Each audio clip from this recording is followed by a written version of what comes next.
Perfect Superstar Chapter 385 to Chapter 470. Director Chang sat in the Plum Orchid Hall for 4 or 5 minutes, drank a few glasses of wine and went back.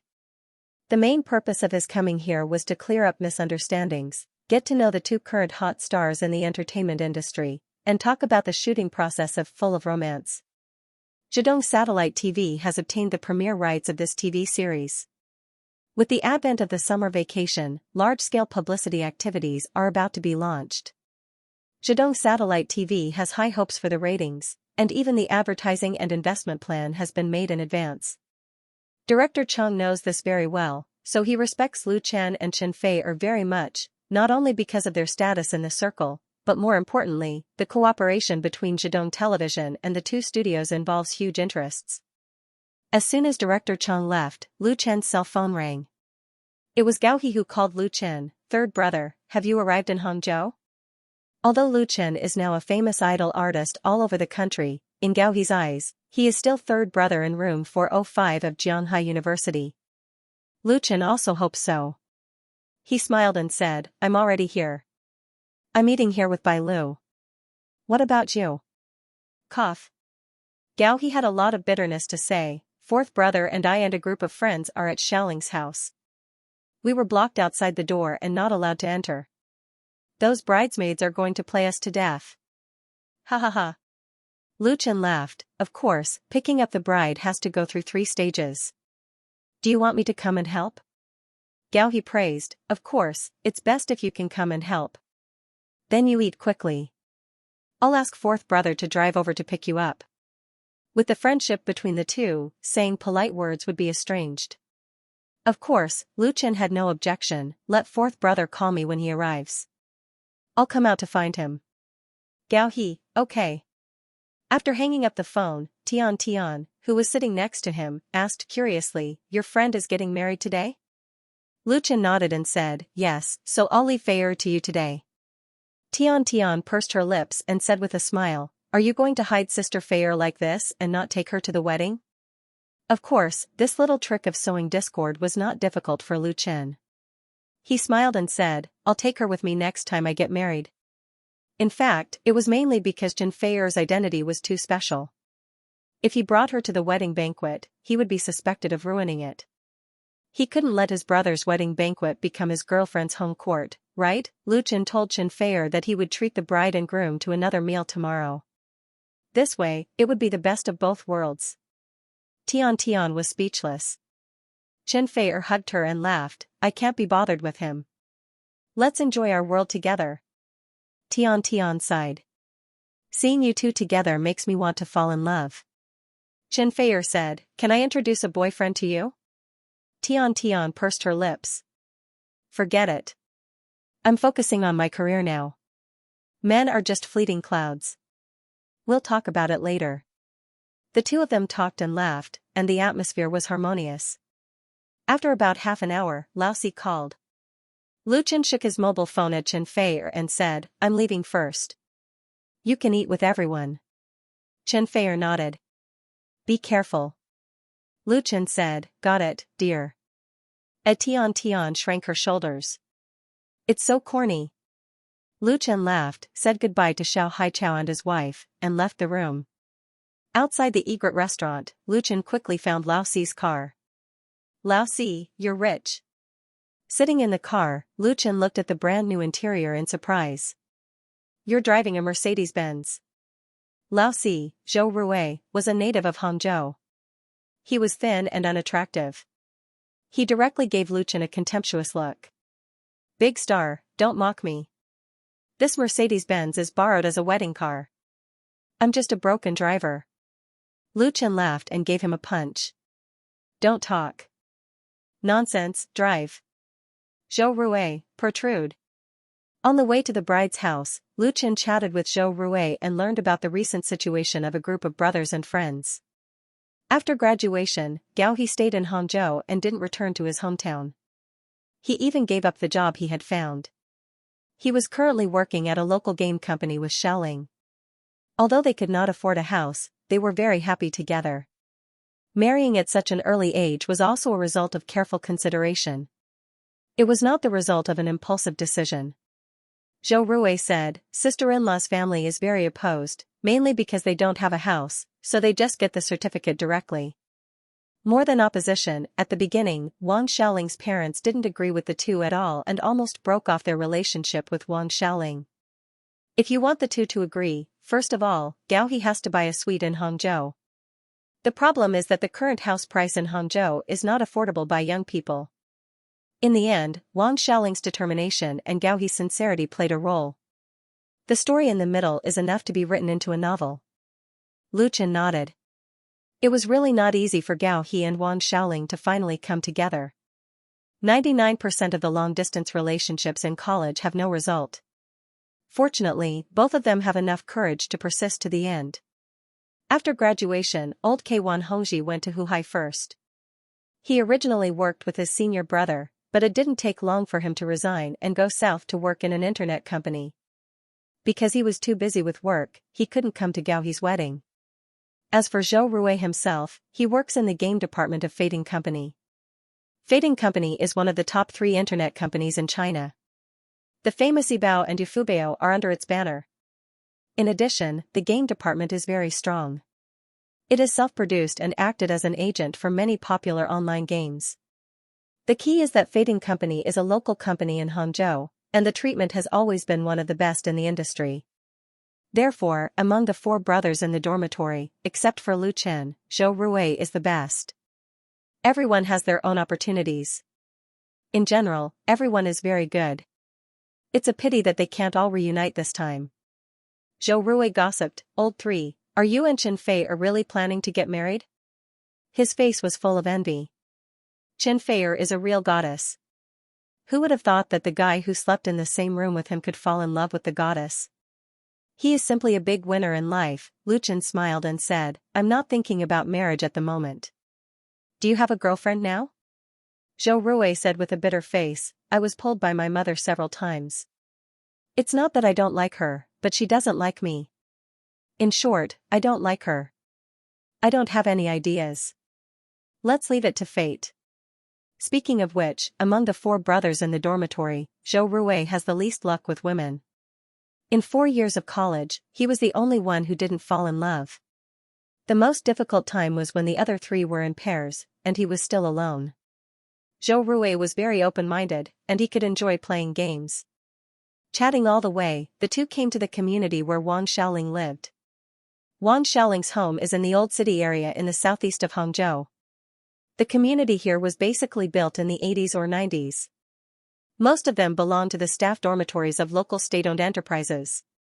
Now the environmental conditions are relatively backward.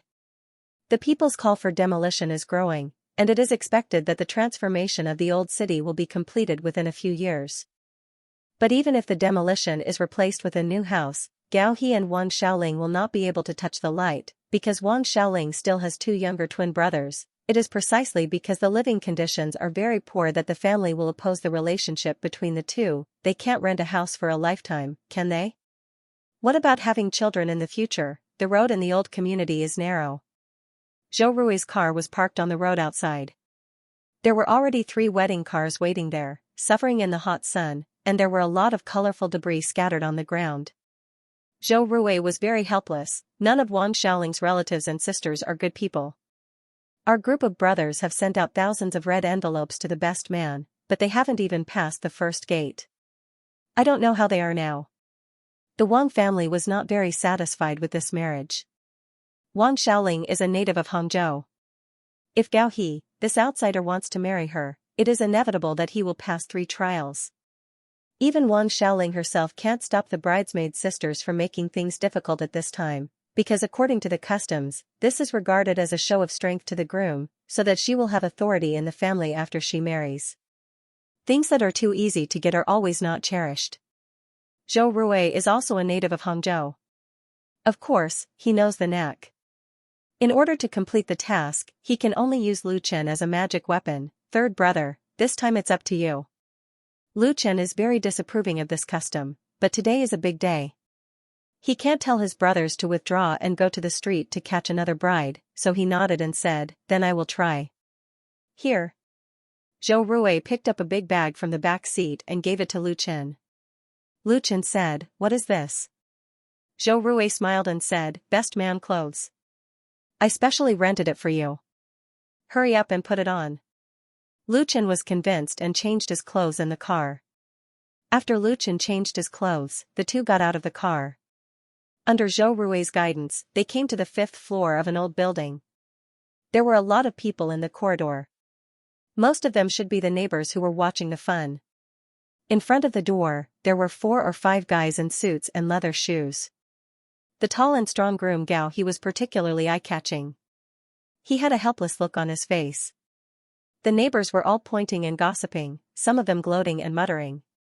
It's been 2 hours, and they still haven't picked her up. Is the Wang family so reluctant to part with their daughter?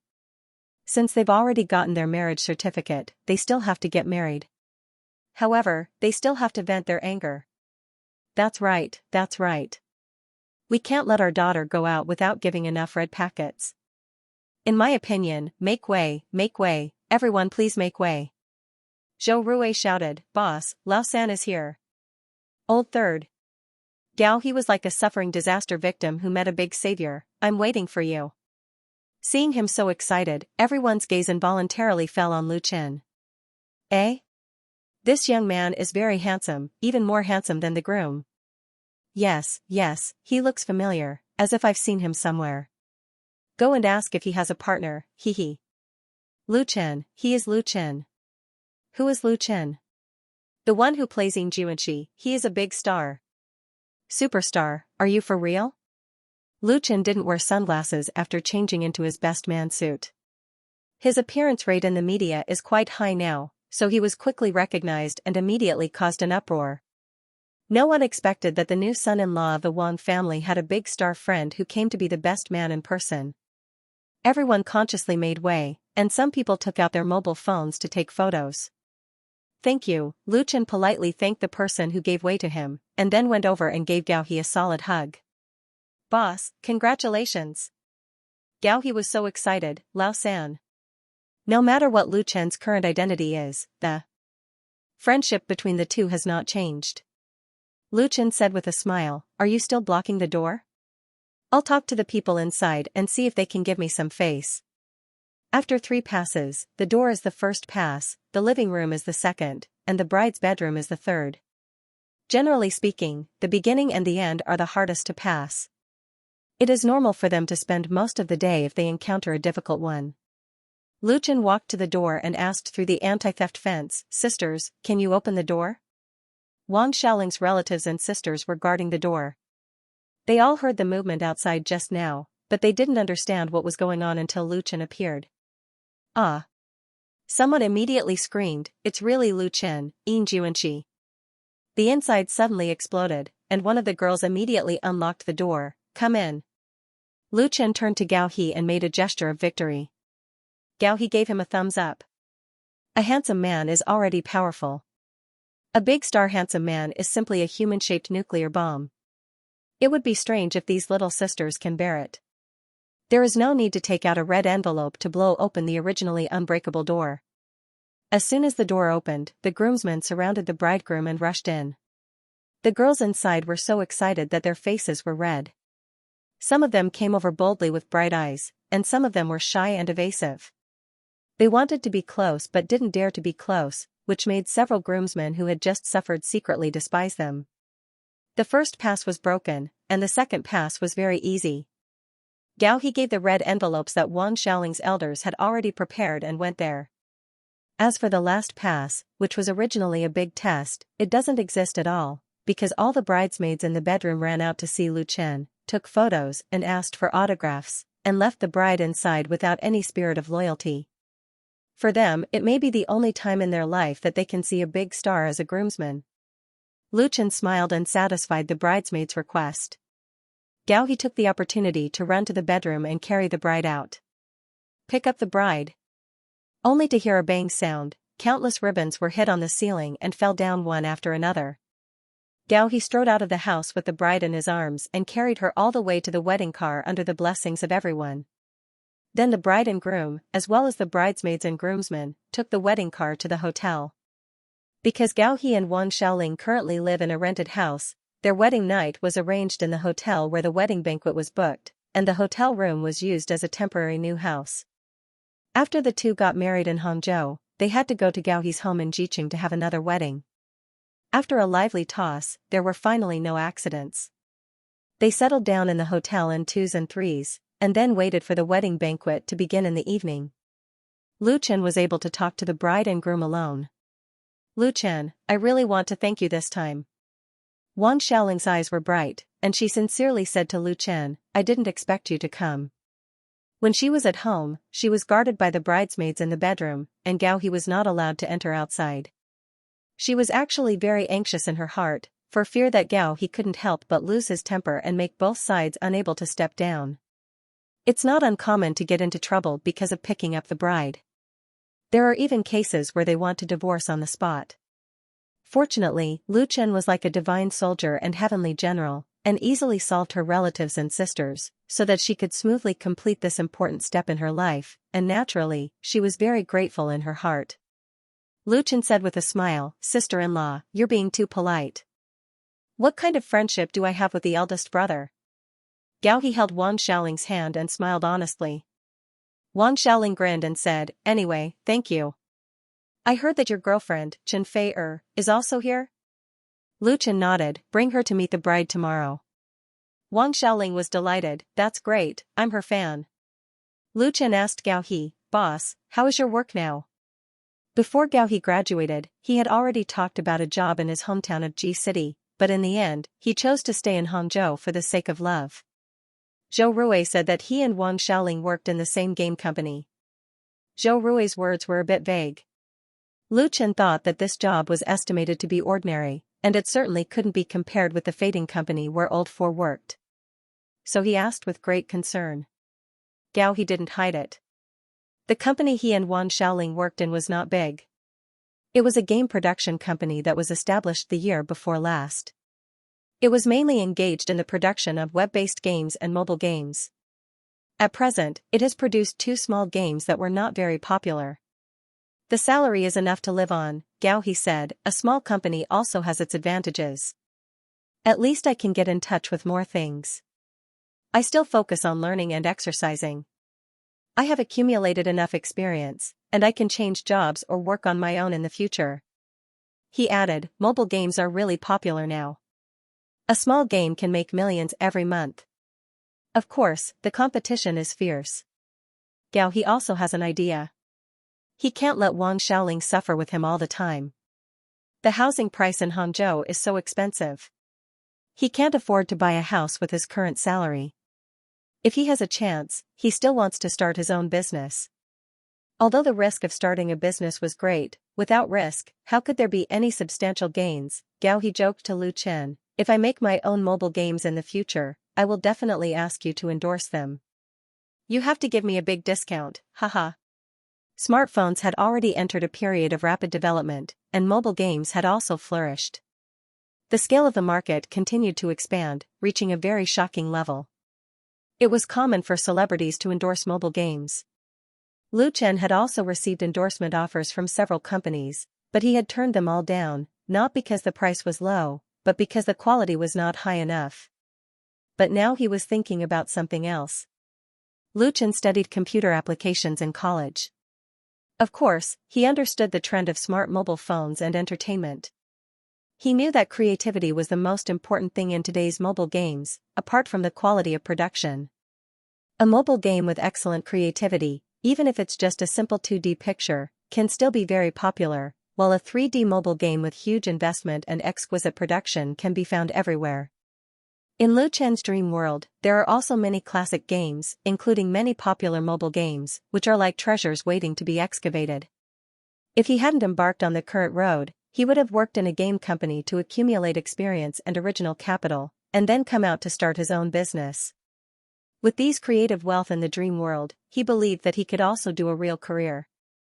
Lu Chen thought about it and said, Boss, you can come out after this year. I will invest in mobile games for you. Gaohi was stunned, third brother, I'm kidding. He doesn't doubt Lu Chen's financial resources, but he has no confidence in his own ability. After all, he hasn't been in this industry for a long time. It's no problem to do his own thing, but if he opens an independent company to run a project, it's a completely different matter.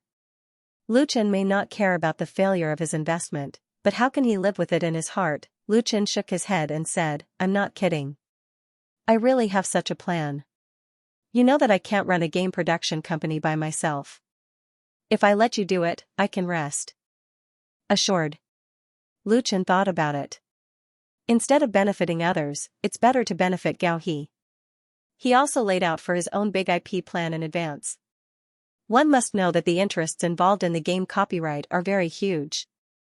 At present, in order to gain a foothold, Lu Chen is making contacts everywhere to share benefits, but the core interests of the big IP plan must always be firmly in his own hands.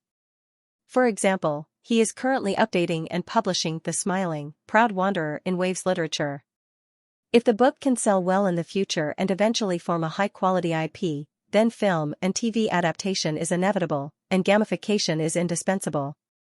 Instead of selling the relevant copyrights at once, why not make full use of the copyrights to seek greater benefits? Lu Chen doesn't have the energy to do such a thing himself, but he can invest and acquire related companies, and eventually build an entertainment empire. This is Lu Chen's ultimate ambition, to become a perfect star. Gao He still wanted to say something, but he was secretly stepped on by Wang Xiaoling. The bride stared at the groom with resentful eyes. Are you stupid? You don't cherish such a good opportunity in front of you. Do you really think that you can make a career by yourself in the future? It's not a shameful thing to rely on brothers, friends, and connections to help. As long as you work hard and are worthy of Lu Chen's investment and support, you will have a clear conscience. Gao He was ashamed. Then I'll think about it. His head was a paste, he was happy and frightened, a typical technical otaku mentality. Lu Chen smiled and said, don't think about it today. Your task today is to be the most competent groom. Gao He nodded. Time passed quickly, and in the blink of an eye, it was sunset and dusk. Gao He and Wang Xiaoling's wedding banquet was on the second floor of the hotel. The two newlyweds, accompanied by the best men and bridesmaids, went to the entrance of the hotel to welcome the guests. Lu Chen did not follow them because of his special identity. He sat in the seat of the host and still became the focus of attention of the audience, and the ones who felt the most glory on their faces were probably Wang Xiaoling's parents and family. Gao He's father, Taishan Taishui, was originally firmly opposed to the relationship between the two. He didn't want his beautiful daughter to be with a foreigner who had no money and no power. In the last year, he could only see her a few times, unless he bought a house in Hangzhou. However, Wang Xiaoling's determination was too great. She directly pulled out the marriage certificate. Wang Xiaoling's parents had no choice but to recognize it. Otherwise, not only would they lose their daughter, but they would also be laughed at by their relatives and friends. Of course, it was certainly impossible to expect the two to happily organize the wedding. However, they never thought that Lu Chen, a big star, would actually come to be Gao He's best man and personally came to pick up the bride at home, which made old Wang's family instantly become the object of hot discussion among the neighbors. That was simply too much face. Wang Xiaoling's parents had heard from Wang Xiaoling that there was a very great person among her classmates and friends. They really didn't know that Lu Chen and Gao He had such a good relationship. Why did the two of them become the villains who broke up the lovers? If Lu Chen casually helped him, Gao He would probably be able to mix with the wind and water, right? No wonder the two of them were so unscrupulous. Just now, the general manager of the hotel came to the scene and respectfully asked Lu Chen to take a photo and leave a message. Then Lu Chen said a few words, and this wedding banquet, which cost a lot, was given a big discount, at least saving them tens of thousands of yuan. In fact, in the final analysis, Wang Xiaoling's parents didn't want their precious daughter to suffer with others. Since Gao He has such a good friend, it will undoubtedly make them feel a lot more at ease. They were also glad that they didn't make the wedding banquet very low level and invited the wedding MC to preside over the ceremony. Otherwise, they would really lose face in front of their relatives and friends. As time went by, almost all the guests who came to the wedding banquet arrived. The bride and groom returned to the hall again, and the wedding ceremony officially began. Purple swallows like to soar on the ecliptic day, the mandarin ducks are a beautiful couple, the red plum blossoms spit out fragrance and become a couple forever. Today is June 18, 2016 AD. In this joyous, vibrant, and auspicious day, we meet at the wedding banquet and get together to celebrate the wedding of Mr. Gao He and Miss Wang Xiaoling. The music of the wedding will sound, the hearts of the lovers will collide here with the most brilliant sparks, and the newlyweds will walk into the sacred palace hand in hand. In the passionate recitation of the wedding MC, the wedding march sounded, filling the entire hall with a joyful atmosphere. The well-dressed newlyweds grandly appeared on the stage. Wang Xiaoling, who was wearing a white wedding dress, smiled and was particularly happy. She had never been as beautiful as she was at this moment, and Gao He also looked confident and energetic. The newlyweds firmly attracted the attention of all the people present, and even Lu Chen had to retreat to a supporting role. 100 years of cultivation cross the same boat, and 1,000 years of cultivation sleep together. Life is a flower, and love is the honey of the flower. When love is ripe, men and women become husband and wife through legal means. The most moving scene in everyone's life will begin. Here, we congratulate the two of you for having two loyal hearts, having 100 years of hair and living in spring and autumn. We sincerely wish the two newlyweds 100 years of marriage and a long life together. Let's congratulate the two of them on their happy marriage with warm applause. The applause exploded in the banquet hall, and all the relatives and friends sent their most sincere blessings. Wang Xiaoling was so excited that tears overflowed from the corners of her eyes. And this scene gave Lu Chen a wonderful feeling in his heart. Happiness, in fact, is so simple. The care of the leaders, the affection of friends, the beautiful flowers, the intoxicating wine, the smiling faces, the blessings, all express a common wish to the newlyweds. We sincerely wish the lovers a happy life, we sincerely wish the good people a safe life, we eagerly call for the spring of love, we sincerely pray for a better tomorrow. Thanking relatives and friends, kneeling to their parents, and the husband and wife made vows. When this simple and grand wedding ceremony was coming to an end, the wedding MC led the guests to send their final blessings to the newlyweds, and also pushed the wedding atmosphere to the climax.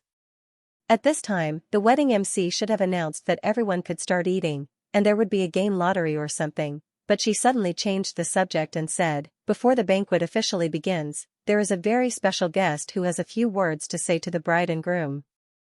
This distinguished guest is a good friend of the groom, and I think everyone must know him. He is," the voice of the wedding MC suddenly rose by an octave, and it was heartbreaking, "Mr. Lu Chen. Please welcome Mr. Lu Chen." While the warm applause sounded again, and many guests stood up and looked in the direction of the main wedding table. Many guests already know that Gao He and Wang Xiaoling's wedding has invited the big star Lu Chen to attend, and this big star is a good friend of the groom. If it weren't for the wedding scene, I am afraid that many people would have rushed to take a picture with Lu Chen and ask for an autograph. Now hearing that Lu Chen was going to appear, all the guests' attention was attracted. Even the waiters present, under the gaze of countless people, Lu Chen calmly walked onto the stage of the banquet hall. He took the microphone from the hand of the wedding MC and said with a smile, "Hello, everyone, I am Lu Chen. I am also a classmate and good friend of the bride and groom. On this happy day, I am here to send the most sincere blessings to the two newlyweds. I wish them 100 years of happiness and an early birth of children." Everyone laughed and clapped, and some people whistled. Even more people raised their phones up high to capture Lu Chen in the camera. They filmed or videotaped him and then posted it on their blogs or WeChat moments. Gao He, who had just returned to the wedding seat, stood up again and cupped his fist to thank Lu Chen.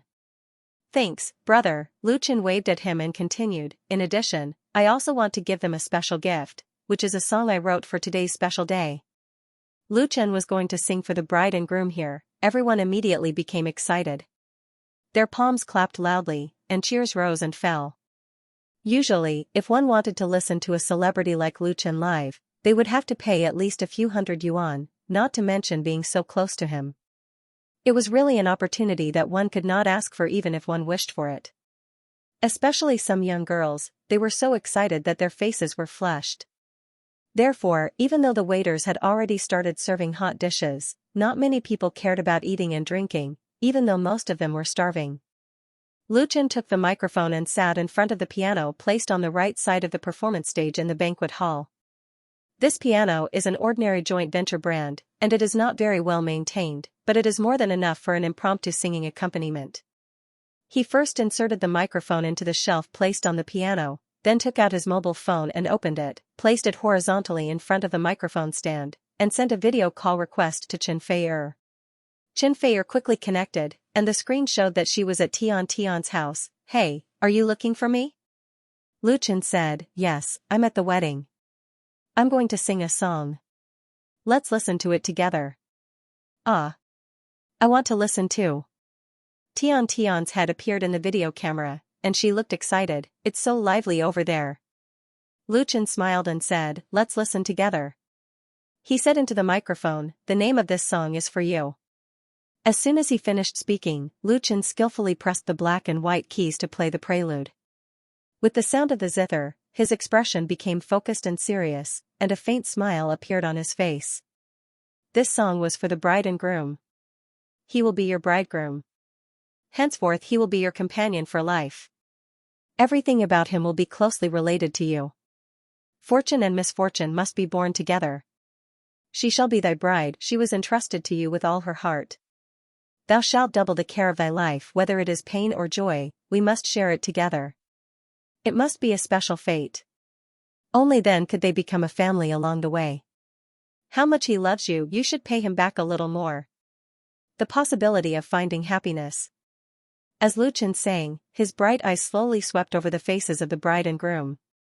This song For You is undoubtedly a work that is very suitable for singing at weddings. The melody is beautiful, the lyrics are moving, with warm blessings and prayers, which makes people feel good when they listen to it. Although it was an impromptu singing, Lu Chen still integrated real emotions into this song. Of course, he sang it for the bride and groom, but wasn't he also singing it for himself and his beloved?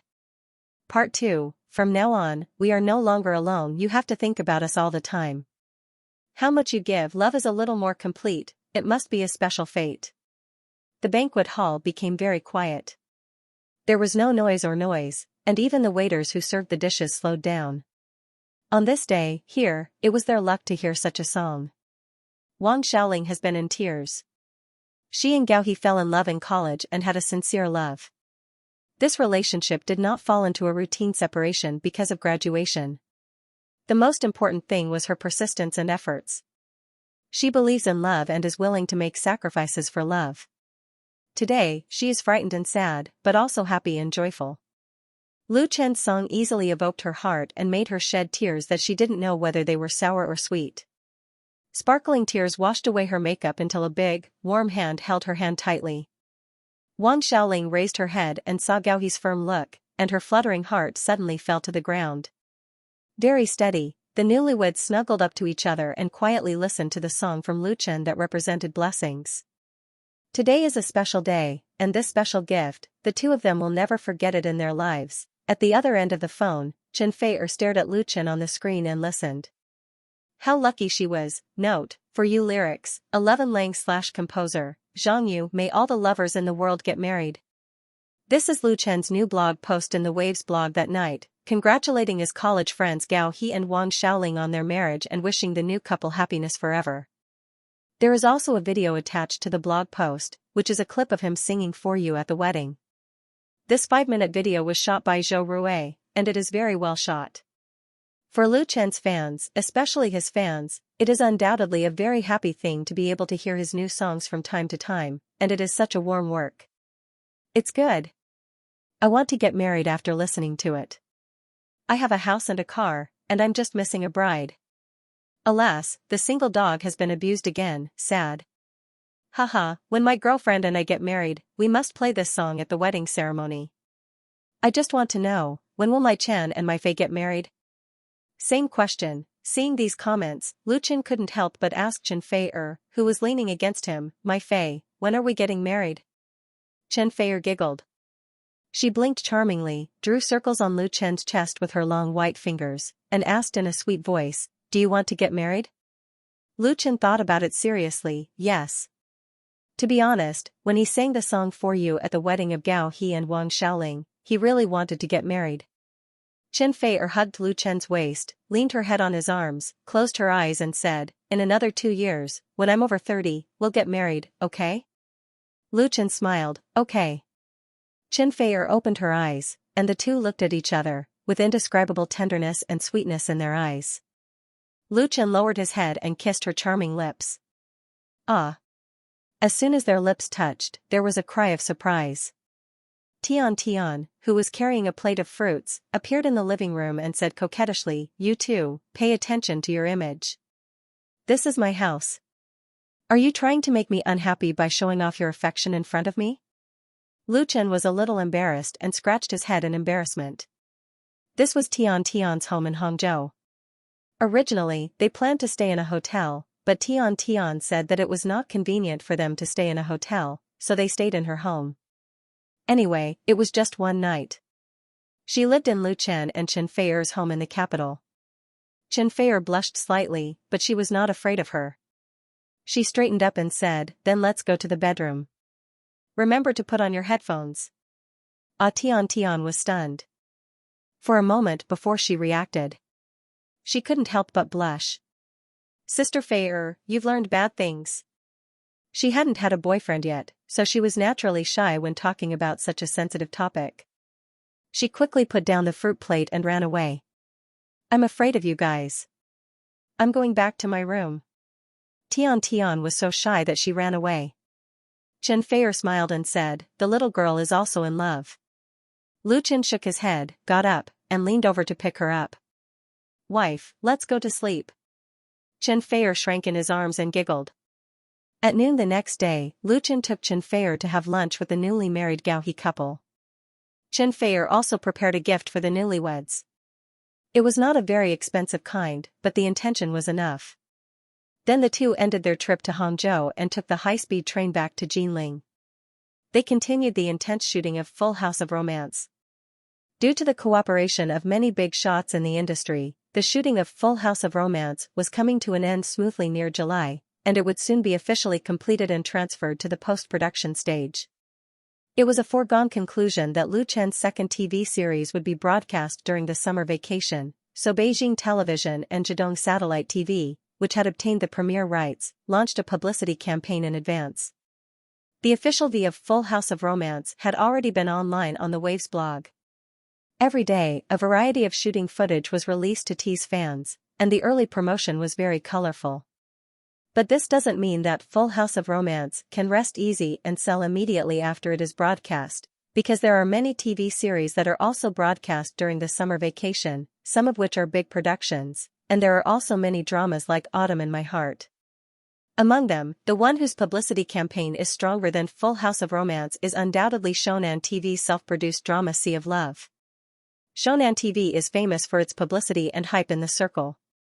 This new drama, which will compete head-on with Full House of Romance in the summer vacation, of course, it is inevitable to invest a lot of resources in brainwashing promotion. The official V of Sea of Love was released earlier than Full House of Romance. In terms of the number of stars, it is also big than Full House of Romance. Shonan TV claims to have invested more than 100 million yuan to create the best romance drama of 2016. Sea of Love was officially completed on June 25. On the 28th, Shonan TV's Ace variety show Entertainment Big Names Show invited the main crew and main actors of this TV series to appear. In the show, Lu Dawei, the director of Sea of Love, confidently said that this TV series is definitely one of the best shows this year, and he expects the average ratings to be at least 2% or more. And Hu Yang, who plays the male lead, claimed that shooting Sea of Love is a great challenge for him. He also showed his best state and acting skills, believing that he can bring a different experience to the audience. Although there is no name mentioned, many viewers can smell a strong smell of gunpowder when watching this episode. They feel that Shonan TV can't wait to use this TV series to fight with their opponents. Then on the 30th, when Hu Yang participated in an announcement, he accepted an interview with an entertainment reporter. He publicly said that his goal is to defeat Lu Chen and use Sea of Love to prove his strength. As a result, this news immediately appeared on the entertainment pages of major media, and even a few small headlines. Those editors who want the world to be in chaos have added oil and vinegar while reprinting, plus some people adding fuel to the fire. In the blink of an eye, the popularity has been stirred up. Hu Yang challenges Lu Chen, who is the new idol best actor. Hu Yang versus Lu Chen, the showdown of the new generation. Not willing to be a supporting role, Hu Yang's counterattack. Lu Chen's new drama faces a great test. Between Full of Romance and Sea of Love, which one do you think will win? In the big summer ratings competition, who can hand in a better report card? The entertainment news and interview video of Hu Yang challenging Lu Chen also appeared on Wave's blog at the same time, which immediately caused a big uproar. The number of his fans has also increased greatly, and soon appeared on the homepage of the hot search list. Hu Yang and Lu Chen's fans therefore launched a fierce confrontation on the blog. For a time, the domestic TV series market with the arrival of the summer vacation, there is a great momentum. The 22-year-old Hu Yang was undoubtedly one of the hottest new idols in the entertainment industry. More than half a year ago, he was still a signed artist of a small agency under Chanda Pictures. He quickly became popular because he played the first male supporting role in Autumn in My Heart, Han Taishi, and gained a large number of fans. Hu Yang was undoubtedly very lucky, and he was also very shrewd. After he became famous, he filed a lawsuit with his old employer and terminated his contract. He went to the powerful Juxing agency and received the latter's strong support. Strictly speaking, Hu Yang was indebted to Lu Chen. Without Lu Chen, Hu Yang wouldn't have been able to get Han Taishi, the heavyweight role that made him popular overnight. Moreover, during the filming of Autumn in My Heart, Lu Chen gave Hu Yang a lot of advice, and Hu Yang was also respectful to Lu Chen. He called him Brother Chen this and Brother Chen that all day long. People who didn't know better would think that the two had a deep friendship. But in the entertainment industry, where profits were paramount, any kindness could be discarded at will. Especially after Lu Chen rejected Hu Yang's participation in Full House of Romance, the latter basically fell out with Lu Chen. He never thought that the boss of Juxing agency, Jin Hongwei, who he signed a contract with, had a grudge against Lu Chen. Unless Lu Chen was kicked in the head by a donkey, how could he still cooperate with Hu Yang? It was easy to be arrogant when one became famous at a young age. If Hu Yang was modest and cautious before he became famous, then Hu Yang showed his frivolous side after he grew up. He issued a challenge to Lu Chen, of course, because someone was plotting behind the scenes to create hype, but it was also because of his temperament. Hu Yang wanted to prove that he was fully qualified to play the lead role and had the ability to get rid of Lu Chen's shadow. At the same time, it was to create hype for Sea of Love, which was about to be broadcast in the summer. In fact, this kind of marketing method of deliberately creating contradictions and story topics was very common in the entertainment industry. Whether or not it could be hyped up depended first on the strength of the person behind the scenes and the strength of the promotion, as well as whether the topic was enough to attract attention. Who was the person behind Hu Yang? The media was well aware that Shonan TV and Assembly of Stars agency were experienced in playing tricks. They were definitely the best in the country when it came to promoting celebrities and sensationalizing topics. There were many successful examples. Shonan TV and Lu Chen also had a grudge. Lu Chen had slapped Shonan TV's face more than once. How could Shonan TV's face be so easily slapped? Of course, they would not be so stupid as to personally go into battle. Hu Yang was undoubtedly a good knife. As long as Sea of Love beats Full House of Romance in the summertime slot, then Shonan TV will win in both content and face, which will be enough to give Lu Chen a heavy blow. As for Zhejiang Satellite TV and Beijing Television, which stood behind Lu Chen, they were originally Shonan TV's opponents. The summer movie and TV market was a battlefield, and the winners were always in the minority. It was precisely because of the complicated entanglements of interests involved that the incident of Hu Yang challenging Lu Chen through Sea of Love was hyped up by the entertainment media, which could be regarded as a warm-up for the summer TV series in advance. In addition, other film and television production companies and TV stations, which were interested in getting a share of the summertime, also took the opportunity to fish in troubled waters, and all kinds of gossip news flew everywhere. On July 2, Lu Chen and Chen Feier returned to Beijing. As a result, the two were surrounded by entertainment reporters who got the news from somewhere at the exit of the high-speed railway station. Full House of Romance has not yet been completely finished, but the scenes of the two have basically been shot, and the post-production such as dubbing and music has begun. And this time, Lu Chen returned to Beijing mainly to participate in an important ceremony. Mr. Lu Chen, I'm a reporter from EasyNet Entertainment. Can I ask you a few questions? What's your comment on Hu Yang saying that he would defeat you? Hu Yang's agent revealed through the media yesterday that Hu Yang had been treated unfairly when filming Autumn in My Heart. Is that true? Mr. Lu Chen, what is your prediction of the ratings of Full House of Romance? Miss Chen Fei there were more than a dozen media reporters at the exit, including EasyNet Channel, Entertainment Weekly, Newtown Newspaper, and so on.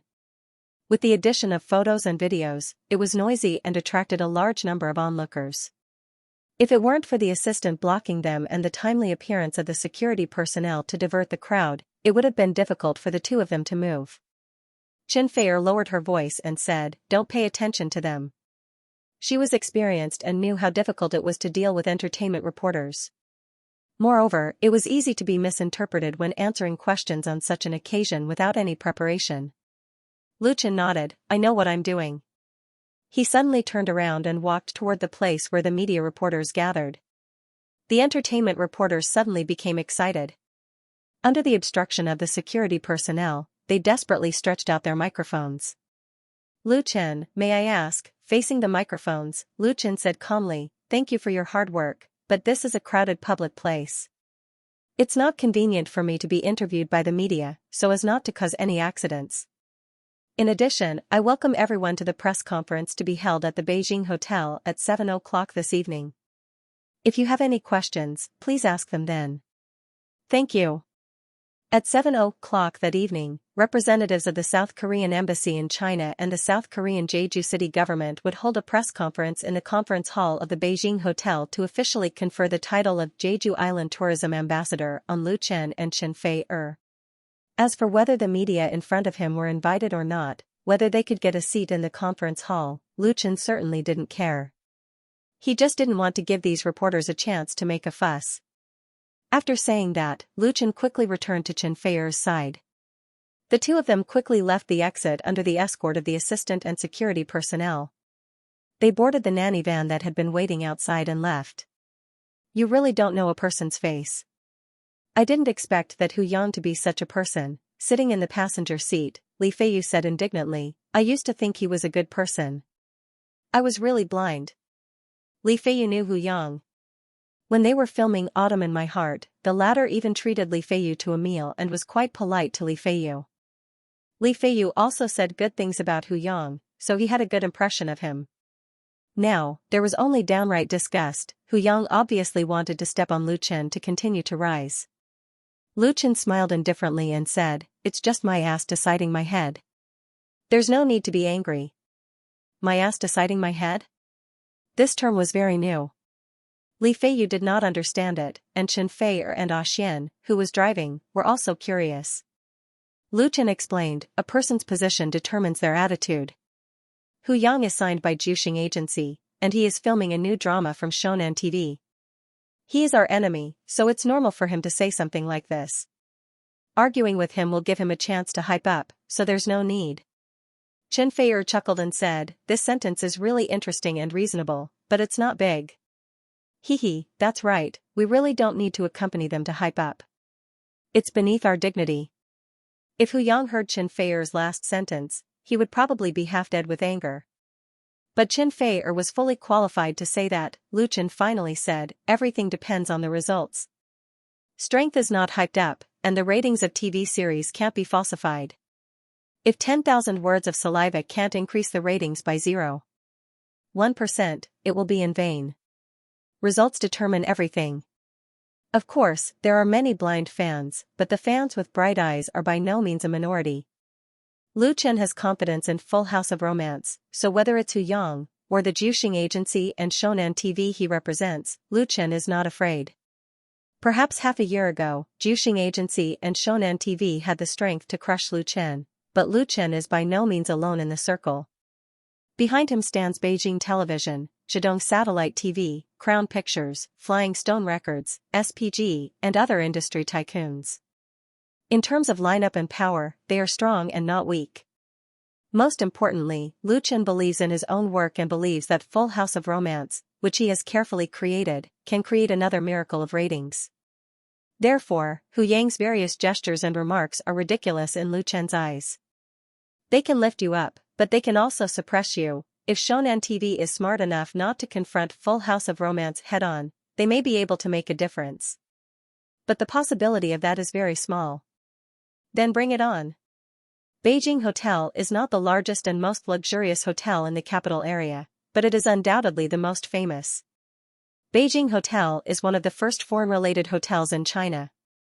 As early as the 1950s, it was an important place to receive foreign guests and hold international conferences, and it still plays a great role in related affairs. It is precisely because of its special status in the industry that money is not enough to hold meetings or banquets in Beijing Hotel.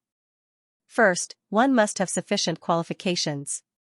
The ceremony and media press conference to award Lu Chen and Chen Fei the South Korean Jeju Island tourism ambassadors was held in the No. 3 conference hall of Beijing Hotel.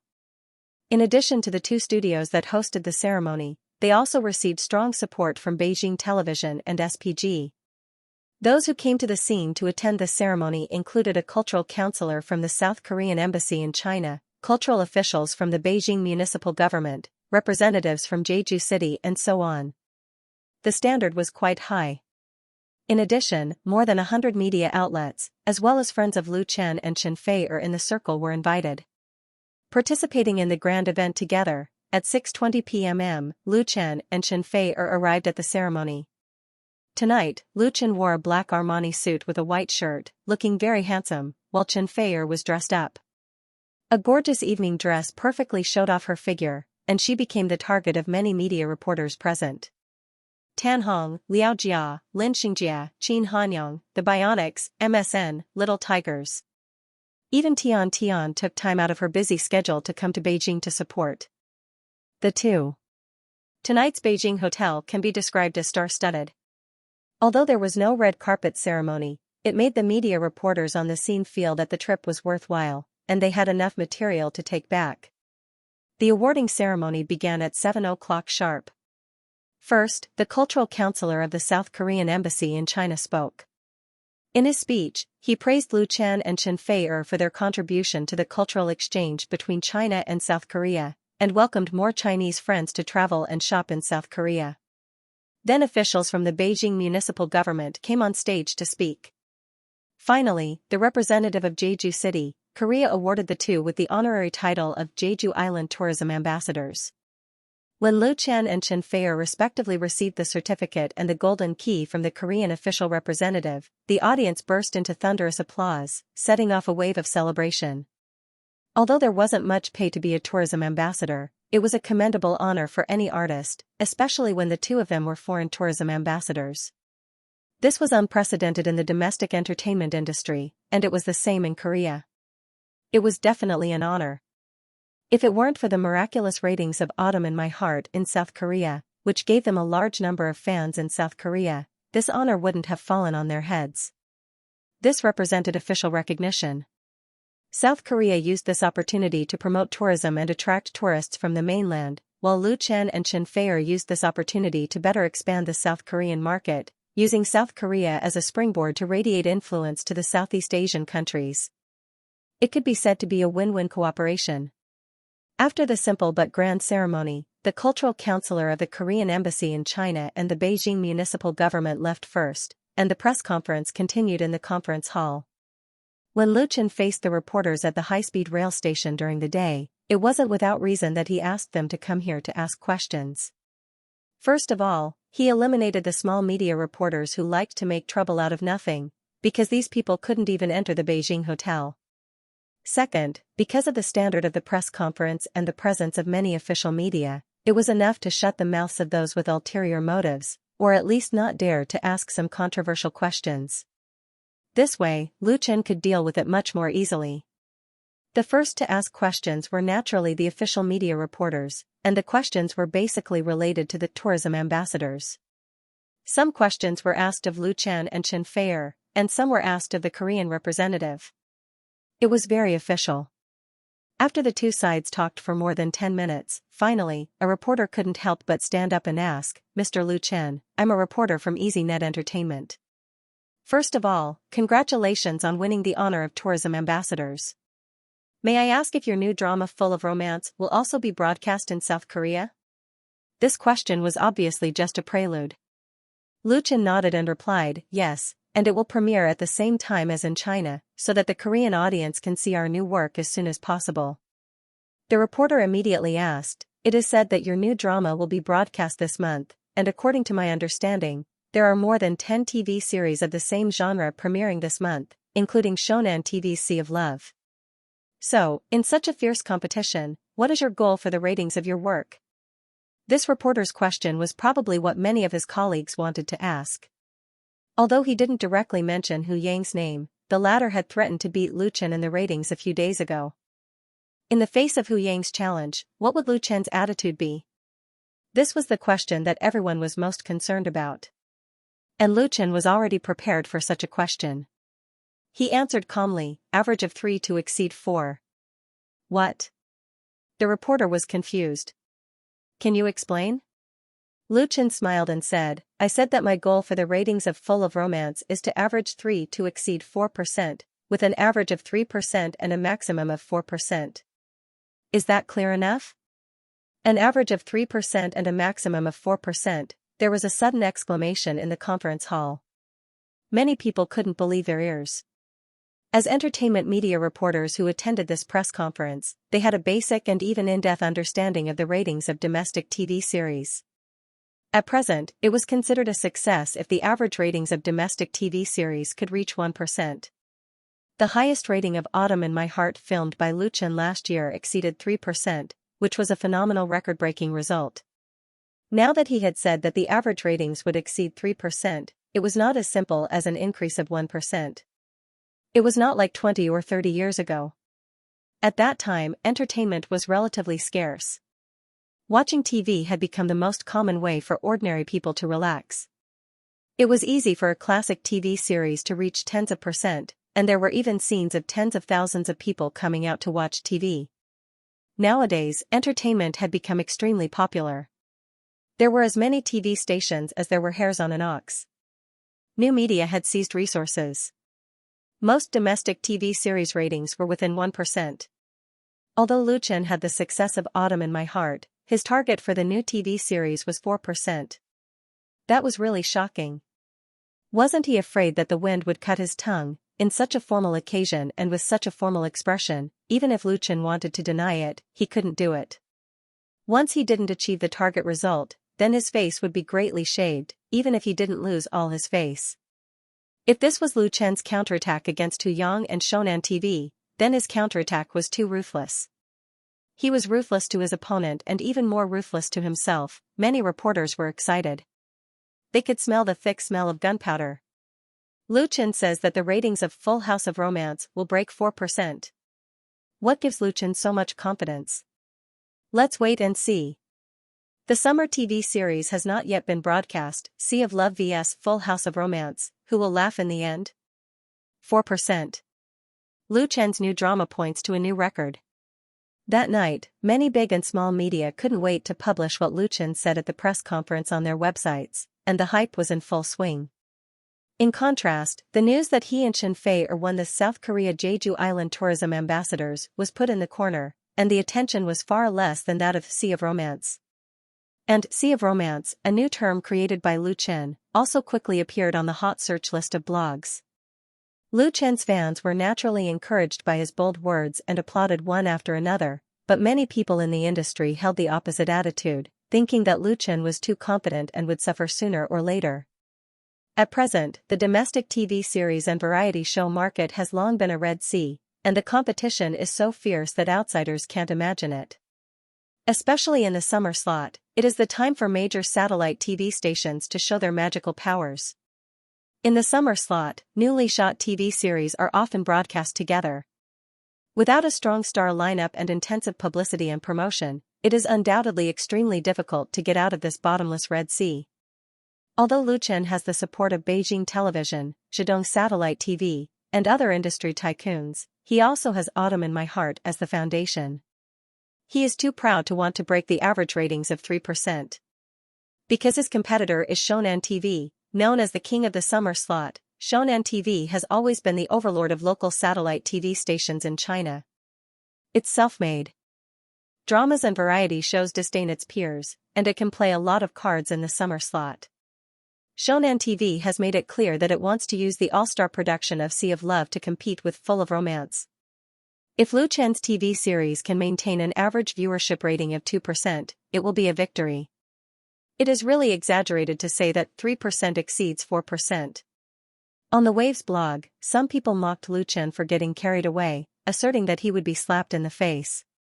Another person at Hu Yang and asked him what he thought about it. Hu Yang immediately said on his blog that everyone should wait and see. He has confidence in the decision of Sea of Love. His blog post immediately received a large number of reposts, likes, and comments, and the official V and main actors of Sea of Love gave encouragement and support. A huge momentum was quickly created, giving people the feeling that Lu Chen was overestimating his capabilities and talking big. And in the ratings war that has not yet begun, Boundless Sea of Love is bound to win. Although Lu Chen's fans celebrated Lu Chen and Chen Fei-er's awards on the blog, they also launched an unyielding struggle against this kind of belittling remarks about Lu Chen, making tonight's Waves blog once again become a battlefield of fierce debate. But compared with the piles of water armies and network pushers, their voices are obviously not loud enough, and they have always been firmly suppressed. Shonen TV, Lu Chen sat in front of the computer, browsing the smoke-filled Waves blog, and couldn't help shaking his head. No matter how Hu Yang jumps up and down, Lu Chen will not pay attention to him. The real trouble is Shonen TV. It is undeniable that Shonen TV has great energy and publicity, especially in the creation of public opinion in new media. This time, they went all out to promote Sea of Love, and the influence caused by it is undoubtedly very strong. In contrast, whether it is Zhejiang Satellite TV or Beijing Television, they are weaker than Shonen TV in terms of online publicity. The number of fans of the first two official V-blogs is only 1/10 of that of Shonen TV. Although it is easy to falsify the number of fans on a blog, the gap between the two sides can be seen. And this kind of publicity offensive is bound to have an impact on the ratings of the two TV series, and the effect cannot be underestimated. Do you know how powerful they are? Chen Fei-er hugged Lu Chen from behind, and her soft and towering chest pressed intimately against his back. She said with a smile, "A senior told me before that I can't be a friend of Shonen TV, nor should I be their enemy." Lu Chen touched his chin thoughtfully. "It sounds very powerful. After this summer vacation, I hope to change it to, I can't be a friend of Lu Chen, nor should I be his enemy." Ha ha ha, Chen Fei-er was tickled by Lu Chen's domineering declaration. She couldn't help but come over and kiss him on the face and said, "I like your confident look." She first had a good impression of Lu Chen in the competition of Singing China. At that time, although Lu Chen was still an unknown newcomer, he had a maturity and confidence that was different from others on the stage. Chen Fei has never seen this kind of maturity and confidence in many singers who have been in the industry for many years. Secondly, there is Lu Chen's talent. Chen Fei-er was thinking when Lu Chen suddenly turned around and hugged her in his arms and gave her a deep French kiss. Chen Fei-er responded enthusiastically. After kissing the beauty until her pretty face turned red, Lu Chen reluctantly let her go and said, "We also have to make some efforts in publicity. We can't let them always have the upper hand." Chen Fei-er sat on his lap and asked curiously, "What are you going to do?" In fact, whether it is Beijing Television, Zhejiang Satellite TV or her and Lu Chen's studio, they have already launched the publicity work for Full of Romance, but the intensity is far less than that of their opponents. Lu Chen said with a smile, "Let's release a flash bomb first." At 11:15 that evening, Chen Fei-er's blog suddenly released a new blog post. In this blog post titled "Only for You," she wrote, "In the dead of the night, I'm giving everyone a new song that I played and sang by myself. It's an interlude from Full House of Romance. Those who like it, please like it. *******. Followed by a video recorded by a mobile phone. In the video, Lu Chen, wearing a t-shirt and shorts, was sitting in front of a small bar, holding a guitar in his arms. When the camera turned and fixed, Lu Chen said with a smile, "The name of this song is Only for You, OH. Only for you, I'd like to become a shadow and follow you. Oh. Only for you, my heart has become a castle, it belongs to you all my life. Oh. Only for you, you said I was too childish, you don't know how to take care of a delicate heart. In fact, I've always been very attentive, it's just that I didn't explain, the blueprint for the future is in my heart." Lu Chen wrote a total of 1 theme song and 2 interludes for Full House of Romanticism. This song, Only for You, is one of the interludes. Originally, it was not intended to be released in the early publicity. But in the face of the aggressive attack of the opponent, he really had to come up with something real. What was the strongest thing about Lu Chen? It was his talent in music. His excellent and even classic original works were the foundation of his foothold in the entertainment industry. He was completely different from Hu Yang's generation. The number of his fans was also big than the number of fans of the drama. Many people did not like the TV series made by Lu Chen, but his new songs would not be missed. And a popular song had a positive effect on the TV series or the movie. Only for You was a very straightforward love song. The melody was bright and catchy. It did not have the sadness and melancholy of most love songs. It was absolutely refreshing to listen to. You often say I'm too practical, I don't know how to express the romantic feelings in my heart. In fact, I've been very careful preparing for loving you until everything was ready. Oh. Only for You. Lu Chen's interpretation of this song was affectionate and passionate. While playing and singing, he stared at the camera, staring at Chen Feier, who was holding the phone. The sunny smile on his face and the gentleness in his dark eyes instantly moved all the people who watched the video, especially those sensitive female fans, so even though it was almost midnight, Chen Feier's blog post still received tens of thousands of shares, and the number of likes was rising. Countless fans left comments in the comment section. A gentle flash bomb was released just like that. There was no water army, no promoter, and no cost.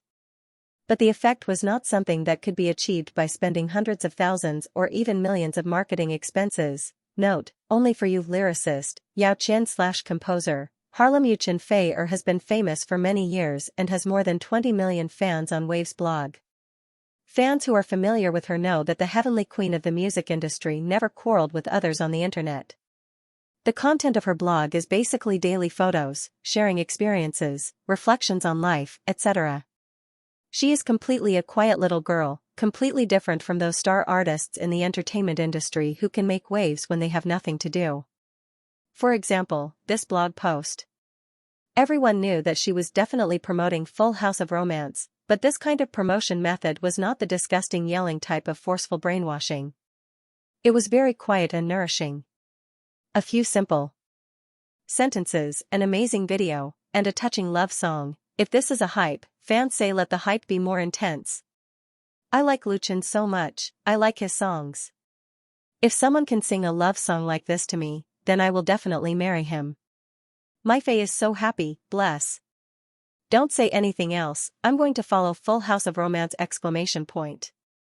Looking forward to the new works of the two, 99% of the comments of the blog netizens are positive.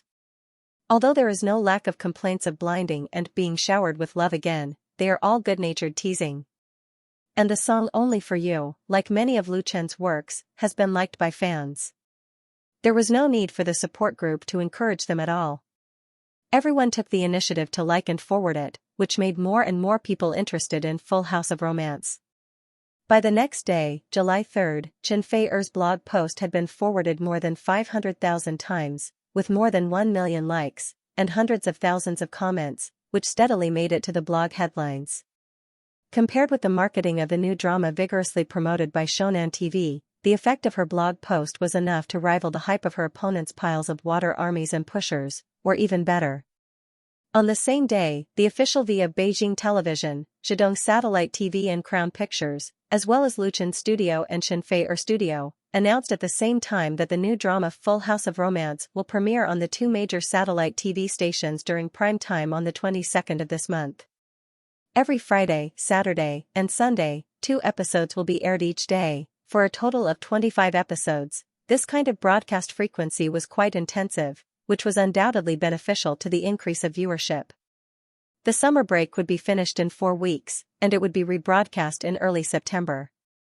After the broadcast date of Full of Romance was officially announced, Shonan TV teamed up with a number of media companies, film and television entertainment companies, and celebrity studios to announce that Shonan TV's annual urban romance drama Sea of Love would premiere on July 15.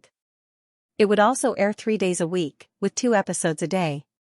Just as everyone expected, the two families directly collided. Not only did Shonan TV have no intention of backing down, but it also made it clear that it wanted to compete for the same time slot. In fact, such a situation was very rare. Usually, television stations would deliberately avoid direct competition and stagger the broadcast of variety shows or big-budget TV series to ensure the ratings. But in the 2-month summer break, this kind of head-on competition was not surprising. However, Shonan TV's tit-for-tat was too strong, and it made people feel the aggressiveness of this local satellite TV station. Sea of Love finished filming earlier than Full of Romance, and the premiere date was announced later than the latter. Moreover, it was scheduled to premiere after Full of Romance, but it was scheduled to premiere a week earlier than Full of Romance. In addition to Sea of Love, several other TV series of the same genre also announced their premiere dates. They were very wise to not broadcast during prime time on weekends, but on weeknights. Everyone showed off their skills, and the publicity offensive suddenly became fierce. Under such circumstances, of course, Lu Chen could not idle around in Beijing. He and Chen Fei-er, along with the main members of the Full of Romance crew, launched a 2-week nationwide publicity tour. Their first stop was Haijin. On the same night in Haijin, Lu Chen found time in the hotel to log into Waves to read. His book, The Smiling, Proud Wanderer, was uploaded on the evening of May 27th. It had been more than a month since it was uploaded. It was updated regularly at 6,000 words a day, and the number of updates exceeded 200,000. Compared to the bleak situation when the book was first published, the numbers now were obviously much better. Hits, 57,560 votes, recommendations, 10,260 votes, favorites, 2,687 votes, 4,580 comments. For a newcomer's new book, this result was very good in the absence of any recommendations. Moreover, the activity of the readers in the book review section was quite high. Even without the participation of the author, the discussion was still in full swing. Of course, compared to the popular works at the top of the list of Waves, this result was not worth mentioning. But in the comments of the readers, Lu Chen saw that they liked this theme, and many of the book reviews were quite interesting. At least, they had such thoughts after reading it carefully. This made Lu Chen feel a sense of satisfaction. He serialized The Smiling, Proud Wanderer on Waves, which was actually equivalent to farming the experimental field. He quietly sowed the seeds to see what kind of harvest he would get in the end. So far, it seemed that at least he would not get nothing. The total amount of tips from the readers had already exceeded 50,000 reading coins. Of course, this amount of money was nothing. It also represented the wishes of the readers, right? When Lu Chen logged into his author's platform, he received a text message from the website. He opened it and saw that it was a message from the website's editor to sign a contract with him. The editor's QQ number was included. The message was sent 2 days ago, but these few days, Lu Chen had not logged into Waves to read. The chapters were automatically updated by his previous drafts. He only found out today when he logged in and added his drafts. It was probably because the data was good that the editor gave him the opportunity to sign a contract. Out of curiosity, Lu Chen opened his sock puppet QQ, added the editor's number, and noted the name of the work. What Lu Chen did not expect was that the editor with the nickname Anxin quickly accepted his friend request. Anxin, hello, are you the author of The Smiling, Proud Wanderer, Gu? Lu Chen, yes, editor Anxin. Hello, do you work at night as well? Anxin, I am on duty at night. May I ask if the copyright of The Smiling, Proud Wanderer is in your hands? Lu Chen, yes, it is in my hands. Anxin, that's good. The results of The Smiling, Proud Wanderer are good, so we want to sign a contract with you. Take a look at this contract and let me know if you have any comments. She sent a contract document to Lu Chen. For Lu Chen, signing a contract for a serialized novel was something new. He immediately opened the document. He wanted to see what kind of contract it was. The contract for Waves books had a total of 10 pages. It involved a lot of specific terms and was very detailed. It basically covered all the copyrights of an IP. At the same time, it stipulated the rights and obligations of both parties. It was impeccable in terms of the law. Lu Chen mainly looked at the terms of the copyrights. Generally speaking, the rights and benefits of the contract were 50-50. The website and the author each had 50-50, such as subscriptions, tips, and derivative copyrights. If Lucian signs this contract, then in addition to publishing, 50% of the film and television, games, animation and other copyright income of The Smiling, Proud Wanderer will go to Inspire Books. Lucian was not surprised by the terms of the contract. He had now tested the waters in the online literature circle. He had a little understanding of the situation in the online literature circle.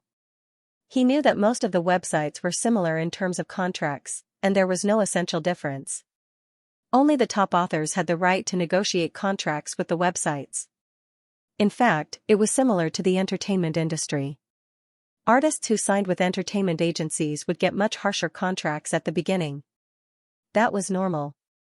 Capital always had to be profitable. There was no free lunch in the world. The website provided the resources, so they naturally had to seek profits. Otherwise, how could they face the investors? But understanding was one thing. Lucian would not sign the contract. He regarded The Smiling, The Proud Wanderer and the subsequent wuxia novels as big IP. He would not give up such a big profit just to gain a foothold in the online literature circle. So, Lucian only looked at the contract for something new. Editor, I have read the contract. It is very different from what I expected. I am not going to sign the contract. Thank you. His answer was obviously out of the other party's expectation. Can you be more specific, Lucian? I will not give up the copyrights of movies, games, etc. So. I am sorry. Anqin, that's a pity. I have read The Smiling, The Proud Wanderer. It is really well written. It has a certain number of readers now. But only after signing the contract can it be recommended by the website. In fact, the copyrights of movies and TV series will only be valuable after the book becomes popular. Do you understand what I am saying, Lucian? Yes, I understand. But I am still sorry. The Wave's editor was silent for a few minutes. Then he said, well, if you change your mind, you can contact me at any time. Lucian felt that this editor was quite good. After being rejected, he didn't get angry and seemed to be very gentlemanly. However, the attitude of the website she represented was very firm. There was no room for negotiation in the contract. Yi Jinggu was an unknown author, and there were tens of thousands of similar authors. As one of the top online literature websites in the country, it would be strange if Waves Books was willing to change the contract for him. Of course, if Lucian revealed his real body, then any conditions would probably be easy to negotiate. He asked, if I don't sign the contract, will the book continue to be updated? Anqin, no problem. Bye. After the conversation with the Waves book editor, Lucian couldn't help but laugh. Thinking back, he was still a little naive at the beginning. In fact, this result should have been expected, but it didn't matter much. It was just an experience to satisfy his curiosity, and it didn't affect his big IP plan. Lucian uploaded all the manuscripts he had saved in the past few days into the draft box and set it to be automatically updated. Since he had chosen the publishing platform of Waves Books, it wouldn't be too late to continue publishing. It wouldn't be too late to promote it after accumulating enough words. At least, it would be worthy of the 2,687 readers who had collected The Smiling, Proud Wanderer. Also, there was the reward for their support. On July 5, Lucian and Chen Feier left Haijin with the crew of Full House of Romance and went to Hangzhou. Hangzhou was the second stop for the promotion of the new series. In the next half a month, they would travel across more than half of China, trying their best to push the urban romantic comedy to the vast market. On July 15, the summer drama Love of Shonan TV premiered at prime time in the evening. On July 16, Lucian finished the promotion and returned to Beijing. The ratings of Love are out. In the studio, Lucy put a thin piece of printing paper in front of Lucian, who had just returned. She looked a little serious. Lucian smiled and said, "Isn't it very good?" Lucy said angrily, "Look at it yourself. Now you are under pressure, right?" Her sister was angry that Lucian didn't discuss it with her before. In front of the reporters, he said that the ratings of Full House of Romance would reach the highest 4%, which put the studio more or less in a passive situation. Lu Chen said too much, which put a lot of pressure on the studio. And Lu Shi also felt that the goal of 4% was too high. It was to break a new record. Now that the most powerful opponent was one step ahead of them, her sister couldn't help but worry about how to end the problem in the future. She wanted to knock on Lu Chen's head with her mobile phone and ask him if he was getting carried away. Now that the ratings of the premiere of Love came out, he still didn't care and laughed carelessly, which really made Lu Shi angry. Lu Chen made a gesture of surrender and then picked up the printing paper. The first episode of Love had a rating of 1.35%, the second episode 1.43%, and the average rating of the two episodes was 1.39%. Such ratings were quite dazzling and beyond Lu Chen's expectations. No wonder Lu Shi had such an expression. If a TV series' premiere ratings broke 1%, it was basically a prelude to a hit. In fact, there were a large number of TV series produced in China every year. Most of them could be on the screen, and the ratings were generally between 0.1% and 1%. Breaking 1% was already very successful. With an average rating of 1.39% for the two episodes, Love could be said to be the first to open the door and become popular. It should be known that the ratings of the first and second episodes of Autumn in My Heart last year were only 0.22% and 0.26%. Although Shonan TV's early publicity was very big, and the TV series also gathered a large number of stars, it was inevitable that there would be high ratings, but it was not expected to be so high. Lu Chen did not doubt the authenticity of the ratings of Love, because the investigation of the ratings of domestic TV programs was independently completed by New Video Company, a subsidiary of the State Administration of Radio, Film and Television. It belonged to a state-owned third-party authority, and its authenticity was beyond doubt. Now the pressure on the premiere of Full House of Romance is great, because on the 22nd, Love will also continue to broadcast the third and fourth episodes, competing head-on with Full House of Romance in the ratings. The only advantage of Full House of Romance was that it was premiered by Beijing Television and Zhejiang Satellite TV at the same time, which could improve the overall ratings to a certain extent.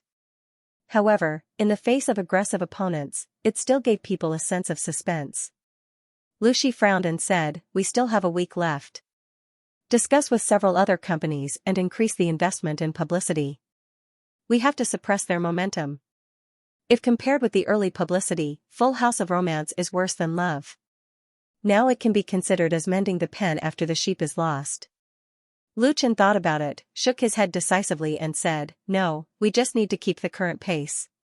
He and Chen Fei and the crew of Full House of Romance have traveled to 7 major cities in China for publicity in the past half a month, and have invested a lot of advertising in both traditional and new media.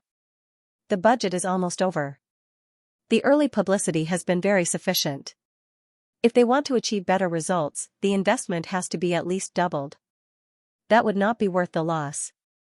Moreover, TV series are different from movies. TV series have a long serialization time, and the importance of audience reputation exceeds publicity. Lu Chen believes in the quality of Full House of Romance, so why fight with Shonan TV in publicity? The one who can laugh at the end is the winner. However, the idea of Shonan TV is obviously completely different from that of Lu Chen. After the first 2 episodes of Love got high ratings, they immediately launched a new publicity offensive. Hu Yang, the star of Love, immediately updated his blog with the title 1.39% and released a photo of him opening champagne in a hotel to celebrate with friends. At the same time, Hu Yang frequently interacted with the other actors of the show, and his pride was overflowing. In contrast, Lu Chen's blog fell into a brief silence. This inevitably gives people an illusion that the battle between Full House of Romance and Love, Lu Chen and Shonan TV and Hu Yang, has been decided. Sea of Love has a strong cast, and Lu Dawei, who directs the show, is a first-class director in China. The first 2 episodes of the premiere on the 15th did not disappoint. The plot was novel and original, the characters were bright and eye-catching, the details were accurate, and the camera was full of sense. It was definitely a rare good play. The average rating of 1.39% for the premiere strongly proved its charm. The author boldly predicted that Sea of Love will become the overlord of domestic summer TV series. The above comments came from a drama critic's blog. The small V-drama critic with hundreds of thousands of fans was not stingy with his praise. He praised Sea of Love to the sky. And he is not only the only drama critic who advocates for the boundless sea of love on his blog. Almost similar drama reviews appeared in Inspur blog after the premiere ratings of The Boundless Sea of Love came out, but were quickly forwarded to major forums and post bars. Compared with film critics and sound critics, drama critics are undoubtedly a more niche existence. The original drama critics mainly reviewed literary dramas, and later referred to professional TV critics. It was also different from film critics and music critics. The internet was basically the only platform for drama critics. Most of the drama critics were part-time industry insiders. Some of them used their real names, while others used their sock puppets. They had a certain amount of influence in the field of online TV series reviews. But it is basically a fool's dream to expect drama critics to review a TV series with a fair and just attitude. Putting aside the skin of professionals, they are no different from those online pushers who speak for money. Drama critics with a conscience were as rare as phoenix feathers and unicorn horns. However, the audience is not a fool. Whether it is good or bad, they will naturally judge it with their own eyes. In the relatively free world of the internet, there is also their voice. And the voice of the audience is the most real. Sea of Love is okay, but the front plot is too similar to Autumn in My Heart, isn't it? Hu Yang is very handsome, but isn't he trying too hard to play Qin Huai? I feel that Hu Yang is still Han Taishi in Autumn in My Heart, and his acting skills have not improved. The cast is really strong, but can the story be a little new? I feel good. On the internet, the audience has a lot of positive comments on Sea of Love, but there are also a lot of dissatisfaction. The main opinions are focused on the plot and the hero. First of all, the opening plot of Sea of Love is at least 70% similar to that of Autumn in My Heart. The same heroine is mistakenly replaced, and a series of storylines are derived. To put it bluntly, this was a counterfeit. However, this is precisely what Xianxia satellite TV is good at. Their self-made dramas are best at applying the plot. American dramas, Korean dramas, Japanese dramas. Whatever is popular, they will apply it and change it into their own things. What made people speechless was that Shonan TV's self-produced dramas were often very popular in the country, with the usual all-star lineup, excellent production, and brilliant marketing and publicity methods. And it was precisely because of their success that it attracted the industry to imitate them, and the phenomenon of people following them became increasingly serious. Shonan TV saw the great success of Autumn in My Heart, and resolutely launched a new drama that followed the trend, and even pulled in the actors of the original drama. The purpose was to attract thousands of fans of Autumn in My Heart. As for the hero Hu Yang, who has been very active on the blog recently, many viewers said that he was very handsome, but his acting skills and appearance did not match, and he did not get rid of the role of Han Taishi that made him famous. But most of the negative comments, whether it was posted on the official V of Shonan TV or the official V of Sea of Love, or the comment area of Hu Yang's blog, were basically deleted. Most of the comments that could be left were good comments. Time passed quickly, and a week passed in a blink of an eye. Lu Chen's new drama Full House of Romance finally ushered in the premiere day, which was broadcast at 8:30 p.m. on Beijing television, Zhejiang Satellite TV and South Korea's KGS TV at the same time. No matter how popular Sea of Love was, it could not cover up the honor of Full House of Romance. That is, Full House of Romance was the first TV series produced in China to premiere abroad simultaneously. This has also become one of the focuses of the publicity of Full House of Romance. But no matter how good the publicity is, it still depends on the results. If the ratings of Full House of Romance encounter a Waterloo, then this honor will become a joke. And many fans of Lu Chen and Chen Fei are also looking forward to the broadcast of Full House of Romance. They have long locked the TV channel on Beijing television or Zhejiang Satellite TV. Get ready, everyone. It will start in 10 minutes. Sitting in front of the computer, Meng Meng quickly typed a line of words and posted it in the QQ group she set up. Meng Meng's QQ group is called Morning Fan Club, with nearly 1,000 members, all of whom are fans of Lu Chen, and they are all real fans. Meng Meng is very famous in Lu Chen's fan circle. She suffered from leukemia and received generous donations from Lu Chen. Later, Lu Chen also established a charity foundation for leukemia. The story between Meng Meng and Lu Chen has been featured in major media. A few months ago, Meng Meng successfully completed a bone marrow transplant and recovered very well after the operation. Meng Meng, who was reborn, was extremely grateful to Lu Chen, and naturally became Lu Chen's hardcore fan. While recuperating at home, she set up this QQ group to support Lu Chen. Whenever any news related to Lu Chen comes out, Meng Meng will send it to the group as soon as possible. This time, Lu Chen's new drama Full House of Romance is about to premiere. Meng Meng not only wants to watch it herself, but also encourages her relatives, friends, and classmates to watch it together. As for the morning fan club, there is no need to mention it. Everyone is waiting. I know, little Meng Meng, I'm sitting in front of the TV, and I'm still playing commercials. Invincible Chen, Full House of Romance will definitely beat Vast Sea of Love.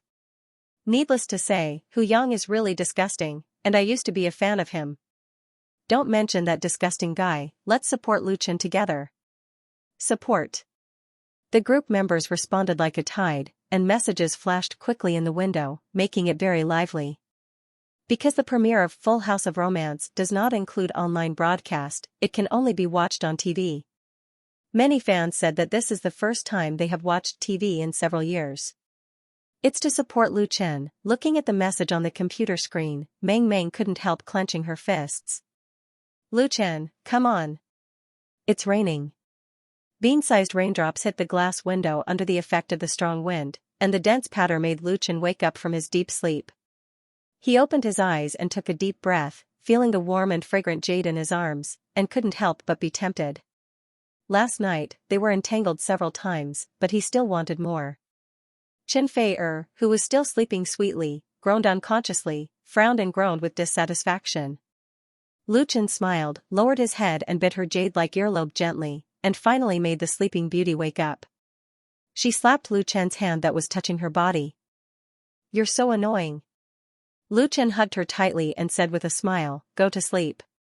But Chen Fei-er was already fully awake, and said coquettishly, I'm not a pig. Can I fall asleep just because I want to? What time is it? Lu Chen had to let her go, turned sideways and picked up the mobile phone in front of the bed. He opened it and took a look, 10:30. Ah. Chen Fei-er was shocked and immediately sat up from the bed, ignoring the thin quilt slipping down and exposing her body. It's so late. Get up quickly. Lu Chen said lazily, it's rare to have a day off.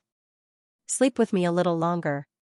During this period of time, his daily work schedule has been full, and there were few opportunities to meet with Chen Fei-er. Today, he finally had time to sleep in as a reward for himself. The way of life lies in tension and relaxation. If the string is too tight, it will break. You're the pig. Chen Fei-er didn't agree.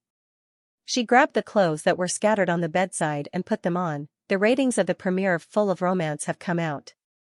You can still continue to sleep. Hurry up and watch it. Chen Fei-er is really concerned about Lu Chen and her second TV series. Last night, Beijing Television and Zhejiang Satellite TV premiered at the same time, and she went home early to watch it.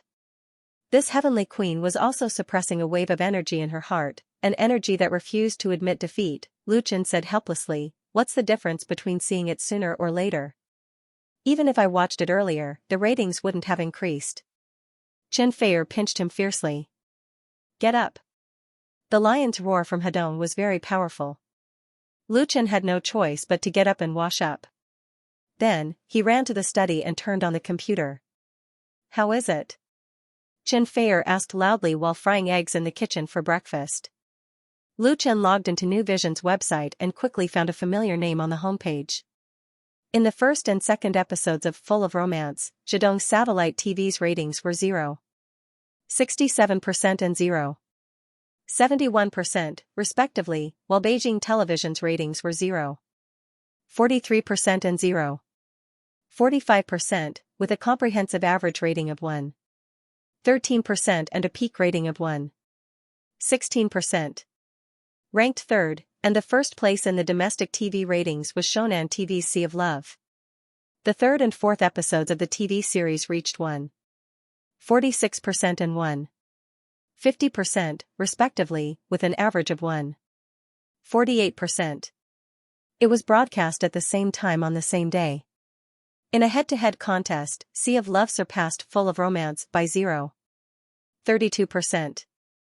This gap was not small, because many TV series' highest ratings may not reach 0.3%. Xianxia, who brought up the breakfast, was very disappointed. How could this be? Lu Chen took the plate and put it aside first. He held her in his arms and sat her on his lap. He said with a smile, "It's just beginning. I'll call to ask how the ratings in South Korea are." Full of Romance premiered in China and South Korea at the same time, which was the first time in a domestic TV series. While Lu Chen was on the phone, Xianxia tapped on the keyboard and opened the Light and Shadow Network. The Light and Shadow Network was a very famous community website in China. It mainly recommended and reviewed movies, TV shows, and books. The ratings of the Light and Shadow Network reflected the audience's evaluation of movies and TV shows to a large extent. This part of the audience was mainly artistic and petty bourgeois netizens, so their ratings had nothing to do with the movie box office and TV show ratings. It only represented a kind of comment direction. Xianxia was also a registered member of the Light and Shadow Network. Of course, she used a sock puppet ID.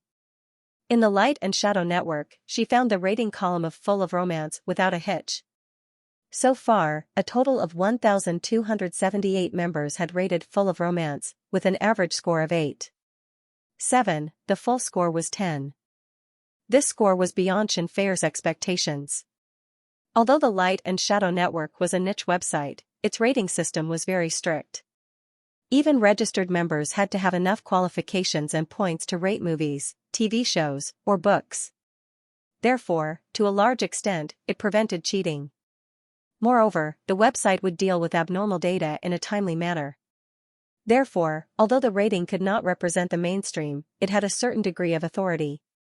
Most of the members of the Light and Shadow Network were urban white-collar workers. They liked artistic works. Most of them were disgusted with the popular idol dramas. Therefore, it was not easy for a TV show like Full of Romance to win a high score here. It was worth mentioning that Autumn in My Heart had a rating of 7.5 on the Light and Shadow Network. Moreover, the Light and Shadow Network's reviews were very polarized. Those who liked it praised it highly, while those who didn't like it hated it. The reason for their dislike was that they hated the melodramatic plot, the sadomasochism, and the female lead. The ratings for Full of Romance were obviously much better than Autumn in My Heart. There were many positive reviews. I watched Full of Romance last night. At least the story attracted me, so I give it 8.5, a modern version of Cinderella and the Prince.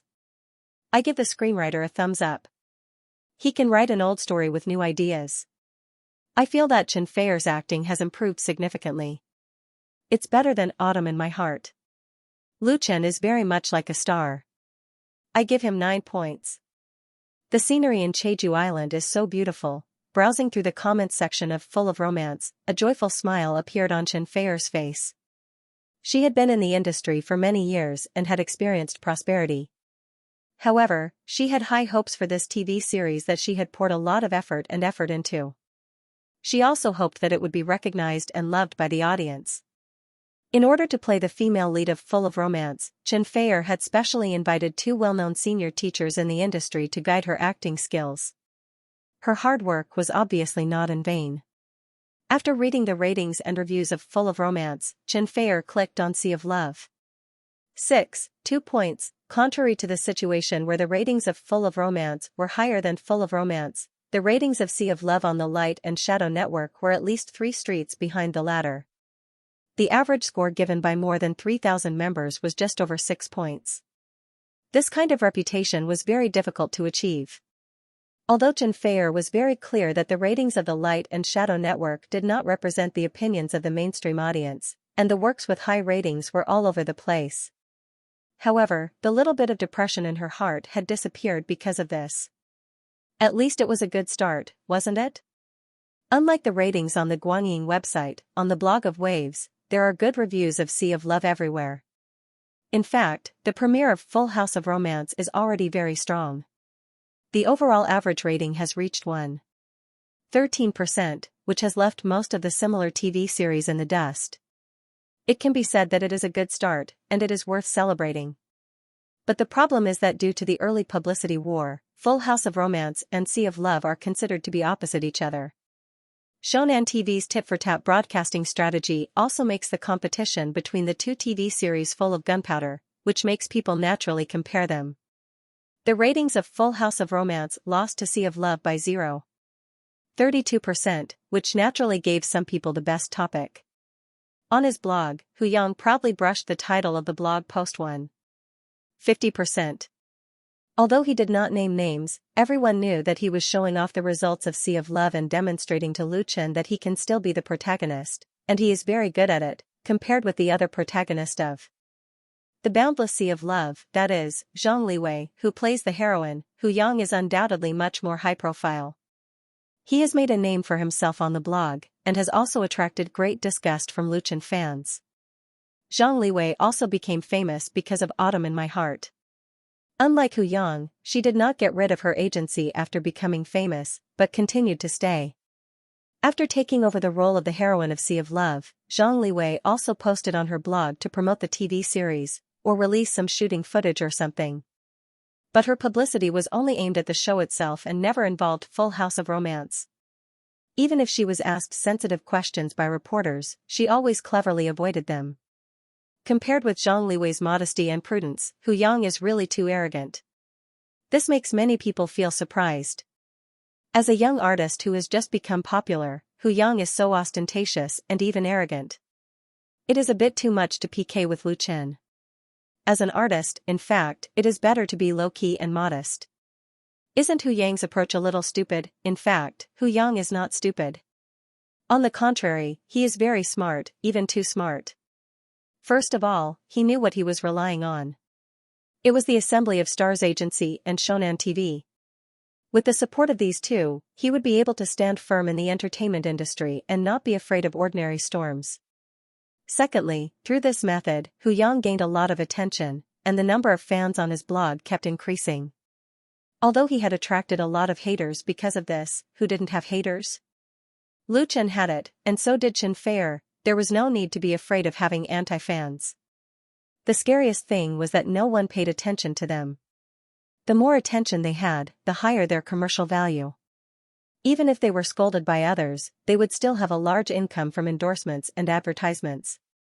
If they didn't seize the opportunity to hype up now, when would they? Therefore, not only would Hu Yang not restrain himself, but he would also continue to show off the viewership ratings.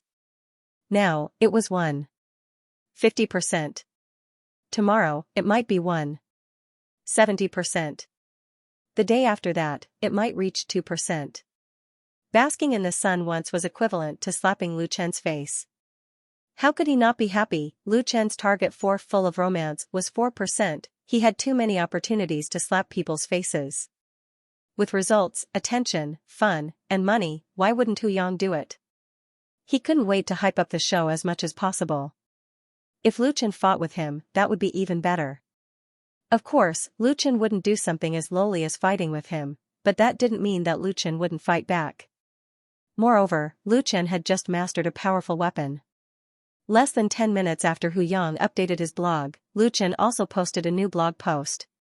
In this blog post titled Thanks, he first thanked the fans for their support for the new drama Full of Romance, which allowed the premiere of the drama to reach 1%, achieving the first step of his goal.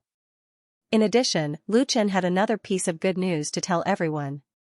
The premiere of Full of Romance in Korea had exceeded 15%, reaching 15.21%. This rating not only set a record for the premiere of domestic dramas in Korea, but it was also the runner-up for the premiere of the same genre on Korean TV this year, only 1.5% behind the champion. If it wasn't for the natural disadvantage of imported dramas, or if it was changed to KBS and MBC, the two stronger Korean TV stations, then there would be no suspense in the championship. As soon as Lu Chen's blog post was published, not only did it attract cheers and waves from fans, but it also gave a heavy blow to those who belittled Full of Romance on the blog. Of course, that included Hu Yang. Is 150% that great? Then try 15%, these people who were hit in the head only then remembered that Full of Romance was the first domestic drama to premiere in Korea at the same time. Its opening in Korea was perfect. Even if South Korea's market is much smaller than China's, don't forget that South Korea's variety shows have always been at the forefront in China. Full House of Romance followed Autumn in My Heart in South Korea. Can Sea of Love compare to it? No matter how stubborn they were, the truth was the truth. It couldn't be erased. Hu Yang wanted to use the ratings to slap Luchan in the face, but Luchan slapped him in the face. Stop talking nonsense. If you have the guts, go abroad and compete with others. In fact, in view of the success of Autumn in My Heart, Shonan TV also intended to export Sea of Love to Korea through MBC TV, copying the former's route. However, negotiations weren't that easy to reach. MBC was much more conservative and xenophobic than KGS. If Shonan TV didn't pay enough, it would be difficult to realize this wish. And even if Sea of Love could be broadcast in Korea in the future, so what? Now they had completely lost to their opponents. Lu Chen's thank you blog post not only received a lot of forwarding and likes, but many industry peers also forwarded their congratulations. SPG's official V also posted photos of Full of Romance playing on the big screens on the buildings in the bustling streets of Seoul. Many media outlets also used the method of news announcements to release the news of the success of Full of Romance in Korea on their respective websites. They speculated that this TV series should be able to set a new record for domestic dramas to be broadcast abroad. The impact of this was that many people had a strong interest in the TV series Full of Romance and used the playback function of digital TVs to watch the first and second episodes of last night's premiere. And tonight, Full of Romance would continue to broadcast the third and fourth episodes. This couldn't help but start to guess what the result of the collision of the two TV series would be. Would Sea of Love be able to maintain its ratings advantage over Full of Romance? Everyone was looking forward to it. On the evening of July 23, Full House of Romance continued to broadcast the third and fourth episodes on Zhejiang and Beijing television. Shonan TV Sea of Love aired the fifth and sixth episodes. The competition between the ratings of these two TV series has become the biggest hot spot on the domestic summer screen, and many film and television production companies and industry professionals have also paid great attention to it. Because whichever show wins the ratings is likely to bring about a wave in the industry. This phenomenon has existed on the domestic screen for many years, such as the original anti-Japanese drama, spy drama, idol drama, sitcom, etc., all of which became popular after a classic show, and then followed the trend to imitate it. Even if you can't eat fat meat, you can still get a few mouthfuls of soup to drink. The most important thing is that many investors like to invest in this kind of TV series. The risk is small, the return is high, and the profit is high. Before the premiere of Full House of Romance, in the eyes of many people in the industry, Lu Chen was not very smart. His first TV series, Autumn in My Heart, had already been a great success, but he didn't follow up with a second or third series. Instead, he changed his style and unknowingly abandoned many of the fans and audience of Autumn in My Heart, increasing the risk. Lu Chen's approach is obviously not mature enough. It is estimated that he became famous at a young age, and he has the support of several industry giants. Unexpectedly, he went against the powerful Shonan TV, which makes people sweat when they think about it. And the ratings of the premiere seem to prove Lu Chen's mistake. However, the 21% ratings of Full House of Romance in South Korea really scared everyone, making people lack the courage to complain. No one dared to point at Lu Chen again. Even if Full House of Romance is really a flop in China, it is still something to be proud of. What's more, Full House of Romance is not bad, but its light in China is temporarily overshadowed by its opponent. The battle between Full House of Romance and Sea of Love has just begun, and everyone is waiting to see who will laugh in the end. On the morning of July 24, the official website of New Channel updated the domestic TV program ratings list on its homepage. As a result, the number of visitors to the website set a new record. It was not only the media and people in the film and television industry who clicked to visit New Channel's official website. There were also a large number of ordinary fans. This was because the ratings battle launched by Wave's blog had already affected them. Shonan TV Sea of Love, the 5th episode's rating was 1.49%, the 6th episode's rating was 1.42%, 45%, the average rating of the 2 episodes was 1.47%, ranking first. The overall viewership ratings for the 3rd episode of Full House of Romance was 1.43% and the 4th episode was 1.47%. The average was 1.45%. Ranked second, the industry was in an uproar. Shonen TV's summer self-produced drama Sea of Love had invested a lot in publicity, and the premiere had seized the opportunity in advance. The first 2 episodes had been aired in the name of a trial broadcast a week ago, which was a good start. Riding on the momentum of the success of the premiere and the accumulated sense of anticipation from the audience, Sea of Love was broadcast for 3 consecutive days this weekend. It competed with Full House of Romance in the ratings, and won the first round beautifully. In everyone's view, the advantage of Sea of Love would definitely continue to be maintained for a period of time, and the decisive battle between the 2 sides should be in the middle. No one expected that the situation would change so dramatically overnight. The 4th episode of Sea of Love hit 1.5%, and the 5th and 6th episodes actually showed a downward trend. Although it maintained its first place with an average rating of 1.47%, even outsiders could see its decline, let alone the industry insiders. The ratings of a TV series were like a boat sailing against the current, not moving forward or backward. The ratings of the first half of the series were the most critical.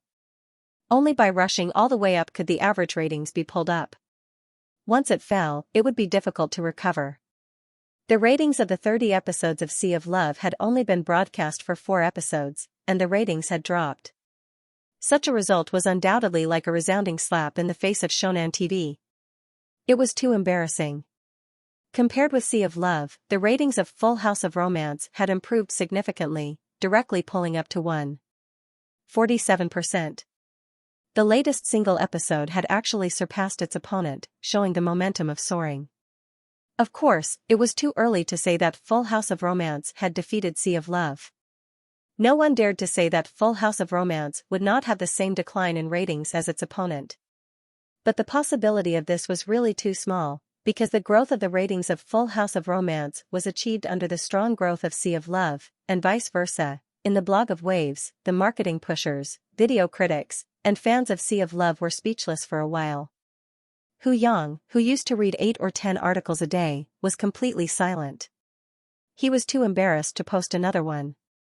45% blog post on his blog, right? It was not enough for others to laugh at, but Hu Yang and others shrank their heads, and Lu Chen's fans were proud. Lu Chen Studio and the official V of Full House of Romance had not said anything, but Lu Chen's fan group V could not wait to send out a congratulatory blog post. The title was very interesting, 1.47%. It was a complete imitation, a real slap in the face, and in a strange silence and noise. That is, on Sunday night, the 5th and 6th episodes of Full House of Romance were broadcast, and the 7th and 8th episodes of Sea of Love were broadcast. On Monday morning, the official website of New Video was updated again. The overall rating of the 5th episode of Full House of Romance was 1.67%, the 6th episode was 1.75%, and the average was 1.71%. Ranked first.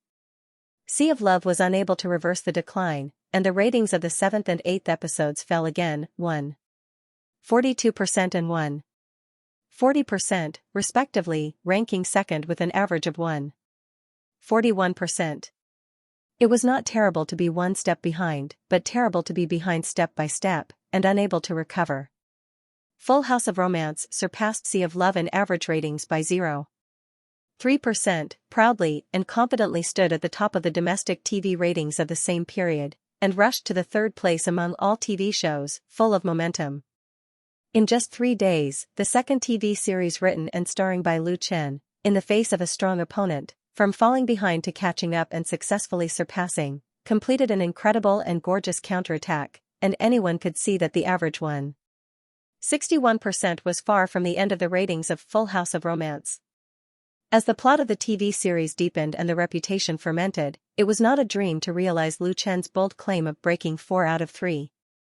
Such a result made Shonen TV's publicity on Sea of Love completely muted. Many people in the industry were completely confused. They did not understand why such a situation happened. They had expected a long and fierce battle, but Full House of Romance neatly cut down its opponent. Why did this happen? Why is that? Wan Xiaoquan took a sip of fragrant tea and said in a deep voice, because now the audience is tired of the kind of TV series that follow the trend. The audience's appreciation level is improving, and the requirements for movies and TV series are also improving. So the film and television production companies that are not enterprising and only want to take advantage of the situation will not be able to survive sooner or later. They can't always rely on clumsy plagiarism and shoddy plots to deceive the audience. Without novel creativity and unique ideas, it is inevitable that the audience will abandon it. In my opinion, Sea of Love is a TV series with beautiful packaging and powerful advertising, but the content is terrible. It is no different from the previous self-made TV series of Shonen TV. However, they ignore a very important point, that is, the TV audience has matured. To be honest, I was surprised that the ratings of Sea of Love didn't drop until the 5th or 6th episode. In my opinion, there is no need to watch the first 2 episodes of this TV series. It's enough to watch Autumn in My Heart. Why chew the cold rice again? Listening to his complaints, everyone present showed a knowing smile. July was the hottest season in Beijing, but in the elegant room of Yumming Tea Garden, there was no need to turn on the air conditioner. The cool breeze blew into the room from the open window, making people feel naturally relaxed and happy. A pot of good tea, a few snacks, and 3 or 5 friends sitting and talking were enough to easily pass the afternoon. Wan Xiaoquan looked a little excited. He put down the teacup and stared at Lu Chen sitting opposite him. His eyes showed a look of admiration. In contrast, the story of Full of Romance is much more interesting. It is warm, romantic and humorous, giving the audience a full sense of novelty. The good thing about this TV series is that the screenwriter can tell the story.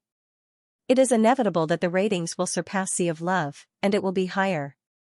A middle-aged man at the table smiled and said, "Old Wan, I didn't expect you to study TV series now." Although it was a joke, there was no malice because he was an old friend of Wan Xiaoquan's for many years. Today's party was initiated by Wan Xiaoquan. He invited several friends in the circle and Lu Chen. It just so happened that Lu Chen was able to find some time to participate in this tea party in this small circle. Wan Xiaoquan is a student of director Zhang Wendian and one of the well-known representatives of the 5th generation of directors in the industry. He is a very talented person and deeply appreciated by Zhang Wendian. As the saying goes, one's personality determines one's fate. Wan Xiaoquan had a very bad temper. 2 years ago, he was sent to prison for injuring someone in a conflict. He had just been released from prison a few months ago. Nowadays, Wan Xiaoquan was basically living in seclusion. Because of the relevant regulations of the State Administration of Radio, Film and Television, no film company or investors asked him to film, and his life was very poor. As for his friends, there were only a few of them left in front of him. After experiencing this unforeseen event, Wan Xiaoquan's temper had obviously changed. He was no longer violent and irritable, but had become tolerant and calm. If his friends had played such a joke on him in the past, he would definitely have been angry, but now he just laughed it off. "I'm bored, so I watch TV at home every day." Wan Xiaoquan said in a self-deprecating manner, "I was thinking that since I can't act in movies in the future, I might as well try acting in television." His friends fell silent. Although Wan Xiaoquan had a bad temper in the past, he was full of confidence and pride, as well as the desire to create. Right now, there was always a lingering sense of decadence that he could not get rid of. In the past, Wan Xiaoquan disdained TV dramas. In his opinion, movies were the real art. Now, he was sitting at home watching TV. The contrast was too sharp, making people feel sad. Lu Chen keenly felt the change in the atmosphere in the elegant room. He calmly opened the briefcase he brought with him, took out a thick stack of manuscript paper, and handed it to Wan Xiaoquan. Wan Xiaoquan was suddenly stunned. "This is?" Lu Chen said with a smile, "This is a movie script I wrote. I want to ask Teacher Wan for some advice." Wan Xiaoquan was surprised. "Then I have to take a good look." He solemnly took the script with both hands, and his eyes couldn't help but fall on the front page of the script. The title of the script was very eye-catching, A Chinese Ghost Story. Wan Xiaoquan's heart couldn't help but jump. He couldn't help but turn to the first page and read the introduction of the script carefully.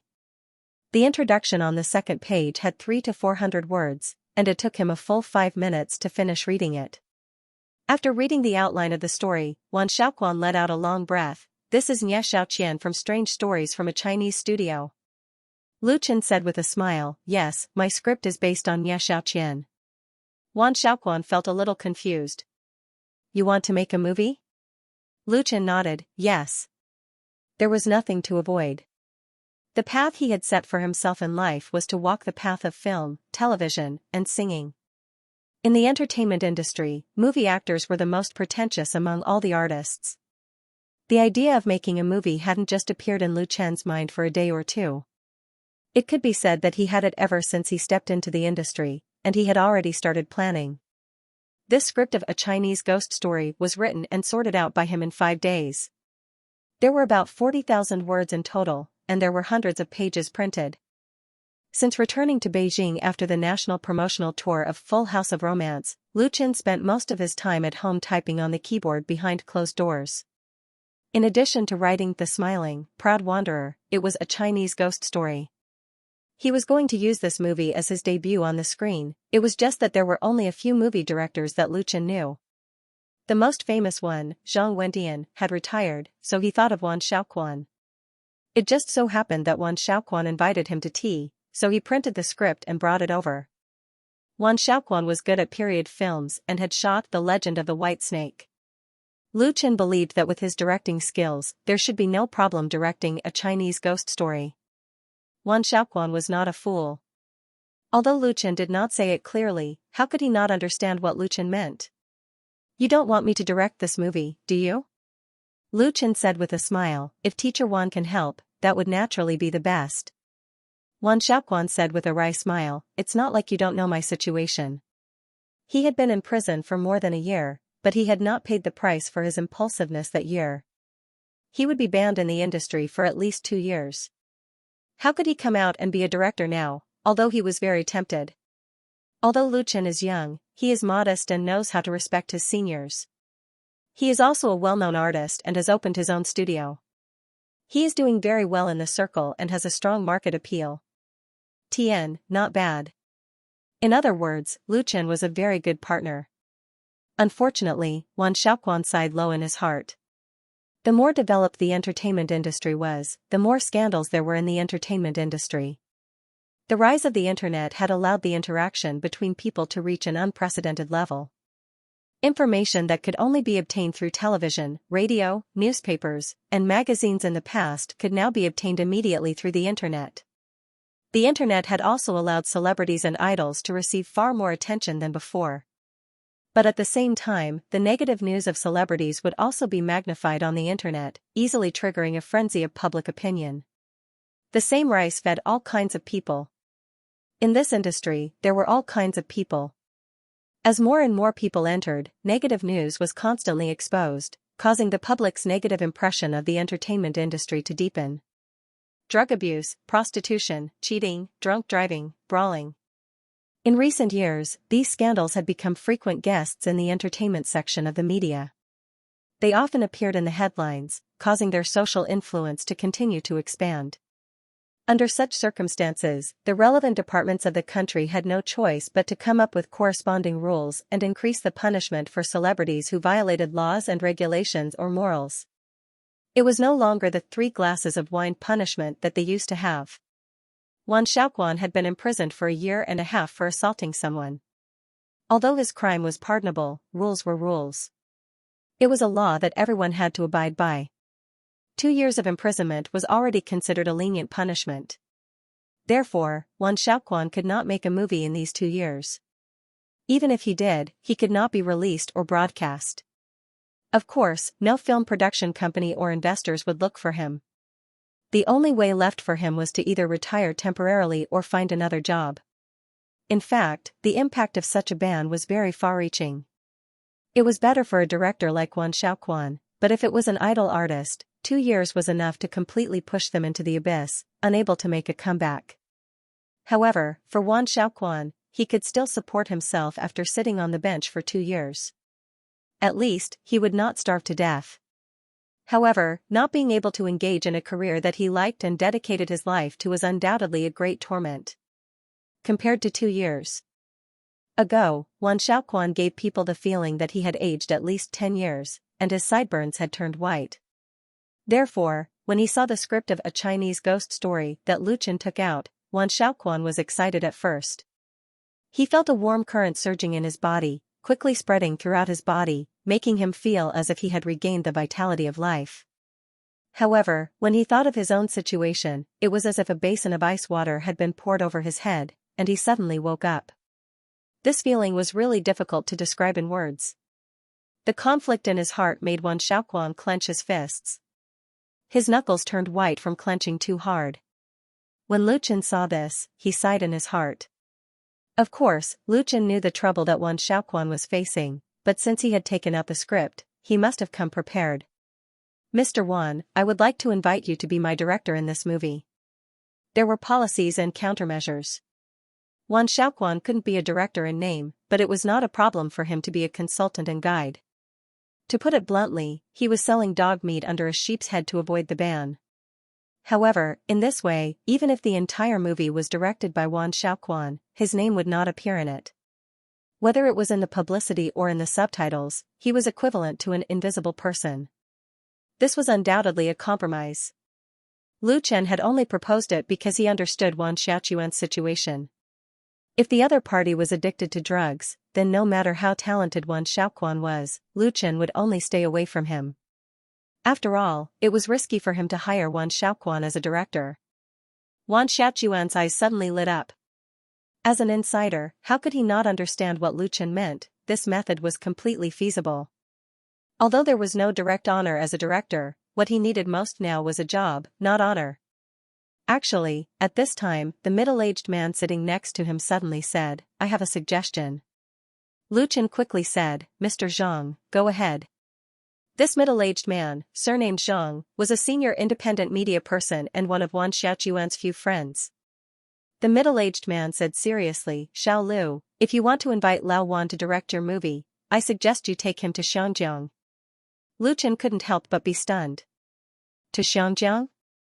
Yes, to Xianxia. The man smiled and said, you may not know, but at the beginning of the year, SARFT issued a new regulation. This new regulation was specifically aimed at the film industry of Xianxia, echoing with the film industry support plan of the Xianxia Special District Government, with the intention of helping to revitalize the film industry of Xianxia. The film industry of Xianxia was once very glorious in the 1980s and 1990s. After Xianxia returned to the motherland in 77 years, a large number of local films were able to be released in the huge mainland market. Urban films, comedies, ghost films, police films, and so on deeply affected several generations of young people, and many film and television stars also emerged. There were even many third-rate romance films that flowed into the mainland and were played in places such as street video halls. However, this prosperity did not last for too long. Due to the serious homogeneity and the emergence of shoddy production, it was gradually abandoned by the audience. In addition, the vigorous development of the mainland film and television industry, Xianxia's film industry suffered a great impact and soon declined after entering the new century. Therefore, many practitioners went north to seek development, and the continuous loss of talent aggravated this decline. In the past 10 years, Xianxia's film industry has been seeking a breakthrough in difficulties, and there have been a few good films, but it was undoubtedly a fool's dream to restore the prosperity of the past. And Xianxia's filmmakers have also been calling for the support of the government. The new regulation of SARFT and the support plan of the Xianxia Special District Government were brewed under this background. Wan Xiaoquan's old friend further explained in detail, you have no foundation in the film industry. Instead of choosing to compete with so many strong opponents in the capital, it is better to jump to Xianxia and start a new career, such as opening a film studio. The film industry support plan of the Xianxia government is not only effective for the locals, any film production company registered in Xianxia can enjoy preferential and supportive policies, and can also participate in the local film market of Xianxia, and at the same time radiate to Taiwan, Japan, and Southeast Asia.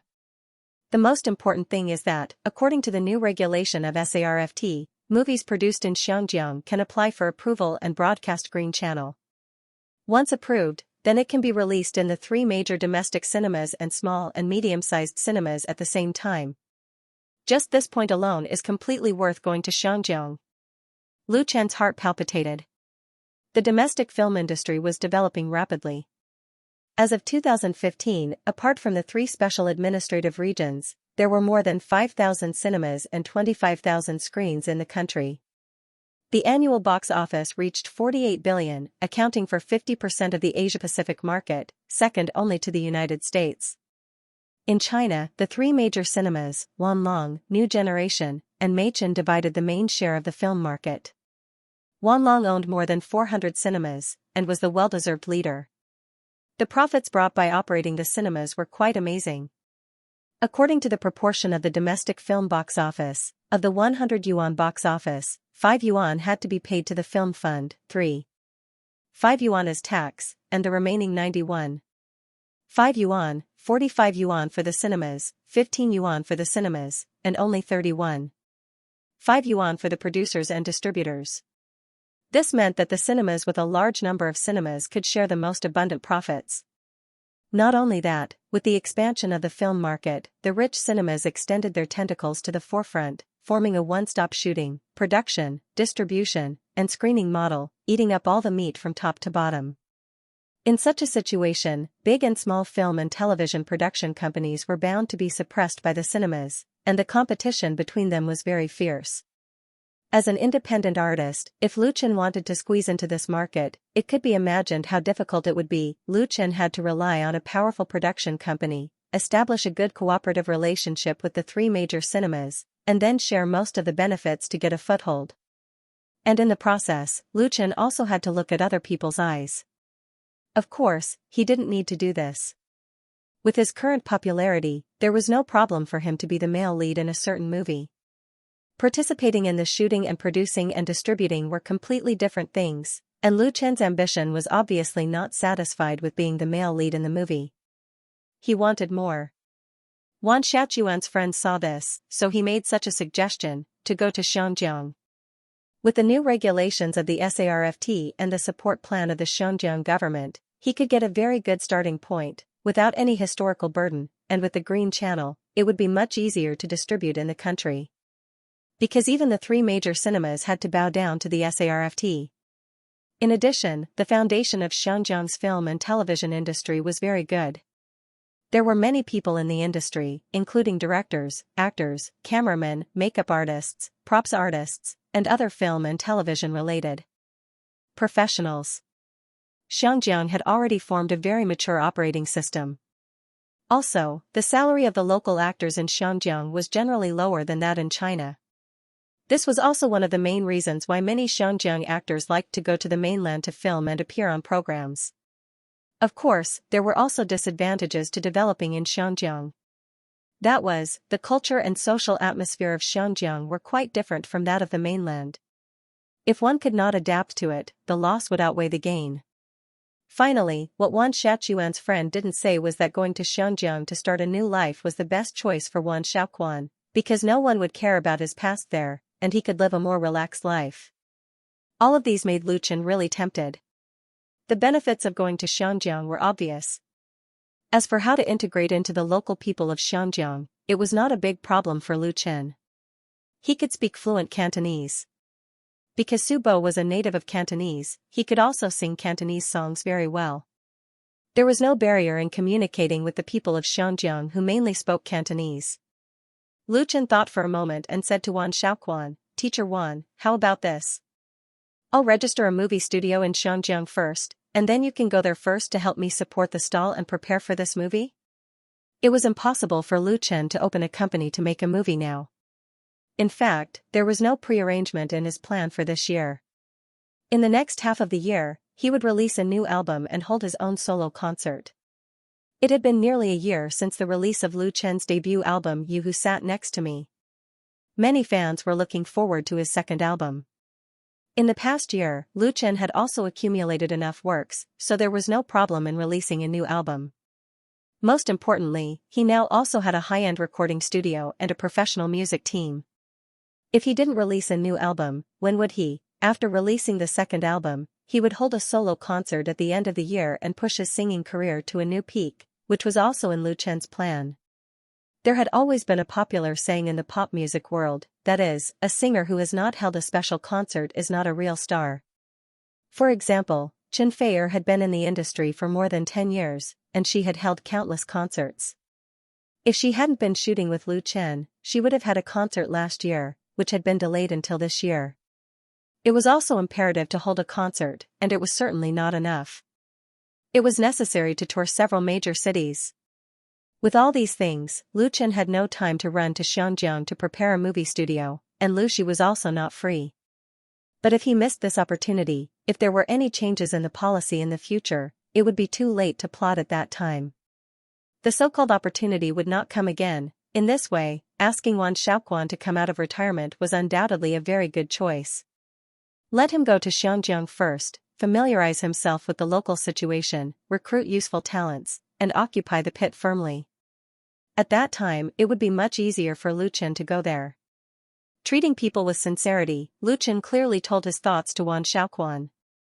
As for his choice, Lu Chen would respect it. Wan Shaoquan did not hesitate. Only after losing something would he know how to cherish it.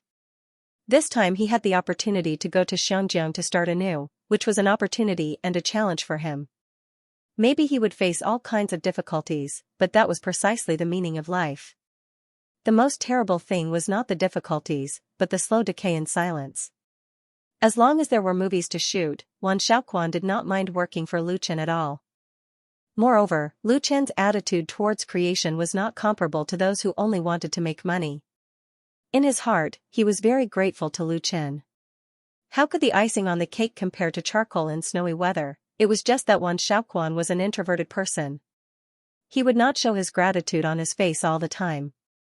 He would use actual work and achievements to repay Lu Chen's investment. Just like that, the matter was settled. Of course, Wan Shaoquan could not leave immediately. Lu Chen still had to give him 1 or 2 reliable assistants. In addition, he had to prepare the funds for the establishment of the Xianxia studio. He needed to discuss and solve these with Lu Shi. And now the most important thing for Lu Chen was the hit Full House of Romance. On July 29, the 7th and 8th episodes of Full House of Romance were broadcast. A week ago, Full House of Romance premiered in Beijing and Zhejiang satellite TV. 6 episodes were broadcast for 3 days in a row, and the ratings jumped from 1.13% to 1.75%. The increase was amazing, and it also caused a lot of response among the audience.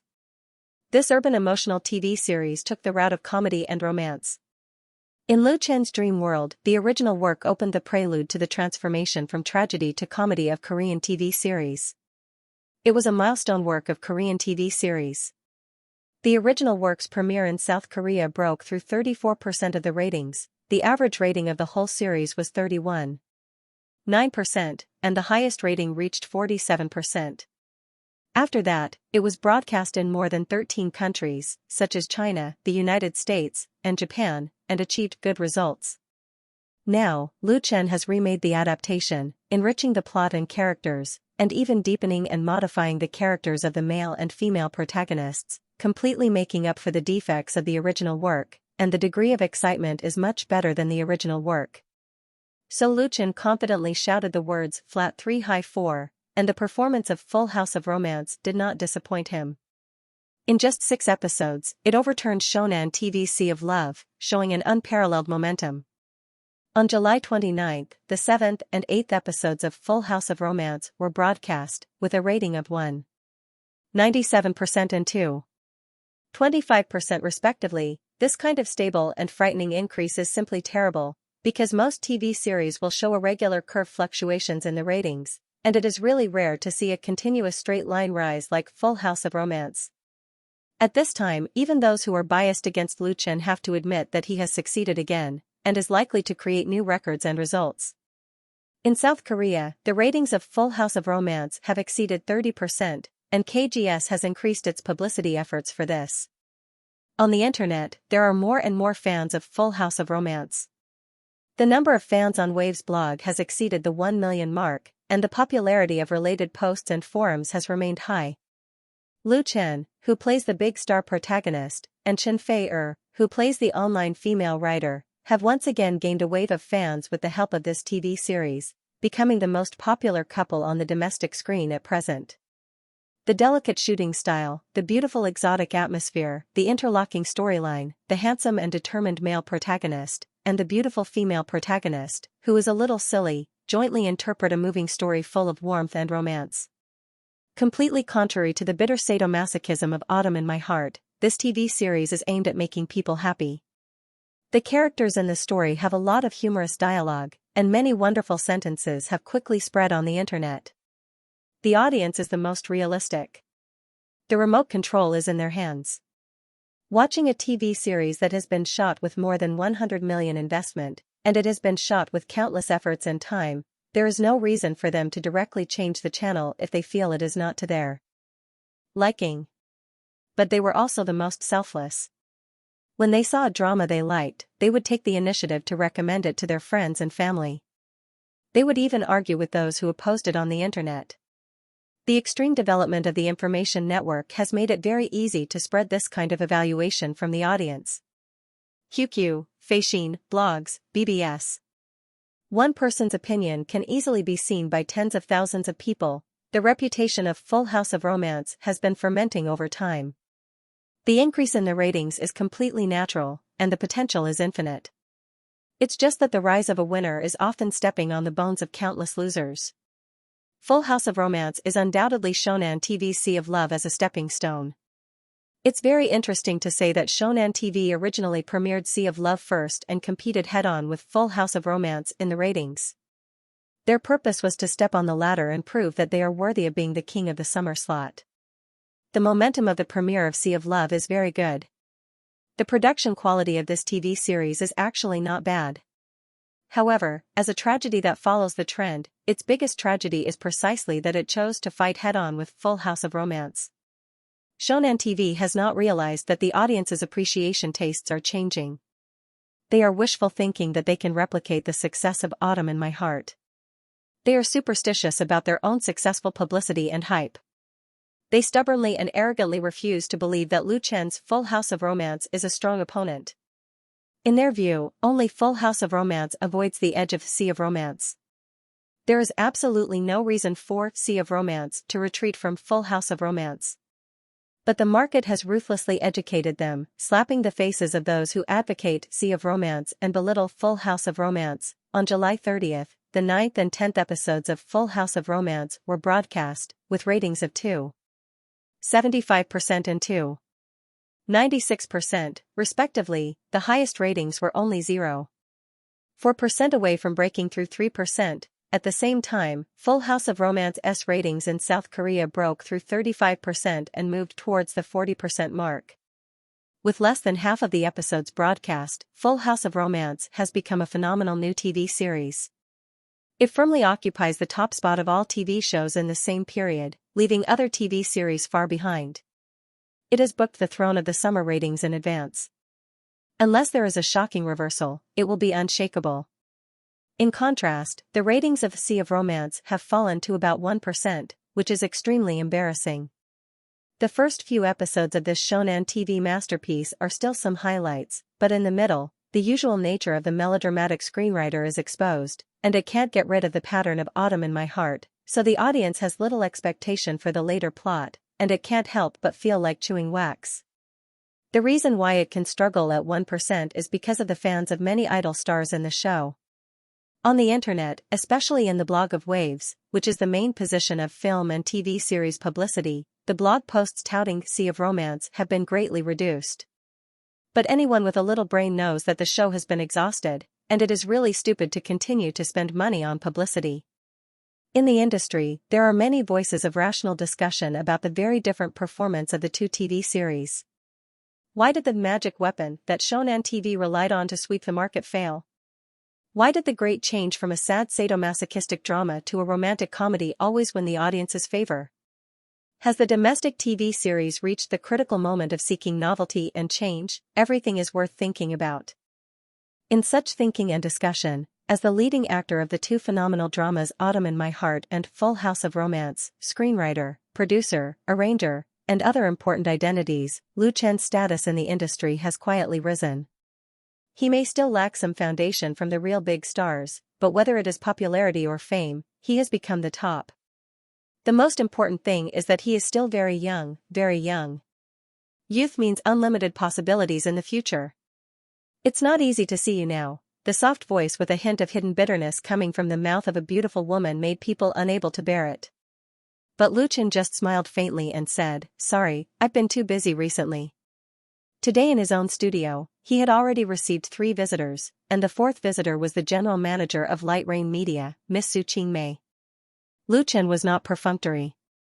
Since the ratings of the new drama Full House of Romance exceeded 3%, the number of media who came to visit or called for interviews suddenly increased. Various film and television entertainment companies and agencies came one after another, and there were even more institutional investors. Lu Shi, who was the general manager of the studio and Lu Chen's agent, couldn't even use 3 mobile phones. It was too late to deal with all kinds of people who came to the door, so she grabbed him from home to share the pressure. Su Qingmei had contacted Lu Chen several times, and today she finally caught him. The general manager of Light Rain Media had a very complicated heart. Just over a year ago, she looked at Lu Chen with a completely condescending attitude. At that time, Lu Chen was just a small singer in Forget Grass Bar, no different from thousands of newcomers in the capital. However, a year later, now Lu Chen had reached the point where she needed to look up to him. She had to make an appointment several times to see him, as if the identity of the two sides had been reversed. Of course, Su Qingmei's identity was not so low, but she came to find Lu Chen because she had something to ask. "I know you are a busy person." Su Qingmei quickly adjusted her mentality and said straightforwardly, "Our company recently signed a newcomer, who is very talented. I want to ask you to write a single for her." Lu Chen readily agreed, "Okay, I'll arrange a time for her to come over and meet me." In the film and television industry, Lu Chen, who only had 2 works, was not a real big star, but in the pop music industry, he was worthy of being the best singer, and his works were enough to overshadow any of his peers. For example, in the currently popular Full House of Romance, Lu Chen wrote a theme song and 2 interludes, which quickly made it to the original music chart. No one could doubt his talent in pop music. And Lu Chen was also the highest-priced songwriter in the circle. The sky-high price of 500,000 for a work set a record, which also greatly increased the treatment of his peers. Although the price tag was jaw-dropping, there was still an endless stream of entertainment agencies and singers who came to invite Lu Chen for songs, because his works were equivalent to bestsellers and were completely worth the money. It's just that it's not easy to ask Lu Chen to write a song now. He basically writes a song in 10 days on average. The invitations are almost at the end of the year. If you want to jump the queue, you have to rely on your relationship. Su Qingmei was here to cut the queue. Fortunately, Lu Chen gave him a lot of face and happily agreed. His studio had a good working relationship with Light Rain Media. Light Rain Media had several newcomers that appeared in Full of Romance. Although they were not important characters, they were still considered partners. As for the Bionics, there was no need to mention it. Su Qingmei's mood immediately improved. She smiled and said, "Thank you so much. I'll treat you to dinner tonight." After a brief hesitation, Lu Chen tactfully refused, "Unfortunately, I have an appointment tonight." Su Qingmei asked sourly, "With your family's one?" The one in Lu Chen's house was naturally the beloved Miss Chen Fei. Ever since the relationship between Lu Chen and Chen Fei was made public, the heavenly queen of the music industry entered the rhythm of daily public displays of affection. From time to time, she would post photos on her blog to bully the single people. However, she did not delay her career because of this. Instead, she moved from the pop music industry to the film and television industry. Both of her TV series became the ratings champion and her popularity continued to rise.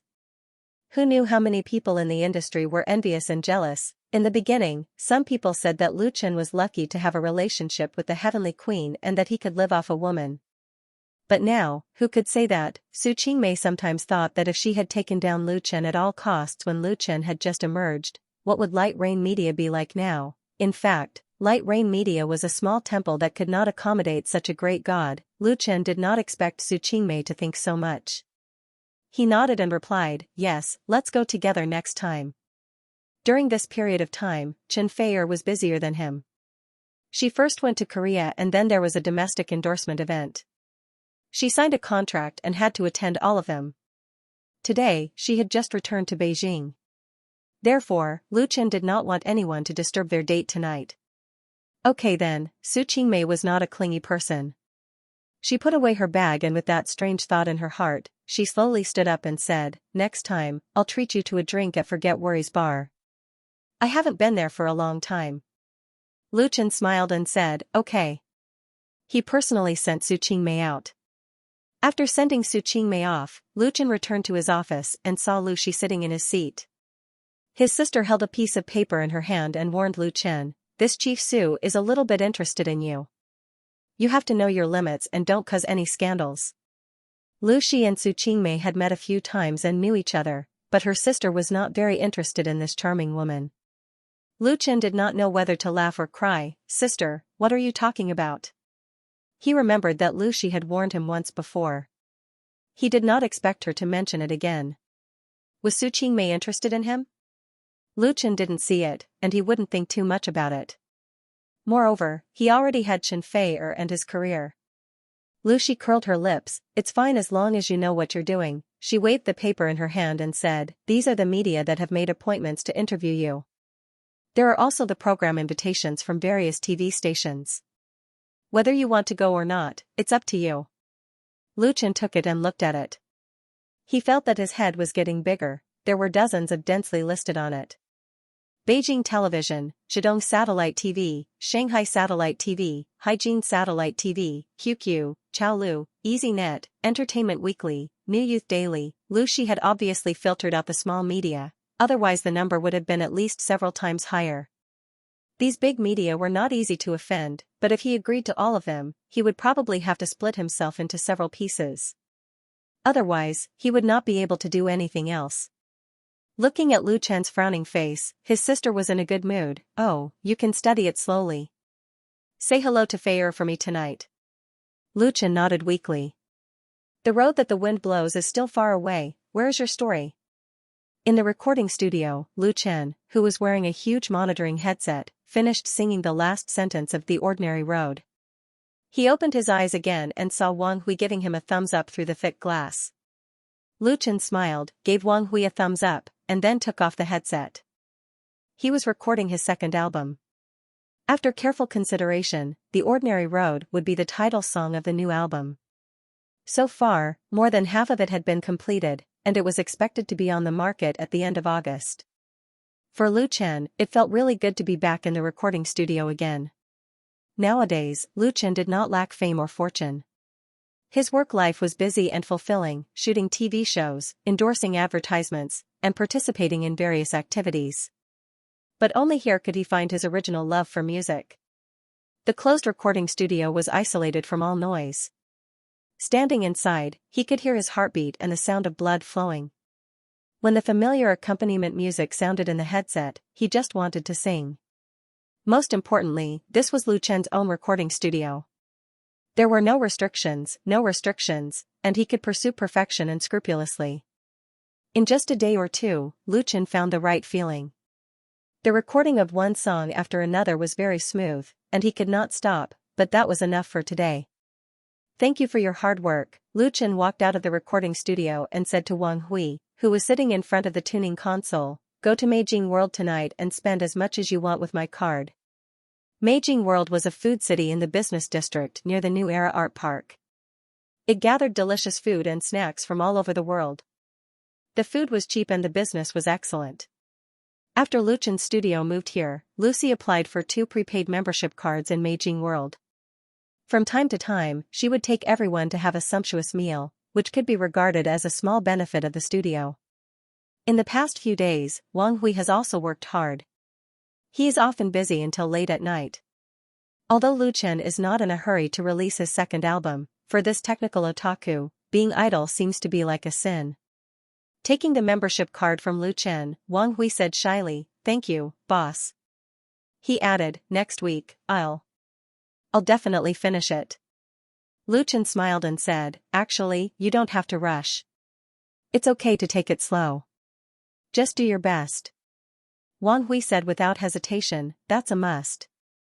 This album will definitely surpass You Who Sat Next to Me. Lu Chen's debut solo album You Who Sat Next to Me was also recorded by Wang Hui, but at that time, Wang Hui was still using his own recording studio and equipment, which was completely incomparable to what he has now. The renovation and equipment of Lu Chen Studio's recording studio cost nearly 10 million yuan. Although it couldn't be compared with the top sheds, it was definitely at the first-class level in China. For Wang Hui, who is obsessed with professionalism, letting him independently take charge of such a recording studio built completely according to his own ideals is like a mouse being transferred to a rice jar, which is extremely satisfying. Under such circumstances, Wang Hui can't tolerate any slack or relaxation in his work. He can only use his hardest work to repay Lu Chen's trust and support. Lu Chen smiled and patted Wang Hui on the shoulder. Drink some water.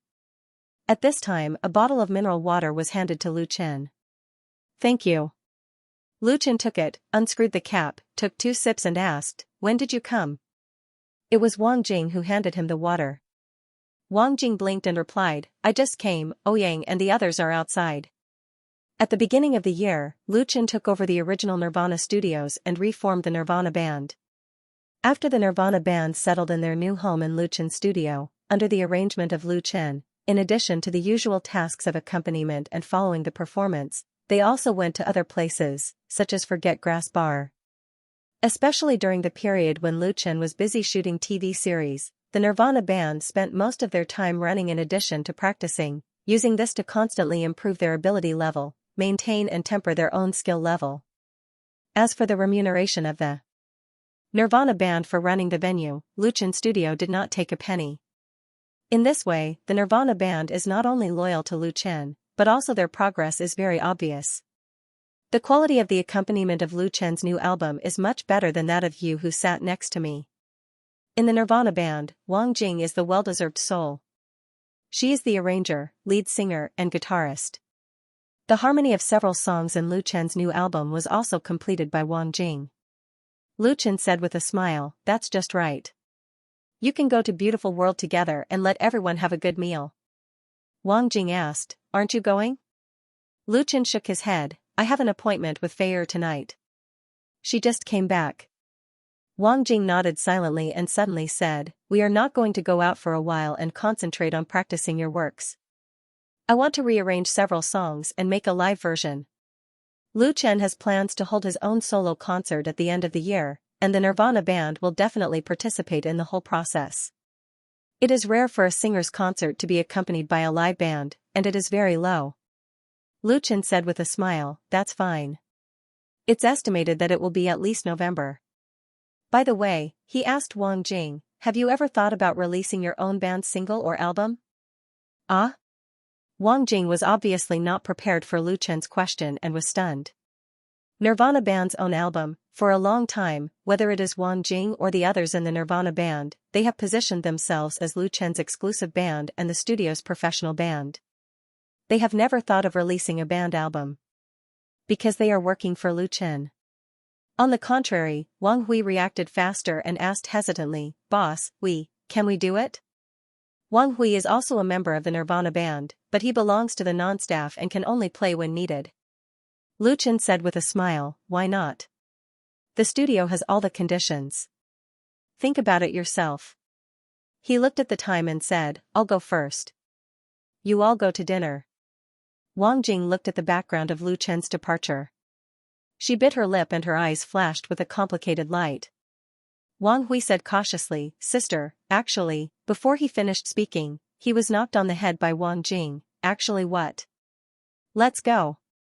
Wang Hui could only hold back the words he wanted to say with tears in his eyes. He had to be glad that he didn't say it, otherwise he would probably be unable to take care of himself. Although Wang Hui is a homebody, he is not stupid.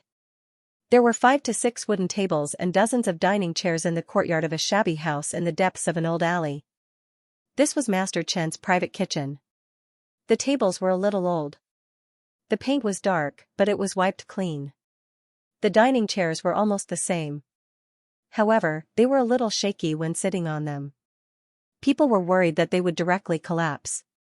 Of course, it was impossible to turn on the air conditioner in the open-air courtyard. There was an electric fan in the corner. It blew and swayed from side to side, sending cool air to drive away the heat of summer.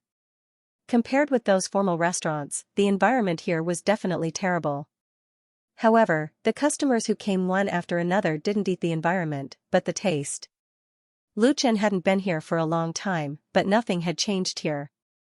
He came with Chen Fei'er. Master Chen's private kitchen had always had a good business. It didn't accept reservations. If you wanted a table in the small courtyard, you had to come early or late. Lu Chen and Chen Fei'er came at 7 o'clock in the evening. It was just past the peak time for dinner, so they didn't need to wait for a table. They ordered braised lion's head, 3 sets of duck, squirrel mandarin fish, boiled shredded dried meat, and 2 baskets of crab meat buns. These were authentic Huaiyang dishes, which were Lu Chen's favorite dishes and Master Chen's signature dishes. The braised lion's head, which had been simmering in the clay pot for a long time, was served first.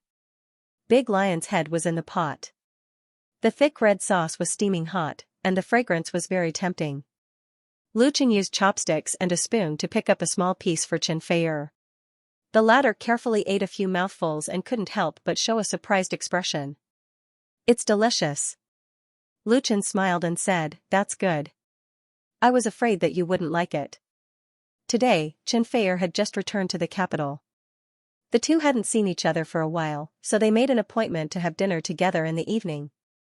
For some reason, Lu Chen suddenly thought of Master Chen's private chef, so he brought Chen Fei'er to this old place on the Third Ring Road to have a sumptuous meal. A bottle of red wine that cost tens of thousands of yuan and a steak that cost thousands of yuan could certainly bring enjoyment to the taste buds, but beer that cost a few yuan and braised meatballs that cost tens of yuan were not inferior at all. How could that be? Chen Fei'er shook his head and said, "Of course I would like such delicious food. Besides, the most important thing about eating is not what you eat, but who you eat with." There was a smile on her face, and her eyes were as gentle as water, intoxicating. Lu Chen hadn't drunk yet, so he was a little tipsy.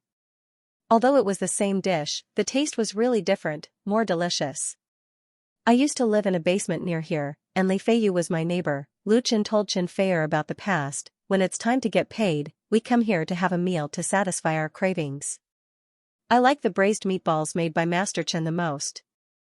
I really want to eat it today." Chen Fei'er listened quietly, then ate a few mouthfuls of food, and put more food in Lu Chen's bowl. The dinner was very heartwarming. When Lu Chen was about to pay the bill and leave, several girls walked over hesitantly. One of them asked, Excuse me, you are Lu Chen, Chen Fei'er, right?" Not knowing whether it was because of excitement or nervousness, her face was flushed. Several girls were also eating here, and then they noticed Lu Chen and Chen Fei'er sitting not far away. At first, they didn't dare to rashly disturb them, but now they finally mustered up the courage to do so. Lu Chen and Chen Fei'er looked at each other and smiled. Both of them wore sunglasses when they came, and of course they took them off when eating, so it was normal for them to be recognized. Lu Chen smiled and said, "Yes, hello." Hello. The girl who got a friendly response was even more excited. Can we take a photo together? I'm your fan." Lu Chen nodded, of course. He had met many fans now, and as long as the time was right, he would satisfy all requests for photos and autographs. Yay! The little girl was so happy that she immediately jumped to Lu Chen's side, hugged his arm, and then made a victory sign to her companions, and smiled like a blooming spring flower. Her companions had already taken out their mobile phones and were snapping a few photos in a row. Then they took one after another, and of course, they also took a few photos with Chen Fei'er, and quickly posted them on their WeChat moments. Lu Chen and Chen Fei'er patiently accompanied them to finish the selfie. The two of them were very consistent when it came to treating their fans, unlike some celebrities who took the cold route and always ignored their fans. So the fans of both of them were very united. After taking the photos, Lu Chen quickly pulled Chen Fei'er away, because there were other guests in the small courtyard watching. If other people were to come over to watch, it would be a little difficult to escape. Xian's car was waiting at the entrance of the alley outside, and Lu Chen asked her to send him and Chen Fei'er to Ho Hai. "I'm so full tonight. hand in hand as they strolled along the lake. Xianxia happily complained, "At least I've gained more than half a kilo." Lu Chen laughed, "How much do you weigh? It doesn't matter if you gain a kilo." Xianxia paid a lot of attention to maintaining her figure, and insisted on doing yoga every day, so her weight was the perfect standard. Xianxia asked, "Then do you like the fat me or the thin me?" Lu Chen said, "I like you, I don't care if you're fat or thin." Xianxia laughed, "Sweet words and honeyed words, you only know how to coax me." Although she said that, she still smiled sweetly. After walking for a while, the two of them sat down on a bench by the side of the road, staring at the distant lights and sparkling waves. Xianxia hugged Lu Chen's waist, leaning half of her body in his arms. She softly hummed. "The most romantic thing I can think of is to slowly grow old with you." Collecting bits and pieces of laughter along the way, leaving it for later, sitting on a rocking chair and slowly chatting. "The most romantic thing I can think of is to slowly grow old with you. Until we're too old to go anywhere, you still think of me as a treasure in your hands." The song "The Most Romantic Thing" she sang was the second interlude written by Lu Chen for Full House of Romance. Together with another interlude song "Only for You" sung by Lu Chen, they were currently ranked 3rd and 7th on the original music chart. This was a delicate and gentle love song. It was warm and romantic, expressing a little woman's view of happiness through melody and lyrics. Therefore, it quickly became popular after it was broadcast on the TV series. The official version of the song Full of Romance released by the official V account had already broken the 10 million download mark, but for Lu Chen, whether it was the interlude on TV or the official version, it was far less touching than Xianxia's soft humming at this moment. He held his lover in his arms, as if he had the whole world. Note: The Most Romantic Thing lyrics, Yao Ruolong/composer, Li Jingfan. Following the ratings of the 11th and 12th episodes of Full House of Romance on July 31st, the ratings of the 13th and 14th episodes, which were broadcast on August 5, reached 3.45% and 3.56% respectively, getting closer and closer to Lu Chen's stated goal. At this time, even people with stubborn prejudices have to admit that Lu Chen's second TV series has achieved more success than Autumn in My Heart and is bound to lead the domestic TV market again. A tragedy of sadomasochism, a romantic comedy, Lu Chen seems to have a pair of eyes that can see through people's hearts. He is always able to grasp the audience's preferences and create one miracle after another. However, the success of Full House of Romance has also made Shonan TV's Sea of Love fall into an extremely embarrassing situation. Its 15th and 16th episodes, which were broadcast on August 5, finally fell below 1%. Why did they use the word finally? That was because on Waves's blog, Lu Chen's fans were eagerly looking forward to Sea of Love falling through the bottom line. The comment section of Hu Yang's blog was flooded with 1% messages. It was simply what everyone expected. This made Shonan TV, which had made a vigorous publicity campaign before the broadcast of Sea of Love, very embarrassed. The marketing methods that were originally aimed at Full House of Romance were now all turned around and slapped in the face. It didn't matter if they were slapped in the face. Anyway, Shonan TV has always been very thick-skinned. However, Sea of Love, which had a huge investment, had a rating of 1%, which was very terrible. Someone had to be responsible for such a bad situation, right? So the industry soon had news that the crew member who advocated head-on with Full House of Romance had been transferred, and Sea of Love was likely to change its broadcast time. Now it seemed that if Sea of Love had not fought head-on with Full House of Romance, the ratings would not have fallen to such a point. Since there was no place to buy medicine for regret, they could only make up for it. Sea of Love, which had been hyped up in full swing, failed to step on Full House of Romance. Instead, it was trampled by Full House of Romance. Naturally, the evaluation of Lu Chen in the industry reached a new height. If the success of his first drama Autumn in My Heart was due to luck, then the popularity of Full House of Romance could only mean that he was so strong. Because no one could rely on luck to continuously create miracles. On the evening of August 8, Lu Chen participated in the talk show National Star on the popular radio station FM 103.6. Pop Radio is a first-class commercial radio station and online radio station in China. It takes into account both traditional and new media. The programs cover film and television, music, digital, fashion, travel, food, and other content that young people like. Whether it is radio or online, there are many listeners. On the other hand, Star of the Whole People was a celebrity talk show launched by the popular radio station a few years ago. Its listenership was quite high and it had a certain influence in the industry. Therefore, after receiving an invitation from a pop radio station, Lu Chen did not refuse to appear on this program. The live broadcast began at 7:30 p.m. at the pop radio station's headquarters in Beijing. Good evening to the listeners in front of the radio, and good evening to the netizens. This is the popular radio station, FM 103.6. Welcome, everyone, to Star of the Whole People program. I am Demin. I am Xiaoxing. The two hosts of Star of the Whole People were a man and a woman. Their stage names Demin and Xiaoxing were quite famous. They had millions of fans on Waves. Demin was about 30 years old. He wore glasses and looked gentle. His voice was clear and clean, and he spoke humorously. His partner, Xiaoxing, was much younger. She had fair and beautiful long hair, and she had a pleasant and moving voice.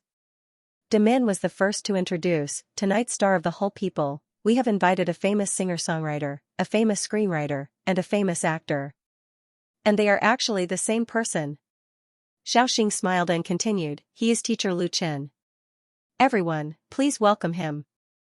The sound effects of the applause sounded, and Lu Chen said into the microphone, good evening, everyone. I am Lu Chen. It's a pleasure to chat with the two hosts on the pop radio station. Xiaoxing said, first of all, I would like to congratulate Lu Chen. Full House of Romance, which was written, created, and starred in by Lu Chen, broke through 4% in the ratings last night, setting a record for the same type of TV series in the past decade. Demin said, congratulations, Lu Chen. Lu Chen said with a smile, thank you. The 18th episode of Full House of Romance, which was broadcast on the evening of August 7th, broke through 4% in the ratings, reaching 4.6%. Although the industry had long expected this result, when it really happened, it still caused a heated discussion. It became the headline of many entertainment media, and it once again attracted a wave of attention. For more than a decade, the domestic TV series market had developed rapidly. The number of TV series shot every year continued to increase, showing a thriving trend. However, it was also accompanied by fierce competition and the phenomenon of blindly following the trend.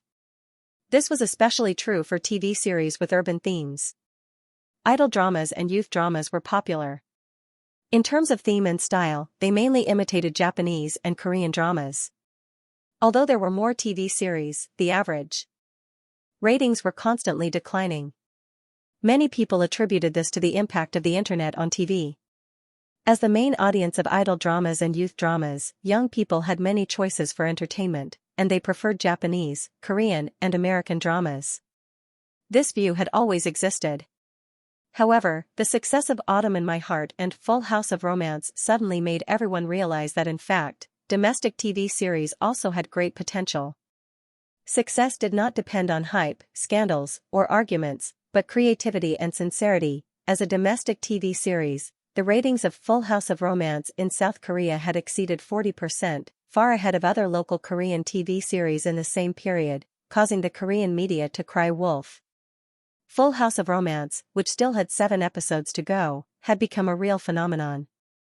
The two hosts of Stars of the Nation naturally could not avoid this topic, so they first flattered it. Then, they changed the topic to the male and female leads. Little Star said, I have a listener here called Tiny Attic. He said he would like to know, Teacher Lu Chen, who was the first to pursue Chen Fei when you were in love? When she asked Lu Chen, the host had a smile on her face. Obviously, she also wanted to know the answer. Stars of the Nation was a real live program. Radio listeners could interact with the host or the celebrities being interviewed through the hotline, while netizens could leave messages on the live website, and then the host would filter out the questions. This question was a little interesting. Who chased who first? This question made Lu Chen recall how he and Chen Fei first met, became familiar with each other, and fell in love. A faint smile appeared on his face. Xiaoxing suddenly felt jealous. Lu Chen was very young, tall, handsome, and had a perfect image. He also had outstanding talent and a bright future. A person like him was undoubtedly the dream lover of many girls, but he was already taken. How lucky was it to be able to win Lu Chen's love? However, the person he loved was an existence that not many women could compete with. It really made people feel powerless to be jealous, and they did not even have the slightest confidence to compete. Lu Chen thought for a moment and replied, "Actually, no one took the initiative to chase who first. How should I put it? You met someone at a certain time and place, fell in love, and then the other person also fell in love with you, and the two of them naturally got together. This is basically my love story." Lu Chen's answer cleverly avoided the question of who was chasing who, and it was impeccable, making it impossible for people to solve the problem. Otherwise, whether he said that he or Chen Fei chased first, it would be a laughing stock. Yes, a very beautiful love. De Min nodded, his eyes landing on the tablet screen. There's another question. A Pink Peach listener asked, Lu Chen, is Chen Fei your first girlfriend? If not, what was the reason for the breakup? The host had a smile on his face, and he looked a little mischievous. This question seems a little sensitive, of course, you don't have to answer. Although he said he did not have to answer, he actually wanted Lu Chen to answer. Since it was sensitive, why ask? Lu Chen knew that the host had to create a highlight, and the host's limits were not too much. Of course, he did not have to answer, but avoiding the question would inevitably make people think that he had a guilty conscience and had some unbearable past. Therefore, answering such a question was better than not answering, and the key was how to answer it. He smiled and said, when I was in school, I fell in love like many people, but we broke up in the end. As for the reason, I think, at that time, we were still too young to understand love. De Min and Little Star looked at each other and saw admiration in each other's eyes. Stars of the Nation had been on air for 2 years and had invited many celebrities. In the past, they had also talked about love, but there weren't many who could give such a meaningful answer like Lu Chen. Lu Chen was very young, but he seemed to have a deep understanding of love, as if he had already experienced the vicissitudes of life. What he brought to the two of them was really a wonderful feeling. At this moment, in the live broadcast room of the popular radio station, Citizen Star, the listeners started to flood the screen. Due to the preview of the program and the recent explosion of Lu Chen's popularity, the number of viewers listening to the popular radio station's live webcast was very high. As of now, it had exceeded 1.2 million and was still increasing. Such a popularity index was really rare in the past radio broadcasts of Stars of the Nation. I want to say that I'm not one of the many people who have never been in a relationship after graduating from university. Never talked about it +1. We broke up when we graduated from university. Now that I think about it, I really want to cry. Yes, we didn't understand love when we were young. I'm very curious who Lu Chen's first girlfriend is. Do you think she is also listening to this program? Lu Chen, I want to hear you sing a song about love. I want to hear a song +10,000. The comments of these online listeners would be reflected on the screen in the broadcasting room in real time. The host, Little Star, smiled and said, so many listeners have said that they want to hear you sing a song about love. What do you think? Lu Chen did not refuse. Of course. Before going on the program, it was said that there would be a live singing segment, but it was just brought forward. Even the guitar had been prepared. Lu Chen took the guitar from the radio station staff and held it in his arms to test the tone. After building up his mood, he said into the microphone, this song is for love, it's called, Because of Love. His voice turned into radio waves and signals, instantly transmitted thousands of miles away and into the boundless online world. There was also the sound of the piano and singing. I'll give you a CD of the past, listen to our love at that time, sometimes I suddenly forget that I'm still in love with you. I can't sing that kind of song anymore, although I often forget that I'm still in love with you. Because love is not easily sad, therefore, everything seemed to be blissful. Because love grows simply, can still be crazy for you at any time. Gently plucking the strings, Lu Chen sang this song, Because of Love from shallow to deep, as if he was telling his own love story, telling those sweet, warm, and romantic stories. His simple playing and singing were like the simplest confession. There was a tinge of sadness in it, but it was full of deep nostalgia. It easily aroused people's desire for love from the bottom of their hearts. It was sincere and exquisite. Because how can love have vicissitudes so we're still young? Because love is in that place, there are still people wandering there, people coming and going. This song was originally a duet between a man and a woman, but Luchan slightly changed it to a solo. But what didn't change was the beautiful melody and touching lyrics. He chose this song not to find the feeling of first love again, but to treat his love with a more mature state of mind. Chen Fei should also be listening to this program, and he believed that she could understand his heart. As the audience at the scene, the hosts of National Star, De Min and Little Star, listened very seriously and were very moved. Little Star even listened with red eyes. She was deeply moved by this song, because of love. In the online live broadcast room, the rolling comments never stopped. Because of love, I really, really want to be in love again. Why does it sound so good? 55,555, I want to cry listening to it. As a single dog, I feel deeply hurt, and I don't want to listen to it anymore. Luchan's songs are really getting better and better. I like this love song. Luchan, I love you. At that time, sighing, sad, admiring, expressing love. Thousands of comments became the footnotes of this song. As Luchan finished playing and singing, Pa, Pa, Pa, there was applause in the broadcasting room of the pop radio station, applause from the two hosts. Tonight's program was already a success with this song, Because of Love. Note, Because of Love lyricist/composer, Little Ku Jiangqing West District, Flying Dragon Internet Cafe. It was already late at night, but the smoky internet cafe was still filled to the brim. There weren't many empty seats. Wang Pu took a deep breath of the Red 5 cigarette in his mouth and smoked the last bit of tobacco. Then, he reluctantly pressed the cigarette butt into the ashtray. The next moment, he puffed out the smoke, straightened his back and opened his arms, looking energetic. Wang Pu opened the QQ group skillfully, his fingers flying on the keyboard. Brothers, get ready to vote. The same content was quickly copied to the other two groups. The group members responded immediately. Don't worry, group owner. My 15 recommendation votes are dying. Just waiting for 12 o'clock. 2 Vs, 9 tickets. I will buy them all this week. You guys get ready, I will send some tips first. Damn, Tuheo, you are here too. Please hug my leg, please whip me. You must get on the recommendation list on the homepage. Looking at the comments that flashed across the screen, Wang Pu felt his blood boiling.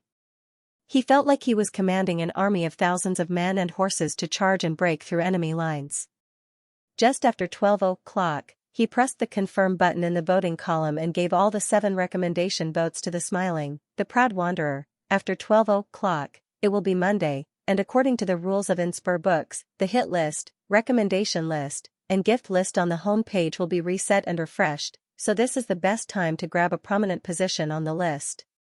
As a loyal fan of the Smiling, Proud Wanderer and the owner of the group of 3,000 readers of the Smiling, Proud Wanderer, Wang Pu had been planning this action for several days. He had mobilized a large number of members in the group, as well as the book bar and the forum. Wang Pu had been suppressing his anger.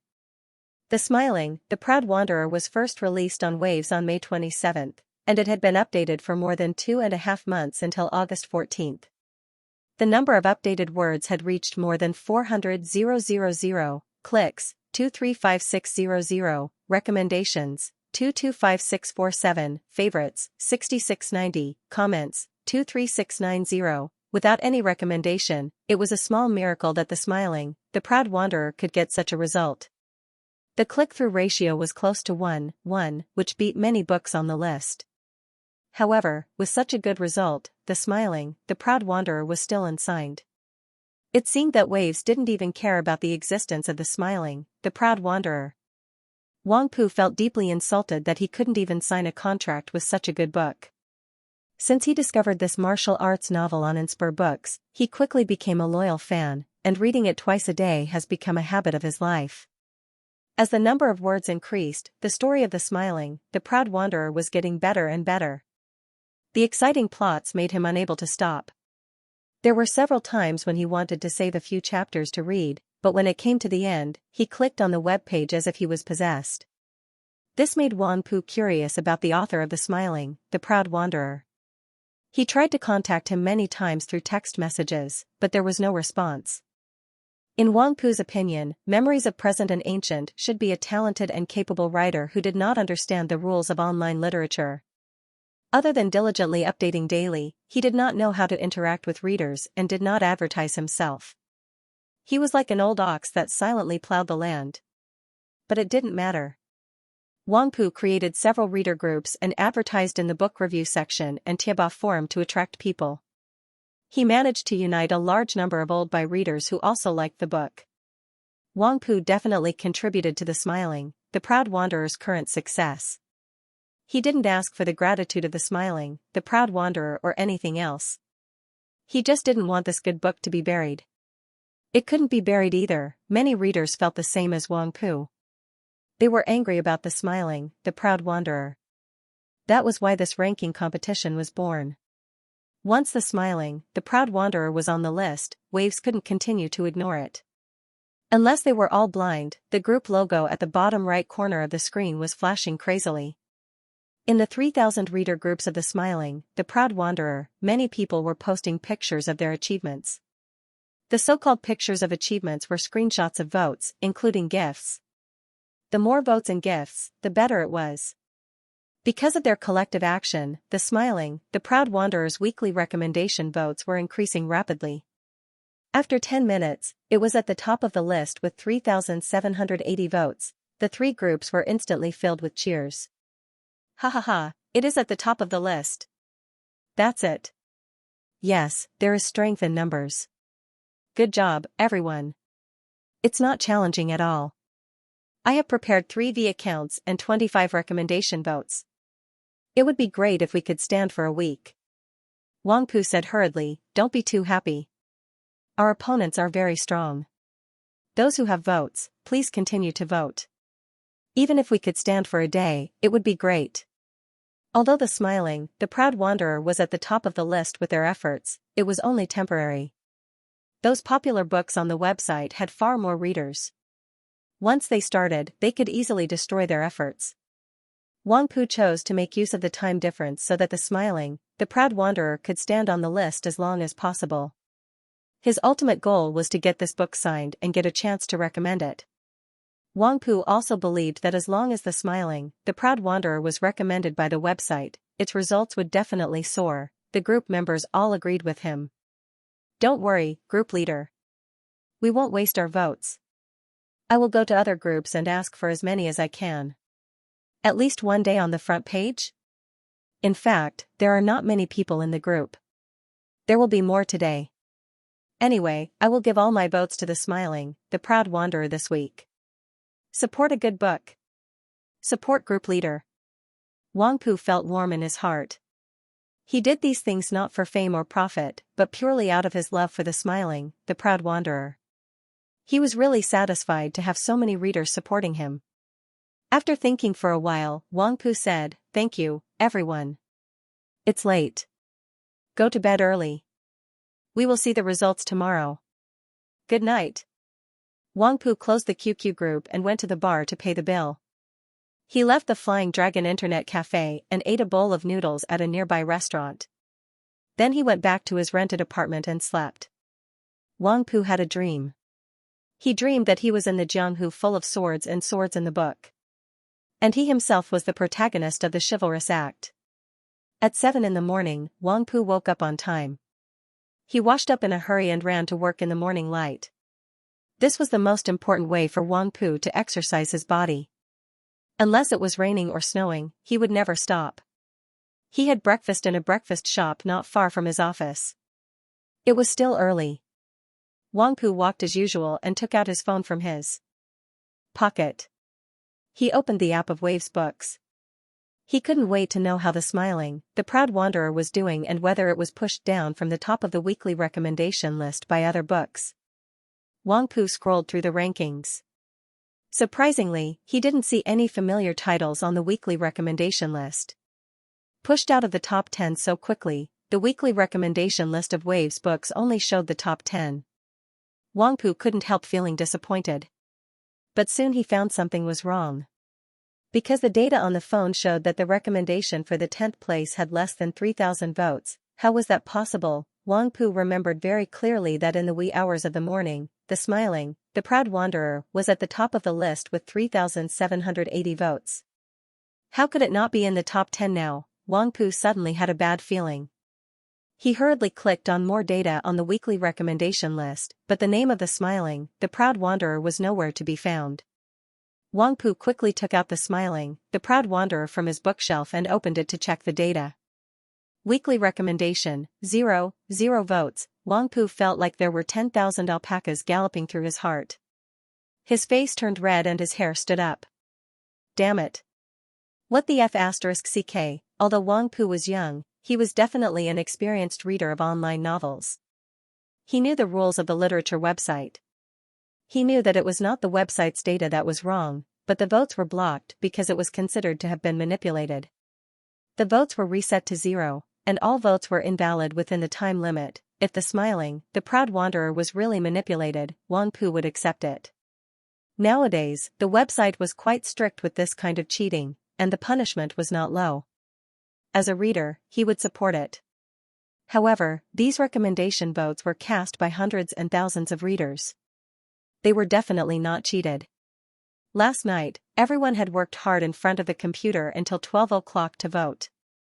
Now, all their hard work had gone up in smoke. How could Wangpu be willing? The group was probably in an uproar right now.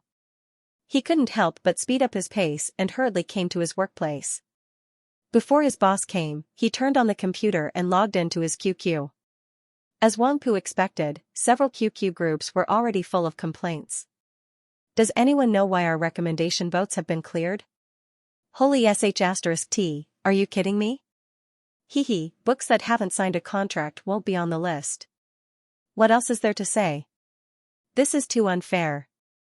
I want to complain. Forget it. The arm can't twist the thigh. What's the use of complaining? She doesn't even care about you. I'm so angry. Some people were confused, some were agitated, some were angry, and some were clamoring for justice. Even though the number of members online at this time was not bad, everyone was talking at once.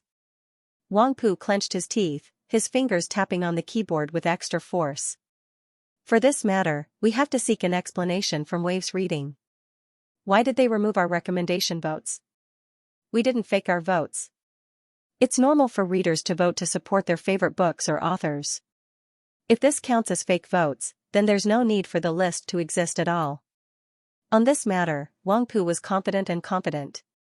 How could he swallow his anger? His opinion was immediately supported by everyone.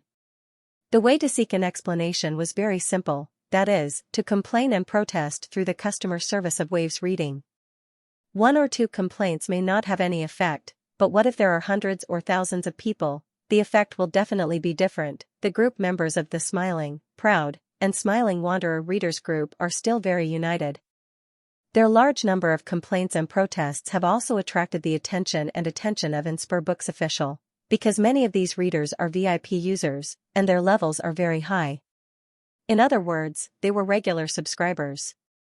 Near noon, the department head of Waves Reading, together with the channel's editor-in-chief, editor, and technical customer service staff, held a small meeting to discuss this matter. The head asked, "What's going on with the book, The Smiling, Proud Wanderer? So many people complained." The technician explained, "This book suddenly appeared on the top of the weekly list at 0:10 this morning. There's a serious suspicion of fake votes, so I blocked the votes this morning." The head frowned and asked, "Have you checked if it's really fake votes?" The technician shook his head, "Not yet. The votes are all normal, but, at this time," the channel's editor-in-chief coughed and said, "I've paid attention to this book before. It's quite good, and the theme is quite special, but the author refused to sign the contract." The supervisor furrowed his brows.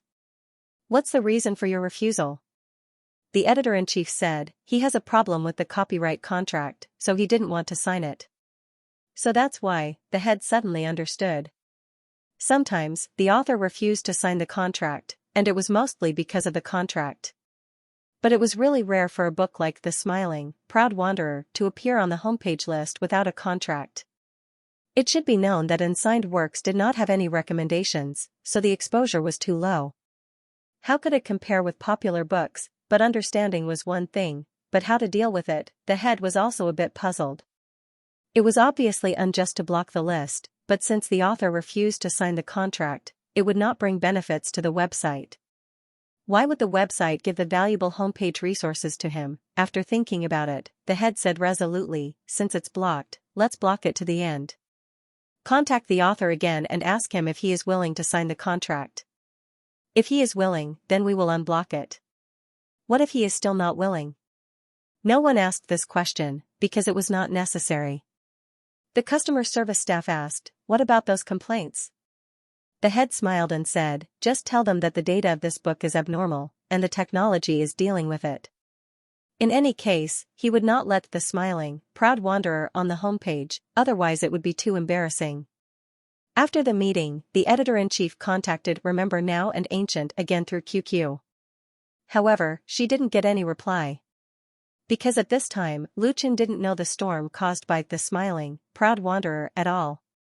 He was currently in Hangzhou. On August 14, Full House of Romance ended perfectly on Beijing television and Zhejiang satellite TV. The 4 episodes broadcasted 2 days ago all had a viewership rating of more than 4%. By the 25th episode finale on the night of the 14th, the combined viewership rating of the 2 satellite TV stations reached 5.17%. Finally, the national average viewership rating of the popular drama steadily pulled over 3%, fully realizing and even exceeding the bold words released by Luchan before the broadcast. At the same time, the highest ratings of Full House of Romance in South Korea reached 42.72%, and the average ratings of the whole drama was 32.56%. It not only created a ratings miracle for domestic programs in South Korea, but also swept the Korean dramas of the same period, so much so that it triggered a wave of enthusiasm in South Korea's online community. At the same time, Luchan and Xianxia's popularity in South Korea rose, becoming the most famous Chinese stars in South Korea. As for Shonen TV's Sea of Love, which originally competed with Full House of Romance in the ratings, it was ruthlessly crushed into slag in front of the ratings myth created by Full House of Romance. Although it did not change the broadcast time for the sake of face, it also became a joke in the industry. The winner takes all the honors. Although Full House of Romance was completely broadcast, the hot discussion about the show on the internet has not stopped. The number of fans of the official vlog of the crew even reached more than 5 million, and the popularity index was big, surpassing that of Autumn in My Heart. The fans of Full House of Romance were still not satisfied. The short 25 episodes obviously could not fully meet their needs, and the call for a replay or a sequel was very loud. Under such circumstances, Beijing Television and Zhejiang Satellite TV announced at the same time that they would replay Full House of Romance at the end of August. At the same time, QQ Video also announced that it had won the right to broadcast Full House of Romance online. Full House of Romance was too popular, and its ratings were so high that it was dazzling. There were as many as a dozen TV stations seeking the right to replay, and the price offered was quite attractive. However, Beijing Television and Zhejiang Satellite TV were reluctant to give up this super big fat meat. They would rather pay a large sum of money to keep the replay rights with the priority in the contract and not let the fat water fall into the hands of outsiders. In addition, as one of the partners, Crown Pictures sought to purchase the movie rights of Full of Romance from Luchan Studio. Since both Luchan and Xianxia had no intention of making a blockbuster movie like Full of Romance, and Crown Pictures was very sincere, the copyright contract was soon completed. The copyright transfer fee was 25 million yuan. The novel of the same name, Full House of Romance, was officially published by Shanghai Publishing House. Its first print run reached 500,000 copies. There was also a manga version, brand authorization, and a soundtrack album. After professional evaluation and the existing income, the final net profit of Full House of Romance for Luchan Studio would steadily exceed 100 million, and this was the income after tax deduction. Just by relying on this TV series, Luchan Studio was enough to rank among the first-class star studios. In addition to profits, he was also famous. Lu Chen's blog followers had also exceeded the 20 million mark. As an idol star who has only debuted for more than a year, Lu Chen is undoubtedly an artist who is good at creating miracles. His strength in music is well known, and he is proficient in both screenwriting and acting. His outstanding talent is simply enviable, as if it was a gift from heaven. A well-known blogger said on his blog, Lu Chen is an idol star because he has all the attributes of an idol: young, tall, handsome, healthy, sunny, but it is obviously very unfair to say that he is an idol star. He already has the potential to become a real superstar. What he lacks is nothing more than a few awards of sufficient weight. It is worth mentioning that the Yulan Awards, one of the two major domestic TV series awards, will announce the winners at the end of this month. As one of the highest-rated TV series last year, Autumn in My Heart, written and starring Lu Chen, has undoubtedly become one of the favorites. This inevitably makes people look forward to Lu Chen's performance at the Yulan Awards. Best TV Series, Best Actor, Best Screenwriting, Best Music, Best Original Theme Song. Amidst the uproar, Lu Chen announced that he would release his second album, The Ordinary Road, at the end of this month, and at the same time launched a crowdfunding campaign on the crowdfunding website, as well as a promotional tour in 7 major cities across the country. Lu Chen's second album can be said to be highly anticipated. The recording of all 10 songs has been completed and is currently in the intense post-production stage. The first stop he chose to promote was Hangzhou. Hangzhou has a special meaning for Lu Chen. He finished 4 years of college here and left countless beautiful or sad memories in his life. On the first day in Hangzhou, Lu Chen first met Gao He and Wang Xiaoling, his old classmates who had just been married. The dinner in the evening was booked by Gao He at the famous Shizi Hotel in Hangzhou, which was regarded as a welcome dinner for Lu Chen. But eating was not the main purpose. The important thing was that Gao He had resigned from his original company. When he married Wang Xiaoling 2 months ago, Lu Chen mentioned to the two that he wanted to invest in a mobile game company. Lu Chen would provide funds and ideas, and he would manage it. After 2 months, Gao He couldn't wait to start his own business. Of course, there is a reason. It's mainly the meaning of Xiaoling's family, Gao He explained to Lu Chen with a wry smile, looking quite helpless. Wang Xiaoling was very embarrassed. It turned out that although the two broke through the resistance of their families and got together, Gao He's father-in-law and mother-in-law were still dissatisfied with the marriage. In fact, it was mainly about buying a house. Both of them work in the company. Even if they earn double salaries, they don't know when they can buy a house in Hangzhou. Considering that they will have children in the future, they can't always rent a house, right? So their opinions are still quite big. The father-in-law and mother-in-law want to save face. They always feel that Wang Xiaoling is married like this. They can't lift their heads in front of their relatives and friends, so they can't help nagging Wang Xiaoling. Wang Xiaoling was complained by her family a lot, so she couldn't help but pull out Lu Chen's promise to prove that she has a future with Gao He. As a result, when Gao He's father-in-law and mother-in-law heard this, they immediately publicized this matter to their relatives and friends, and even Gao He's colleagues knew about it. This was very embarrassing. How could Gao He continue to stay in the original company, so he had to resign. Now that he has been put on the fire, he took advantage of Lu Chen's visit to revisit the old things and talk about starting his own business. After listening to the cause and effect, Lu Chen felt a little funny. Of course, it doesn't matter. At the beginning, he didn't make a promise without thinking. Now that Gao He has resigned, he will simply start the plan ahead of time. What's more, Lu Chen is prepared. Gao He originally planned to come out after finishing his work in the company this year. Because of this unexpected change, it must have affected his plan, but his resignation was not the result of blindness and impulsiveness. Bad things can actually turn into good things. I have 2 buddies in the company who have a good relationship and are also capable. They want to start a business with me. Gao He said, among the people who just graduated from our school this year, I have contacted several younger brothers. If needed, I can immediately pull up a team of 10 people. The scale of Gao He's previous company is not large.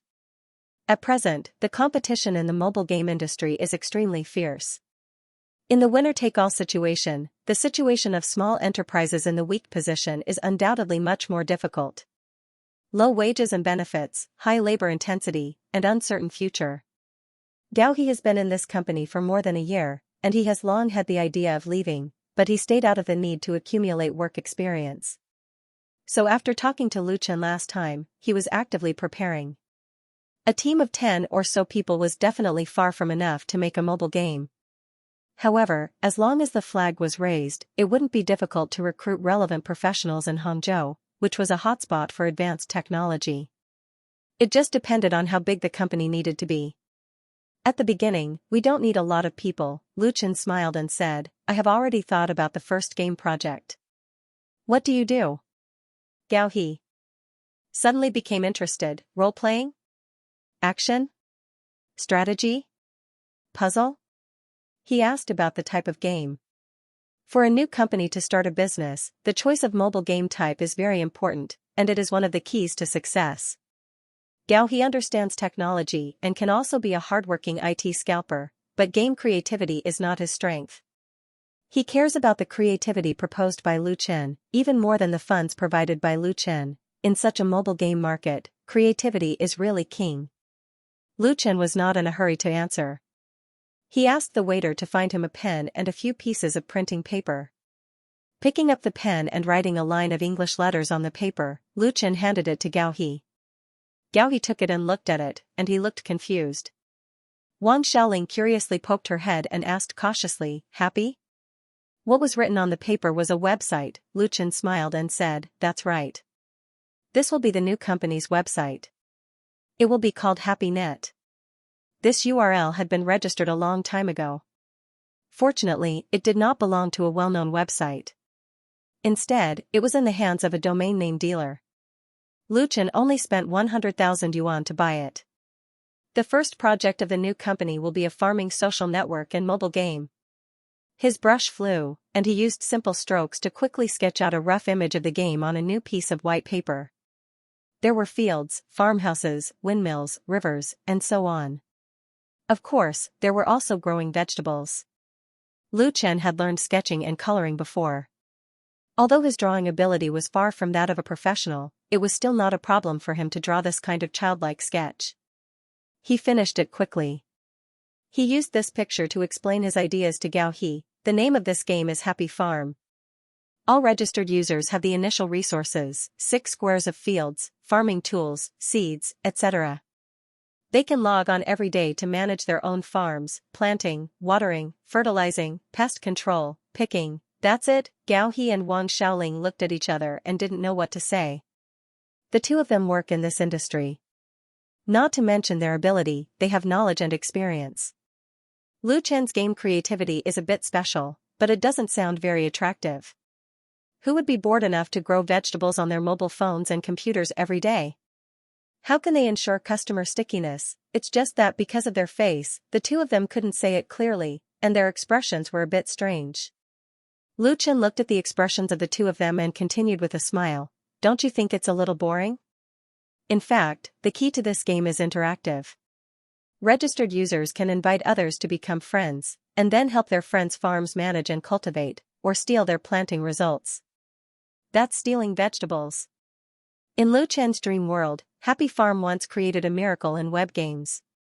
The craze of stealing vegetables lasted for a long time, and it frequently appeared in the media and made a lot of news. Unfortunately, it appeared a little early, in the period when smartphones have just begun to develop. Otherwise, it will inevitably become a popular mobile game. It is simple, interesting, interactive, and aimed at the weaknesses of human nature. Lu Chen took this game as the startup project of his new company. First of all, Happy Farm is very creative, and it is guaranteed to be a hit. Secondly, it is not difficult to produce, and it is most suitable for small teams to start a business. Any mobile game will not have a long life, and Happy Farm is no exception, but when the game declines, the foundation of the company will be very solid. At that time, Lu Chen can come up with a lot of creativity. Fruit Ninja, Plants vs. Zombies, Angry Birds. After listening to Lu Chen's detailed explanation of Happy Farm, Wang Xiaoling, who is not a professional, reacted first. This is very interesting, we girls definitely like to play. Girls usually don't like fighting and killing games. Leisure games are the most suitable. Happy Farm is not only a casual game, but also has the attributes of upgrading and competition. The key is that it is extremely interactive.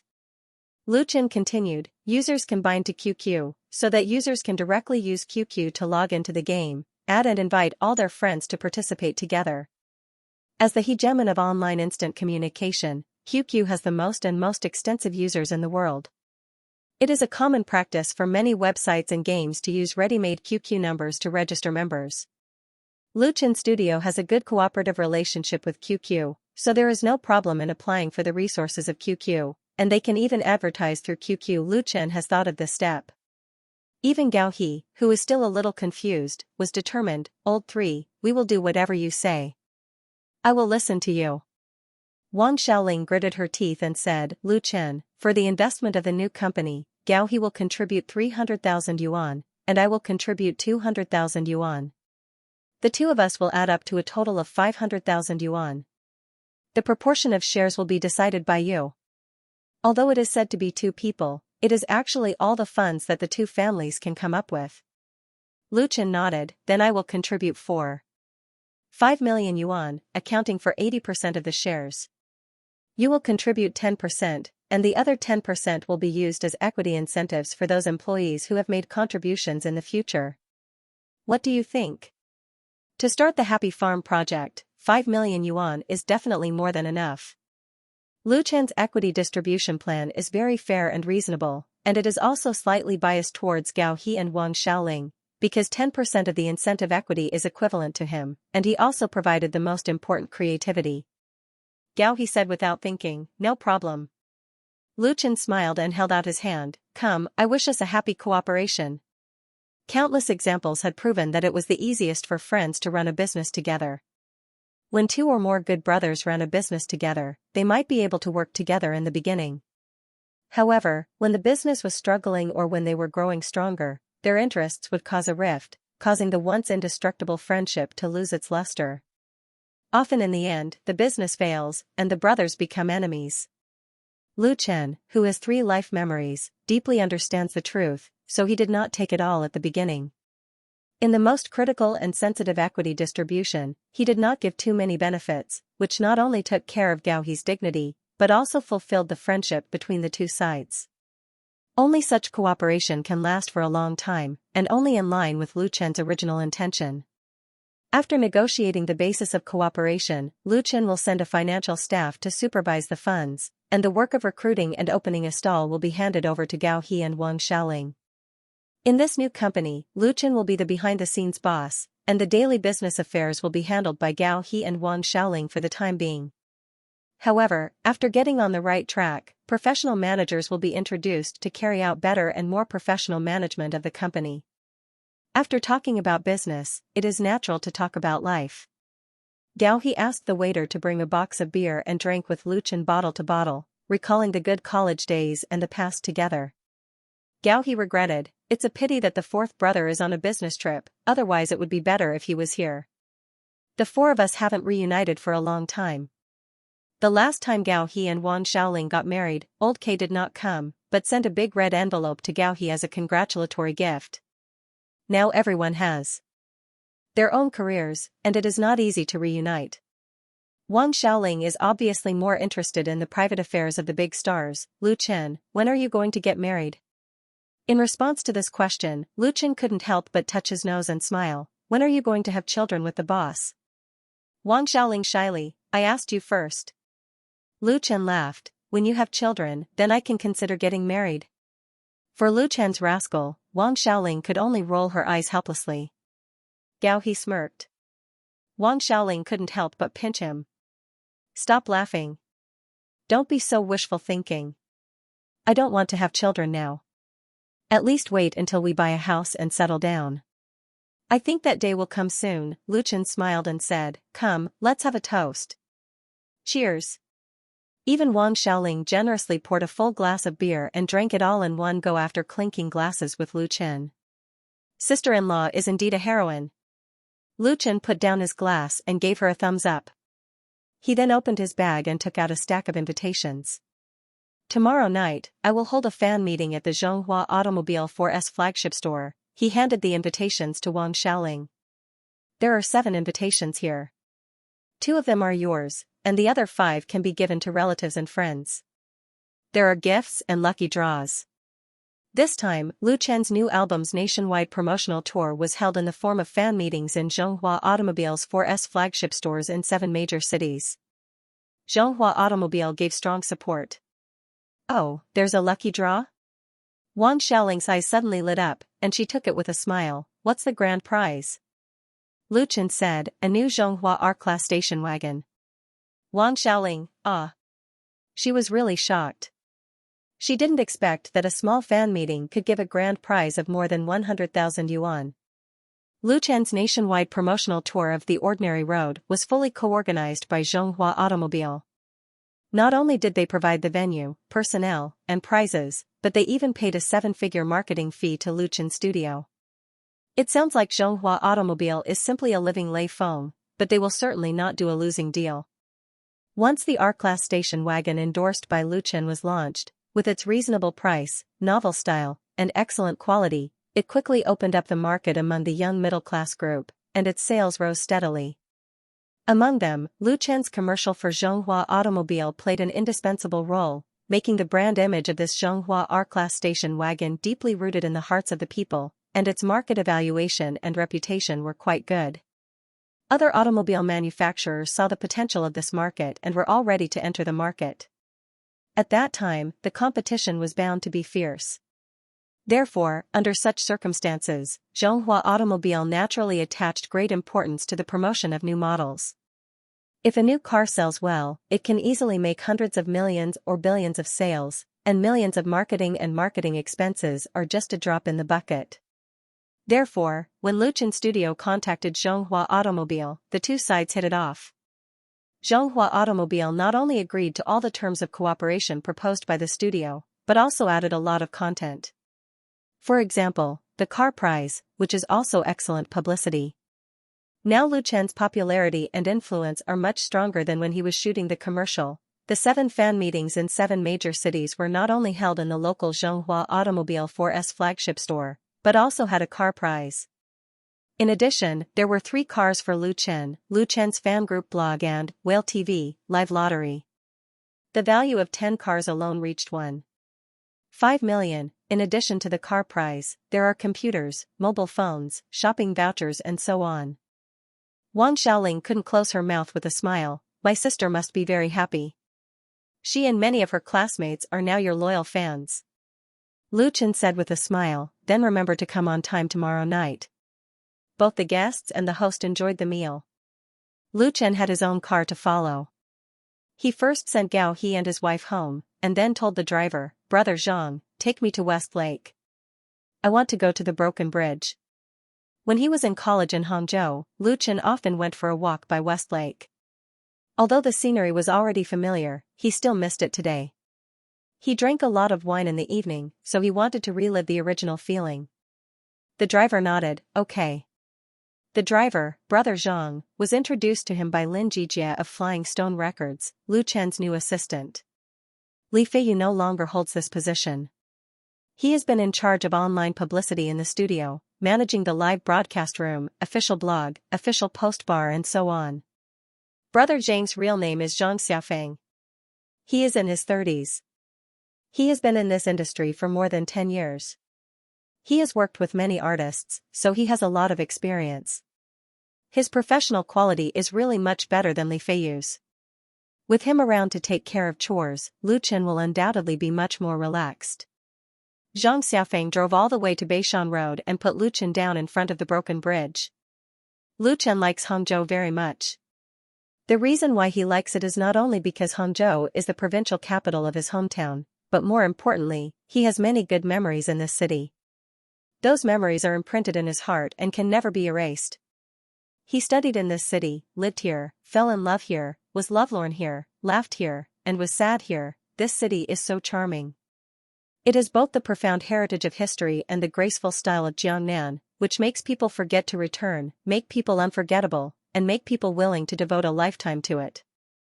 And Westlake is the essence of Hangzhou. The broken bridge at night has a different beauty from the daytime. The long embankment is full of people, and the street lamps emitting soft light extend along the embankment to the distance, as if a string of pearls inlaid on West Lake. Lu Chen has walked the broken bridge connecting the wide embankment many times, and each time seems to have a different feeling. The evening wind blows the weeping willows, and the moist water vapor dispels the heat of the sun. On the sparkling lake, the cruise ship with lanterns hanging on it sailed by, and pairs of couples snuggled up to each other on the shore, perfectly illustrating what is called a beautiful scenery in the world. Halfway through, Lu Chen sat down on a bench by the side of the road. He stared at the lights of the distant city, and there was something called nostalgia in his heart. He remembered a song. The name of this song is Jiangnan. After sitting quietly for a moment, Lu Chen got up and went back the way he came. None of the passers-by walking on the embankment knew that he had been here tonight. Hangzhou Binjiang New Area, Zhonghua Automobile 4S flagship store. This flagship store was completed last year. As part of Zhonghua Automobile's ambitious market expansion plan in Zhejiang Province, its new 4S store is no less than the Mercedes-Benz and BMW flagship stores in the same area, both in terms of size and facilities. Today's day is a bit special. The main hall of Zhonghua Automobile's flagship store in Hangzhou has changed dramatically, and the new cars that were originally displayed have been moved back to the warehouse. It has been rearranged into a party scene, with a temporary stage, a background screen, lights, sound, and audience seats. The first stop of the nationwide promotional tour for Lu Chen's new album, The Ordinary Road, was about to be held in Hangzhou. Some fans had already rushed over at 3 p.m. For this fan meeting, Lu Chen's studio sent out a total of nearly 500 invitations to fans in the Jiangsu and Zhejiang region. Of course, they were selected through the blog lottery. The meet and greet started at 7 p.m., but by 5 p.m., the flagship store was already full of people, and the atmosphere was already very lively. Most of these fans were young people, and there were even quite a few teenage boys and girls. Many of them brought along cheering boards, fluorescent signs, and other fan support equipment. Although there were not many people due to the limitations of the venue, it fully reflected the exuberant popularity that Lu Chen currently had. The temporary backstage was set up in the flagship store's office. This time, Lu Chen brought a small team with him. There were a total of 5 people, including his assistant. As for the on-site decorations, they hired a local professional company to do it. Isn't it very lively over there? Chen Fei's soft laughter came from the phone, as if there was a breath blowing in Lu Chen's ear. Lu Chen sighed and said, "If you are there, you will know." This time, he came to Hangzhou to promote the new album. Chen Fei did not come with him because she had other brand endorsement activities. Chen Fei smiled and said, "I can't talk to you anymore. I'm going on stage. Say hello to Auntie for me tomorrow." After the fan meeting in Hangzhou today, Lu Chen will go home to visit his mother tomorrow. Speaking of which, he hasn't been home for a long time. The last time Gao he got married, he didn't go back because the schedule was too close. So this time, he can't miss it. Lu Chen couldn't help laughing, shook his head and put down the phone. "Lu Chen. What are you doing? You can't go in here." At this time, there was a fierce quarrel in the corridor outside the door. It seemed that a conflict had broken out, mixed with the screams of women and the scolding of assistant security personnel. "What's going on?" Lu Chen frowned, got up and opened the door to see what was going on. He saw that in the corridor, 2 security personnel stopped a girl holding a gift box in her hand. The latter struggled desperately to break free from the other party, and her face was red. Xianxia, the assistant who was guarding the door, saw Lu Chen coming out and immediately explained. She suddenly broke in. Lu Chen suddenly understood. His current popularity is increasing day by day, and the number of fans is also rising steadily. There are passers-by fans, hardcore fans, and crazy fans. Some fans are really resourceful.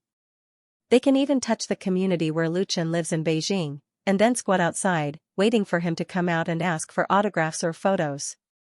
This fan is undoubtedly one of them. He doesn't know what method she used to mix with the security personnel and accurately find his location. When the girl saw Lu Chen, she immediately screamed, Lu Chen, I love you." Perhaps it was because she was too emotional, she cried out loud. Unfortunately, it couldn't move the heart of the security personnel. Lu Chen quickly said, "Let her go. Let her come over. It doesn't matter." Lu Chen's attitude towards fans has always been very lenient. Even if some fans' behavior may be excessive, he will try to be tolerant. At most, he will advise them instead of severely reprimanding them. And this girl is only 16 or 17 years old. When Lu Chen spoke, the security personnel could only let go of the girl, and the latter immediately rushed over and hugged him. Her movements are also very skilled. Lu Chen took a small step back because of her hug. He said with a smile, "Hello, what's your name?" The girl looked up and replied with a happy face, My name is Hao Lulu, and I'm your fan." "Hello, Sister Hao Lulu," Lu Chen said, "the fan meeting is about to begin. Why don't you go out with me? In fact, there is still half an hour before the start, but it doesn't matter if it's early." Hao Lulu nodded quickly and gave a gift of love at the same time. "This is my gift to you." Lu Chen took it and said, "Thank you." Nowadays, Lu Chen's studio can receive a lot of gifts from fans to Lu Chen every day. There are all kinds of things, and of course, there is no lack of such gifts. With this little sister Hao Lulu, Lu Chen came to the stage of the main hall. The next moment, the audience burst into enthusiastic cheers. For any star artist, the most important thing to have is not appearance, talent, ability, or anything else, but fans. Fans determine the status and value of an artist to a large extent, so how to increase popularity and maintain the loyalty of fans is very important for an artist. Lu Chen hasn't been on his debut for a long time, but relying on his outstanding achievements in music and acting, the popularity and number of fans he has accumulated in just over a year is something that most artists can't catch up with. It's just that Lu Chen is very busy with his usual work. He almost never takes ordinary jobs, so naturally, there are fewer opportunities to communicate with fans. He usually uses his blog to interact with fans. This is obviously not enough. A real big shot often runs a fan group for more than 10 or even decades. In contrast, Lu Chen's foundation is still very shallow. The popularity and reputation he currently has are more like a gorgeous house built on the beach, which may collapse completely with a gust of wind and waves. In the extremely competitive entertainment industry, similar situations are not uncommon. Some artists become famous overnight and then disappear quickly. Only a few superstars can always stand at the top. Lu Chen is very clear about his weaknesses, so the promotional activities for his new album are also an important step for him to manage his fans. Lu Chen's fan group is mainly young people.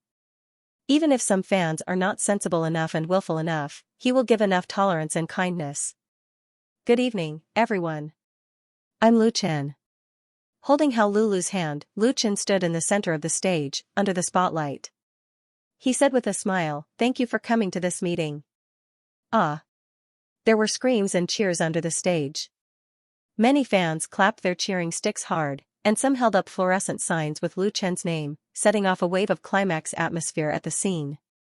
When the sound wave subsided a little, Lu Chen continued, "Everyone must be very strange in guessing who this little sister next to me is, right?" Of course, he was talking about Hao Lulu. Hao Lulu's face was red. She was so excited that she couldn't speak. She felt like she was dreaming. In fact, when Lu Chen brought her on stage, many fans were very surprised and curious. Because they didn't know Hao Lulu, they didn't know why Lu Chen was holding her hand. Keeping them in suspense, Lu Chen took the initiative to reveal the mystery. "This little girl is called Hao Lulu. She accidentally got lost in there and I found her. Do any of you know her?" Someone recognized her. "Hao Lulu." Lu Chen took the opportunity to say, "That's great. Please take her back." The fans burst into laughter. Everyone understood that Hao Lulu must also be a fan of Lu Chen. She was the kind of person who dared to barge in recklessly. After sending Hao Lulu off the stage to meet up with her friends, Lu Chen had solved a small problem perfectly. He sat on the high stool that was already prepared, adjusted the wireless microphone on his head, and picked up the guitar next to the stool. Holding the guitar in his arms, Lu Chen bowed his head to test the sound. He stared at the fans under the stage, smiled and said, "Before I start today's performance, I'd like to tell you a little secret. It's about the guitar in my hand." The noise of the fans quickly disappeared, and everyone pricked up their ears to listen to Lu Chen. "This guitar was a gift from my sister on my 18th birthday. In order to buy it, my sister spent all her savings. Although I can afford a new guitar that is 10 times or even 100 times more expensive, in my heart, there is no more precious and cherished partner than it. And it has been with me through the most difficult times. Now I brought it here today. I want to use this guitar to tell everyone that you, and friends like you, are the most precious and cherished people in my heart. Thank you for all the support you've given me all this time. Lu Chen stood up again, raised his head and said loudly, "The ordinary road, for you." While the audience immediately burst into applause, and the accompanying music came at the same time. The MV of The Ordinary Road appeared on the screen behind Lu Chen. Wandering, on the road, do you want to go, via via? Fragile, proud, I once crossed mountains and seas, and walked through mountains and seas of people, I once had everything. This song, The Ordinary Road, opened the prelude to tonight's fan meeting. Although it was the opening promo song, Lu Chen still poured his emotions into singing this song again. Along the way, everything that happened yesterday seemed to be still in front of him. Sometimes, Lu Chen couldn't tell if he was in reality or in a dream, because everything happened so quickly.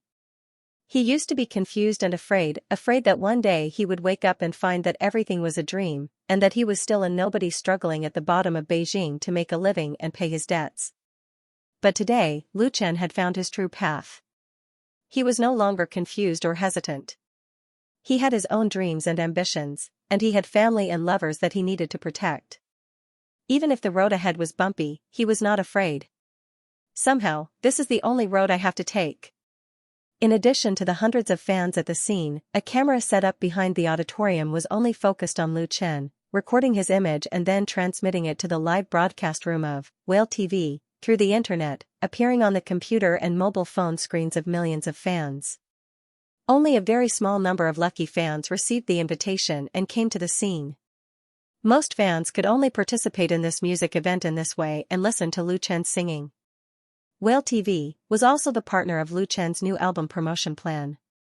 For this and the live broadcast of the fan meeting in 6 major cities, Whale TV officially put a large advertisement on the homepage in advance. Therefore, as soon as the live broadcast began, the number of online viewers easily broke the million mark and quickly moved towards a higher peak. Li Feiyu was in charge of the live broadcast in Beijing, so the atmosphere in the live broadcast room was always in a state of excitement. So, don't look at the small scale of this fan meeting. It's not even as big as an announcement or endorsement event. But in fact, the number of fans who really support Lu Chen is very large. With the song The Ordinary Road as the opening, Lu Chen set off a new wave at the fan meeting. When Lu Chen finished singing the song and put down the guitar in his arms, 2 girls in short skirts ran to the stage with cheerful steps and gave him 2 bouquets of beautiful flowers amidst the warm applause and cheers. "Thank you." Lu Chen smiled and took the flowers from the fan representatives. What he didn't expect was that one of the taller girls suddenly hugged him, tiptoed, and kissed him on the cheek at lightning speed. After the sneak attack, the beautiful female fan turned around and triumphantly made a victory gesture. Hey, the cheers of the audience instantly turned into good-natured boos and laughter. Lu Chen didn't know whether to laugh or cry. Although it was an accident, it didn't matter. Instead, it made the atmosphere of the scene more relaxed and pleasant. Then Lu Chen sang another song, Free as the Wind. This song is not only a work from his new album, The Ordinary Road, but also chosen by Xianxia Automobile as the promotional song for the new station wagon. Naturally, it should be sung in front. Of course, the most important thing about the fan meeting is not how many songs are sung, but the interaction with fans. Today this stage is mine, and it belongs to you, so next, Lu Chen said, I want to invite a fan friend to the stage. I will accompany her with the guitar and let her sing a song for everyone. What do you think? Good. Of course, the fans said yes loudly, and the cheering sticks were banging loudly. So, which friend who can sing is willing to come to the stage? Lu Chen's eyes searched the audience. He said with a smile, if a friend is willing to sing bravely, I will fulfill her little wish here. Brush, one by one, their arms were raised high, and the fans were very excited. They couldn't wait to rush directly to the stage. Hundreds of fans, whether they can sing or not, basically raised their hands. Lu Chen said with a smile, so many people? That's really hard to do. Let the computer choose. It's the fairest way. As soon as his voice fell, the image on the big screen behind him immediately changed at an astonishing speed, constantly switching the images of the fans in the stadium, dazzling the audience. This was a computer-controlled randomization program for live images. It was most suitable for live lucky draws or selection. Who could it be? Lu Chen whetted everyone's appetite a little, then decisively said, "Stop." The screen instantly froze. A girl in a green dress with an apple face and big round eyes was picked out by the computer program, and the cameras immediately locked onto her. Ah! There were sounds of surprise and pity in the audience. The woman in the green dress who was chosen was very surprised at first, and then she shyly covered her face, probably feeling very embarrassed. Lu Chen said with a smile, "Would you like to invite this friend to come on stage and sing? Everyone, give him a round of applause." Amidst the loud applause, the girl in the green dress walked onto the stage and shyly stood beside Lu Chen. The staff brought her a microphone. Lu Chen asked, "Can you tell us your name?" The girl in the green dress nodded, raised the microphone and said, "Hello everyone, my name is Xianxia." There was another round of applause. Lu Chen asked again, "Then Miss Xianxia, which song do you want to sing?" Xianxia hesitated and asked, "I want to sing the song Meeting, can I?" Meeting? Lu Chen was more or less a little surprised, then immediately smiled and said, "No problem, then this meeting will be." The song Meeting was Lu Chen's work, but it was written for Chen Fei'er. It had been officially released in the latter's album Woman Flower and was at the top of the original music chart. This song was most suitable for piano accompaniment, but there was no piano on the scene, so Lu Chen simply replaced it with a guitar. The effect of the performance was secondary, the interaction with the fans was the main thing. What surprised him was that Xianxia sang quite well. Hearing the departure of winter, I woke up in a certain month of a certain year. I think I look forward to, but the future. Her voice was not as beautiful as Chen Fei'er's, but the tone of this song was very accurate, and the breath and emotion were very in place, with a slightly sad and melancholy style. Under the accompaniment of the guitar, she actually sang a bit of a folk song, which was an alternative interpretation. After Xianxia finished singing, Lu Chen was the first to applaud with the guitar, "Great." The fans applauded even more enthusiastically. Xianxia was happy and shy at the same time. She bowed and said, "Thank you." Lu Chen nodded and said very seriously, "I think you sang better than the original singer, but you should keep this matter to yourself. Remember not to tell anyone else." Xianxia pursed her lips and smiled. And Lu Chen's voice was clearly transmitted to the ears of everyone on the scene through the wireless microphone. When the fans heard it, they all laughed. The original singer of Meet was Chen Fei'er. Lu Chen added, "You guys can't say it either." Everyone was overjoyed, and the hall of the flagship store echoed with laughter. This kind of happy atmosphere also infected the millions of fans in the live broadcast room, and for a moment, the bullet screen was like rain. He actually sang better than Chen Fei'er.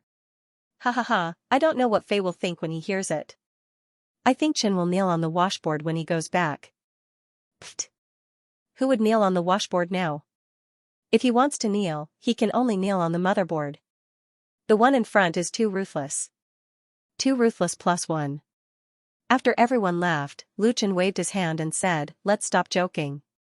Then, Miss Xianxia, do you have any wishes that you want to fulfill? Of course, the premise is that it's reasonable, and I can do it. Xianxia pursed her lips and said, "My sister is also a fan of yours. Unfortunately, she didn't get an invitation. She really wants a signed album from you. Is that okay?" Lu Chen smiled and said, "Of course, there's no problem. I'll give you 2 limited edition albums."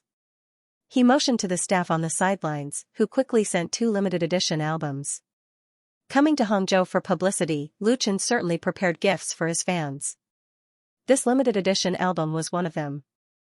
In addition to the signed CD, there were commemorative USB drives, exquisite figurines, key rings, and so on. At present, it has been booked out on the crowdfunding website. Xianxia was overjoyed. This undoubtedly made her, who had received 2 limited edition albums, the object of everyone's envy. This also made fans look forward to the interactive session that would follow. They wanted it too. The second person chosen to go on stage was a male fan. The fan named Li Lu was in his 20s. He was thin and had an ordinary appearance. He was the type that wouldn't stand out in a crowd. His mannerisms were gentle. But the song he chose was Chasing Dreams with a Childlike Heart, and he sang it very well. Running forward, facing the cold eyes and ridicule. How can you feel the vastness of life without going through hardships? Fate can't make us kneel and beg for mercy, even if our arms are covered with blood. At the climax of the chorus, this ordinary-looking man's singing was heart-wrenching. His voice was high and full of passion. It made people's blood boil. Among all of Lu Chen's works, Chasing Dreams with a Childlike Heart was undoubtedly a very unique song. This song wasn't too popular in the general public. It was only popular for a period of time when it first came out. Because its chorus was too high, it was difficult to cover it. If it was down-tuned, it wouldn't be able to sing the deep feeling at all. Naturally, it wouldn't become a popular work in KTV. However, on the internet, Chasing Dreams with a Childlike Heart had always been the favorite of hot-blooded youths. Many professional and non-professional people accompanied it with animations or videos, making it extremely popular. Those who could sing Chasing Dreams with a Childlike Heart and sing it well were all talented people. Li Li's performance of this song might not be professional enough, but his attitude and feelings were completely fine. It deeply affected everyone present. So when he finished singing this song, the audience burst into thunderous applause. Many fans even stood up and cheered for him. Good singing. Lu Chen put down his guitar and gave this fan a strong hug to express his admiration. Patting Li Li's shoulder, Lu Chen turned around to face the fans and sincerely explained, "I'm here to solemnly declare that Xianxia and Li Li's friend were randomly selected by the computer. They really weren't hired by me. They really weren't." Xianxia's encounter was very good, and Li Li's Chasing Dreams with a Childlike Heart was equally good. The two fans who were chosen to go on stage had wonderful performances, which surprised even Lu Chen himself. But this wasn't arranged in advance. Both Xianxia and Li Lu were his true fans. He then asked Li Lu, "Tell me, are you the one I hired? If not, why did he sing Chasing Dreams with a Childlike Heart so well?" Li Lu was dumbfounded and didn't know how to answer. Seeing his expression, everyone immediately burst into laughter, and someone shouted loudly, "We believe you." Lu Chen quickly cupped his fists. Thank you for believing in me." The laughter grew louder. Lu Chen smiled and said, "I won't joke around anymore." Then, "My friend Li Lu, what wish do you want to fulfill?" he asked Li Lu. Li Lu hesitated for a moment before he replied in embarrassment, "Lu Chen, I've seen your videos on the internet, and I feel that you're very skilled. So can you show me your skills here?" This request was a little special. However, it was normal for boys to like fighting. Li Lu was thin and small, so it was easier for him to dream of being a hero. And among the fans at the scene, there were also people who wanted to see the world in chaos, so they immediately cheered loudly. When Lu Chen was filming Full House of Romance in Jeju Island, the video of him fighting 6 Japanese bodyguards for the crew was widely spread on the internet, and even had more than 1 million views on video websites in the United States. Li Lu was talking about this video. As a otaku who liked music and games, he had watched this video dozens of times. So this time, he was lucky to attend Lu Chen's fan meeting, and he was lucky enough to be on stage. Li Lu wanted to see Lu Chen show his skills in person to satisfy his little wish. Lu Chen thought for a moment and said, "I can show you, but I need your cooperation, and it's a little dangerous." "Are you afraid?" Hearing Lu Chen's answer, Li Li's eyes suddenly lit up, and he immediately shook his head and said, "I'm not afraid." Lu Chen smiled and said, "That's good." He called the staff on the scene and said, "Please bring me a drink, Coke will do." There was a vending machine in the flagship store, and a can of Coke was only 3 yuan. Everyone didn't know what Lu Chen was selling, and everyone's curiosity was aroused. The Coke was quickly sent over. Lu Chen waited and said to Li Lu, "It's not too late for you to regret it now." The audience was silent. Li Lu clearly felt the change in the atmosphere. He seemed a little nervous, but he shook his head to show that he didn't give up. "That's good." Lu Chen put the Coke in his hand and said, "You stand here and don't move. Put this Coke on your head, understand?" Li Lu swallowed his saliva and carefully put the Coke on his head. Lu Chen took 2 steps back, looked at him with a sharp gaze, and asked, "You really don't regret it?" It would have been better if Lu Chen didn't ask, but Li Lu became even more nervous. He should have understood a little, and his body was trembling slightly, but at this moment, it was hard to get off. He braced himself and replied, "I don't regret it." "That's good." Before Lu Chen's voice fell, his left foot suddenly took a step forward, and his right leg lifted up. He twisted his body and kicked at Li Li's head with lightning speed. Li Lu was shocked.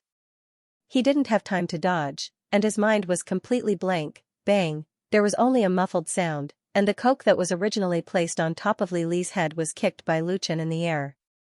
Countless water droplets and foam splashed everywhere, and under the illumination of the lights, it reflected thousands of crystal lights. The speed of Lu Chen's leg was too fast. This side kick was very beautiful and very accurate. It did not hurt Li Lu at all, it was completed in the blink of an eye. Wow! There was a cry of surprise from the audience.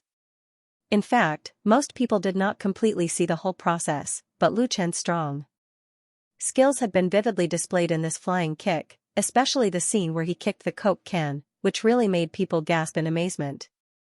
Some of the fans present were not only chasing Lu Chen, but also participated in other artists' fan meetings, but they have never seen such a wonderful performance. Many people were shocked. In the Whale TV live broadcast room, the number of barrage brushed out in an instant reached a terrifying level. Who can tell me what happened just now? I didn't see it clearly either. Replay, quickly replay it. Lu Chen Big is too powerful, the flying kick is too cool. Real Kung Fu, instant kill Taekwondo. I want to worship Lu Chen Big as my master, and learn this kick is enough. Pour Coke can, accompanied by a barrage of barrage and rain-like gifts, all kinds of props, including aircraft carriers, were brushed out. If the previous video of Lu Chen defeating the Japanese bodyguard gave people a more or less unreal feeling, then now he showed his skills in front of hundreds of people at the scene and millions of fans on the internet, which was undoubtedly the best proof of his strength. And it was extremely cool and handsome. In the exclamations and screams of the audience, Li Lu, as the person involved, finally woke up. He couldn't help but touch his head, and found no missing parts or bleeding head. Only then did he breathe a big sigh of relief. This was too exciting. No wonder Lu Chen repeatedly asked him if he wanted to regret it. If he was asked to do it again, he really might not dare to agree without thinking. Lu Chen asked the staff to bring over a limited edition album set and a few pieces of tissue paper and sent them to Li Lu. Just now, there were coke drops and foam splashed on the latter's body. "Thank you for your cooperation," Lu Chen smiled and gave Li Lu a thumbs up. "Good job." Li Lu scratched his head embarrassedly and left the stage with the gift that Lu Chen gave him. Although he didn't fully understand just now, he could go back and watch the replay of the live video. As one of the protagonists, Li Lu was honored. On the stage, Lu Chen took a long breath and said, "It's really not easy to satisfy everyone's wishes, so let's pick the last friend to go on stage." According to the program arrangement, the interactive segment needed to choose 3 fans to go on stage, then Lu Chen would sing 2 more songs, and finally, the grand prize for tonight would be drawn. So who would be the last lucky person? Everyone's eyes were focused on the big screen in the background, where the picture was changing rapidly. Stop. After waiting for about 10 seconds, Lu Chen decisively stopped. The picture froze instantly. The live camera's lens was locked on the corner of the auditorium, where a woman in a long dress was sitting in a very inconspicuous position. Her skin was as white as snow, her hair was draped over her shoulders, and her pretty face was mostly covered by a pair of big fashionable glasses. When her image appeared on the big screen, the woman in the long dress took off her glasses and showed a charming smile to the camera. The next moment, the audience was shocked, and the fans were going crazy. Chen Fei. Countless people shouted her name at the same time. It turned out to be Chen Fei, who secretly hid in the corner to watch Lu Chen's performance. This was definitely the biggest accident and surprise tonight. Lu Chen was also surprised, but soon he didn't know whether to laugh or cry.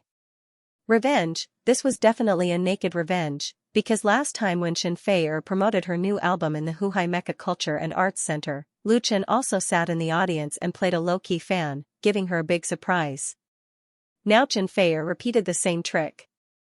When she talked to him on the phone before the fan meeting, she said that she was doing endorsement activities in the capital, but in fact, she had already sneaked to Hangzhou and colluded with the staff to make a sneak attack. If it wasn't revenge, what was it? However, this kind of revenge was so warm and sweet. The Hangzhou Zhonghua 4S flagship store was boiling. Lu Chen's live broadcast room on Whale TV was also boiling. Chen Fei-er's appearance undoubtedly became the biggest highlight of Lu Chen's new album promotion fan meeting tonight. The surprise came so fast that it caught people off guard. Chen Fei-er, it's really Chen Fei-er. Strange, I don't feel surprised at all. Not surprised +1. I remember the last time my Fei's birthday, my Chen seemed to be playing a fan in the audience. Well, it's like this. My Chen and my Fei really know how to play. Haha, there must be a love song duet. For a fan, the happiest thing is to see their idol with their own eyes, and what's even happier than that is to see two idols. The fans sitting in the flagship store tonight are undoubtedly happy. Not only did they feel the strength and charm of Lu Chen on the scene, but also a heavenly queen of the singing industry. Chen Fei-er, Chen Fei-er. In the shouts of the audience, Chen Fei-er walked to the stage and took the microphone from the staff. She hugged Lu Chen first, causing the cheers of the audience to rise one after another. Lu Chen said with a smile, "You lied to me so hard." This common line in the 8 o'clock melodrama made many fans overjoyed. Chen Fei-er chuckled and said, "This is called giving someone a taste of their own medicine. I always remember it." The two looked at each other as if there was no one else in the whole world. This dog food was sprinkled. Whether it was at the scene or in the live broadcast room, the single dogs all felt a deep malice. It was simply unbearable to watch. Fortunately, Chen Fei-er still fully considered their feelings. She turned around and said to the audience, "Tonight, I am also a fan of Lu Chen. What do you think about my singing his song? Your eyes. The most romantic thing." The audience responded like a tide, and the fans shouted the names of their favorite songs at the same time. Chen Fei-er listened quietly for a moment before he smiled and said, "How about this? I'll sing a song with Lu Chen. How about that?" "All right." Of course, the fans cheered loudly.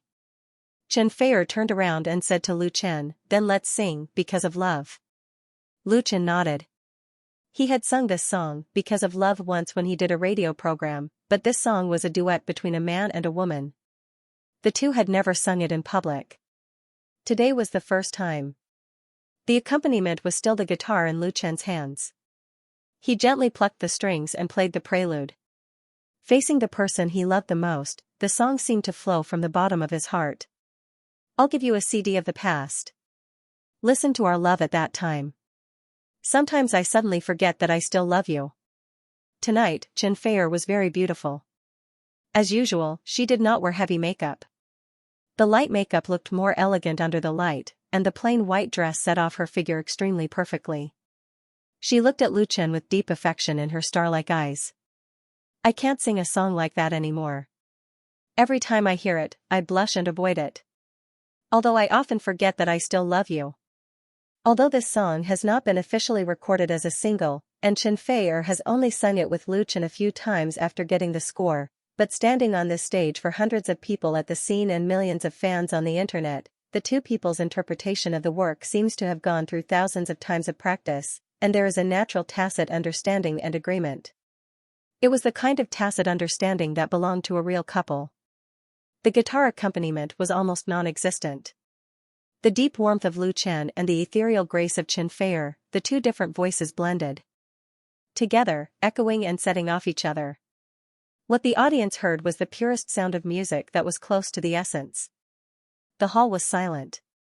Many fans even held their breath, for fear that the slightest noise would affect the atmosphere of the scene. They stared unblinkingly at Lu Chen and Chen Fei-er on the stage. It was like a pilgrimage. Words were the voice of the heart, and songs were the song. A real classic did not need too many gorgeous decorations. What could really touch people's hearts were the sincere, warm, deep, and restrained feelings. "I still love you." After the last chorus, the audience was silent. Lu Chen and Chen Fei-er looked at each other and smiled. Everything was said without words. After only a moment, the applause suddenly exploded. The audience all stood up. They clapped hard, shouted loudly, and shouted the names of Lu Chen and Chen Feier. The sound waves set off shattered the glass around the hall. The atmosphere of the scene reached its peak at this moment. At this moment, the number of online viewers in Lu Chen's live broadcast room on Whale TV had exceeded 3 million, setting a new record for Whale TV. It was believed that the Whale TV officials were already smiling crookedly at this time. The publicity effect brought by the live broadcast of Lu Chen and Chen Feier was enough to cover millions of marketing expenses. The gifts from the aircraft carriers covered the entire screen. Due to the large number of people sending messages and gifts, the server of Whale TV was overwhelmed, and there was a temporary lagging phenomenon. This also faithfully reflected the current popularity of Lu Chen and Chen Feier. After a long time, the hall finally quieted down. No one knew who shouted in the crowd, "It's time to make a wish." Everyone suddenly laughed. After the first two selected fans sang on stage, they both made a small wish to Lu Chen. Both of their wishes came true. Now it was Chen Feier, which was very interesting. Make a wish. Make a wish. Make a wish. Many fans who wanted the world to be in chaos immediately shouted, quickly forming a huge sound wave. Chen Feier smiled and said, "Since everyone is so enthusiastic, then I will ask Lu Chen for a small wish." "What do you think I should ask him to do?" The fans immediately came up with ideas. Some shouted, "Kiss him." Some shouted, "Propose." Few of them were reliable. Of course, Chen Feier couldn't really listen to their nonsense. She thought for a moment and said, "I think. I hope." The heavenly queen of the music industry was keeping everyone in suspense at this time, which made people very anxious. As if thinking very seriously for a moment, she said to Lu Chen, "I'll let you sing a song." Alas! The whole audience sighed in disappointment. "It's not interesting." Chen Feier smiled and added, "But it must be a new song that no one has heard before." New song? That's more like it. If it were any other singer or artist, unless they had prepared in advance, Chen Feier's request would definitely make things difficult for them, or even make it impossible for them to step down. Writing a song was actually very easy. As long as you learned the basic skills, you could put together a song. But writing a song was very difficult. The birth of a good song not only needed a burst of inspiration, but also daily accumulation and learning, and a little bit of luck. How could it be taken out at any time? But Lu Chen is different. His talent and ability in creation are well known both inside and outside the circle. Wonderful or classic works are constantly being produced in his hands, which makes people really convinced. Tian, the author of this article, is a Chinese novel. Even so, being able to hear his new work here tonight and become the first listener of a new song was also something worth being happy and joyful for the fans on the scene. Facing Chen Feier's wish and the expectations of his fans, Lu Chen asked with a smile, "Can I say no?" Chen Feier shook his head and looked very determined. "No." Lu Chen surrendered. "Okay." Chen Feier smiled happily. "Great." The two people echoed each other on the stage, and the audience under the stage laughed. Lu Chen took a deep breath and said, "Before I sing this new song, I want to say a few words." The scene quickly quieted down. Even Chen Feier stepped aside and gave the stage to Lu Chen. Lu Chen continued, "For me, Hangzhou is a very special place. I finished college here and spent a very good time in my life. The people here and the scenery here are all worthy of nostalgia." Many of the fans present were Hangzhou locals, or studied or lived in Hangzhou. The feelings and affection that Lu Chen had for Hangzhou made them feel very proud. In fact, I'm also half a Hangzhou native, so I put the first fan meeting for my new album's promotional tour here. Although my current job and new home are in Beijing, when I'm old and can't sing anymore, I'll choose to retire here. Applause rang out unexpectedly, a sign of recognition for Lu Chen. Lu Chen finally said, "The name of this song is Jiangnan. It's for you and for the beautiful Hangzhou." Jiangnan, speaking of Jiangnan, who didn't know Hangzhou and West Lake, this made the audience look forward to Lu Chen's new song and new work even more. Lu Chen continued to accompany the new song with the guitar. The wind was sticky here. Stuck to the passers-by's thoughts. Here the rain twined into a thread. Pestering us to stay in this world. Having you by my side is fate. Fate was written on the stone of 3 lives. Love is a millionth sweet. I would rather be buried on this day, circle, circle, circle, circle. Every day, every day. Look deep into your face, the tenderness of anger, a gentle, complaining face. Jiangnan was the most beautiful place, with lakes and mountains, misty rain, green bricks and white tiles, willows. At that time, a young man wearing thin spring clothes, riding a horse on a slanted bridge, a young girl looking back and smiling, endless romantic stories. What this song Jiangnan sang was the dream that lingered in the hearts of countless talented scholars and beautiful women. Its melody was beautiful and moving, and it also had the shock of a sudden peak. Every word easily evoked people's yearning and nostalgia for this beautiful land, as well as the longing for the love story that had been passed down through the ages. Lu Chen's interpretation of Jiangnan reflected his powerful singing skills and brilliant skills, but the feelings integrated into the singing were so real and infectious. Although it was a brand new piece, it still brought the listener into that special atmosphere. We who don't understand the torment of love and hate think that love is like the fickle wind and clouds. Believe that one day of love is equal to forever. At this moment, time freezes. We who don't know how to show gentleness think that dying for love is just an ancient rumor.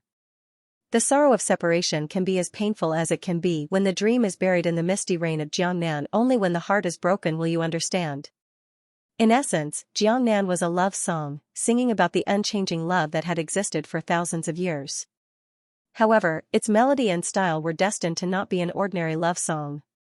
Perhaps people who listened to this work for the first time didn't know, but in the future, they would definitely know a word about music. This word was China style. The hundreds of audience members at the scene didn't speak or get distracted. They were already intoxicated by Lu Chen's singing, as if they were in the drizzle unique to Jiangnan, and in front of them was an ink painting. At this moment, it was enough to enjoy the music. Until Lu Chen finished singing. Thank you. He held his guitar and bowed to express his gratitude, and all the fans in the audience stood up and applauded. They were also grateful. Grateful to Lu Chen for giving everyone a good song, a really good song. The applause lasted for a few minutes. Lu Chen asked Chen Fei, "Do you like it?" Chen Fei's eyes were bright, and she nodded vigorously. She really liked this song. And the person who sang this song? Lu Chen said with a smile, "If you like it, can you help me do one more thing?" Chen Fei was curious, "What is it?" Lu Chen said, "It's very simple. Help me draw tonight's grand prize." Only then did the fans remember that there was a lucky draw at tonight's meeting, and the contents of the grand prize had been announced. It was a new Chinese station wagon worth more than 100,000 yuan. Thinking of the attractive grand prize, everyone couldn't help but get excited. Lucky draw. The crowd's voice was so enthusiastic that Chen Fei couldn't find a reason to refuse. The staff sent the prepared lucky draw box to the stage. All the fans who participated in tonight's meeting had an invitation letter.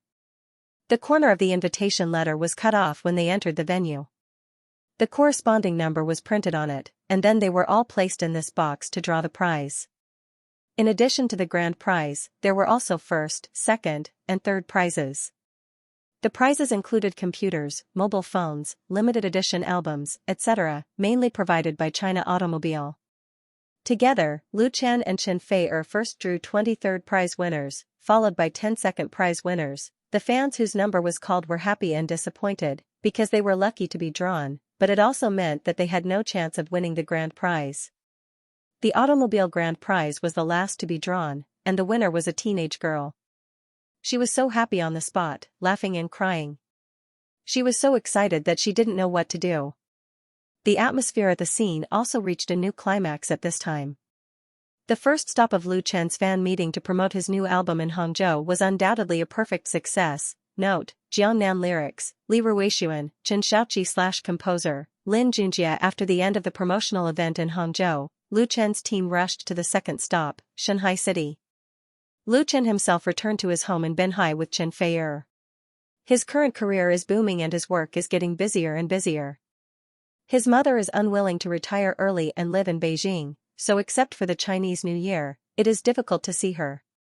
Lu Chen is a filial child, so he planned to go home to see his mother while taking advantage of this publicity trip to Hangzhou. Now he is with his girlfriend, so he can also make his mother and sister happy and enjoy the warmth of family. However, because the itinerary was arranged, Lu Chen and Chen Fei only stayed in Binhai for one day.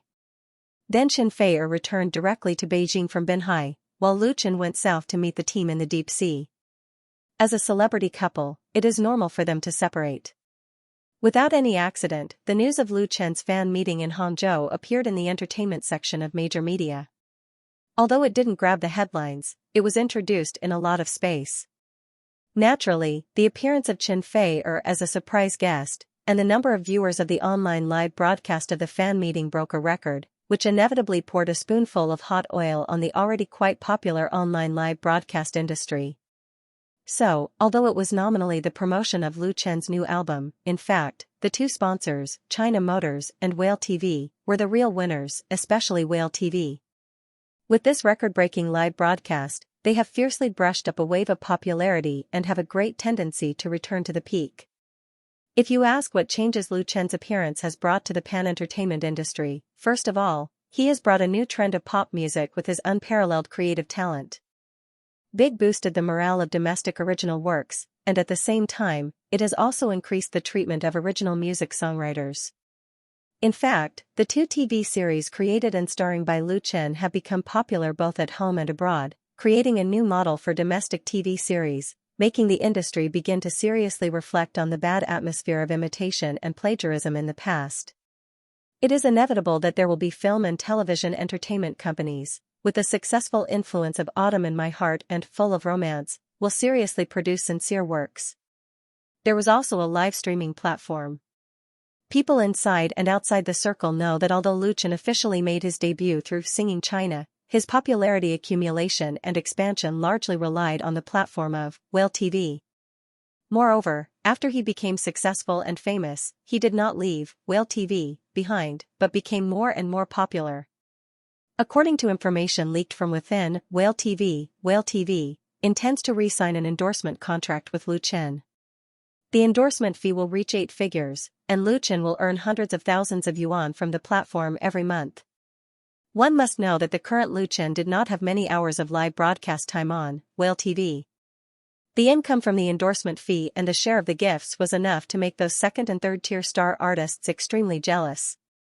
It was precisely because of his success precedent that more and more star artists appeared on major online platforms. Of course, the big stars who were not short of money and popularity were dismissive of this, but they could not resist the artists who were struggling to find a breakthrough in the entertainment industry, especially young singers. On the other hand, with many star artists frequently opening live shows on the internet, they have attracted a large number of fans and audiences to support them, which has led to the development of the entire industry. Some people in the online live broadcast industry once joked that everyone should pool money to give Lu Chen a big medal. Without his success, the value and popularity of the industry would not have risen so fast. But apart from these superficial or deep influences and changes, some people are more concerned about Lu Chen's talent in music creation. On the night that Lu Chen went to the deep sea, the well-known blogger and music critic Donghu Lu's Cultivator of the Waves blog made a profound comment on the song Jiangnan that he sang at the Hangzhou fan meeting. The song Jiangnan is very different from Lu Chen's previous works. The author believes that this is a breakthrough attempt by him, as an outstanding singer-songwriter, to seek novelty and change in original pop music. For the author, this work is simply a great surprise. It can be said to be one of Lu Chen's best works this year. He has unearthed a lot of our local traditions and integrated them into his own music, thus forming a distinct and unique style. Although the author has only heard a simplified version without arrangement and accompaniment, imagine if it is matched with traditional folk music to carry the theme of the work. The charm of this song will increase exponentially. It is very worth looking forward to. The author dares to assert that when the completed version of Jiangnan comes out, Lu Chen's position in the pop music world will reach a new height, and if his future works can continue this style, it will be enough to lead a new trend again. The blog post of Donghu Lu's Cultivator praising Lu Chen did not cause much response on the blog, because there were many articles commenting on Lu Chen's works on the blog, and it was not the first time that Donghu Lu's Cultivator had commented on Lu Chen's original songs. However, in the pop music world, some people were still keenly aware of a certain smell. The future is always unpredictable. Whether a butterfly can set off a storm with a flap of its wings remains to be seen and proven by time. The second stop of Lu Chen's new album promotion was in the deep sea, the third stop was in Tianfu, and the fourth stop was in Shaocheng. He led his team around a big circle in China, traveled thousands of kilometers, traveled to 7 major cities in a row, and finally returned to Beijing on the eve of the official release of the album. At this time, the crowdfunding goal of Lu Chen's new album, The Ordinary Road, on the online crowdfunding website has been achieved, and several of the projects have exceeded 1,000%. In addition to the number of records ordered by Xinhua Publishing House, the new album has locked in sales of millions. Because the sales were too hot, the official release date was also delayed by a few days. On September 1st, Lu Chen's new album, The Ordinary Road, was fully launched for sale. On that day, the digital record sales on QQ Music exceeded 200,000. There is no doubt about the success of this new record, and people are looking forward to what heights it can reach in the end. It is worth mentioning that the cumulative sales of Chen Feier's album Woman Flower, produced by Lu Chen, has exceeded 4 million, easily winning the achievement of 4 Diamond, and is not far from the 5 million crown. If Lu Chen's album can also reach the achievement of crown, it will undoubtedly create a story in the pop music world and make countless people talk about it with relish. On September 22, Chen Feier's Fei Tong Fanxiang solo concert was held in the Beijing Olympic Fifth Ring Stadium. The Olympic Fifth Ring Stadium in Beijing was built in 1994 and completed in 1999. As the main venue of the Beijing Olympic Games in 2000, it was the largest in the world at that time. More than a decade later, this magnificent stadium is still among the world's first class. A lot of equipment was replaced during the renovation and maintenance in 2013, and the internal facilities are still not outdated. Generally speaking, those who can hold a solo concert in the Olympic Fifth Ring Stadium are either world-class stars or domestic big shots. There is a popular saying in the pop music industry, if you have the ability, go to the Olympic Fifth Ring Stadium to sing. On September 22, Chen Feier's Fei Tong Fanxiang solo concert was held in the Olympic Fifth Ring Stadium. This was not the first time she sang in the Olympic Fifth Ring Stadium, but from the Queen of Sweet Songs to the Queen of Love Songs, this concert, which was nearly a year late, was very important to her. In fact, the preparatory work began a few months ago. The top performance company in Beijing was hired, and they took the shortcut to get the approval permit to perform in the Olympic Fifth Ring Stadium. As a place that had once attracted the attention of the world, the Olympic Five Ring Stadium usually did not receive many performances. There were strict requirements in all aspects. The first rule for celebrities who were qualified to stand on the stage inside was that they could not have any obvious misdeeds. For example, people who cheated, drove drunk, took drugs, or visited prostitutes, they should get as far away from them as possible. Therefore, although the entertainment industry was noisy and chaotic, the real top stars often paid great attention to their personal image. Most of them could keep themselves clean. Otherwise, there would be many places that closed the door to them. The Olympic Fifth Ring Stadium could accommodate a total of 120,000 spectators, but because of the overall layout, no more than 100,000 tickets could be sold. But this was already a very amazing figure. According to the lowest price of 128 yuan, 100,000 tickets would be 12.8 million. Of course, it was difficult to sell all 100,000 tickets. It would be very successful if more than 70% of the seats were occupied. Only a very small number of the top stars would be able to have the grand occasion of a full house. Imagine standing on a brightly lit stage with 100,000 spectators cheering for you. The flashing screens were as dazzling as the stars in the night sky. How dazzling would that be? For a singer, this was probably the highest goal in life. Tickets for Chen Feier's Fei Tong Fanxiang solo concert began to be pre-sold more than a month ago. With a certain number of complimentary tickets, it could reach about 80% of the seats, which meant that 80,000 spectators would be present.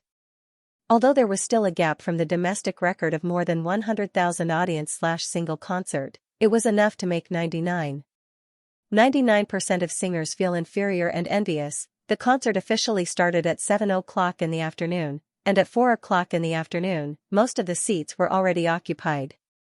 It was not easy to hold a sing-along at the Olympic Stadium. The security issue alone involved many aspects. It was not something that could be settled with money. Connections and resources were indispensable. To put it bluntly, Xianxia had the ability and qualifications to sing in the Olympic fifth ring stadium. If it were Lu Chen, he would also have the ability, but he was still a little less qualified. Of course, Lu Chen would appear on the stage that everyone was watching tonight. As a special guest. It was normal for stars to invite friends in the circle to support them when they held a concert. The identity of the guest was often very mysterious. It was strictly kept secret before the appearance as a highlight of the publicity, and then it would surprise the audience. However, for the first concert of Xianxia's solo concert in Beijing, the guest was confirmed to be Lu Chen. It was only kept secret for the subsequent concerts in Shanghai, and Shancheng. Therefore, fans knew in advance, which was one of the reasons why the concert tickets sold so well. The number of Lu Chen's fans was not much smaller than that of Xianxia. Although there was a big overlap, it was still able to attract some of Xianxia's fans. At this moment, the stadium was already bustling with people. Countless light sticks in the audience seats were like stars in the sky. Fluorescent screens with Xianxia's name were held high, as if they could summon Xianxia in advance. In the backstage dressing room, Xianxia, who had finished dressing, was sitting on the sofa with Lu Chen. The first costume of the Heavenly Queen of Singing was a gorgeous long dress. She rarely put on makeup, which gave her a different kind of sexy beauty, but her little hands were a little cold. "What's wrong?" Lu Chen held her hand and asked with concern, "Are you nervous?" Xianxia shook her head, then nodded and said, "A little bit. I'm afraid I'll make a mistake." For a Heavenly Queen of Singing who had made her debut for more than 10 years and held many concerts, she shouldn't have such emotions. But the significance of today's concert was particularly different for Xianxia. In the past, Xianxia was the famous queen of sweet songs, but now she had transformed into the queen of love songs. Despite the fact that Woman Flower had sold more than 4 million copies, this concert was still one of the most important milestones in her singing career. If she screwed up, it would be an unforgivable mistake for Xianxia. She had been preparing for this concert for a whole year, so Xianxia was nervous. Lu Chen understood. He thought for a moment, got up and went out to get a guitar. "It's still early. I'll sing a song for you." Xianxia smiled and said, "Actually, you don't have to do this. I can control myself." "Well, you can sing." She felt the sweetness from the heart. Because of Lu Chen's gentleness and consideration. Lu Chen sat down next to Xianxia with the guitar in his arms. After testing the sound, he plucked the strings. He sang the song "When You're Old." When you're old, your hair is white, and you're drowsy. When you're old, and you can't walk anymore, and you take a nap by the fire, and you remember your youth. How many loved you in your youth, how many admired your beauty, whether they were sincere or fake, but only one person still loves your pious soul. Xianxia listened quietly, feeling the emotions contained in the lyrics. Unconsciously, the anxiety in her heart disappeared without a trace, and something warm filled her heart. She couldn't help leaning her head gently on Lu Chen's shoulder, smelling the familiar smell. She wanted time to stop at this moment forever, and never go forward again. Until the door of the room was knocked. The assistant opened the door and poked his head in. "Sister Fair, it's almost time to go on stage." Xianxia stood up. She seemed to have been reborn. Her face was glowing, and there was no longer any fear in her bright eyes. She was full of confidence. This was the real Xianxia. In the drizzling rain, an intercity express train painted in blue and white sped along the straight railway track. On both sides of the track were high-rise buildings half hidden in the rain and mist, highlighting the prosperity and greatness of Shanghai, the most economically developed city in South China. In the A1 business seat of the number 2 carriage, Lu Chen was holding a copy of Entertainment Express and reading it attentively. The Entertainment Express was the largest business daily newspaper in China. Today, with the internet industry as its main reporting material, the survival of this newspaper, which mainly reported on the pan-entertainment industry, relied on accurate and in-depth reports, timely and explosive content, and unique observation of news angles. The protagonist of today's headline of the Entertainment Express was impressively the person who was holding it now. The man standing behind the Heavenly Queen of the music industry. The thick black and huge font gave people a very shocking feeling, and the rather sensational title was enough to attract people to read the content and see what the editor was trying to sell. This article, which occupied more than half of the front page of the Entertainment Express, first reported the great success of Chen Fei-er's solo national tour, which was enthusiastically pursued by countless fans in Beijing, Huhai, Huaqing, Shancheng, Shacheng. The total audience of the 7 concerts exceeded 500,000, which was the most popular national tour this year. After introducing Chen Fei-er's solo performance, the editor of the article changed the direction of the pen, and used a sophisticated and humorous pen to reveal the key to Chen Fei-er's gorgeous transformation from the Queen of Sweet Songs to the Heavenly Queen of Love Songs. The man standing behind the Heavenly Queen of the music industry was naturally Lu Chen. The article asserted that the sales of Chen Fei-er's transformational work Woman Flower album rebounded, infinitely approaching the achievement of 5 million crown, and thus pushing her position in the pop music industry to the peak, was the biggest contributor to Lu Chen. Lu Chen not only wrote many popular love songs for her, but also used the 2 popular TV series Autumn in My Heart and Full of Romance to bring her career to a new high point. There was no doubt about his importance to Chen Fei-er. The headline article also detailed Lu Chen's path to success. In the end, it jokingly said, "Do you want to become a diva like Chen Fei-er? Then find a man like Lu Chen." After reading the headline, Lu Chen couldn't help but laugh. He folded the newspaper again and placed it on the table in front of him. On September 22, Chen Fei-er successfully held his first solo concert of the year at the Beijing Olympic Stadium. He appeared as the only guest and sang 2 love songs with Chen Fei-er. After that, Chen Fei-er went to the capital, Huhai, Huaqing, and other places. Lu Chen accompanied him. Until October 17, the last concert ended in Xinjiang. After the two spent a busy and sweet time together, Chen Fei-er was invited to perform in a long historical TV series produced by CCTV, Song of the Golden Age, while Lu Chen went south to the Xianxia Special Zone. He was now on the intercity express train from Shanghai City to Jiulong in Xianjiang. Pulled by a powerful electric locomotive, the long express train passed through Luohu and entered the new territories of Xinjiang. Xinjiang, formerly known as Hong Kong, is located in South China, east of the Pearl River estuary, on the coast of the South China Sea, north of the Deep Sea, west of the Pearl River, facing the Macau Special Administrative Region across the Pearl River estuary, and the other 2 sides are adjacent to the South China Sea. Xinjiang is also one of the most prosperous international metropolises in the world. The whole territory is composed of 3 major regions, namely Hong Kong Island, Jiulong Peninsula, and New Territories. The total land area under its jurisdiction is 11,032 square kilometers. As of the end of 2016, the total population is 13.52 million, ranking second in the world in population density. It is the world's 3rd largest financial center after New York and London. Known as Nuremberg, it enjoys a high reputation in the world. It is also an important shipping hub and one of the most competitive cities in the world and the Asia-Pacific region. For 20 consecutive years, its Economic Freedom Index has ranked first in the world. This huge and prosperous city has always been famous for its excellent public security, free economy, and sound legal system. It has the reputation of charm city, food paradise, and shopping paradise.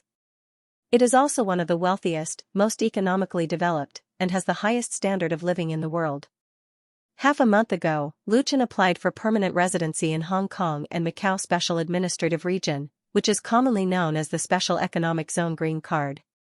Although he did not transfer his citizenship, with this thin certificate card, whether it is buying property or investing in business in Xinjiang, he will receive the same treatment as the residents of the Special Administrative Region. And this time, Lu Chen's main purpose in going south to Xinjiang is to complete the establishment of Lu Chen Xinjiang Film and Television Studio. In fact, as early as late August, Lu Chen Xinjiang Film and Television Studio had already been registered in Xinjiang. However, including the registration and approval, the rental of the office building, the recruitment of employees, and so on, they were all completed by Wan Shaoquan, who came to Xinjiang earlier. However, as the core figure of the studio, many important documents need to be personally signed and checked by Lu Chen. Wan Shaoquan had long wanted Lu Chen to come to Xinjiang, but because Lu Chen was too busy with work, it was delayed. Therefore, he had to go now, or else Wan Shaoquan would jump off the building to protest. For this trip to Xiangyang, Lu Chen only brought Zhang Xiaofeng as his assistant. It could be said that he traveled light. The speed of the intercity express was very fast. It only took 20 minutes to arrive at Xiangyang's Jiulong terminal station. From here, one can take the Xiangyang subway that extends in all directions and then go to various areas. Mr. Lu Chen, welcome to Xiangyang. After the staff of Jiulong station checked Lu Chen's ID, they gave him a rather charming smile. I wish you a happy day in Xiangyang. Thank you. Lu Chen took back his ID and walked out with Zhang Xiaofeng. Outside the exit passage, Lu Chen saw Wan Shaoquan who came to pick him up. After more than 2 months, seeing this middle-aged director again, Lu Chen almost couldn't recognize him. Compared to the previous depression and gloominess, Wan Shaoquan, who started a new life in Xiangyang, seemed to be full of energy. His whole person seemed to be 4 or 5 years younger, full of confidence and vitality. Lu Chen. Seeing Lu Chen coming out from inside, Wan Shaoquan immediately greeted him with a smile on his face and said, "Finally, you're here." Lu Chen blushed with shame. "Director Wan, I'm really sorry. I was too busy a while ago." In order to make him come to Xiangyang, Wan Shaoquan had called him more than 10 times. Wan Shaoquan shook his head with a smile and said, "Let's not talk about this." He pulled the girl beside him over and said, "Let me introduce you. This is little Zhen. Li Zhen, Li as in Dawn, Zhen as in Pearl. They are your personal assistant and secretary in Xiangyang." Li Zhen was 25 years old and graduated from Hong Kong Chinese University. She had 3 years of working experience and once worked with a second-tier star in Hong Kong. She had a good reputation in the circle, so she was poached by Wan Shaoquan. Wan Shaoquan was no stranger to Hong Kong. He had a special economic zone green card 10 years ago and even planned to retire in Hong Kong. He also had some connections with the local entertainment circle. So after coming to Hong Kong with the funds provided by Lu Chen, Wan Shaoquan quickly got into the role and pulled up a team of people through headhunting or recruitment, showing his ability outside of being a director. However, Wan Shaoquan's ability in this area was limited, so he needed Lu Chen to come and host. After all, his real job and passion was still shooting movies. Li Zhen was the assistant secretary that Wan Shaoquan specially prepared for Lu Chen. This delicate and pretty girl had a round face and big eyes. When she smiled, there would be a shallow dimple on her right cheek. Let's not talk about her ability first, at least she was pleasing to the eye. "Hello, Mr. Lu Chen, I am your assistant Li Zhen." After Wan Shaoquan introduced her, Li Zhen bowed to Lu Chen and said, "Please take care of me." As a local of Hong Kong, Li Zhen's Mandarin was very standard, almost no accent could be heard. This was also one of the important reasons why Wan Shaoquan chose her. The official languages of Hong Kong's Special Administrative Region were Chinese and English, and the native language of Hong Kong people was Cantonese, so many locals and even many young people could only speak Cantonese. It was very difficult to communicate with the mainlanders. Of course, with the increasing influence of the mainland economy on Hong Kong, the number of people who spoke Mandarin in Hong Kong was increasing day by day, especially those who did business with the mainland. It was very troublesome if they didn't speak Mandarin. Li Zhen was undoubtedly one of the representatives. Lu Chen smiled and reached out his hand and said, "Hello, Miss Li." This name reminded him of Sister Li in the capital. The two names only had a difference of one word, it was also fate. "You can call me Ah Zhen." Li Zhen shook hands with Lu Chen with a blushing face, her heart beating faster for a few seconds. She was not a young girl, nor a newcomer who had never seen the world. It was just that the new boss in front of her was young and handsome, which inevitably touched her special feelings as a woman. After working in the studio, Li Zhen had a detailed understanding of her new boss. She knew that Lu Chen was a rising star in the domestic pop music and film industry, and Lu Chen's girlfriend was Chen Fei. If the current popularity and fame of Lu Chen and Chen Fei in China were not much different, in Hong Kong, Lu Chen could not compare with his girlfriend at all. In Hong Kong, and Fei was far from the top local stars. The reason for this was very complicated. If Li Zhen hadn't changed this new job, she wouldn't know what kind of person Lu Chen was. But after hearing Lu Chen's works on the internet and watching Autumn in My Heart starring him, Li Zhen also became a fan of Lu Chen, so it was inevitable that she was excited to see her idol. It must be noted here that last year's Autumn in My Heart had not been broadcasted in Hong Kong. Zhen, I'll have to trouble you in the future. Lu Chen nodded and introduced Zhang Xiaofeng to her. This is my assistant, Zhang Xiaofeng. Facing Zhang Xiaofeng, Li Zhen was much more natural and unrestrained. Brother Zhang, please guide me in the future. Zhang Xiaofeng was not good with words, so he shook hands with her a little awkwardly. Hello. Wan Xiaoquan said, well, let's talk in the car. Let's go to the studio first. The car was already waiting outside. This Mercedes-Benz business car was specially purchased for Lu Chen's Hong Kong studio. It could accommodate 7 people and was very expensive. However, this was a very necessary expenditure. It was impossible to run a business in Xinjiang without a car. Furthermore, even if the car was of poor quality, it would be very easy to be looked down upon by others.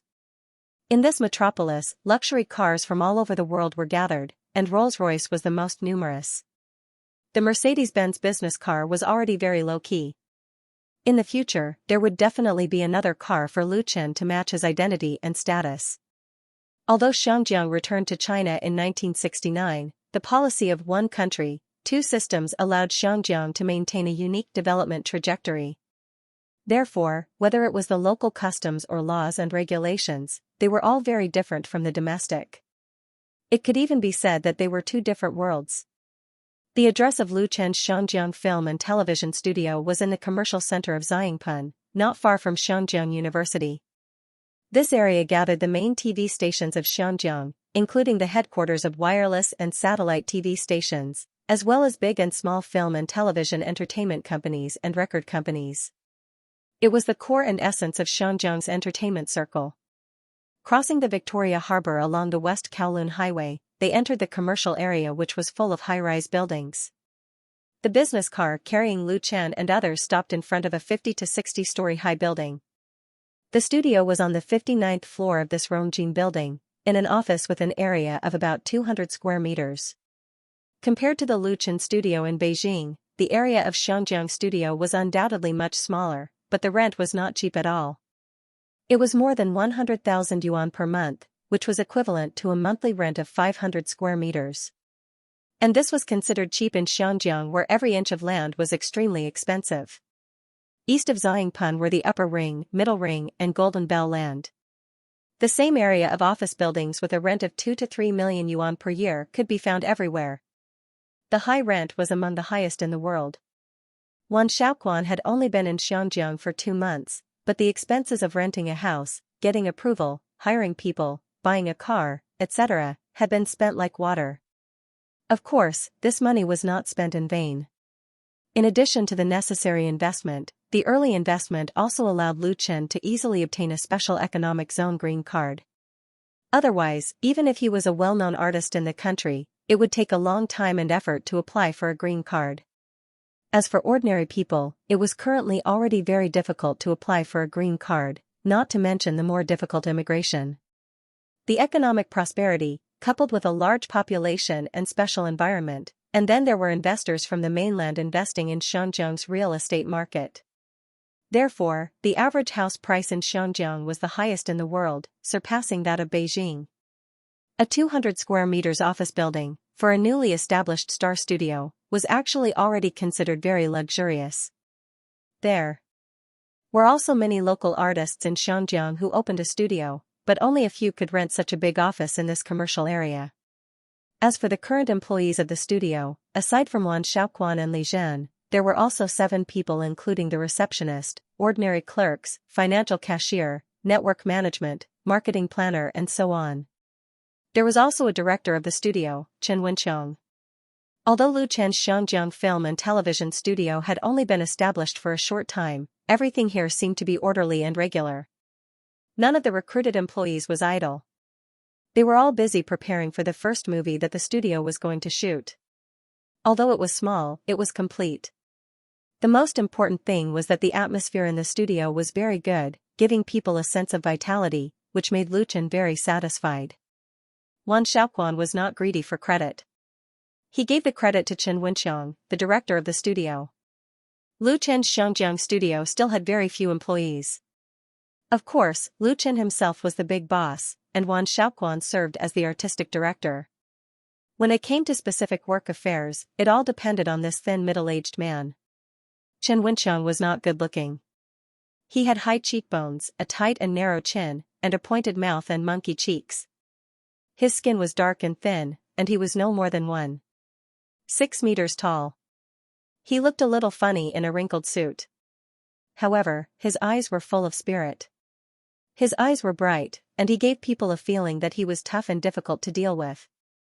On the way to the studio, Wan Xiaoquan deliberately told Lu Chen about the new director. Chen Wenxiang was a descendant of the first generation of immigrants in Xianjiang. He grew up in a small fishing village in the New Territories. After graduating from high school, he came out to join the society. He washed dishes and swept the streets. Later, he accidentally entered the film and television circle. He started as a handyman, ran errands for others, was an assistant, an agent, and even worked as a director of a TV station. His work experience could be said to be very rich. He was a role similar to that of a jack of all trades, but he had never really stood out. His career was bumpy, and his life was not smooth. Chen Wenxiang's wife died very early, leaving him and his only daughter to rely on each other and work hard to make a living. Wan Xiaoquan poached Chen Wenxiang through the introduction of a friend. For an outsider like Lu Chen's studio, which had no connections and foundation in Xianjiang, it would undoubtedly avoid a lot of unnecessary troubles and take fewer detours, and it would be easier for them to integrate into the local circle. Of course, the price of poaching people was not low. In addition to the necessary high salary, Wan Xiaoquan also promised to give Chen Wenxiang's daughter a role in the first movie produced by the studio. Chen Wenxiang's daughter, Xianxia, was currently studying in an acting training class and wanted to enter the entertainment circle. This daughter was Chen Wenxiang's lifeblood. Uncle Chang, thank you for your hard work. After Wan Xiaoquan's introduction, Lu Chen took the initiative to extend his hand to Chen Wenxiang. I'm new here, so I'm not familiar with everything here. Please give me some pointers. Lu Chen would never care about his boss's face and style to pretend to know something he didn't know. His frank and enthusiastic attitude clearly surprised Chen Wenxiang. He quickly bowed and shook Lu Chen's hand, saying, "Boss, you're too kind. It's my honor to serve you." Compared to Li Zhen, Chen Wenxiang's standard of Mandarin was really far behind. Not only was it stiff, but it also had a strong Cantonese accent. If one did not listen carefully, one would not be able to understand it. Lu Chen smiled and said, "Uncle Chang is too polite. I wish us a happy cooperation." These two sentences were said in Cantonese, and it was very standard Cantonese. Chen Wenxiang was suddenly stunned. Even Wan Xiaoquan and Li Zhen, who were next to him, were very surprised. Wan Xiaoquan had known Lu Chen for a period of time. Chen Wenxiang and Li Zhen had seen his relevant information and knew that he was from Zhejiang province. He had just graduated from university last year and majored in computer science. After graduation, Lu Chen had been developing in the capital and had never been to Xianjiang. Today was the first time. Then why was he so fluent in Cantonese? Of course, Lu Chen knew what everyone was thinking, but he couldn't say that his ability to speak Cantonese came from Su Wenba's memory, could he? He explained, "I learned Cantonese from a classmate from Chaos Han." It's not bad, right? Chen Wenxiang gave a thumbs up and sincerely praised, "Boss, this is your Cantonese." There's nothing to say. He didn't care how Lu Chen learned Cantonese. What was important was that there would be no obstacles in communicating with Lu Chen in the future. He was worried about this problem at first, fearing that it would affect the communication between the two parties. Chen Wenxiang knew much more about Lu Chen than Li Zhen. Through the information obtained from various aspects, Lu Chen had already made a big name for himself in the domestic entertainment circle. His future was limitless.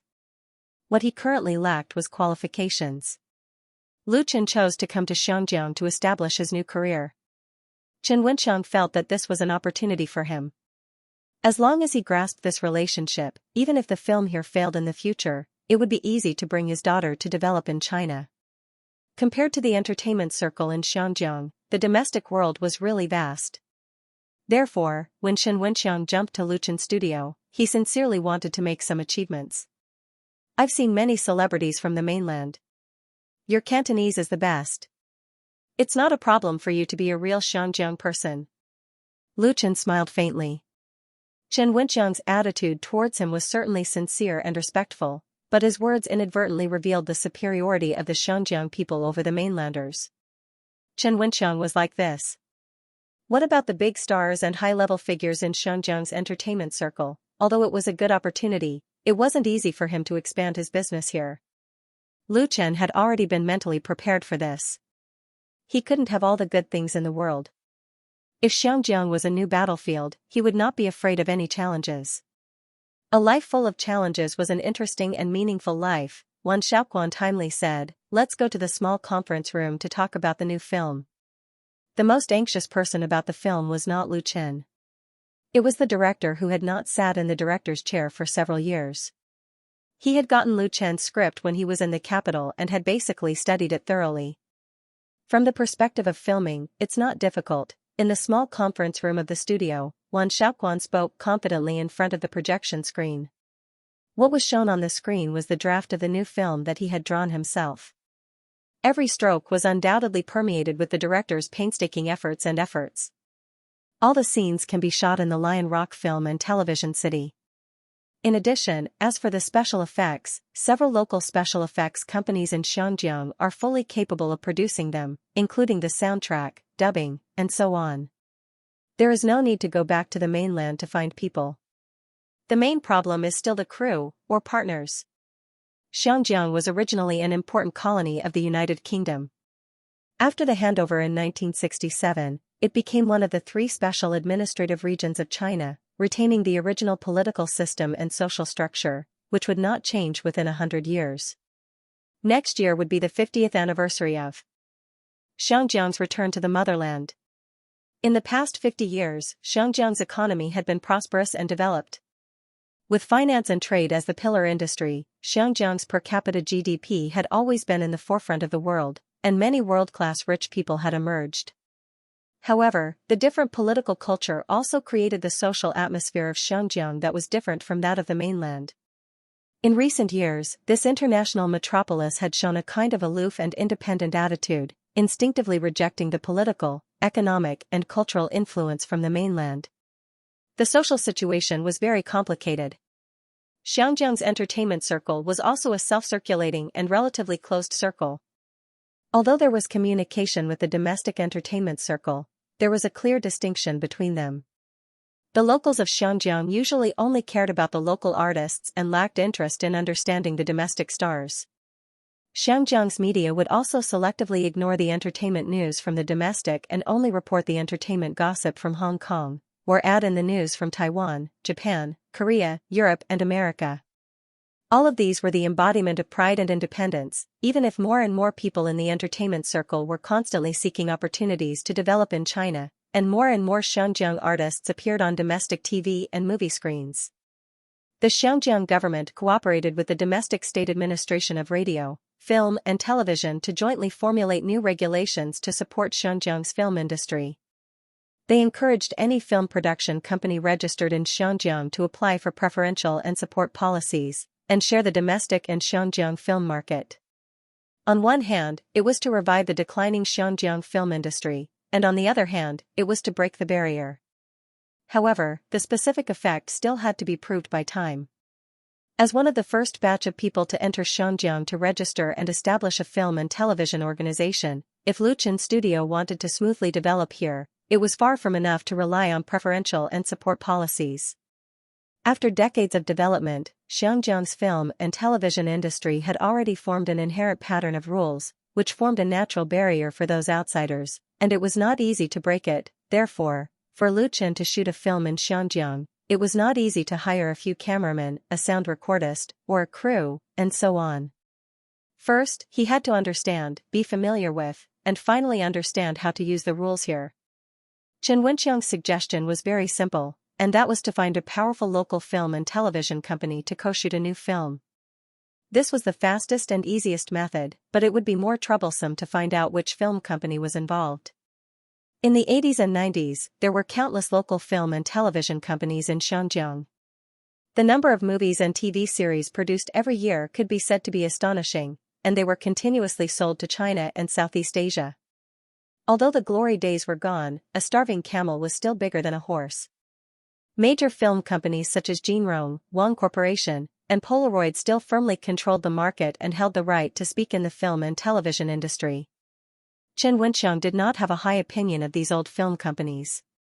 Even if they all had a glorious past, it would be very difficult for them to work alone or find a third or fourth-rate film company to steadily get a place to export to the mainland. The new problem is that big companies such as Jinrong, Wang, and Polaroid are very difficult to deal with.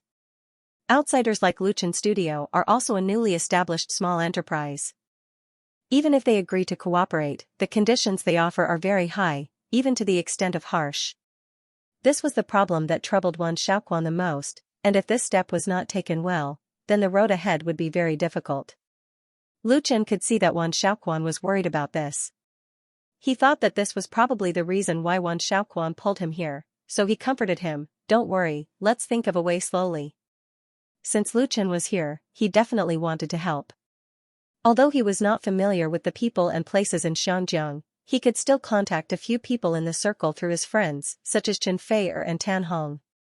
Chen Wenxiang did not say anything, because the level of cooperation in a film was very high, and he was familiar with the middle and lower level circle.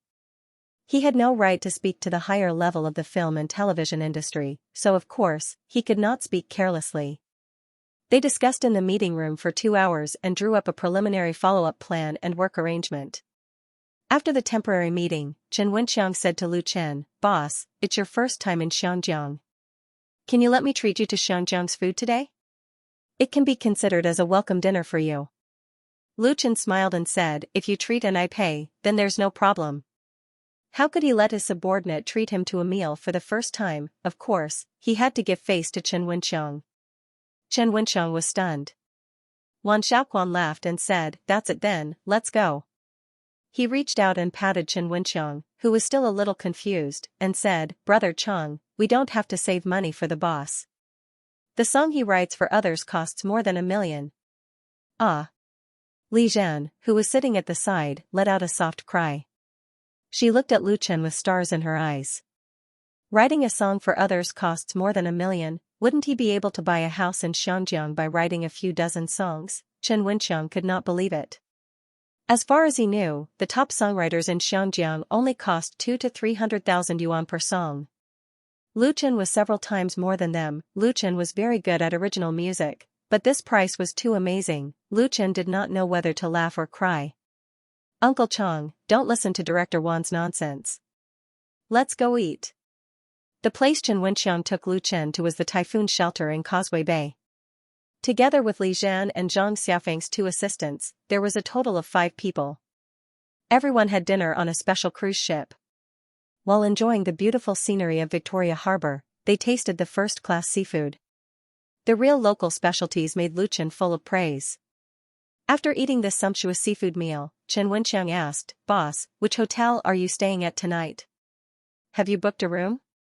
Lu Chen said, "I'm not staying in a hotel. My friend borrowed a house in Repulse Bay for me to stay. Brother Zhang will send me there first, and then you can arrange a place for him to stay." A house in Repulse Bay, Chen Wenxiang secretly sighed. That was the high-end residential area of Xianjiang. Mansions worth hundreds of millions could be found everywhere. He did not know which friend of Lu Chen had borrowed a house in Repulse Bay to stay. He quickly said, "No problem, then I will wait here for Xiaofeng to come back. I will take him to the staff's apartment. The room has been arranged." In the night, the black Mercedes-Benz MPV drove out of the Typhoon Shelter of Causeway Bay, entered Xiangdao Island through the Aberdeen Tunnel, and arrived at the Repulse Bay area in the east. In just 10 minutes, the scene was very different. Repulse Bay was located in the south of Taiping Mountain in Hong Kong Island. It was near the mountain and the sea. The bay was crescent-shaped and was known as the first bay in the world. It also had the reputation of Hawaii of the East. It was the most beautiful and representative bay in Hong Kong. It was not only the tourist area of Hong Kong, but also one of the famous high-end residential areas in Hong Kong Island.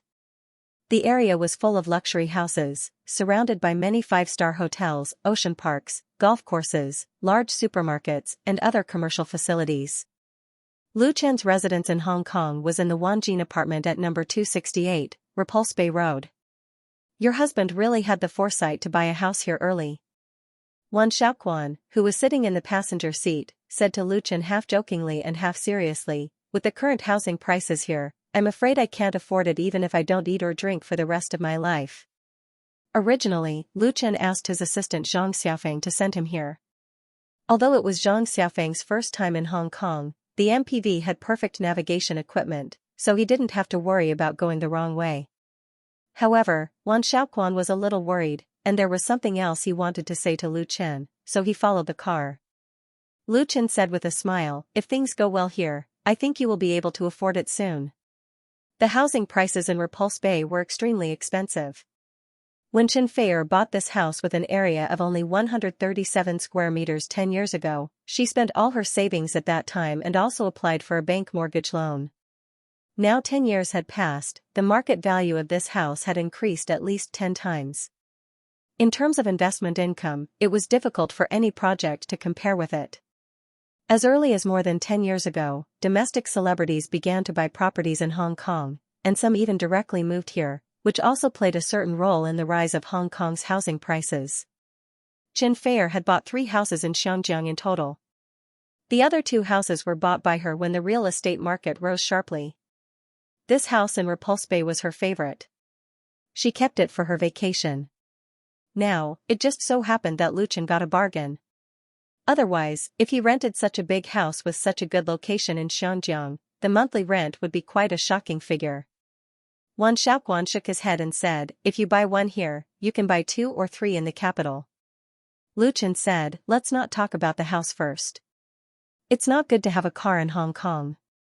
How about this, you and Uncle Chang go and buy 2 BMWs and put them into the studio's account. They will be your work car. Lu Chen had never been a stingy person, especially now that a TV series could bring in more than 100 million yuan. Buying a few cars was nothing at all. Wan Xiaoquan was the art director of Lu Chen's Shangjiang studio and the director of the new film. Chen Wenxiang was the director of the studio. To a large extent, the two of them represented the image of the studio. If he didn't even have a decent car, he would also lose face. People in Shangjiang were very particular about face. Even the managers of debt-ridden companies would still drive luxury cars. Otherwise, there would be no way to talk business with others. Wan Xiaoquan was surprised and moved. That's not good. Wan Xiaoquan usually needed a car, but Lu Chen gave him a BMW, which inevitably made him a little scared. After all, he came to Xiangyang to set up a film studio and spent money like water. There was still no sign of shooting. He always felt that he didn't work hard enough and felt sorry for Lu Chen. Lu Chen said with a smile, nothing bad. It's settled. Let's go to the 4S store tomorrow. Seeing Lu Chen's stubbornness, Wan Xiaoquan had to accept Lu Chen's kindness. In his heart, he was more and more determined to work for Lu Chen. After experiencing the fickleness of human nature and the fickleness of the world, Wan Xiaoquan deeply understood how rare and precious Lu Chen's trust and kindness were for him. It was also the best opportunity for him to start over. The Mercedes-Benz stopped in front of a high-rise residential building. Lu Chen got out of the car and said to Zhang Xiaofeng, you go back with Director Wan first. I'll go up by myself. Pick me up at about 8 o'clock tomorrow morning. Zhang Xiaofeng nodded and said, okay, boss. After saying goodbye to the two, Lu Chen walked to the apartment building alone. The residential buildings along Repulse Bay Road were all high-end communities, so the security was very tight. However, Lu Chen had the access card given to him by Chen Feier, and he had already informed the property management company here when he was in Beijing to update the security password and fingerprint information, so he entered the gate smoothly. Taking the elevator straight to the 58th floor, Lu Chen found the room 5801 where he lived. The brocade apartment had a total of 60 floors, which was also one of the characteristics of Hong Kong. The area was narrow and the usable area was small, so the buildings were built very high to make full use of the space. Repulse Bay was considered very good. The high-rise buildings in the real public community were densely packed to a terrifying degree.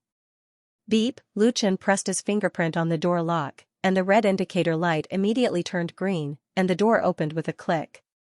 When he pushed the door in, the lights in the porch and the lights in the living room automatically lit up. The soft light evenly illuminated the whole space, and it gave a very warm feeling. Lu Chen casually closed the door, took off his shoes and observed his new house. This luxury apartment had a layout of 3 bedrooms, 2 living rooms, and 2 bathrooms.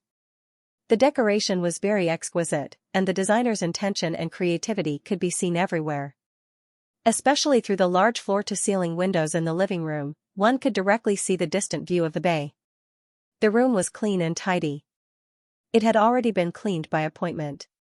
He walked over, pushed open the glass partition door, and walked to the big balcony. The gentle sea breeze blew, making people feel relaxed and happy. He looked up at the bright moon in the sky, saw the sparkling blue sea, and the long beach was dotted with bonfires. This scene made Lu Chen have the idea of living here for the rest of his life. Ring ring. Just then, his cell phone rang. Lu Chen picked it up directly. Hello? Chen Feier's sweet and moving voice came from the phone. How is it? Are you home? Lu Chen smiled and said, I was just about to call you. I just got home. Chen Feier asked, how is this apartment? Lu Chen sighed and said, it can't be better, so I decided not to work in the future. I'm going to live off you. Chen Feier laughed and said, nonsense, as long as you like it. I'm afraid you won't be used to it. Lu Chen asked, how is it on your side? Chen Feier complained, it's very hard, much harder than filming Autumn in My Heart and Full of Romance. Chen Feier was currently filming CCTV's new annual drama, Xianxia. The story was set in the Jingguan period of the Tang dynasty. She played the role of a beautiful singer. The TV series was 60 episodes long, with an investment of 170 million yuan. A large number of domestic stars, including several big shots in the film and television circle, were gathered in the show, so it attracted the attention of the industry. Although Chen Feier was not the first heroine, she had a lot of scenes, so it was impossible to finish shooting in a short time. Moreover, the director of the show was known for his strict requirements for actors in the industry. I regret taking this show, Chen Feier complained in a sweet voice. If I had known this, I would have gone to Hong Kong with you to shoot a movie. It must be very interesting. When she was filming Autumn in My Heart and Full House of Romance, the whole crew was around her and Lu Chen, and the service was meticulous.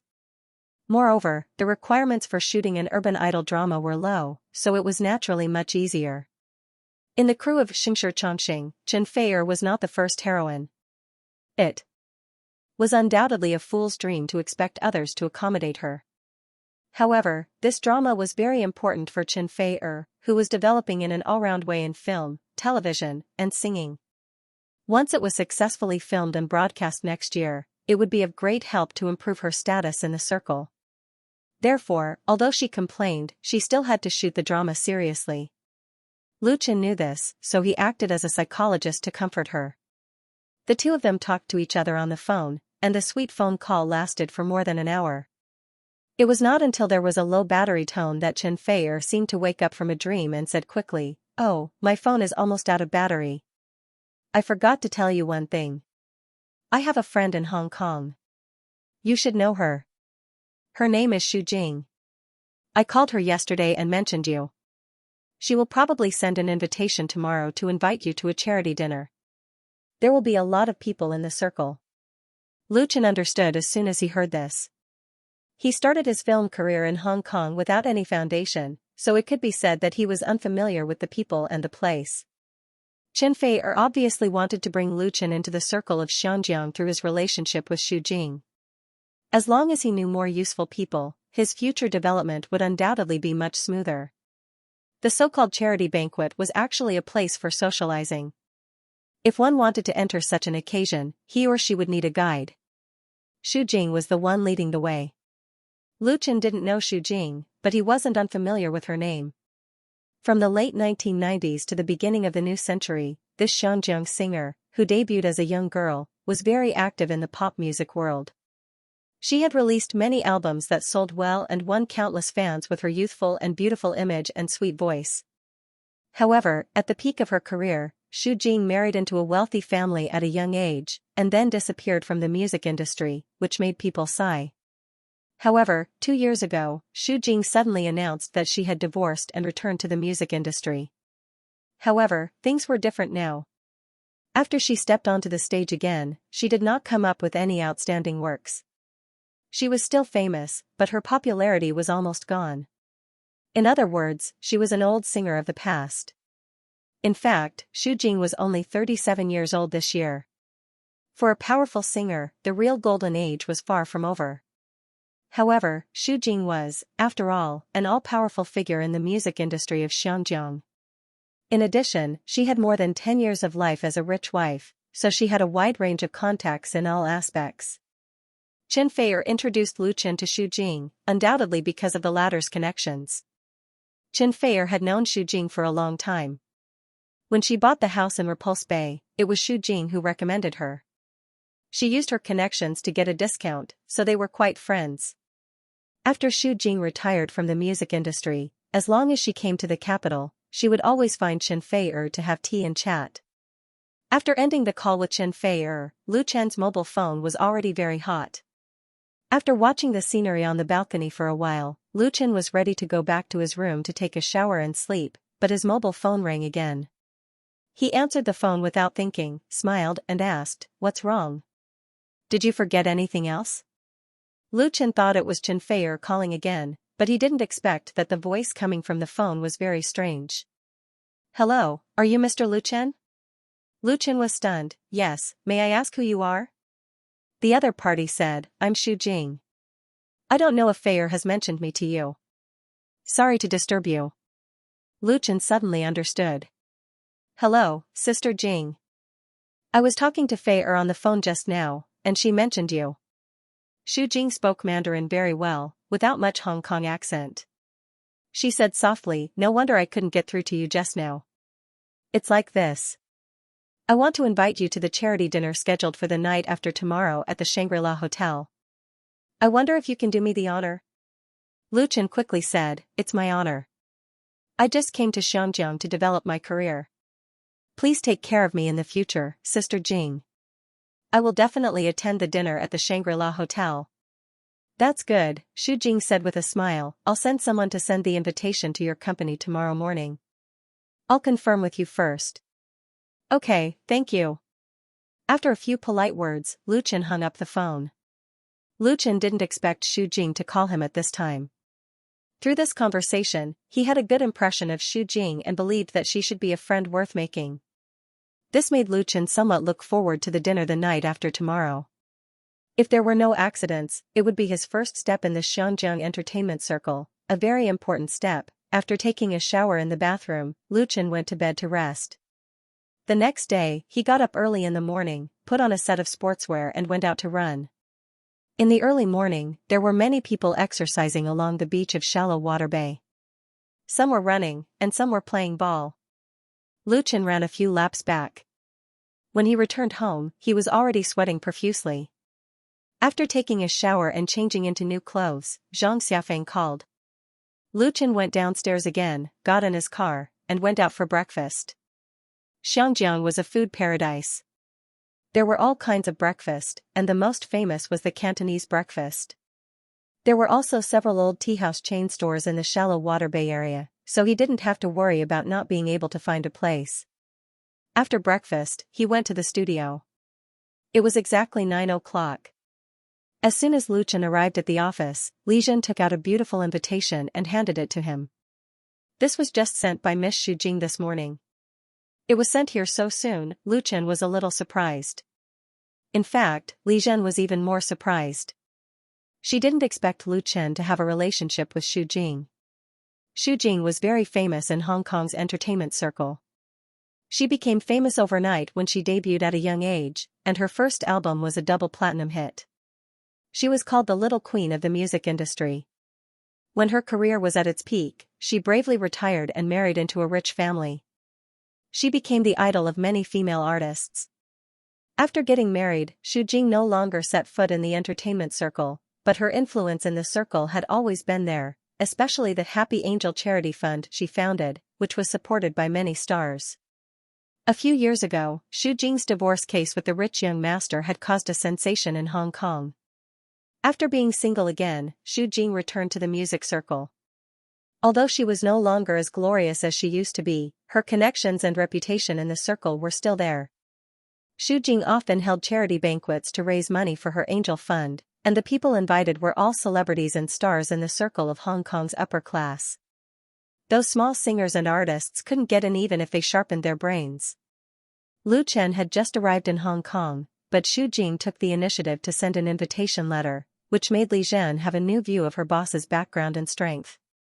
She asked with concern, "Boss, did you bring clothes for the banquet this time? Do you want me to send them to the dry cleaner for re-ironing?" Lu Chen said with a smile, "No, fortunately you reminded me. I'll buy 2 sets today."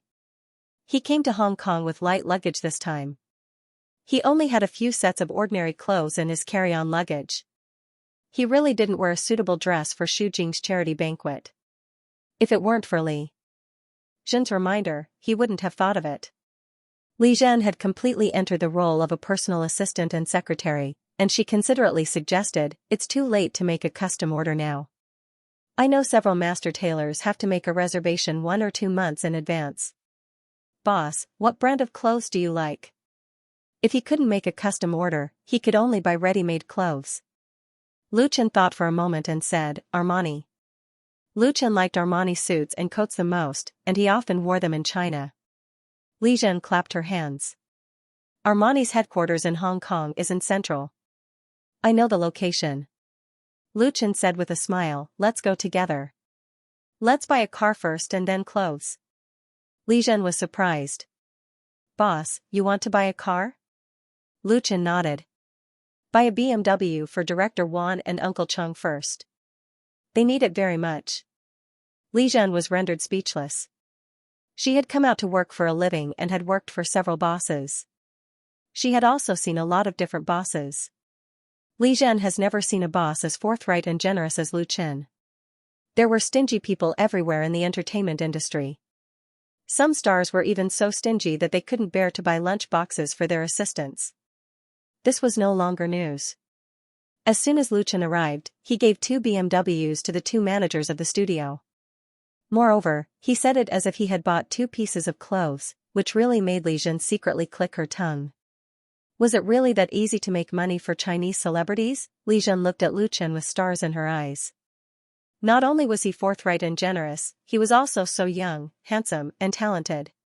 He was simply a diamond bachelor in the entertainment industry. It was estimated that he would be very popular in the future. Li Zhen didn't think that others wouldn't have a chance just because Lu Chen had a heavenly queen as his girlfriend, because this was Hong Kong. Of course, she knew that she definitely didn't have a chance, the gap was too big. Lu Chen didn't know that because of his words, the little secretary's mind had turned so many thoughts. He called Wan Shaoquan and Chen Wenxiang to do all the things that should be done today.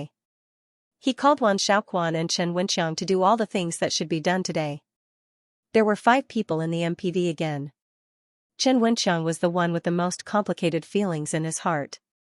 Chen Wenxiang's life experience was much richer and more bumpy than Li Zhen's. He was used to the fickleness of human nature and the fickleness of the world. He had already hardened his heart and wouldn't be easily moved by anything. Even so, Lu Chen's generosity and trust still made him feel that he had followed the right person this time. Chen Wenxiang wouldn't say any words of gratitude, nor would he show too much expression of being moved.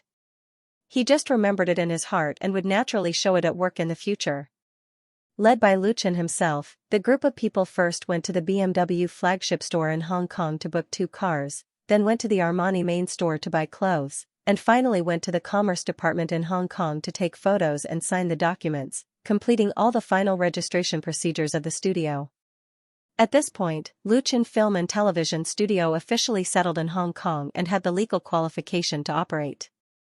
At the same time, Lu Chen also represented the studio and submitted an application for the local film and television support program to the Commerce Department. Once this application was approved, the movies and TV shows shot by the studio would not only receive tax incentives and government funding support, but also be broadcasted and screened in Hong Kong and the mainland through the Green Channel. This was the most fundamental reason why Lu Chen went south to Hong Kong and started his film career here. In fact, there were many mainland film companies investing in Hong Kong like him. In the foreseeable future, the Hong Kong film industry, which was about to become a pool of stagnant water, was bound to surge and there would be fierce competition. The black Mercedes-Benz business car steadily stopped in front of the Shangri-La Hotel. The door slid open silently, and a man wearing a dark gray Armani suit got out of the car and stood firmly on the red carpet. The surrounding corners immediately lit up with flashes. Lu Chen couldn't help but frown. He didn't expect that a charity dinner could actually attract so many paparazzi. The paparazzi in Hong Kong were famous. They were good at tracking and digging up the privacy of celebrities. They could be said to be the most troublesome existence for star artists. As long as there was a star artist, there was bound to be an active figure. Someone once said that the entertainment newspapers and magazines in Hong Kong were basically supported by paparazzi. Without their existence, Hong Kong's entertainment circle would be too lonely, and they were indispensable. It was also because of this kind of fearlessness that the Xianxia paparazzi were particularly bold and even arrogant. They even did not hesitate to cheat and deceive for the sake of news. It was also later that it caused public indignation in the entertainment circle and caused a strong counterattack. In recent years, they had restrained themselves and did not dare to write and shoot unscrupulously. Even so, for Lu Chen, the Xianxia paparazzi were the target that he had to guard against. They were much less moral than their domestic counterparts. Before coming to Hong Kong, Chen Feier had specially reminded Lu Chen about this. However, while Lu Chen was thinking about guarding against the paparazzi lying in ambush near the hotel were dumbfounded. "Hey, who is this guy? Why have I never seen him before?" One champion, singing China. Two big selling albums, You Who Sat Next to Me and The Ordinary Road. Two phenomenal TV series, Autumn in My Heart and Full House of Romance. Lu Chen has only made his debut for more than a year, but with his strong strength and dazzling achievements, he has risen to fame in the domestic entertainment circle and has countless fans. If he doesn't wear sunglasses or disguise himself when he walks on the street, he will definitely be surrounded by people, and he has also encountered many situations where he has been surrounded by passers-by. But in Hong Kong, there are really few people who know and are familiar with him. These people definitely do not include the paparazzi squatting at the entrance of the Shangri-La Hotel at this moment. They are completely out of professional instinct to take pictures of every guest who attended the banquet tonight, hoping to get some useful information from them. However, Lu Chen, who has just been captured in the camera, is very strange to the paparazzi. A senior paparazzi would usually have a database in his head. The content of the database was the figures and appearances of the celebrities in Shenzhen, as well as the celebrities in the business world. This way, as long as he found a target, he would be able to immediately identify them. Lu Chen is obviously not in this database. He looks very young, tall, big, handsome, and impeccable in appearance. He is definitely a first-class man, not like an ordinary person. A rich child who has returned from overseas? Was it a newly established company? The paparazzi in Hong Kong have never cared about mainland stars, because the people of Hong Kong only like to read the entertainment gossip and scandals of local artists, so they inevitably misunderstand the identity of Lu Chen. If he is a person in the entertainment circle, as outstanding as Lu Chen, it is impossible for everyone not to know him. Because of the mystery, the paparazzi present have a little interest in Lu Chen. After all, the guests who are eligible to attend Shu Jing charity banquet in the evening are not ordinary people. There are 3 entrances and exits of the Shangri-La Hotel, and the middle passage connected to the red carpet and revolving door is reserved for the dinner guests. After showing his invitation to the doorman, Lu Chen and his assistant Li Zhen walked through the revolving door into the magnificent hall. 2 rows of flower baskets were neatly arranged on both sides of the staircase leading to the second floor of the hall. Lu Chen walked up the stairs and soon arrived at the banquet above. On the way upstairs, he suddenly felt a little uneasy, as if he had neglected something. But he couldn't remember. There were dozens of tables in the main banquet hall. The snow-white tablecloths were matched with delicate flowers and silver cutlery. There were already many guests seated before the banquet started. A band was playing on the stage. Lu Chen soon discovered that a beautiful lady in a purple evening dress was standing under a huge crystal chandelier. She was chatting and laughing with a few well-dressed gentlemen and ladies, She was clearly the focus of the entire hall. Xu Jing, Lu Chen had seen Xu Jing's photo before, and she was so dazzling, so he could easily recognize her. After pondering for a moment, Lu Chen walked straight towards Xu Jing. Xu Jing's senses were very sensitive. As soon as Lu Chen walked over, her attention turned to him. Her limpid eyes fell on Lu Chen, and there was a trace of doubt in her eyes. But very quickly, the doubt turned into joy. "Excuse me," she said to the person next to her, then turned to greet Lu Chen and asked, "Lu Chen?" Lu Chen nodded and said, "Hello, Sister Jing." Xu Jing was 37 years old this year, but she took good care of herself. She looked like she was in her early 30s. She had phoenix eyes and willow leaf eyebrows. Her facial features were outstanding, and her makeup was exquisite. She had a mature charm that young girls couldn't reach. In terms of appearance, she couldn't compare to Chen Fei, but her graceful bearing had a unique charm. Her smile was like a spring breeze, making people unconsciously want to get close to her. "It really is you. I was wondering when you would come." Xu Jing took the initiative to extend her hand to Lu Chen. "Actually, I've long wanted to see what the man Fei chose is like." Lu Chen shook her hand and said with a smile, "I'm afraid I'll have to disappoint you." Xu Jing looked at Lu Chen carefully and said, "On the contrary, he's more outstanding than I thought. Fei's taste is always so good. It's really enviable." She joked half-jokingly and unknowingly narrowed the distance between them. "How does it feel to come to Xianxia for the first time?" Lu Chen said, "It's very beautiful, Sister Jing." As the two were chatting, a frivolous voice suddenly came from the side, "Who is this? You look very unfamiliar." Lu Chen turned his head and saw a young man in a white suit who interrupted. He looked to be in his 20s or 30s. He was not tall, and his hair was neatly combed and smeared with a lot of hair wax. It was glossy. Seeing Lu Chen's gaze, the man in the white suit gave him a disdainful look. There was a middle-aged man beside the man in the white suit with a smile on his face. He first nodded to Lu Chen in a friendly manner, but soon his attention was on Xu Jing. Xu Jing's eyebrows wrinkled slightly, and then immediately stretched out. She said with a smile, "Lu Chen, let me introduce you. This is Liang Jiaxing, the general manager of Xianxia Pictures. This is Liang Zhihao, the nephew of Mr. Liang." Xianxia Pictures, Lu Chen had never heard of it. It was definitely not one of the large film and television companies in Xianjiang. However, since it was invited by Xu Jing, it must be powerful. Liang Jiaxing gave a good impression on the surface, unlike his nephew, who had the words superficial and impetuous written on his face, but this made Lu Chen feel a little vigilant. This kind of person was best at hiding a dagger behind a smile. Keeping an appropriate distance was the best choice. He said calmly, "Nice to meet you, Mr. Liang."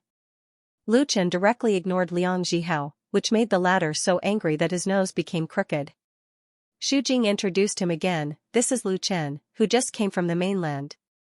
He is my good friend's boyfriend." Liang Jiaxing laughed and said, "You really look talented." He shook hands with Lu Chen and asked casually, "Are you going to develop your career in Xianjiang, Mr. Lu? I can help you introduce some useful friends." Lu Chen smiled faintly and said, "Thank you, Mr. Liang. I will definitely ask you for help if I need it." In fact, it was nonsense. As the saying goes, one who is unaccountably solicitous is hiding evil intentions. Lu Chen's intuition told him that Mr. Liang had some kind of ambition for Xu Jing. His nephew was just a tool for him to use. He jumped out probably because Xu Jing had a good chat with him just now. "Do I look like a gigolo?" Lu Chen was speechless in his heart. As a result, the tool jumped out again and asked loudly, "You're from the mainland.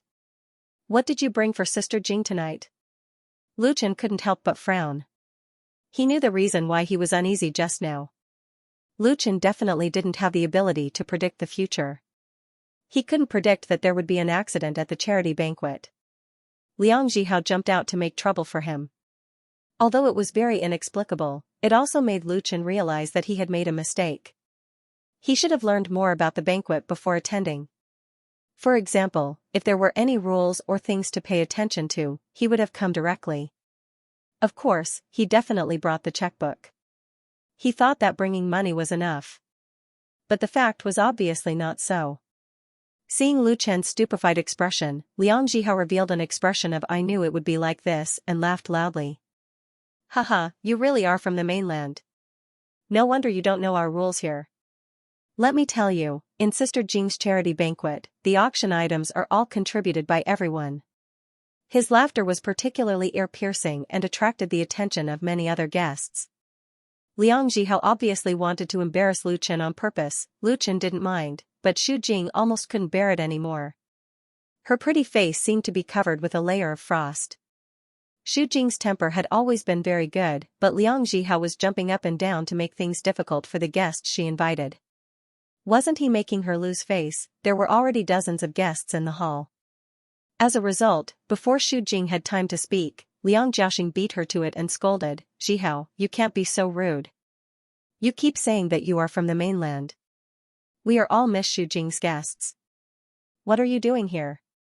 Liang Zhihao was very in awe of his uncle. He shrank his head and didn't say anything. Liang Jiaxing said to Lu Chen apologetically, "Mr. Lu, I'm really sorry. My nephew is stubborn and doesn't follow the rules. Please don't take it to heart." His attitude was very sincere and impeccable, but Lu Chen felt that something was wrong. Especially the word rules, and his words sounded particularly ear-piercing. Old fox, Lu Chen cursed in his heart, but he didn't show it on the surface, as if there was no grudge. He smiled and said, "Mr. Liang, you're too serious. When in Rome, do as the Romans do. Since this is the rule of Hong Kong, I should naturally follow it. I have to thank your nephew for reminding me." Lu Chen turned his head and said to Li Zhen beside him, "Give me a business card and a pen." Li Zhen had seen everything that had happened just now. Her heart was filled with anxiety and guilt. Tonight was the first time for this kind of charity banquet hosted by celebrities, and it was also the first time for him to enter the local entertainment circle. It was such an important event that she forgot to tell Lu Chen that it was the rules of the charity banquet. This kind of charity dinner hosted by celebrities was usually played by inviting friends in the circle or upper-class people in the social circle to attend. Those who were invited to the party would donate an auction item, such as a watch, a painting, a string of jewelry, or even a branded bag that had not been used before. At that time, the auction items would take turns to be auctioned. You could bid for your own item or compete with others for the item you like. However, under normal circumstances, the auction price would not be raised too high. In fact, it was a social game. Li Zhen had attended 2 charity banquets before, so she knew it very well. She had failed in her duty. Li Zhen was still thinking about how to make up for it, but Lu Chen actually asked her to take a business card and a pen. She answered in a daze and hurriedly took out Lu Chen's business card and pen from her bag. Lu Chen's business card was just made today. Why did Lu Chen take out her business card? He couldn't be giving one to Liang Jiaxing, could he? That would be a joke. However, Lu Chen didn't mean that at all. He took the business card and pen from Li Zhen, wrote a few words on the north side of the business card, and handed it to Xu Jing. Lu Chen smiled and said, "Sister Jing, this is my charity auction item tonight." Xu Jing took it in confusion. Her eyes swept over the business card. She was puzzled at first, but then she suddenly realized. She pursed her lips and smiled. This must be the most special auction item tonight. Thank you, Lu Chen. Lu Chen nodded gracefully.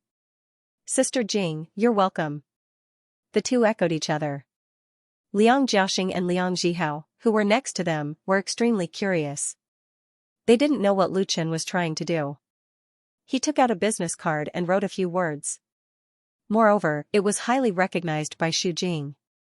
However, the two of them couldn't take the business card from Xu Jing's hands to see what was on it.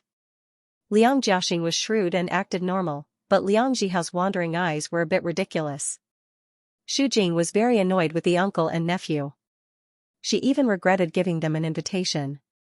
She put away Lu Chen's business card and said to Lu Chen with a smile, "It's your first time in Hong Kong. I'll introduce some friends to you." Lu Chen couldn't have asked for more.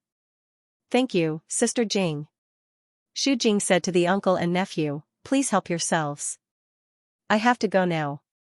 The two of them could only pretend to smile and say that it was okay. Then they left resentfully. After getting rid of the Liang family's uncle and nephew, Xu Jing obviously breathed a sigh of relief.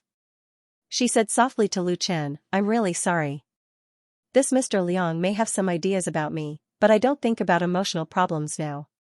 Lu Chen suddenly understood and nodded to show that he understood. No wonder Liang Jiaxing put on a fake smile. He thought that he was a competitor. However, Liang Jihao's attitude was a bit thought-provoking. From this son of a rich family, Lu Chen finally saw some people in the upper class of Xianxia, that kind of stale sense of superiority and the mentality of rejection of outsiders. In the past few decades, the development of the mainland was far faster than that of Hong Kong. Hong Kong was no longer a synonym for poverty and backwardness. The living standards of international metropolises such as the capital, Shanghai, and Shenzhen were not worse than that of Hong Kong. They were even better in some aspects. However, some people in Hong Kong couldn't see or ignored this point intentionally or unintentionally. They were still immersed in the glory of the past and didn't face the huge and irreplaceable impact of the mainland market and resources on Hong Kong.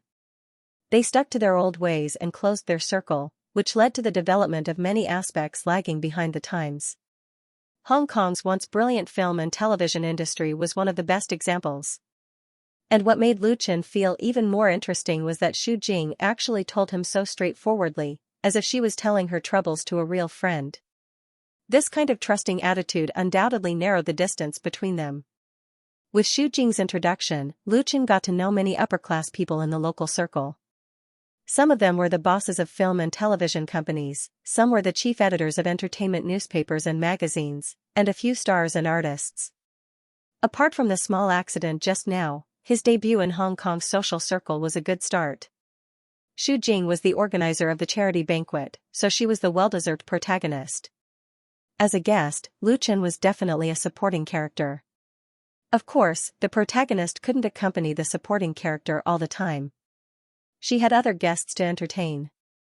Therefore, after taking Lu Chen around the banquet hall, she could only apologize and say, "Excuse me." Lu Chen expressed his understanding and gratitude. He had gained enough tonight. "You should eat something," Lu Chen said to his assistant, "don't worry about me.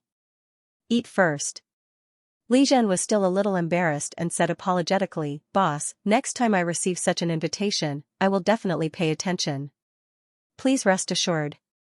She had been holding these words in her heart for a long time, and now she finally had the opportunity to say them.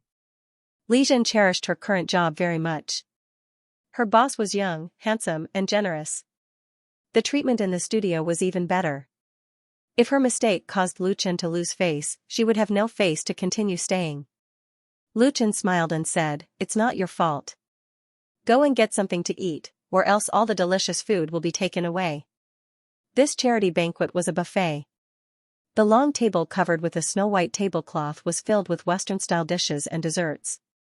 The dishes were rich and classy.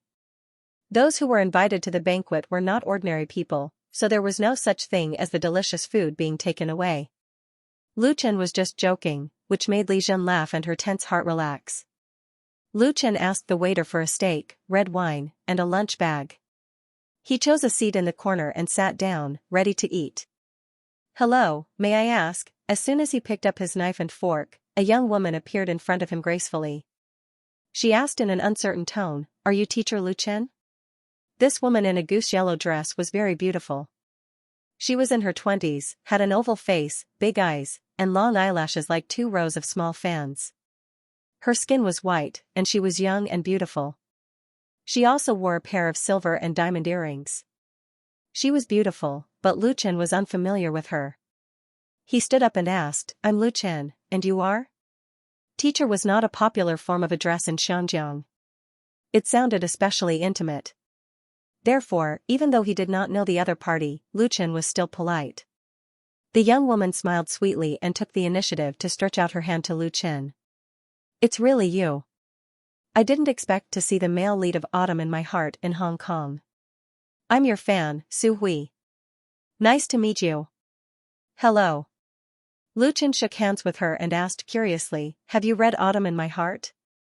Although Autumn in My Heart had been broadcast in the mainland for more than half a year, this domestic phenomenal urban romance drama had not yet entered Hong Kong, Taiwan, and other places. I've seen it 3 times. Su Hui smiled and said, every time I watch it, I cry. Yuan Feier acted so well. This TV series is really touching. I watched it online, and I really hope that the local TV station can also broadcast it. If it's broadcast locally, it should be soon. Lu Chen was also not very sure, because these things related to copyright and broadcasting were all handled by Lu Shi. Su Hui asked, Teacher Lu Chen, may I ask if you came to Xianxia to travel and visit friends, or are you preparing to develop your career here? She added, I want to invite you to have a meal together. I have a lot of things to ask you. This Su Hui's attitude was undoubtedly very sincere, but Lu Chen did not know her background at all. Naturally, it was not good to rashly agree to anything. He smiled and said, you don't have to be polite to treat me to a meal. Let me give you my business card. He handed over a business card of his own. Su Hui took it with both hands and looked at it carefully. She was surprised. Lu Chen Film and Television Studio? Ah, you really plan to develop in Xiangyang. That's really great. Lu Chen asked, may I ask who you are? Ah. Su Hui stuck out her tongue. She embarrassedly took out her business card from her bag and presented it. I'm an artist and also Sister Xu Jing's junior sister. Please give me some pointers, Teacher Lu. It was rare to meet a stranger who knew him. Moreover, she was an artist, so Lu Chen chatted with this Su Hui for a while. The two sides chatted quite happily. Su Hui knew the plot of Autumn in My Heart like the back of her hand. Moreover, she also had a CD album of Lu Chen's You Who Sat Next to Me, which she bought online. Su Hui was very polite. She did not take up too much of Lu Chen's time. She quickly said goodbye and left. As soon as she left, Xu Jing appeared right behind her. The heroine of tonight's charity dinner looked at Su Hui's back with a meaningful look. She sat beside Lu Chen and said, you get along well with Su Hui? Lu Chen faintly smiled and said, it's all right. She said she's your junior sister from the same sect? She's from the Su family, Xu Jing said, we signed with the same teacher in the same company. Some people say that she is very similar to me in the past, but she is definitely not as stupid as me. Speaking of this, Xu Jing's face showed a bitter smile. However, she immediately restrained her wry smile and said to Lu Chen, my little junior sister is not someone to be trifled with. She often makes news with others, so I have to be responsible for fair. Lu Chen nodded and said, thank you for reminding me. He understood what Xu Jing meant. However, he came to Hong Kong to develop his film career, not to make some gossip news and make headlines. Naturally, he understood the principle of propriety. Although a woman like Su Hui was very charming, she was not Lu Chen's cup of tea. Xu Jing smiled and said, as long as you don't think I'm annoying. Eat quickly. The auction will start later. After sending Xu Jing away again, the steak that Lu Chen ordered was almost cold. He did not dislike it.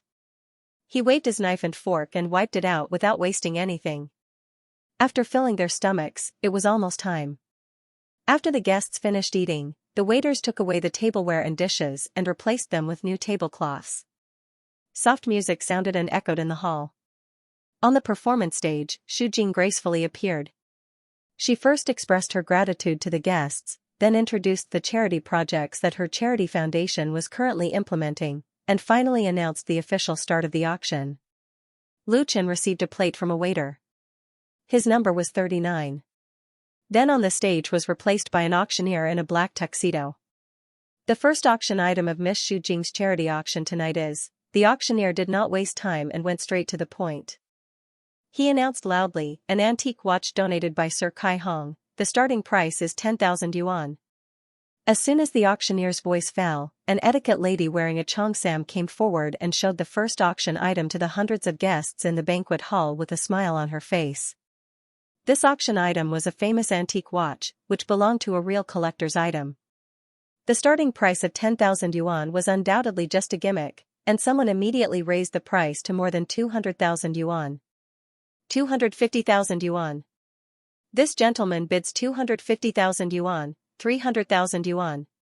Our beautiful Miss Yuan Ziyun bids 300,000 yuan, 300,000 yuan. Okay, now it's 450,000 yuan from the Honorable Mrs. He 500,000 yuan. The people who attended this charity banquet were celebrities from Xianxia's upper class and entertainment circle. Many of them often went to such social occasions, so they were naturally very familiar with their faces. The auctioneer basically knew all of them. However, unlike ordinary auctions, the auction house of the charity banquet was very competitive. Everyone bid against each other to raise the price, mainly to liven up the atmosphere. Therefore, when the bidding price of this auction item was close to its actual value, there were already very few people who raised their placards. In the end, Kai Hong won his auction item at a price of 580,000 yuan. "Thank you, Sir Kai Hong, for your generous donation to poor children." As the auctioneer made the final decision, the audience burst into warm applause. The white-haired old knight stood up and reservedly expressed his gratitude to the applauding guests. This was also very common in charity auctions. Some people would take out their beloved collections to auction, and then bid back for themselves, donating money and showing off at the same time. The guests had a tacit understanding that under such circumstances, no one would suddenly jump out to bid with the original owner at a high price. Those who did not abide by the rules would only be ostracized by the circle. Li Zhen dutifully and quietly told Lu Chen what she knew. The two of them very low-key sat in a corner and participated in this charity auction as bystanders. After the first auction item was successfully auctioned, the following items were auctioned one after another. The speed and frequency of the auctions were very fast. Only a few outstanding auction items without the original owner's participation attracted a relatively fierce bidding. Lu Chen bid once and won a Chanel limited edition bag at the price of 50,000 yuan. He transferred the branded bag to his assistant on the spot. "For me?" Li Zhen was pleasantly surprised. She simply couldn't believe it. With her income, even if she clenched her teeth and saved up half a year's salary, she would still be able to afford such a branded bag. However, the price of goods in Xianxia was very high, and the living expenses were huge. If she had to fork out 50,000 renminbi to buy a bag, she would definitely be unwilling. On the street stalls at night, you could buy a replica for 50 yuan. However, even though she was reluctant to part with it, very few girls could resist the temptation of a branded bag. Therefore, when she suddenly received this special gift, Li Zhen's mood could be imagined. "Boss, you'll make me fall in love with you." After getting along for a few days, Li Zhen had a good understanding of her new boss's personality and temper. Lu Chen was generous, and easygoing. He never put on airs like a boss and was undoubtedly a person who was easy to get along with. Therefore, she dared to make a harmless joke. It might not necessarily be a joke. Lu Chen couldn't help laughing. "You don't have to fall in love with me. I already have a girlfriend. In the future, you should work hard." Lu Chen had always been generous to the people who followed him. Yesterday, he gave 2 BMWs. Today, it was not a big deal to bid a bag for his assistant and secretary. In the future, he would inevitably rely on Li Zhen in his work and life. "Thank you, boss."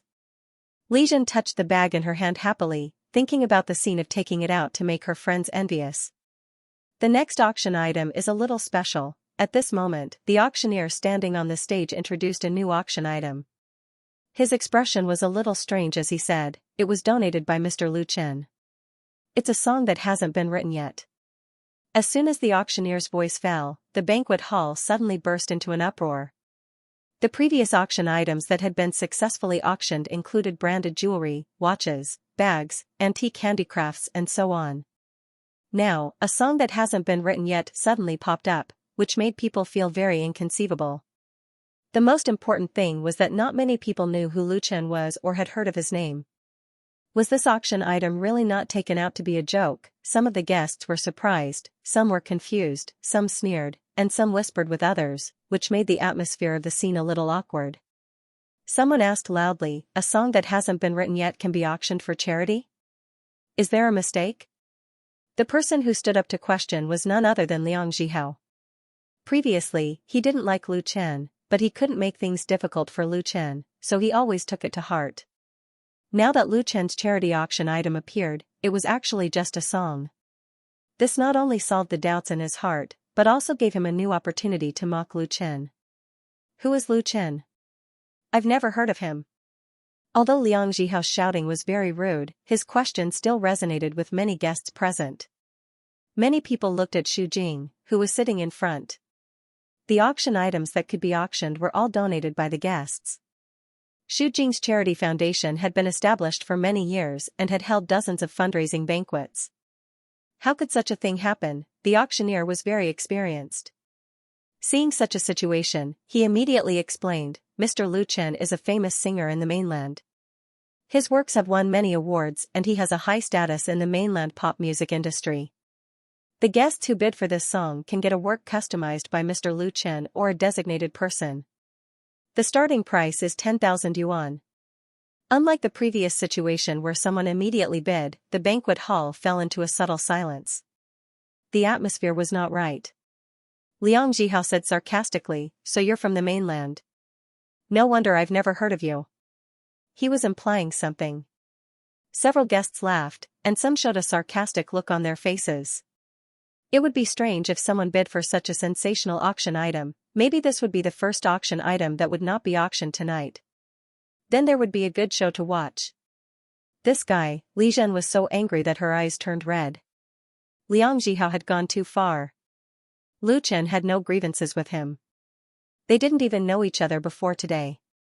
How could he be targeted like this? However, Lu Chen, as the person involved, was very calm. He came over to comfort his assistant. We don't need to pay attention to him. It's not worth getting angry for him. But, Li Zhen bit her lip. She wanted to say that with Liang Jihao messing things up like this, how could Lu Chen's song be auctioned? How could he continue to stay here? 300,000. Just as Liang Jihao was complacent, the auctioneer was embarrassed and speechless, and the atmosphere was subtle. A clear voice broke the silence in the banquet hall in an instant. At this time, everyone's eyes looked in the direction of the voice. It was a beautiful woman in a yellow dress who raised the paddle to bid. She sat at the table with a smile, as if she didn't notice the strange eyes from all directions, and said again, 300,000. The banquet hall seemed to be like a deep pool that had been thrown into a stone, inevitably setting off waves. Who is this? I know her, a daughter of the Su family. Which Su family? Which Su family can there be? It's that Su family. Even if you have money, you can't spend it recklessly. 300,000 to buy a song. It's Ouyang Durong's work, but who is this Lu Chen? Haha, Su Hui is Xu Jing's junior sister. She may be helping her senior sister to smooth things over. Oh, that's normal. Many people recognized the woman who raised the paddle and immediately began to talk about it. Liang Jihao's smile froze on his face. He also recognized Su Hui, and he also heard the discussion around him. Damn, a gigolo is so popular. The young master of the Liang family could only curse Lu Chen for being so lucky. He didn't dare to vent his anger on Su Hui, because he couldn't afford to offend a member of the Su family, even if she was the famous rebellious daughter of the Su family, who was not favored by her family. Even his uncle couldn't do it. In Hong Kong, the power of the famous families was very powerful. Those who were qualified to be listed as rich and powerful were all families with deep background, wide connections, and political and economic foundations. The Su family was one of them. As soon as Su Hui raised the paddle, the embarrassment faced by Lu Chen was instantly resolved, and Xu Jing's face was saved.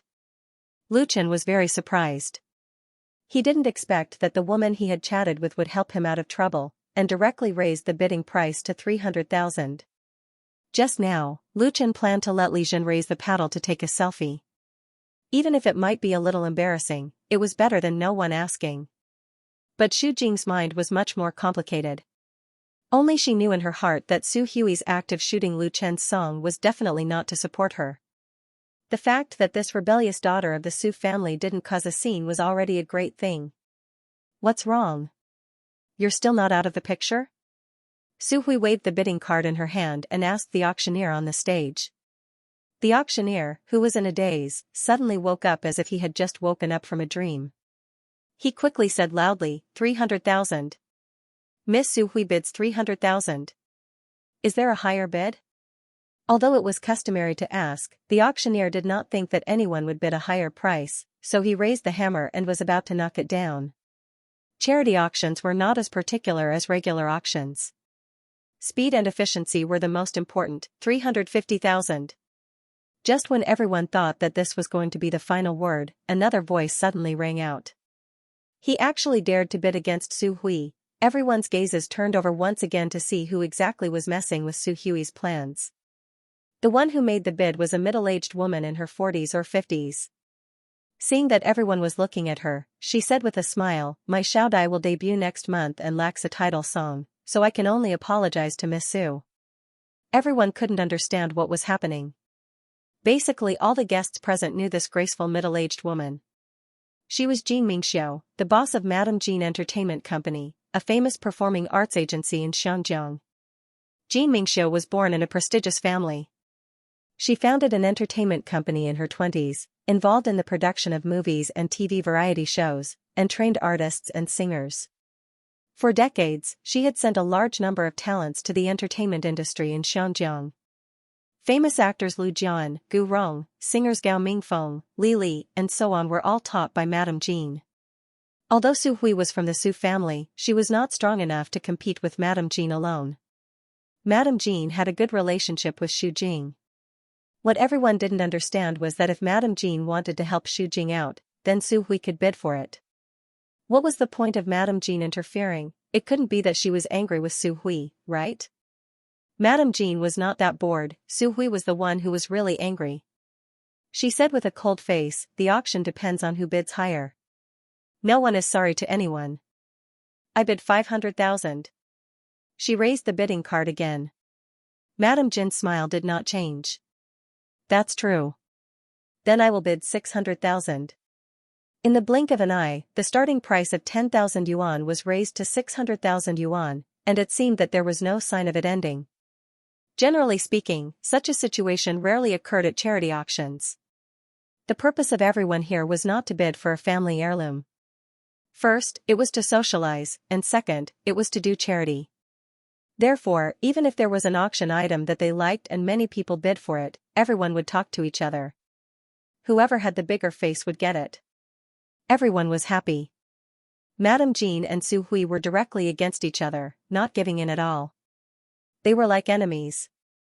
But no one had heard of any grudges between the two. However, some insiders who knew about the industry were silent. Because if Madame Jean really bid for the title song of her new artist, the price of 600,000 yuan was far beyond the highest level in the industry. In the pop music industry of Xianjiang, the top price of a work with lyrics and music was between 300,000 yuan and 400,000 yuan. With Madame Jean's status and reputation in the circle, she had too many choices. There was no need for her to argue with Su Hui. Madame Jean was not so superficial. So the question was, what prompted her to do this? Probably aware of the doubts of others, Madame Jean deliberately explained, "Mr. Lu Chen is the most outstanding singer-songwriter in the mainland. Each of his works is excellent." The auctioneer had said similar words just now, but not many people took it seriously. But now that it was said by Madame Jean, the effect was completely different. "As far as I know, the price of one of his songs is about 1 million yuan, and the album Woman Flower, which he produced for his girlfriend, Miss Chen Fei has sold more than 5 million yuan. 5 million record sales." Several insiders in the industry took a deep breath. Even in the mainland, where the market was huge, a record selling more than 5 million yuan was an extremely amazing result. And Chen Fei's name was known by many people. Chen Fei's boyfriend offered a price of 1 million yuan for a song, and the sales exceeded the charts. With all these factors, it was undoubtedly normal for Madame Jean to bid 600,000 yuan. Many guests present looked around, looking for Lu Chen's figure. They all wanted to see what such an outstanding person looked like. Only Liang Zhihao shrank his head, wishing he could shrink back into his pants. Madame Jean's praise for Lu Chen was like a heavy slap in his face. He had already felt the strange and mocking eyes from those around him. In modern society, information was developed, and the internet world was boundless. Although Hong Kong's social atmosphere was special, the upper class was arrogant and xenophobic, and the entertainment industry was stagnant, there was always a lack of far-sighted and sensitive people. These real elites of Hong Kong not only cared about Hong Kong, Taiwan, and Macau, but also focused on the mainland, which had a huge market, and even the whole Southeast Asia and the world, firmly grasping the pulse of the times. Mrs. Jean was definitely one of the people who paid the most attention to the mainland entertainment market in Hong Kong. As early as the establishment of her entertainment agency, she began to consciously make arrangements in the mainland in advance, and worked hard to develop the mainland market. She had organized many Hong Kong star groups to perform in the mainland, and she also had considerable connections and resources in the mainland. At that time, Hong Kong's entertainment and film industry was at its peak. Classic works emerged one after another, and big stars were dazzling. Mrs. Jean realized the importance of the mainland market at that time, which was undoubtedly very insightful. She also reaped great rewards for this. Among the hundreds of guests present, Mrs. Jean definitely had the highest status in the entertainment industry. She said that Lu Chen's work was worth millions, and no one dared to doubt it. Even if they didn't believe it, they could only hide it in their hearts. And most people had a new understanding of Lu Chen, the young man from the mainland. Because Lu Chen proved his value. In Hong Kong, value was basically the most basic measure of social class. This meant that the one song that Lu Chen took out as a charity auction item was sold, and he would become one of the top original creators in Hong Kong's pop music industry. 700,000. Su Hui gritted her teeth and raised her paddle again. To be honest, this price had exceeded her expectations, and she was also quite afraid of Mrs. Jean. But Su Hui was not willing to give up like this. She couldn't let others think that she was afraid of Mrs. Jean. Mrs. Jean seemed to have expected it. She smiled lightly and gracefully raised her paddle. 1 million, 1 million, it actually reached 1 million. A song being sold for 1 million was probably something that had never happened in any auction. There were exclamations in the banquet hall. Although for many people present, 1 million was not a big number, and they could easily take out 10 times the amount, to use it to make a song. It could only be said that Mrs. Jean was too bold. Su Hui was finally convinced. Not to mention the astonishing price of 1 million yuan, if she continued to compete, it would make people feel that she was very insensible. That's right, Su Hui was the one who took the photo first. However, if she and Madame Jean fought over it in the end, others would only say that she was young and insensible. This was a matter of reputation. 1 million, deal. The auctioneer didn't dare to ask again at this time. He directly hammered the gavel and said, "Congratulations, Madame Jean." Pa pa pa, warm applause rang out in the hall. No matter what thoughts everyone had, they all congratulated Madame Jean at this time. It could be said that they had watched a good show and had another topic to chat about. Thank you. Madame Jean smiled and stood up to thank her. At the same time, she looked at Lu Chen, who was sitting in the corner. She had obviously noticed Lu Chen's presence a long time ago. Lu Chen said to Li Zhen, "Let's go." Now that his auction item had been sold, he could no longer hide in the corner and be a bystander. You have to give them the real thing. As soon as Lu Chen stood up, he immediately attracted the attention of the audience. There was no need for a special introduction. Everyone knew that he was the real protagonist of the auction just now. Almost everyone's eyes were attracted to him. The guests wanted to see if this mainland singer, who bid 1 million for a song, had 3 heads and 6 arms. In terms of appearance and temperament, Lu Chen would definitely not disappoint. Lu Chen's facial features were sharp and angular. He had sharp eyebrows and bright eyes, which made him look very manly. He was essentially different from the handsome young male idols who were popular in the entertainment circle. He was more in line with the traditional aesthetic tendency.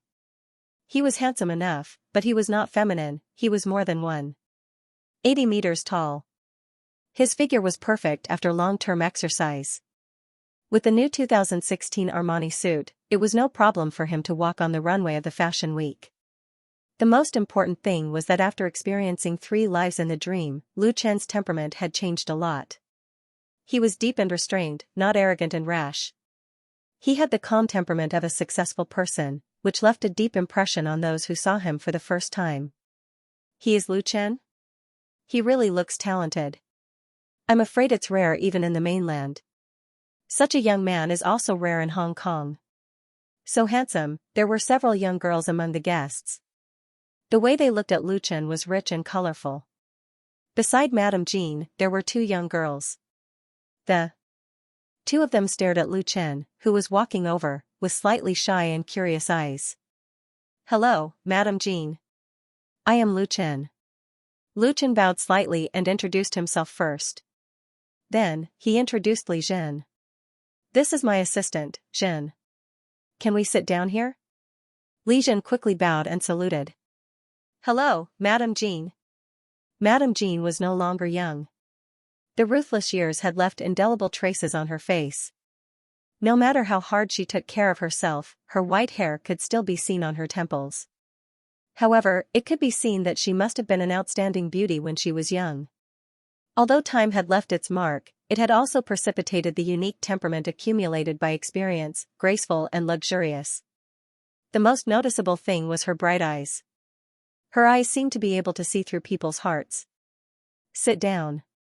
There are still seats here." Madame Jean smiled and asked, "When did you come to Hong Kong?" Lu Chen and Li Zhen sat down on the empty seats. He said, "I just arrived the day before yesterday." Madame Jean smiled and said, "Let me guess. You came to Hong Kong to participate in the new film and television support program?" Lu Chen was taken aback. "Yes. How did you know?" He was very low-key in Hong Kong. He didn't even mention it on his blog. The official establishment of the film and television studio was actually only yesterday. In the local circle, only Xu Jing knew about the situation. This Madame Jean was too resourceful. "Actually, it's easy to guess," Madame Jean explained, "you have achieved such great success in the mainland's pop music and TV series market. If it wasn't for the new film and television support program, I can't think of the reason why you quietly came here." Lu Chen smiled bitterly. "Can't I come here for a vacation?" Madame Jean asked, "Traveling alone in Hong Kong, are you breaking up with Fei?" Lu Chen was speechless. Madame Jean showed a sly smile and said, "The most important thing is that I talked to Fei on the phone last night. I knew her earlier than Xu Jing." Lu Chen was completely convinced. Madame Jean knew Chen Fei for a long time, and she even talked to Chen Fei on the phone yesterday, so it was normal for her to know about Lu Chen's matter. It was obviously a harmless little joke with Lu Chen. However, Lu Chen knew very well that Chen Fei and Madame Jean didn't have much of a friendship, or they hadn't contacted each other for a long time. Otherwise, she would definitely tell him about the existence of such a person. Lu Chen smiled and said, "Thank you so much this time. You didn't embarrass me." Madame Jean shook her head and didn't take credit for it. "The girl from the Su family was the first one. I just snatched it from her. That girl isn't to be trifled with. Just remember it." Lu Chen didn't know whether to laugh or cry because Xu Jing had already reminded him of this before. He was already very clear that Su Hui, who claimed to be his fan, wasn't an ordinary artist. She had a very strong background. Lu Chen was puzzled. "Do I look like the kind of person who would flirt with other girls? I forgot to introduce you just now." Fortunately, Madame Jean stopped and didn't talk about this issue further. She introduced the two girls beside her to Lu Chen. "This is my goddaughter, Ji Xiaodai and Li Xinyan. Xiaodai will debut next month." Her eyes were full of love. It was obvious that she liked her two goddaughters very much. Ji Xiaodai and Li Xinyan were both 17 or 18 years old. The two girls were both beautiful and cute. Ji Xiaodia's face was slightly thin, and her long hair was beautiful. Li Xinyan had short hair and an apple face. When she smiled, there were dimples. "Hello, Brother Lu Chen." The two girls greeted Lu Chen in unison. Madame Jean immediately corrected them, "You should call him Teacher Lu Chen, Teacher Lu." Li Xinyan stuck out her tongue and quickly said, "Hello, Teacher Lu." Ji Xiaodai followed. The two were like a pair of sisters. Li Xinyan's personality was obviously more lively, and Ji Xiaodai was introverted and shy. Lu Chen said with a smile, "Hello." He asked Madame Jean, "This song is for Xiaodai, right?" "Yeah." Madame Jean nodded. She held Ji Xiaodia's hand and said, "Xiaodia's temper is a bit soft. I'm afraid that she will encounter some setbacks, but people have to learn to grow up. Since she has stepped into this circle, she has no choice. I just hope that her first step will be smooth." And Xian Yen. "Teacher Lu Chen, please give them more pointers in the future. Just a word from you is enough for them to benefit endlessly." Lu Chen said modestly, you flatter me too much. I'm embarrassed. Madame Jean said seriously, you don't have to be humble. As far as I know, no one in the younger generation can compare to you in terms of Chinese music originals. It's just that some people are frogs at the bottom of a well and don't know. She was undoubtedly mocking Liang Zhihao. Lu Chen smiled and shook his head. Madame Jean didn't intend to let him go. Since we met here, you should give Ji Xiaodai some advice. Madame Jean wasn't being polite. Her understanding of Lu Chen was much deeper than Lu Chen imagined. She was very clear about Lu Chen's achievements in music. Chen Fei-er's new album, which has achieved the achievement of Crown, is the best proof. Moreover, Lu Chen has also made a number of singers and groups popular, and is famous in the domestic pop music world. It was just that his debut was too short and he had never held a concert in Hong Kong, so most people didn't know him. Madame Jean certainly had to firmly grasp this real potential stock. That was why she was bidding tit for tat with Su Hui, a junior. Ji Xiaodai looked at Lu Chen with expectation. She was obviously nervous about her debut. In fact, many newcomers had such a problem. As a result, they made mistakes or even failed in their debut because they lacked enough confidence. Lu Chen thought for a moment and asked, is Xiaodai going to debut alone? Madame Jean replied, yes, I'm going to let her debut first, and then arrange for Xinyan. Lu Chen smiled and said, then why not let the two debut together and form a female singing duo? Ji Xiaodai was introverted and shy, while Li Xinyan was cheerful and generous. The two seemed to have a good relationship. If they could form a duo, it would solve a lot of problems. Huh? Madame Jean was obviously stunned. She really didn't think of this. On the contrary, Li Xinyan took the initiative to expose herself. Teacher Lu, my voice is ordinary. Godmother is going to let me develop in variety and film. Sister Xiaodia's singing is much better than mine. I can't drag her down. Ji Xiaodai shook her head and didn't speak. But she was obviously quite tempted by Lu Chen's suggestion. With a good sister accompanying her, she would feel much more at ease. Lu Chen said, this is actually not a problem. The key is that the two of you have a good image. You don't need to have a deep singing foundation or talent. It's completely possible to be a youth idol. Madame Jean only hesitated for a moment before decisively making a decision. Then it's settled. You will debut together as a duo. I will let the company redo all the publicity plans and everything else. She was very bold. Just one sentence from Lu Chen overturned her previous preparations. The price was not low. Madame Jean, who had made up her mind, seemed to have put down a big stone in her heart. She smiled and asked Lu Chen, you came up with the idea. Then, the name of their duo shouldn't be given to you, right? Naming a duo was a very serious matter. Madame Jean asking Lu Chen to name the duo was recognition and respect. Lu Chen thought for a moment and said, let's call it twins. Twins. Ji Xiaodai asked in surprise, is that English for twins? Lu Chen nodded. That's right. Do you like it? Twins, Ji Xiaodai softly said the name. Her eyes flashed with a strange look. She looked at Li Xinyan, and the latter nodded with a smile. Li Xinyan undoubtedly liked it. Madame Jean looked at her two goddaughters and couldn't help but laugh. This name is really suitable for you. Ji Xiaodai and Li Xinyan originally didn't know each other. The two of them became good friends when they were trainees in Madame Jin's company, and then they were inseparable. Originally, after graduating and debuting, the two of them would develop separately. It was hard to say what would happen in the future. Fate was really strange. Now, because of the appearance of Lu Chen, they could continue this friendship and work together on the road of their career. Maybe this was fate, Madame Jean finally said to Lu Chen, then, I will leave the debut of twins to you. Lu Chen smiled and said, no problem. Madame Jean donated 1 million yuan. In return, he had already thought of the debut of twins. In short, it definitely wouldn't disappoint. I will send someone to send the score over in 3 days. At this moment, the charity auction was nearing its end. Under the curtain of night, Xianxia was a dazzling and intoxicated world. In this world, there were countless social engagements every day. Well-dressed gentlemen and ladies lingered in all kinds of social occasions, wearing hypocritical masks and saying insincere words, but they enjoyed it. Countless news was created here every day. Just after 8 p.m., Xu Jing's charity dinner at Shangri-La Hotel officially ended. The auction raised more than 10 million yuan, which was mainly used to help poor mothers and children in Hong Kong. There were many rich people in Xianxia.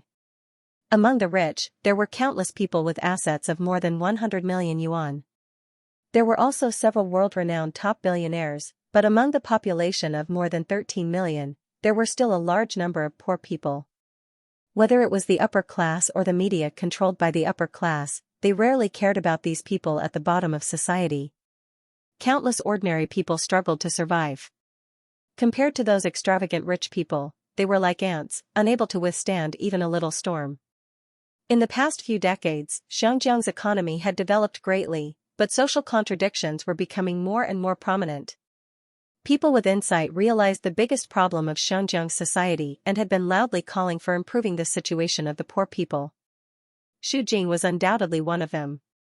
She began to pay attention to the poor people in Hong Kong a long time ago. After marrying into a rich family, she established a charity foundation and used her own influence and connections to help those in need. After more than 10 years, although her reputation in the entertainment circle was far less than before, in terms of status and prestige, it was no less than those big stars. So tonight, she successfully completed the fundraising goal.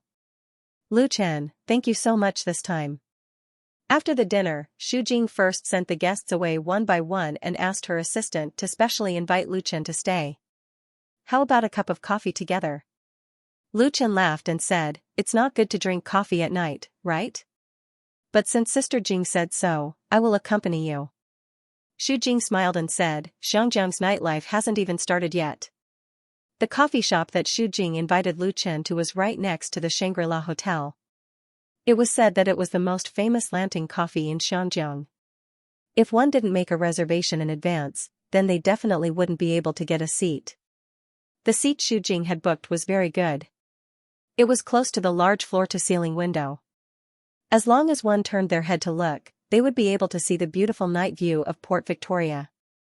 Tasting the fragrant hand-ground coffee, listening to the live piano playing in the cafe, and facing a charming beauty, Lu Chen felt that his trip to Xianjiang this time was really worthwhile. Of course, he only wanted to admire the beauty and nothing else. Perhaps it was Lu Chen's calm and appreciative attitude that made Xu Jing have a good impression of him. After some careful observation, she finally approved of Lu Chen. Fayer has found a good boyfriend. As a sister, I'm really happy for her. Although it was a compliment, it still sounded a little weird. Lu Chen smiled bitterly and said, Sister Jing, you will make me very embarrassed. Xu Jing pursed her lips and smiled, what's there to be embarrassed about? Fayer's foresight has always been better than mine. Back then, she advised me not to marry into a wealthy family, thinking that women should rely on themselves to win their lives. I almost fell out with her. She stopped smiling and said in a low voice, now that I think about it, what she said couldn't be more right. Lu Chen was silent. Although it was the first time they met, he could see that under Xu Jing's bright and beautiful appearance, there was probably an unknown bitterness. In fact, thinking about it, it could be understood. As a former little empress, she didn't have much popularity after re-entering the entertainment circle. Although she had a place in the upper class by relying on the reputation accumulated by the charity foundation, the face was given by others. All the glory and glory were like castles on the beach. If a strong wind and big waves swept over, then it was very likely to vanish into thin air. To lay a foundation in Xianjiang and not fall, the most basic thing was one's own strength. Let's not talk about this, Xu Jing reinvigorated herself and smiled again. What were you talking about with Madame Jean for so long? Did you fall for her two goddaughters? You were still reluctant to part with them when you were about to leave. There was a teasing look in her smile, the kind of teasing between friends. Sister Jing, don't slander me, Lu Chen hurriedly surrendered, I just promised to write a debut work for the two of them. 2 songs? Xu Jing was surprised. Is it 1 song? Lu Chen explained, actually, it's 1 song. Because I suggested that the 2 girls should debut as a duo, Madame Jean agreed. It's called Twins. Twins. Xu Jing's eyes suddenly lit up and said, a duo girl group? It seems that there are no famous people in the circle now. This name is very good. Did you give it to them? Lu Chen nodded. Xu Jing sighed and said, these two girls are lucky to meet you. I can already predict that Twins' debut will definitely be successful because you wrote songs for them. Lu Chen smiled and shook his head. Sister Jing, you're still slandering me. Not slandering, Xu Jing said very seriously, I heard that you have a nickname called Golden Touch. It is said that your hands have the magic power to turn stone into gold. Any singer who sings the songs written by you will definitely become popular. Lu Chen blushed with shame. I didn't know I had such a nickname. It's too exaggerated. Xu Jing smiled slightly. Whether it's exaggerated or not, I only know after trying it. I'm currently collecting works and preparing to release a new album before the end of the year, so I want to ask you, the Golden Touch, to help me write 2 songs. How about it? Lu Chen replied without hesitation, no problem. His straightforwardness made Xu Jing stunned. Don't you want to ask about the conditions? What if I want you to do it for free? There was a playful expression on her face. Lu Chen said freely, you are Feier's friend, so you are my friend. There is no need to talk about so many conditions between friends. It's not a problem for you to do it for free. What Lu Chen said was not polite words and empty words. He started his own film career in Xianxia and needed support from all sides. For a person like Xu Jing, who was influential in the circle, what did it matter if he gave her 2 songs? What's more, she was friends with Feier and helped him get to know many high-level figures in the circle. However, Xu Jing was inexplicably moved. After experiencing the ups and downs of prosperity, she was not the kind of person who would be easily moved. However, Lu Chen's honesty and generosity made her see a different man. How lucky Chen Feier was. Then I'll leave the title song of my new album to you. Xu Jing stood in front of a white Maserati with a small bag and said to Lu Chen with a smile, after going back, I'll tell Fei more good things about you. Even if you do something bad in Xiangyang, I'll pretend that I didn't see it. Lu Chen didn't know whether to laugh or cry. Thank you so much, Sister Jing. She was already in her 30s, but her jokes were not much different from those of young people. But this just showed her appreciation and affection for Lu Chen. This was the premise of being a real friend. Goodbye. Xu Jing smiled and waved like a familiar friend, then turned around and opened the door and got in. Lu Chen watched Xu Jing's car go away and disappeared in the rolling traffic on the long street. He said to Li Zhen, let's go. Li Zhen hesitated and asked, Boss, it's still early. Do you want me to take you to the night market in Xiangyang? Temple Street in Jiulongyao is very lively at night. People in Xiangyang were very fond of nightlife, especially young people. Except for a few otakus, most people would play very late. In addition, tens of millions of tourists poured into Xiangyang every year, creating the prosperity of the night market in Xiangyang. Lu Chen had long been famous for the night market in Xiangyang. He was quite tempted, but after thinking about it, he gave up. It was boring to go to the night market alone. Even if Li Zhen accompanied him, she was just an assistant after all. Li Zhen didn't give up.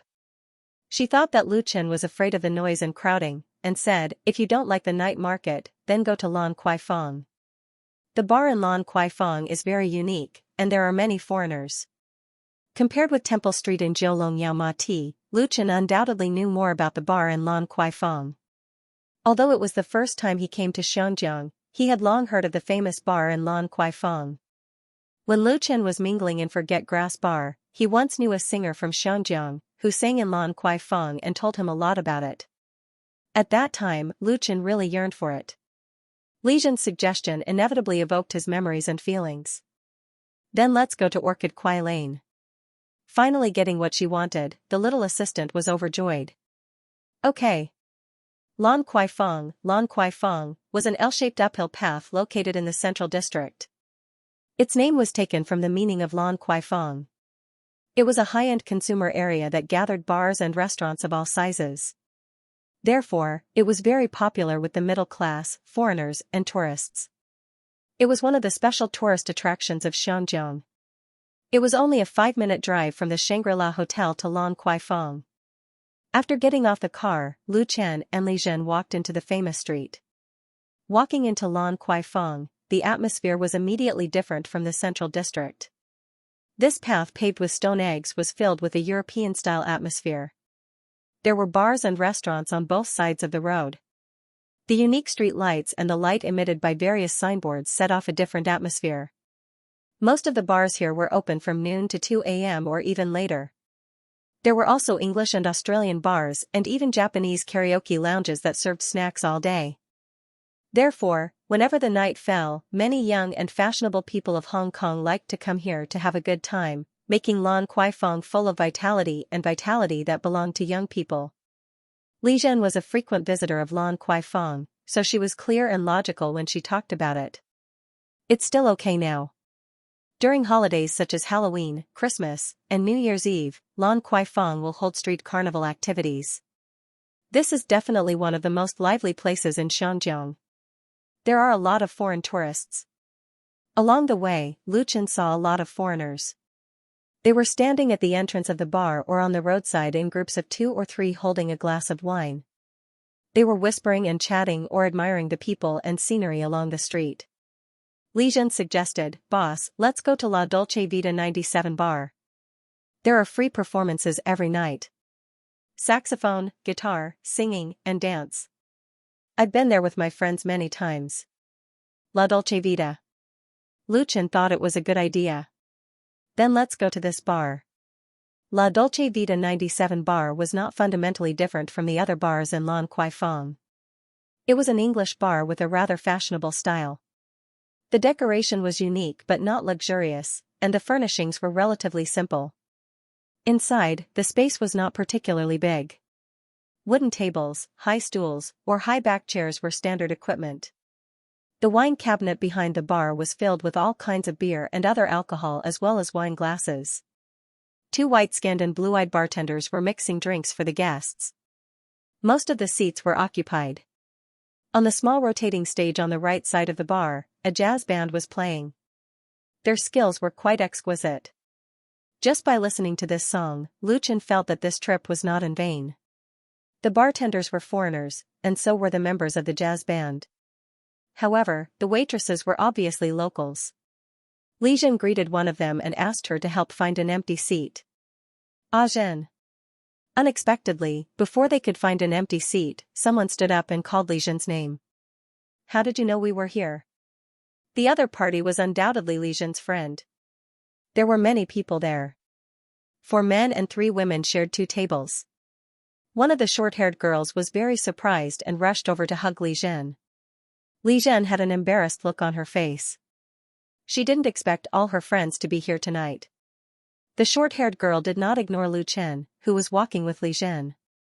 In fact, when she hugged Li Zhen, her eyes kept glancing at Lu Chen's body with a strong sense of playfulness. "Ah Zhen, you are too unkind. You actually found a handsome boyfriend without saying a word." The short-haired girl was full of jealousy and teased, "You even secretly ran out for a date? Are you afraid that we will rob you?" Li Zhen did not know whether to laugh or cry. "Shui and I, this is not my boyfriend." The short-haired girl named Shui and I did not listen to Li Zhen's explanation. She took the initiative to reach out to Lu Chen and said, "Hello, handsome. My name is Shui and I am Ah Zhen's good friend." Lu Chen smiled faintly and shook hands with her.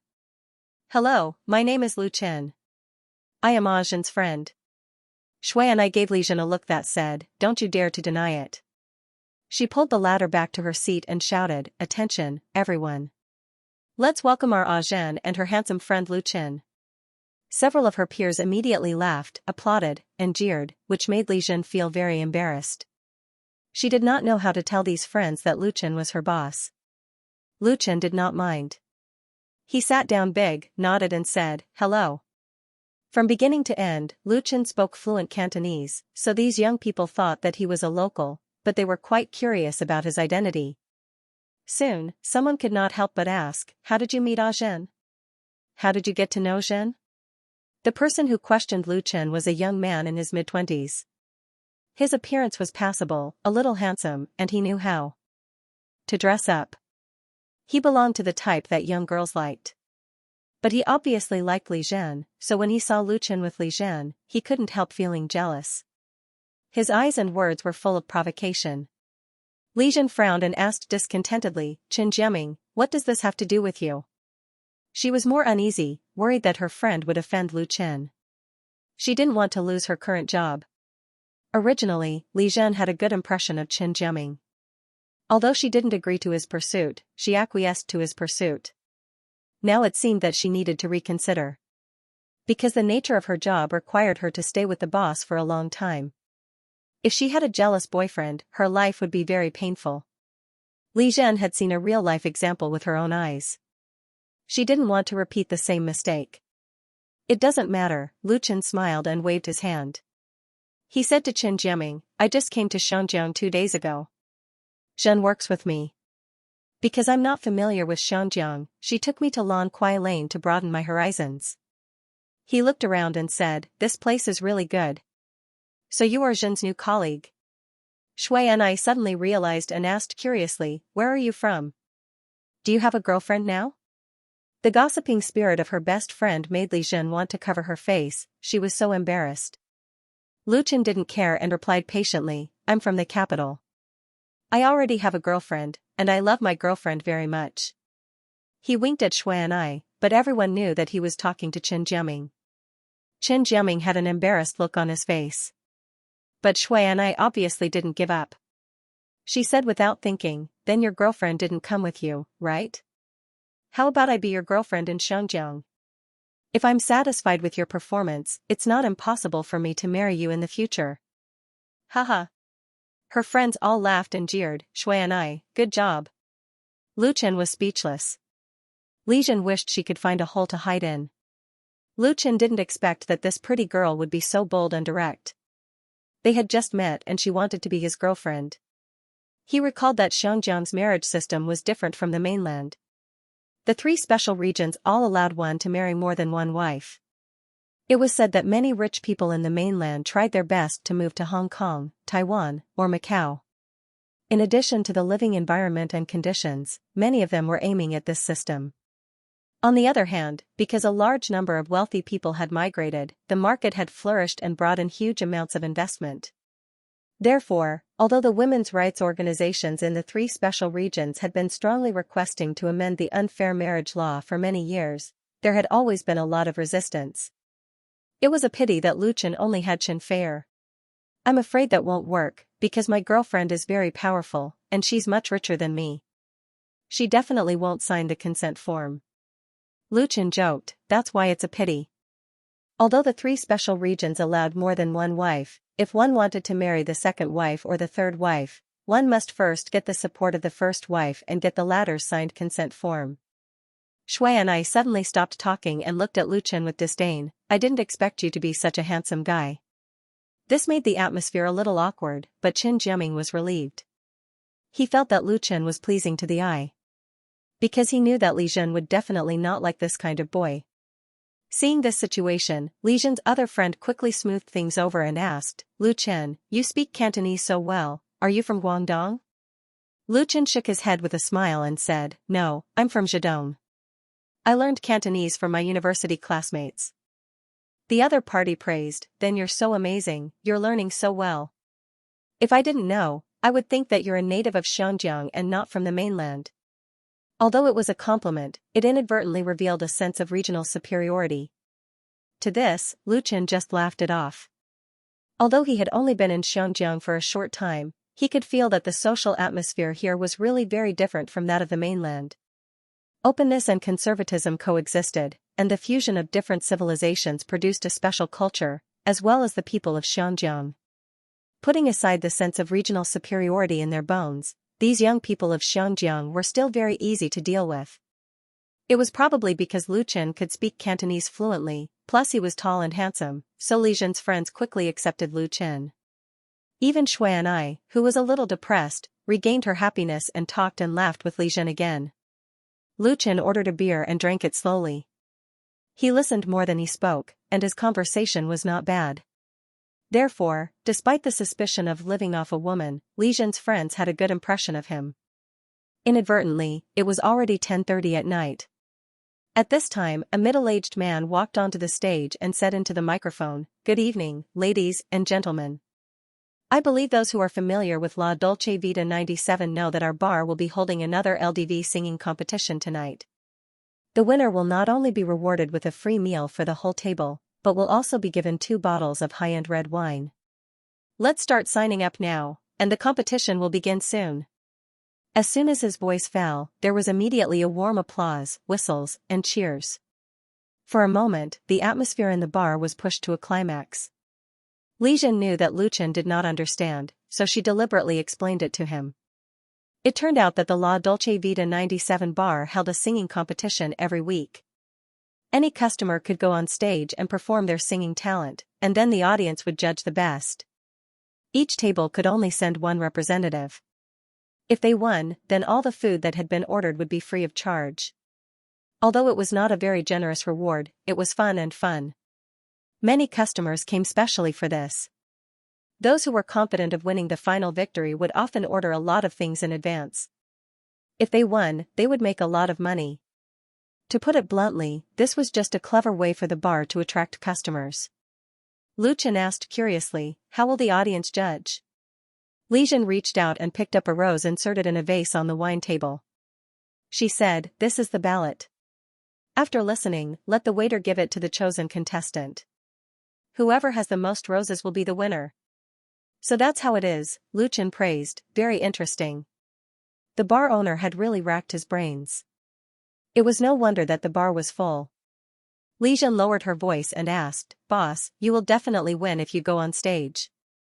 "Boss, you will definitely win if you go on stage." Although Li Jin's words were very light, she was absolutely confident. Who is Lu Chen? He is the well-deserved #1 among the new generation of singers in the mainland. His debut time is very short, but his speed of becoming famous is very fast. The success of his 2 albums have proved his strength. Lu Chen also won the championship of the influential Singing China reality show. The more she knew about Lu Chen, the more Li Jin felt incredible. Hong Kong's pop music began in the early 1970s, and has been up and down for decades.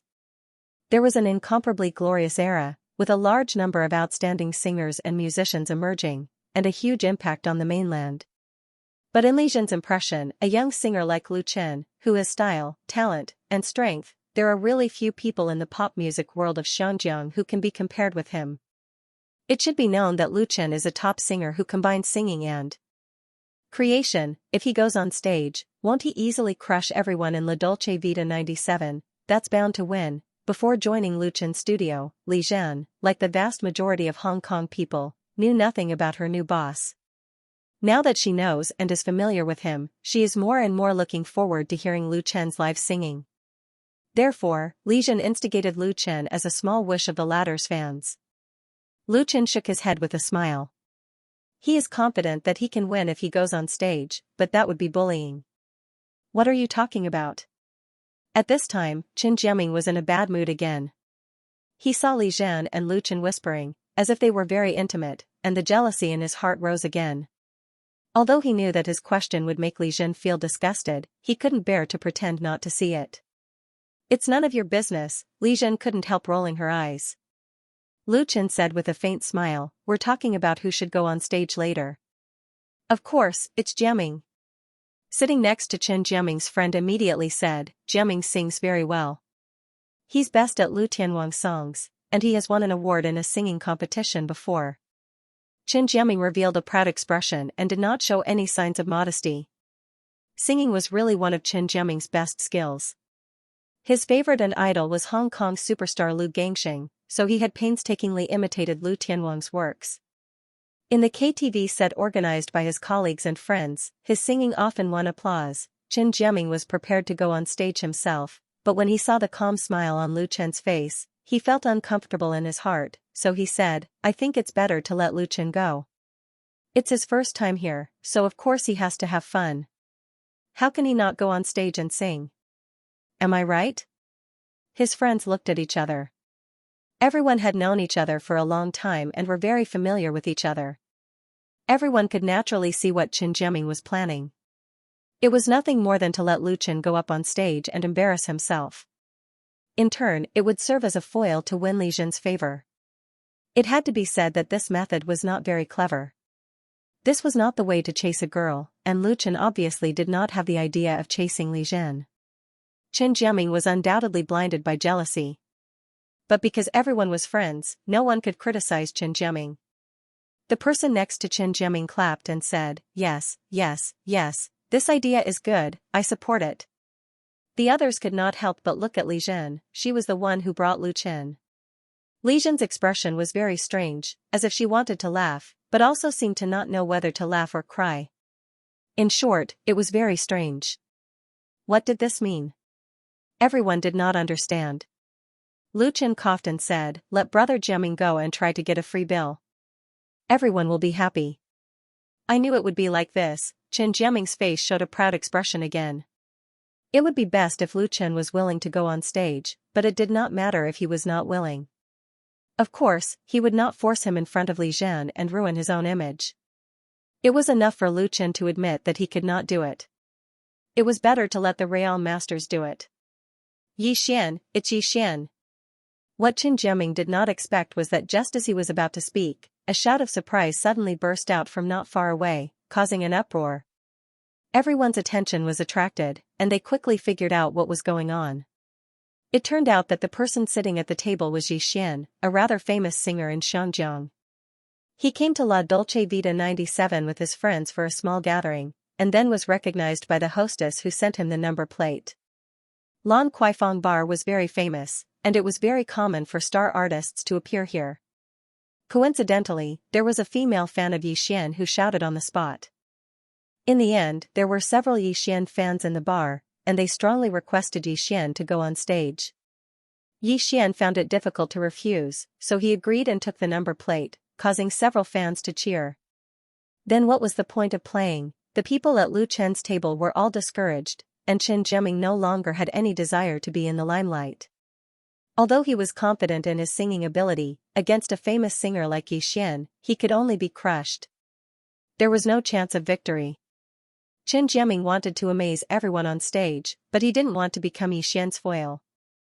In his disappointment, he suddenly had an idea and said to Lu Chen, "Lu Chen, your luck today is really good. It's a rare opportunity to be able to compete with Yi Xian on the same stage. Don't miss it." Chen Jiaming didn't plan to go up, so why not let Lu Chen go up? This person, Lu Chen sighed inwardly. This Chen Jiaming was a typical smart person with no real wisdom.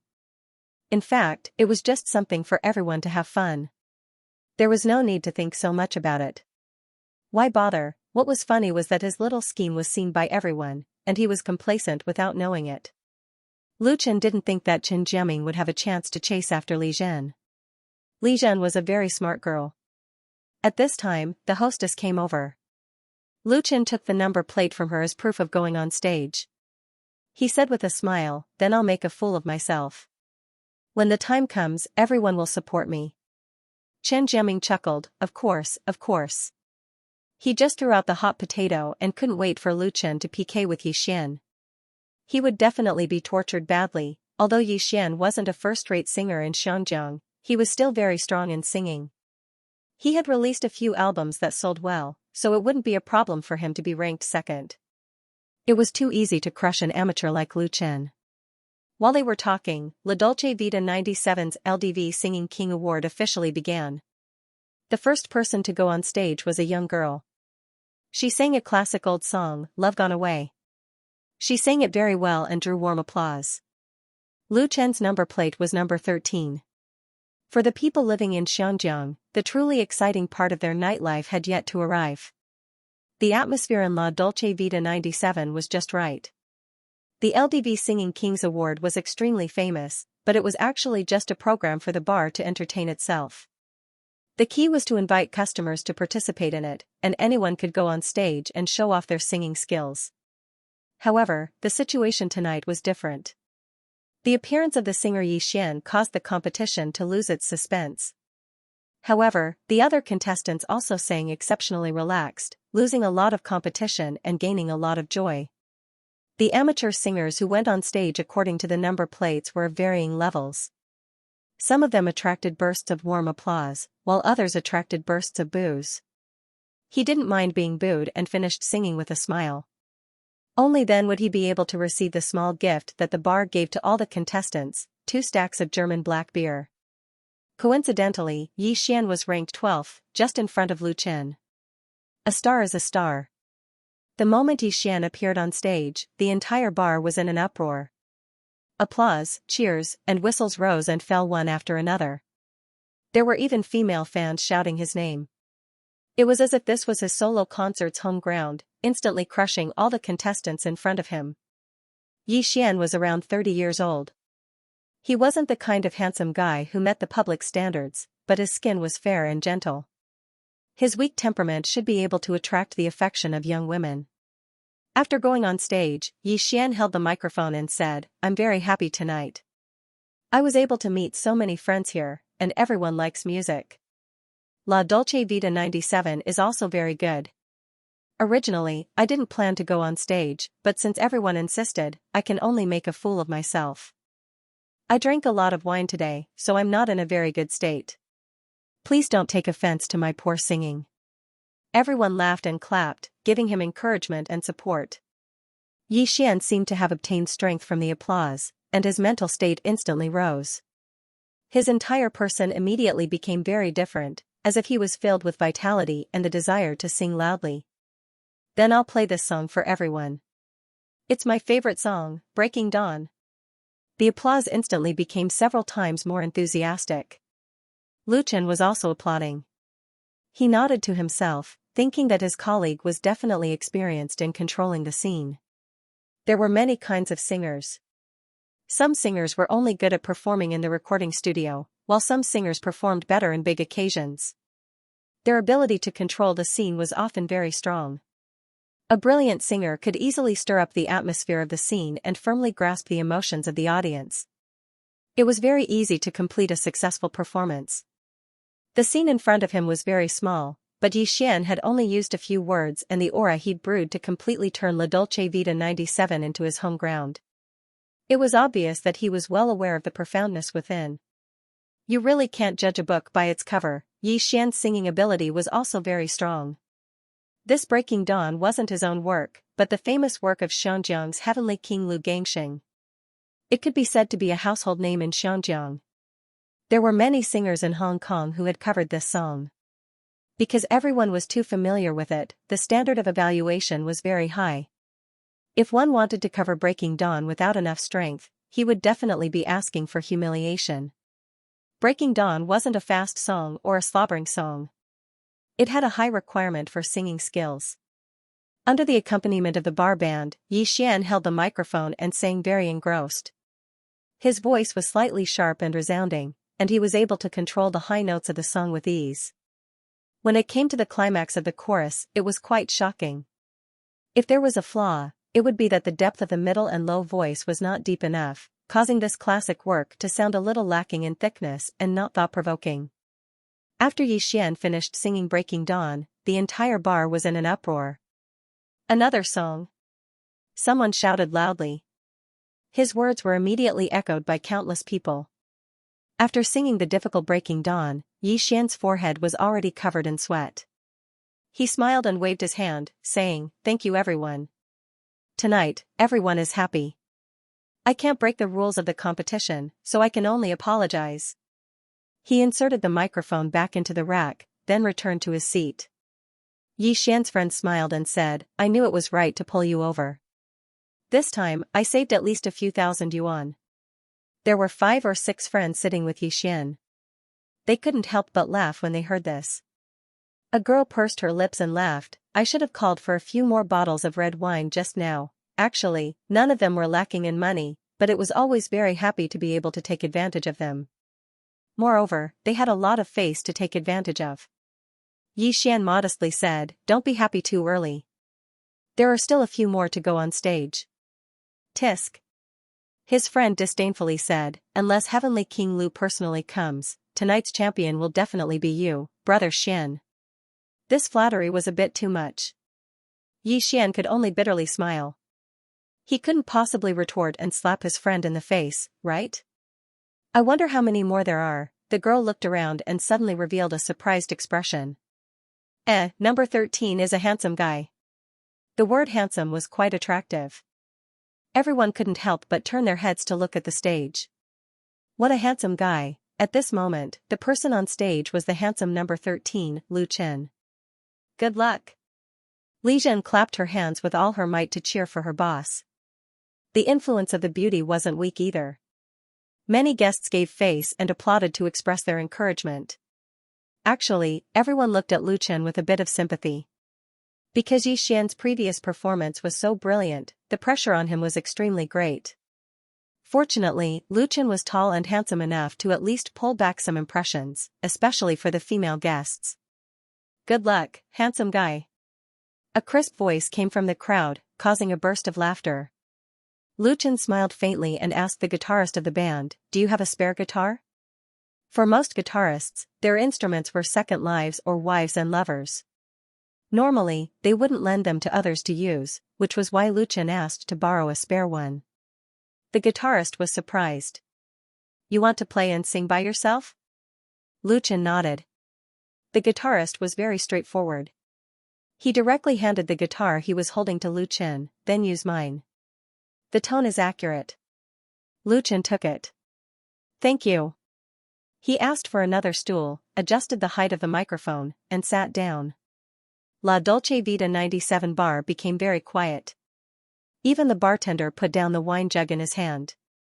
They all wanted to see what kind of performance this handsome guy would bring to everyone. Playing and singing? It seemed like he had some standards. Singers who could play and sing by themselves would always be looked up to by people, because such singers were often not too bad, and many of them had personalities and characteristics, often inadvertently surprising people. As for amateur singers who dared to play and sing by themselves on stage for people to appreciate and evaluate, they were either not strong enough but overconfident, or they really had some level of skill. Lu Chen looked like the kind of person who had a level of skill. He was calm and confident enough. In other words, it was a typhoon.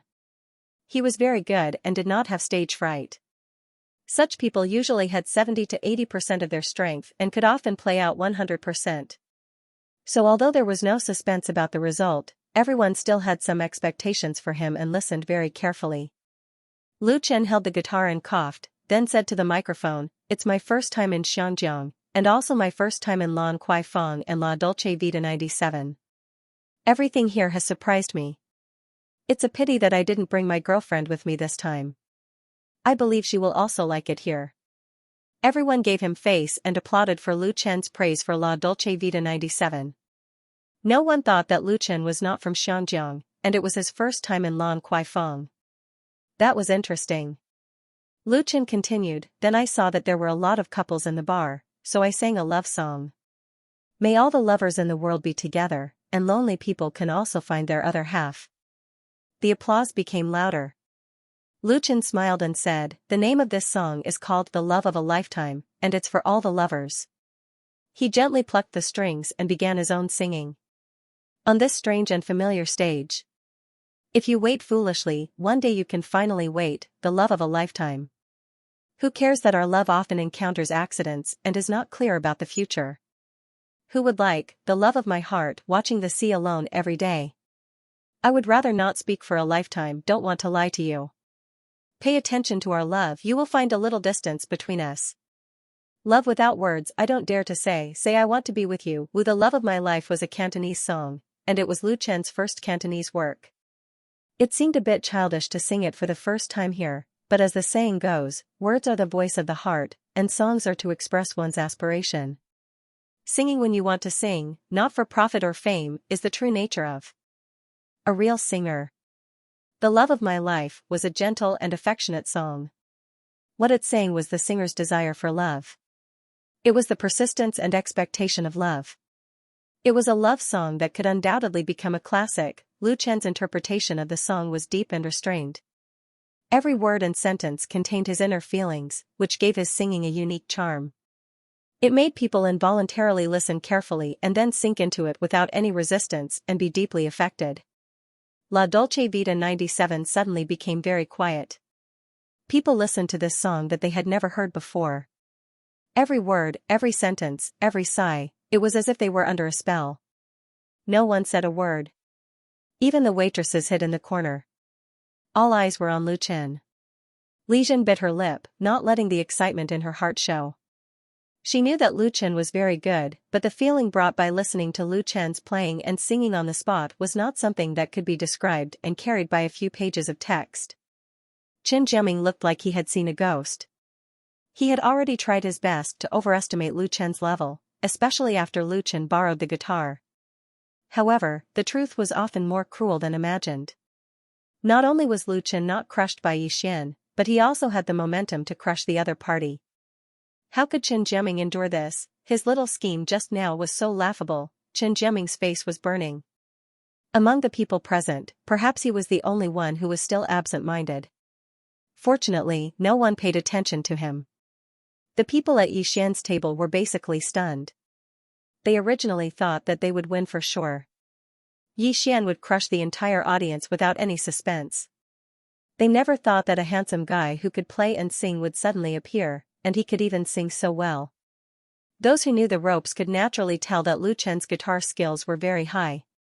His voice had a special quality, and his singing skills were even more extraordinary. Whether it was the change in aura or the handling of details, he was very familiar with them. The most rare thing was that the emotions contained in the song were sincere and warm, very touching. Such a level of strength was probably something that most professional singers could not compare to. Could it be that the pop music in the mainland had developed to such a terrifying level that any one of them could make their opponents feel ashamed? One of them felt that Lu Chen looked a little familiar, as if he had seen him somewhere before. Yi Xian's expression became very serious. He stared at Lu Chen, who was sitting on the stage, and fell into deep thought. If it was real, if it was fake, if you could play the role of yourself, you would give the gentleness in your heart to your only confidant. Like a fool, like a drunkard, I hope you know how to cherish yourself. One day, even if we are separated, I miss you, I really miss you. If I wait foolishly, one day I will finally be able to wait. The love of my life. The climax of the song was undoubtedly the most exciting. The first part of the song was a gentle whisper, and when it came to the chorus, the emotions were immediately raised. The sound went straight to the heartstrings, giving people a strong sense of impact. If a person waited foolishly, would there be a day when we would be able to wait for the person we love the most in our lives? And when we meet the only one in our lives, when we face difficulties, even though we clearly don't know the future, will we still be able to hold each other's hands until our hair turns white? This song was sung to people with the deepest true feelings. When Lu Chen finished playing the last note, applause erupted in the bar a moment later. Clapping, shouting, whistling. Young people were always direct when they expressed their love. There were also a few girls who picked up the roses in the vase on the table and rushed up to the stage to give them to Lu Chen. This meant that they had decided on Lu Chen. A flower was a vote. Among all the contestants who went on stage before, only Yi Xian had such treatment, and he was a singer. Xianxia opened her mouth in disbelief and muttered, "Is this for real? Zhan, isn't your colleague too amazing? Why doesn't he become an artist? He will definitely be famous all over the world." This Xianxia girl suddenly felt that even if Lu Chen was living off a woman, he was still relying on his strength to do so. Li Jin hesitated for a moment, but still took the initiative to reveal the truth. "Actually, Lu Chen is not my colleague, but my new boss. He is the most famous young singer in the mainland, and he has also starred in 2 TV series with extremely high ratings. He is also an A-list celebrity in the mainland, and he writes a song for someone else for 1,000,000 yuan. Ah. Xianxia, Chen Jiaming, and the others were all dumbfounded.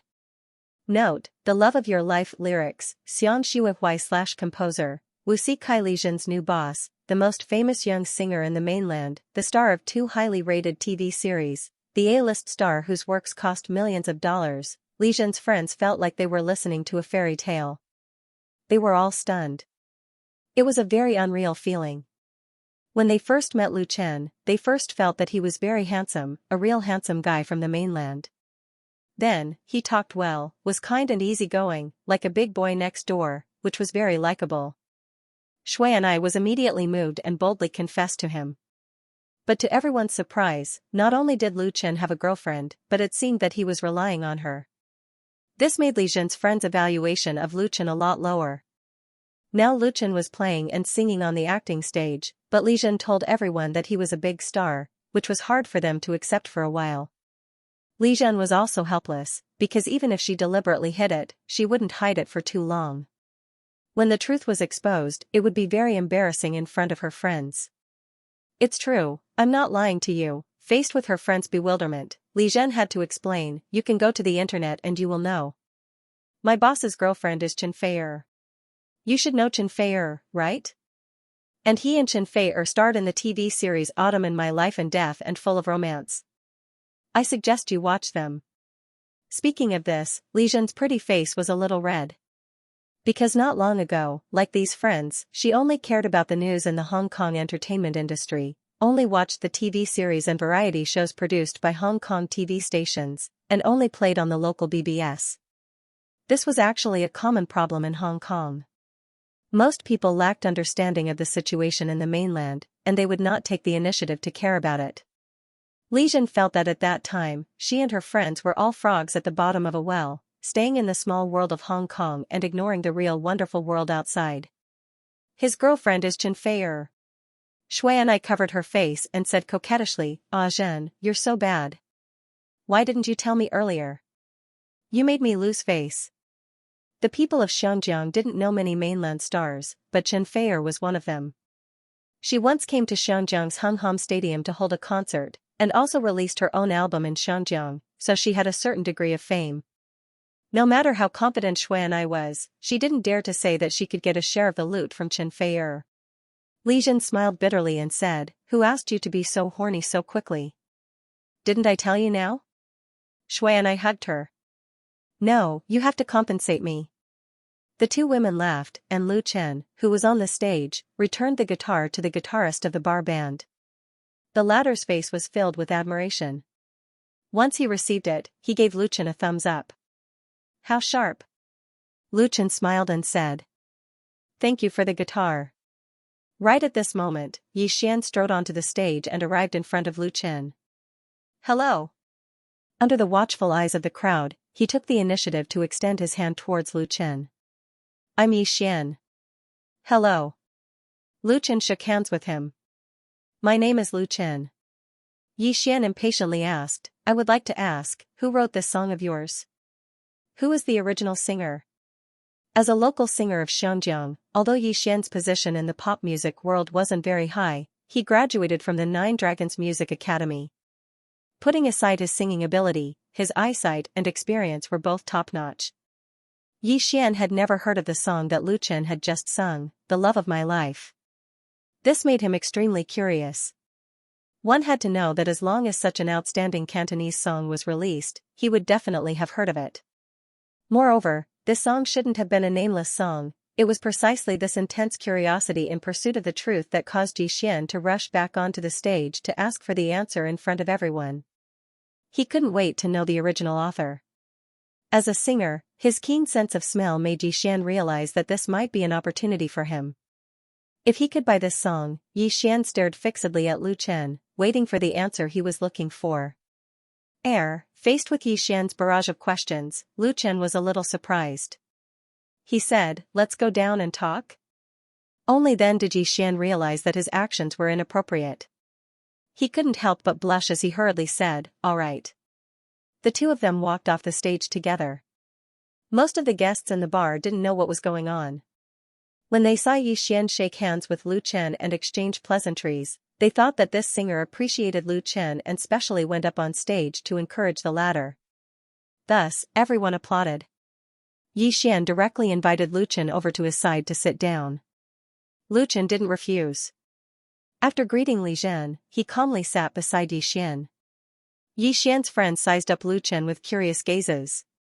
One of the girls looked especially serious and careful. Before Yi Xian could introduce her, she suddenly asked, have you filmed a TV series before?" Lu Chen smiled and nodded, "Yes." The girl's eyes immediately lit up and she asked, "Is it Blue Love? Are you called Lu Chen?" Lu Chen couldn't help but rub his nose and say, "It's me." "Ah." The girl immediately let out a scream, and her eyes were filled with stars. "It really is you, it really is you. Yin Juanqi. I'm a fan of yours." She was so excited that her face was flushed red. It was the kind of excitement that a brainless fan would have when she saw her idol. If it wasn't for the fact that the occasion wasn't suitable, she would probably have directly pounced on Lu Chen and hugged him. Yi Xian and his other friends looked at each other in dismay. Yi Xian couldn't help but ask, "Ah Feng, you said he's an actor?" The girl nodded her head vigorously and stared at Lu Chen. "Yes, when did you come to Xianxia?" Lu Chen smiled and said, "I just came a few days ago." Yi Xian had no choice but to interrupt their conversation. He realized that the development of the situation seemed to have gotten out of his control. "Lu Chen, that song just now," Lu Chen replied, "I wrote that song myself, and it's the first time I've sung it in public." He understood Yi Xian's thoughts. But Lu Chen wouldn't sell this song to anyone else.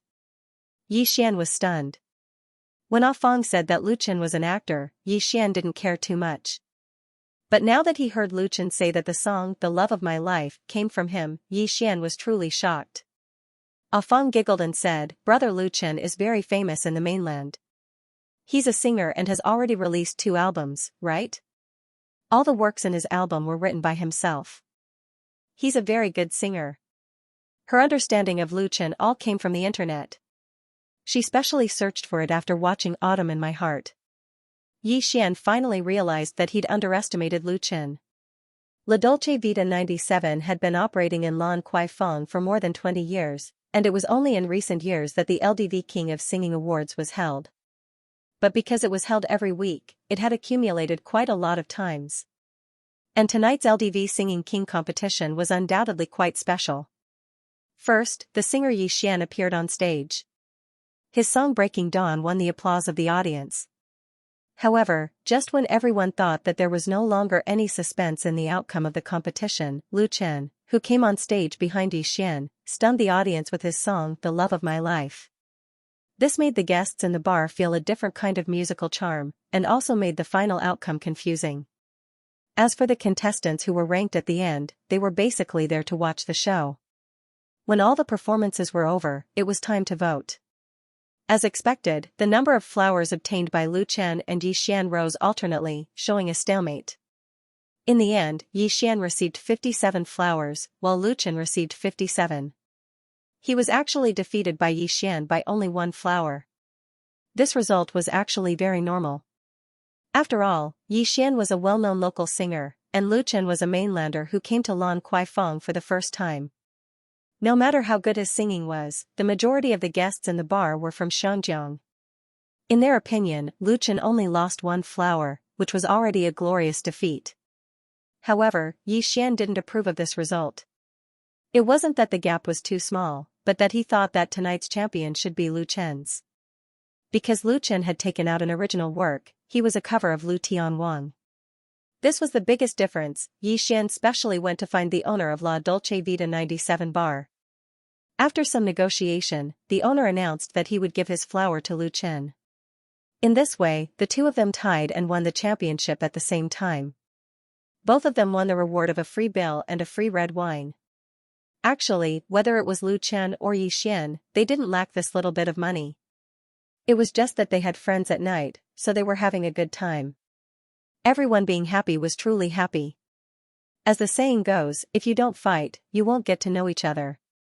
After this small competition, Lu Chen got to know Yi Xian, a local singer. Yi Xian also got to know Lu Chen, a singer from the mainland.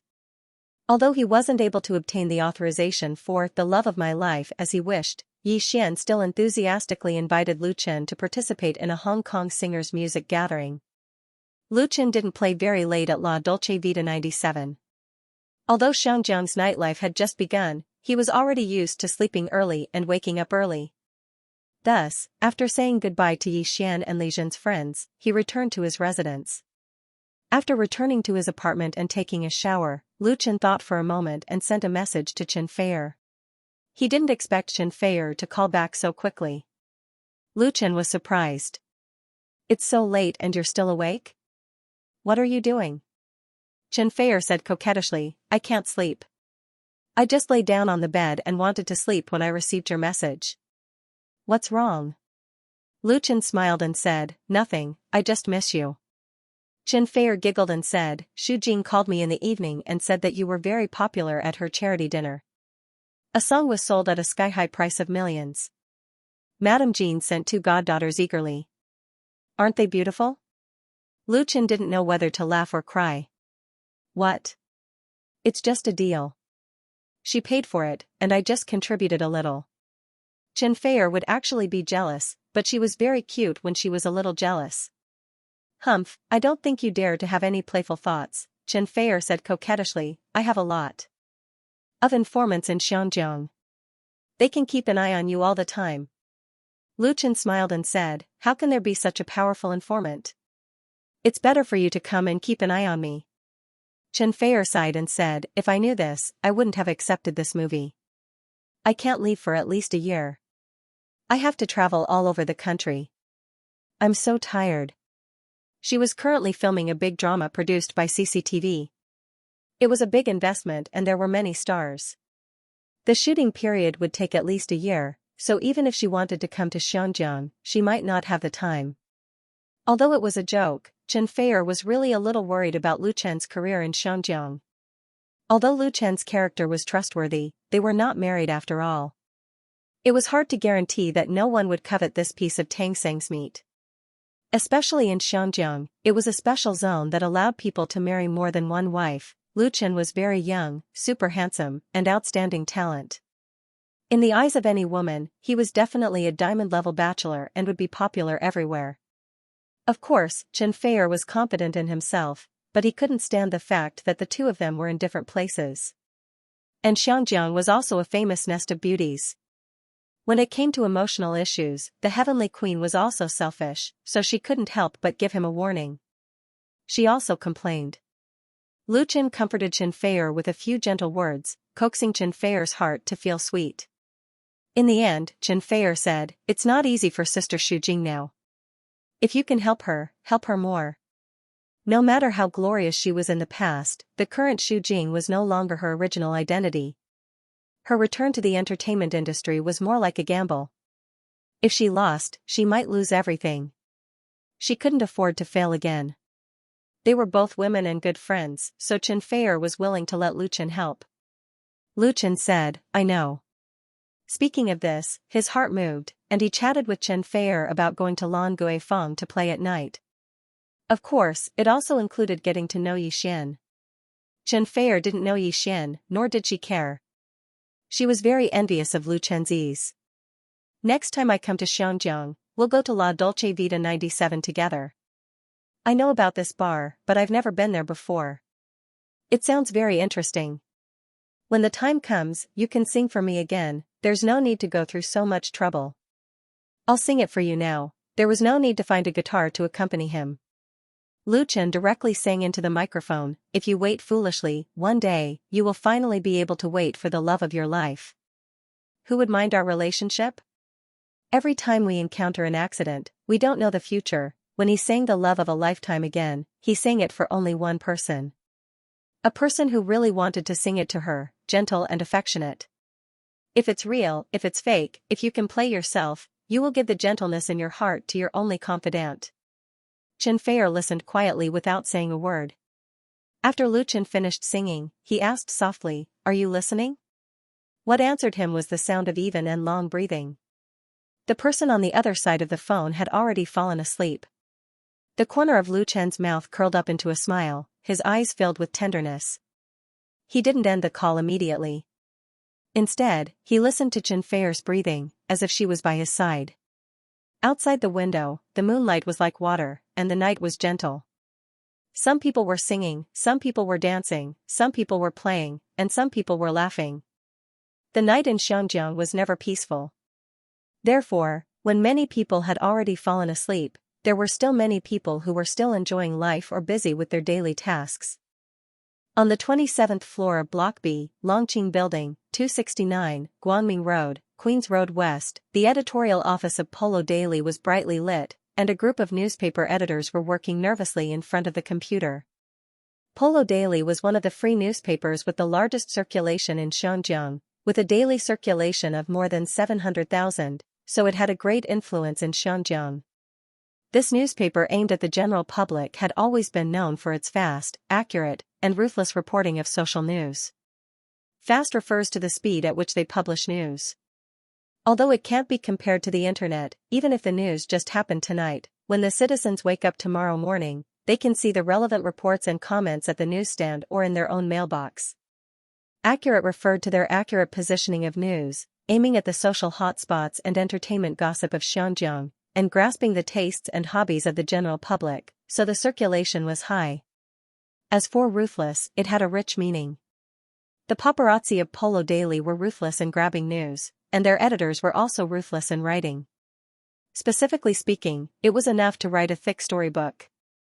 With these 3 words and the strategy of free distribution, Polo Daily, which had been established for less than 10 years, fought its way out of many competitors in Xianxia and became the leader of the newspaper industry. In the editor-in-chief's office, Editor-in-Chief Li Wan sat at the desk and reviewed the sample newspaper that had just been printed. This was his daily work, or he would not be able to sleep well. The success of Polo Daily was inseparable from the hard work of the former deputy editor-in-chief of famous newspaper. Although he was over 40 years old, he was still as energetic as many young people. Editor-in-Chief Li. A skinny young man with a camera on his back rushed in and shouted, "I got a piece of news about Xu Jing." His voice was so loud that everyone in the editorial office could hear him clearly. The editorial office of Polo Daily was an open office. Although Editor-in-Chief Li Wan had an independent office, he could clearly see the inside and outside of the office through the large floor-to-ceiling glass windows. Unless there was something very important or very private, the door to his office was always open. Certain staff members did not need to announce or even knock on the door to directly barge in and report to him. This seemingly unruly rule allowed Li Wan to firmly control the Polo Daily's affairs. His prestige among the newspaper reporters and editors was unmatched even by the boss. The young man who had just barged in was one of the entertainment reporters hired by Polo Daily, commonly known as paparazzi.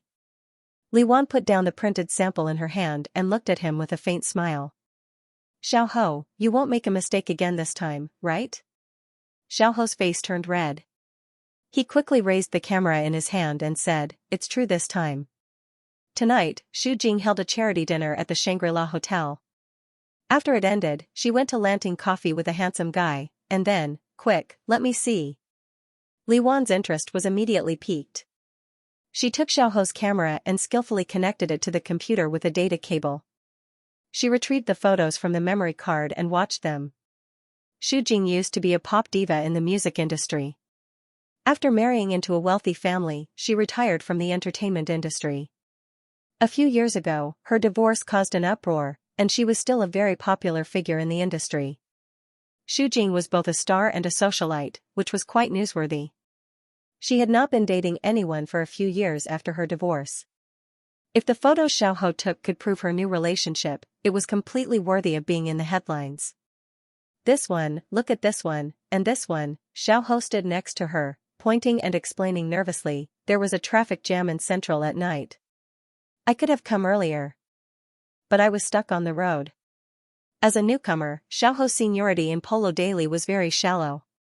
Due to his lack of experience, he made a fool of himself when he snatched the news last time, which made him very embarrassed in front of his colleagues. This time, he squatted and followed Xu Jing, and with patience and luck, he finally took some valuable photos. However, Xiao Ho was also very worried that if other colleagues were also present, his exclusive rights would be gone. Therefore, it was most important to be on the front page as soon as possible. Li Wan waved his hand. He had seen the important photos, and to be honest, he was a little disappointed, because Xu Jing was with a handsome man, but both of them were accompanied by assistants or friends, so there was no intimate action taken. It was obviously not convincing to use these photos to prove that she had a new lover, but Xiao Ho chose 2 good angles, which gave people a feeling of intimacy when singled out.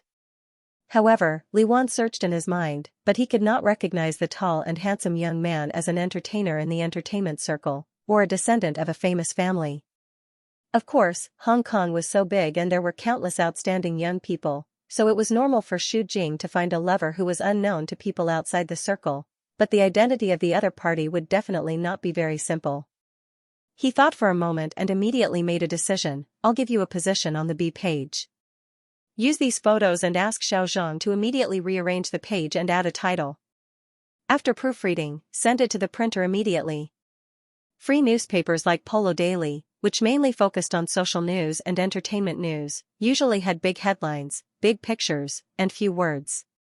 Big headlines were often bigger than the font size of the masthead, with exaggerated and sensational colors, interspersed with pictures, supplemented with a small number of explanatory words, which was completely different from the serious newspapers such as Current Affairs and professional ones. One advantage of this style of typesetting was that it was very easy to change the page.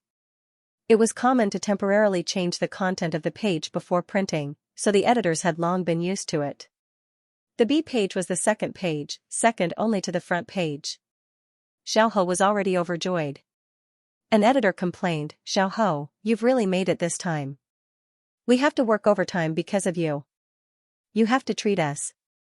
Little Ho chuckled foolishly. Sitting in the office, Li Wan couldn't help laughing.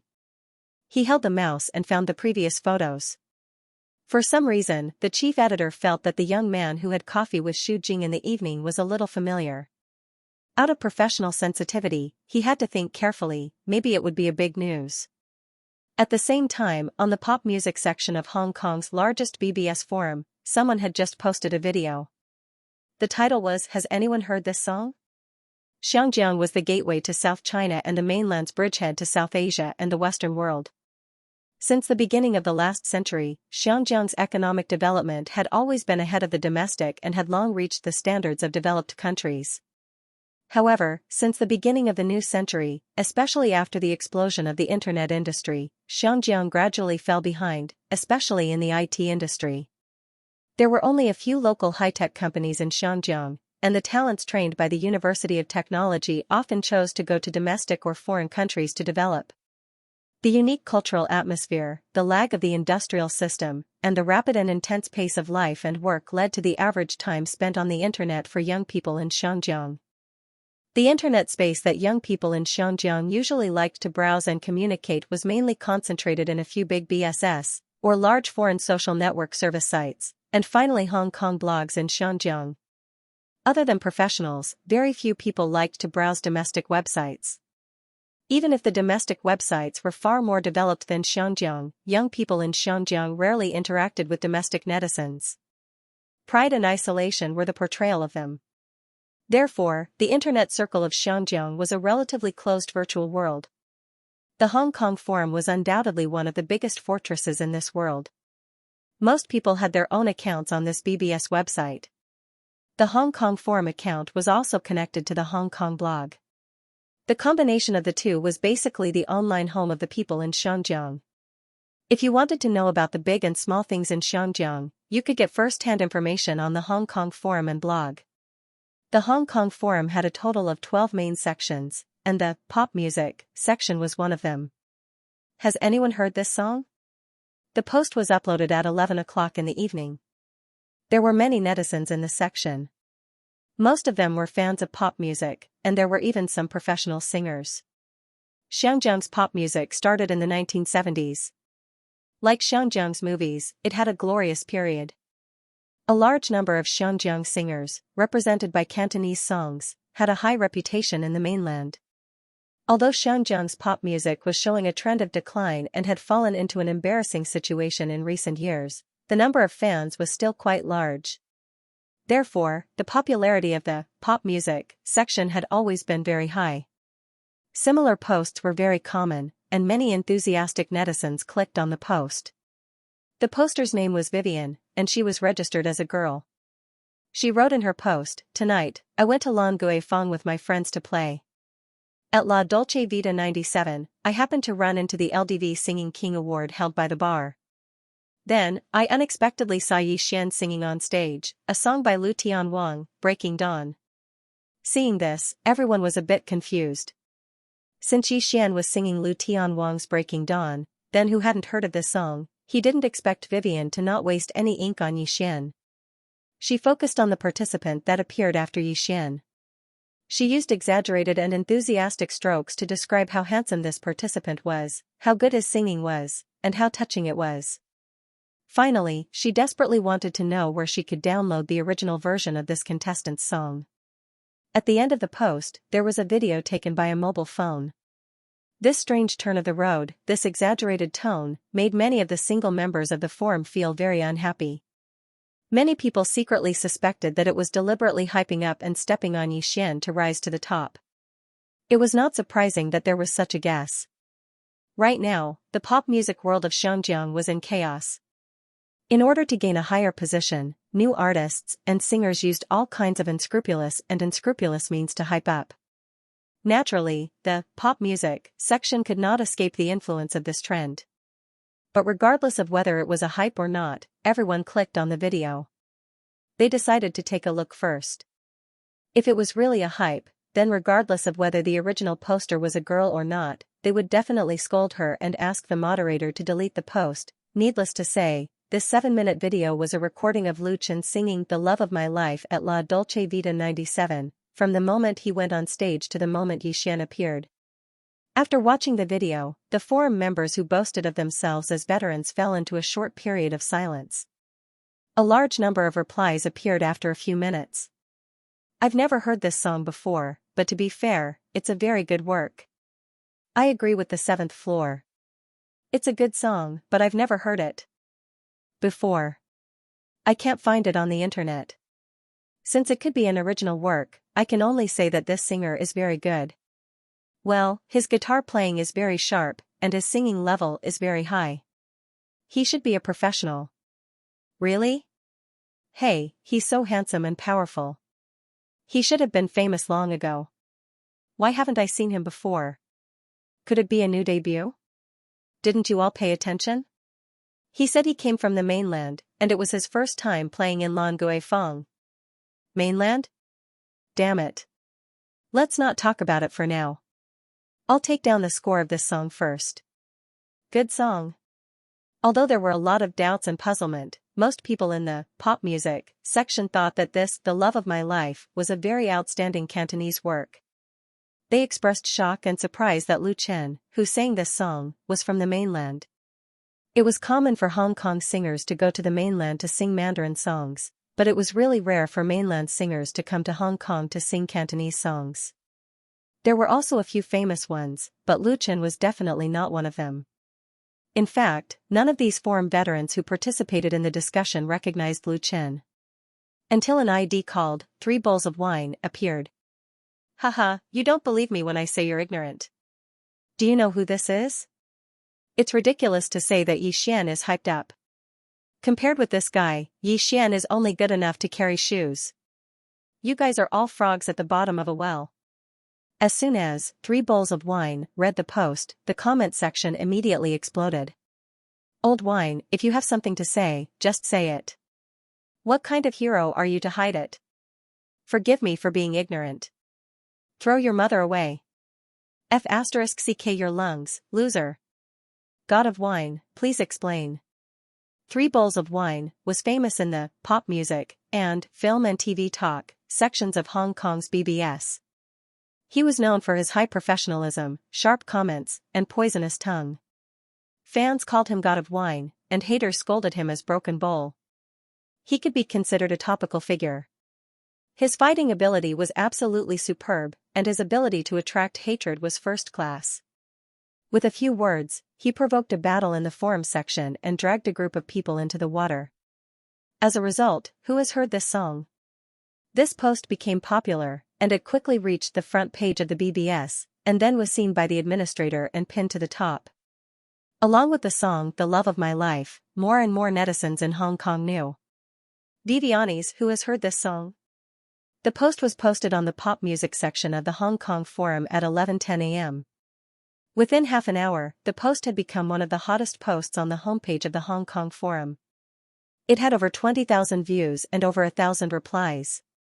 Although this number was nothing compared to the hottest posts in some of the popular forums in China, it was already the hottest post in the Hong Kong forum. 3 Bowls of Liquor's venomous words played an important role. Many members of the forum were enraged by his words. They used all kinds of obscenities to attack him. The moderator had to delete the comments and warn him. As a result, the popularity of the post continued to increase after midnight. More and more people participated in the discussion. As the original poster, Viviani obviously did not expect that her post would cause a war. After posting for more than an hour, she timidly asked, 3 bowls of liquor, who this handsome guy was. Only then did everyone realize that they had been arguing for a long time and still did not know who the main character was. 3 bowls of liquor was obviously friendlier to the girl. He replied, this handsome guy who plays the guitar and sings is called Lu Chen. He is the leader of the new generation of the Chinese pop music industry. It has only been a year since his debut and he has already released 2 albums. He also filmed 2 TV series. Not only did he set a record for the audience in China, he also won great success in Korea. That's why I said you are all ignorant. You only know about Hong Kong forums and blogs. You don't know how exciting the outside world is. Now the mainland's entertainment industry has already surpassed Xianxia. There are many talented people in the pop music and film industry. The market scale and development potential are many times greater than Xianxia. 3 bowls of liquor's reply to Viviani was like a big stone thrown into a deep pool. It immediately caused countless waves and ripples. In just a few minutes, a large number of replies appeared. Some were surprised, some were praising, but most were criticizing. Some even called 3 bowls of liquor a Hong Kong traitor. 3 bowls of liquor's reply really hit the sore spot of many people. It was also the sore spot of many people in Xianxia. That was, the current mainland was surpassing Xianxia in all aspects, but most people in Xianxia were still immersed in the glory of the past, unwilling to recognize the development and progress of the country, and always had a sense of superiority in the past. This kind of social atmosphere was reflected in the public opinion media. That was, the local TV stations, newspapers, and magazines' reports on China were basically focused on politics, and social news and entertainment news were very rare. Most of the news was about natural disasters and man-made disasters, and the people of Xianxia didn't like to read other news. Therefore, when Lu Chen came to Xianxia for the first time after just over a year, most people did not know him, nor did they know his identity. 3 bowls of wine was obviously not one of them. In the face of the tidal wave of attacks, he remained unmoved, as steady as Mount Tai, and sent another reply. Some people are always pretending to be asleep. Let me tell you about the achievements of this Lu Chen in China. His first album, You Who Sat Next to Me, has sold more than 2 million, and his second album, The Ordinary Road, has sold nearly 3 million, and is very likely to reach the crown achievement of 5 million. Not only that, Lu Chen's album Woman Flower for his girlfriend Xianxia has sold more than 5 million, and the TV series Full House of Romance, which he created and starred in, has a rating of 42% in South Korea. Tell me, which singer in Xianxia can have such achievements, and which TV series can have such a rating when exported to South Korea? If you don't believe me, then go search it on the domestic search engine. Don't say that you can't understand simplified Chinese. The common languages in Xianxia included Mandarin, Cantonese, and English. There were more people who could speak Mandarin than before, but Xianxia's writing had always followed the traditional Chinese characters, and did not follow the mainland's change to simplified Chinese. The debate between simplified and traditional Chinese characters had been going on for a long time, and Xianxia people were generally stubborn about the authentic traditional Chinese characters. This was also one of the important reasons why many Xianxia netizens refused to go to domestic websites. Even if many domestic websites and forums provided the function of converting between simplified and traditional Chinese characters. As soon as the heavy punch of over 3 bowls of wine came out, many people suddenly became silent.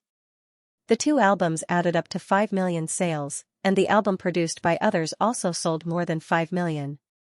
In Xianxia 20 years ago, the big stars of the Xianxia music industry, who controlled the 2 major markets in Hong Kong and the mainland, could definitely win. But now, it was better to save it. Everyone knew that Xianxia's pop music industry was very poor now. The strength of the new generation was insufficient, and the old singers were exhausted. The most important thing was that they had lost the big market in the mainland. It would be a great success if a new album could sell for hundreds of thousands. Moreover, singers and artists no longer relied on selling records to make money. They all took the so-called pan-entertainment route, and those excellent creators in the past had either withered or retired, and the original creators were getting fewer and fewer. Cantonese pop songs had not produced a real classic for a long time. Although there were still outstanding works, compared with the glory of the past, it really made people sigh. This song, The Love of My Life, played by Lu Chen and sung by himself, undoubtedly made people's eyes light up. To be fair, in recent years, there had not been a better work than it in Xianxia's pop music industry. But why was its singer and composer an artist from the mainland? Many forum members who had been arguing until they were dizzy finally woke up and began to rationally discuss the work itself, instead of the difference between Xianxia and the mainland. The night was long, and some people were not in the mood to sleep. And Lu Chen slept very soundly in his new home in Xianxia, until he got up at 6 in the morning. After washing up, he habitually changed into sports shoes and clothes, then went out of the apartment and ran along the shore of the shallow bay beach. Finally, he found a secluded place to practice martial arts. After practicing until he came back drenched in sweat, not far from the apartment, Lu Chen bought a hot breakfast from the convenience store and prepared to take it home. When he paid, he suddenly saw the newspaper rack next to the cashier. On those dazzling and gaudy newspapers, there was a very familiar photo. These newspapers were all unfolded and hung in thick stacks. The newspaper that Lu Chen saw was called Polo Daily. The photo was published on the second page with a very eye-catching title.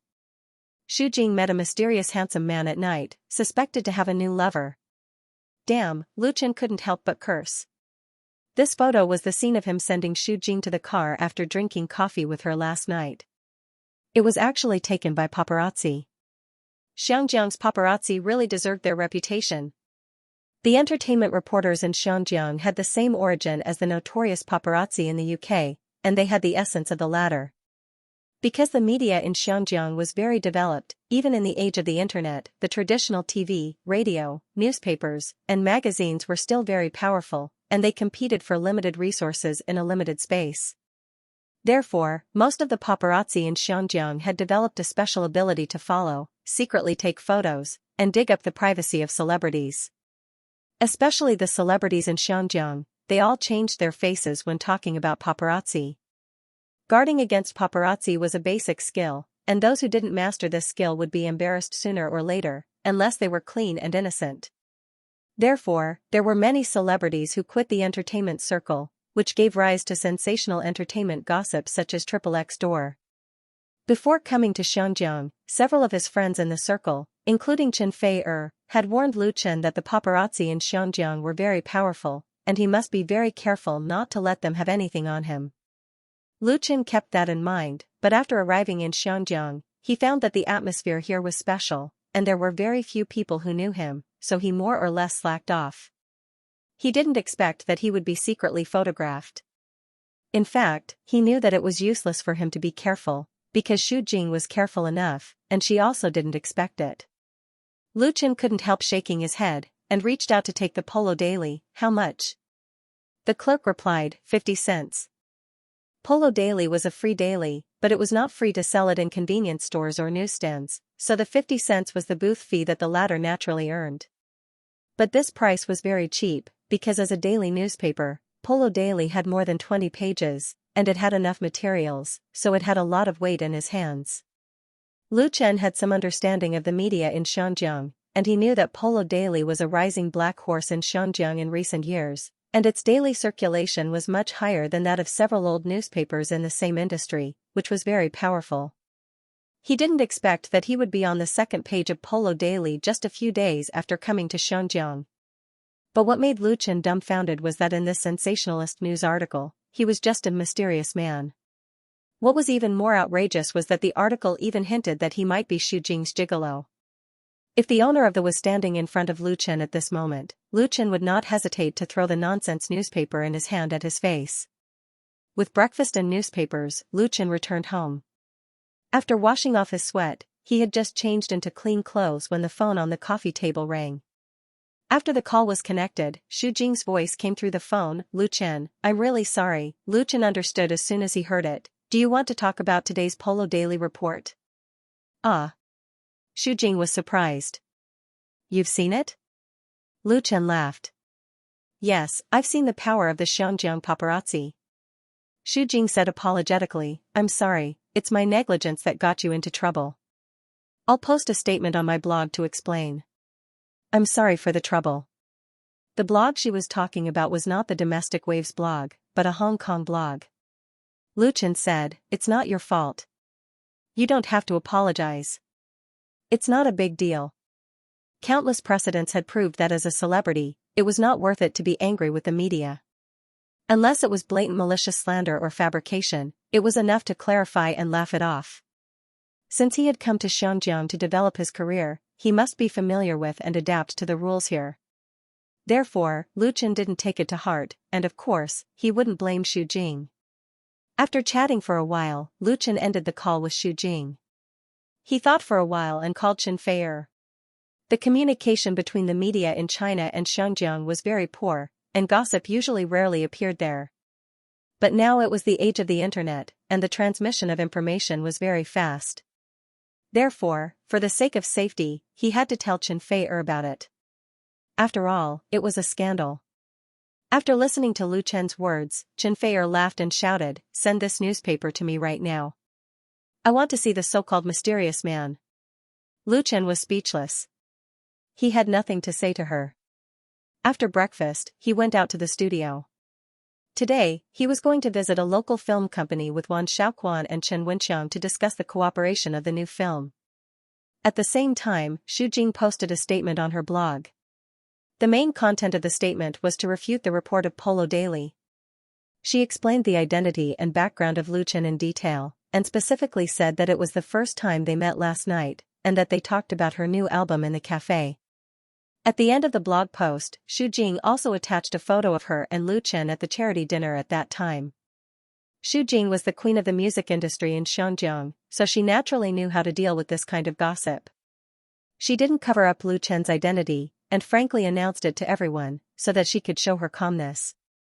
Don't make wild guesses. In the article, Xu Jing also ridiculed the ignorance of the paparazzi and editors of the.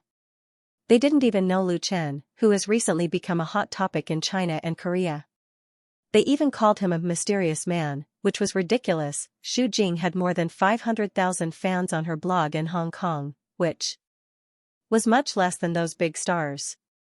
But as soon as the post was published, it immediately received a lot of reposts and comments. The circle of Xianxia was actually very small, and when there was any news, it was often known by everyone. Anyway, Xu Jing was a celebrity, so it didn't take long for Li Wan, the editor-in-chief of Polo Daily, to know about it. After reading Xu Jing's post, he pondered for a moment, and then called Xiao Ho back. When Xiao Ho returned to the editorial department, Li Wan showed him the post. Xiao Ho was shocked. Editor-in-chief Li Wan shook her head and stopped him from self-reflection. She said, "It's not your fault. Even I didn't recognize this Lu Chen. If we're talking about negligence, it's my fault first." Xiao Ho felt like he had been pardoned, and he was very touched. Li Wan continued, "The first mistake can be forgiven, but not the second time. From today on, keep an eye on him. There must be a lot of information on him." The editor-in-chief of Polo Daily pointed at Lu Chen on the screen, who was smiling very handsomely in the photo. There was a sharp light in Li Wan's eyes, as if she was a hunter who had found a powerful prey. It was the first time that Xiao Ho saw such a look in Li Wan's eyes, and he couldn't help but shiver. He seemed to smell the smoke of gunpowder. Lu Chen didn't know that he had been targeted by the Polo Daily, and even if he knew, he couldn't do anything about it. The power of the Xianxia paparazzi was not just for show. They made the artists of Xianxia tremble with fear, but they were indispensable. The laws of Xianxia also favored the paparazzi stalking and secretly photographing to a certain extent. The only thing that could really teach them a lesson was the power of capital. Lu Chen had just arrived in Xianxia and had no capital, so he had to find a local film company to cooperate with for his first film to avoid all kinds of trouble. The suggestion of cooperation was made by Chen Wenxiang, and he also made a list of 3 film companies. These 3 film companies could not be compared with industry giants such as Jinrong, One Corporation, and Polaroid in terms of strength and influence, but they were all established companies with a wide range of connections. Most importantly, they would not have an amazing appetite like Jinrong. In the current situation of the industry's downturn, it was easy to reach cooperation conditions that satisfied both sides. However, the reality was a bit embarrassing. Chen Wenxiang had contacted two of the companies, but before he could discuss the specific conditions, he was politely declined by the other party, saying that they had new films to start and would not consider cooperating with others for the time being. In the final analysis, it was the disaster caused by the Xianxia government's film and television industry support plan. With this good news, many capable film companies were ready to do a big job, intending to use the new films to get into the huge mainland market. However, the quota of films entering the mainland was limited. Of course, they had to focus on ensuring their new films first. How could they be willing to cooperate with Luchen's studio, which had no reputation at all? Industry giants such as Jinrong certainly had the ability to produce 2 or 3 new films at the same time, but they were even more unreliable. Chen Wenxiang said frankly, Jinrong and Wang Corporation can't even enter the door. They don't care about small people like me. Even if I spend money to find someone to smooth things over, I won't get anything in the end, and I'll be treated as a joke. Chen Wenxiang had obviously learned a painful lesson. Even Wan Xiaoquan, who was sitting next to him, could hear the resentment and humiliation in his words. Lu Chen smiled faintly and said, "It doesn't matter. What we need now is a partner who can sincerely cooperate with us. As for the future, I think only others will come to us to beg for our cooperation."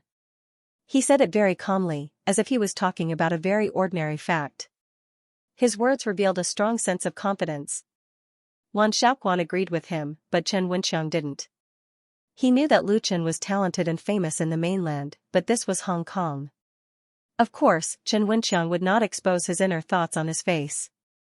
He smiled and said, "Boss is right. Whether our studio can become famous in Hong Kong depends on this first movie." Chen Wenxiang then gave Lu Chen a detailed introduction. The only company he was interested in working with was Jiayang Pictures. Jiayang Pictures had been established for 30 years. It mainly produced medium and low-budget Hong Kong films. During the boom period of Hong Kong's film industry, it also had a glorious time and produced several blockbuster films. However, in the past 10 years, with the significant decline of Hong Kong's film industry, Jiayang Pictures inevitably suffered a serious impact. Following the traditional pattern of shooting sh*T movies, they lost money one after another. At one point, they were facing the dilemma of going bankrupt and closing down. In 2012, Jiayang Pictures was acquired by Zhou Yi, a businessman from Hong Kong. After a series of restructuring and integration, it finally got rid of the predicament of being unable to make ends meet and was barely able to maintain the situation.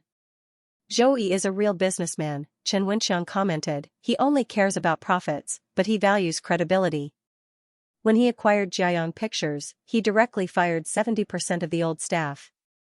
As a result, they were blocked at the door. It was a big deal at that time. Others say that he is a cold-blooded capitalist, but to be fair, if he didn't clean up the mess, Jiayang Pictures would still be finished. No matter how much money was invested, it would be useless. The headquarters of Jiayang Pictures was not far from Lu Chen's studio. It was less than a 10-minute drive.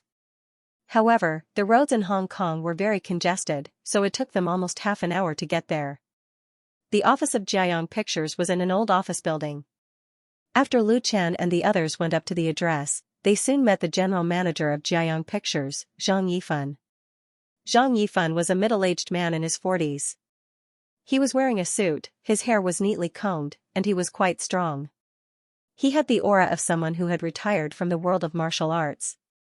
"Ha ha ha, brother Wenxiang."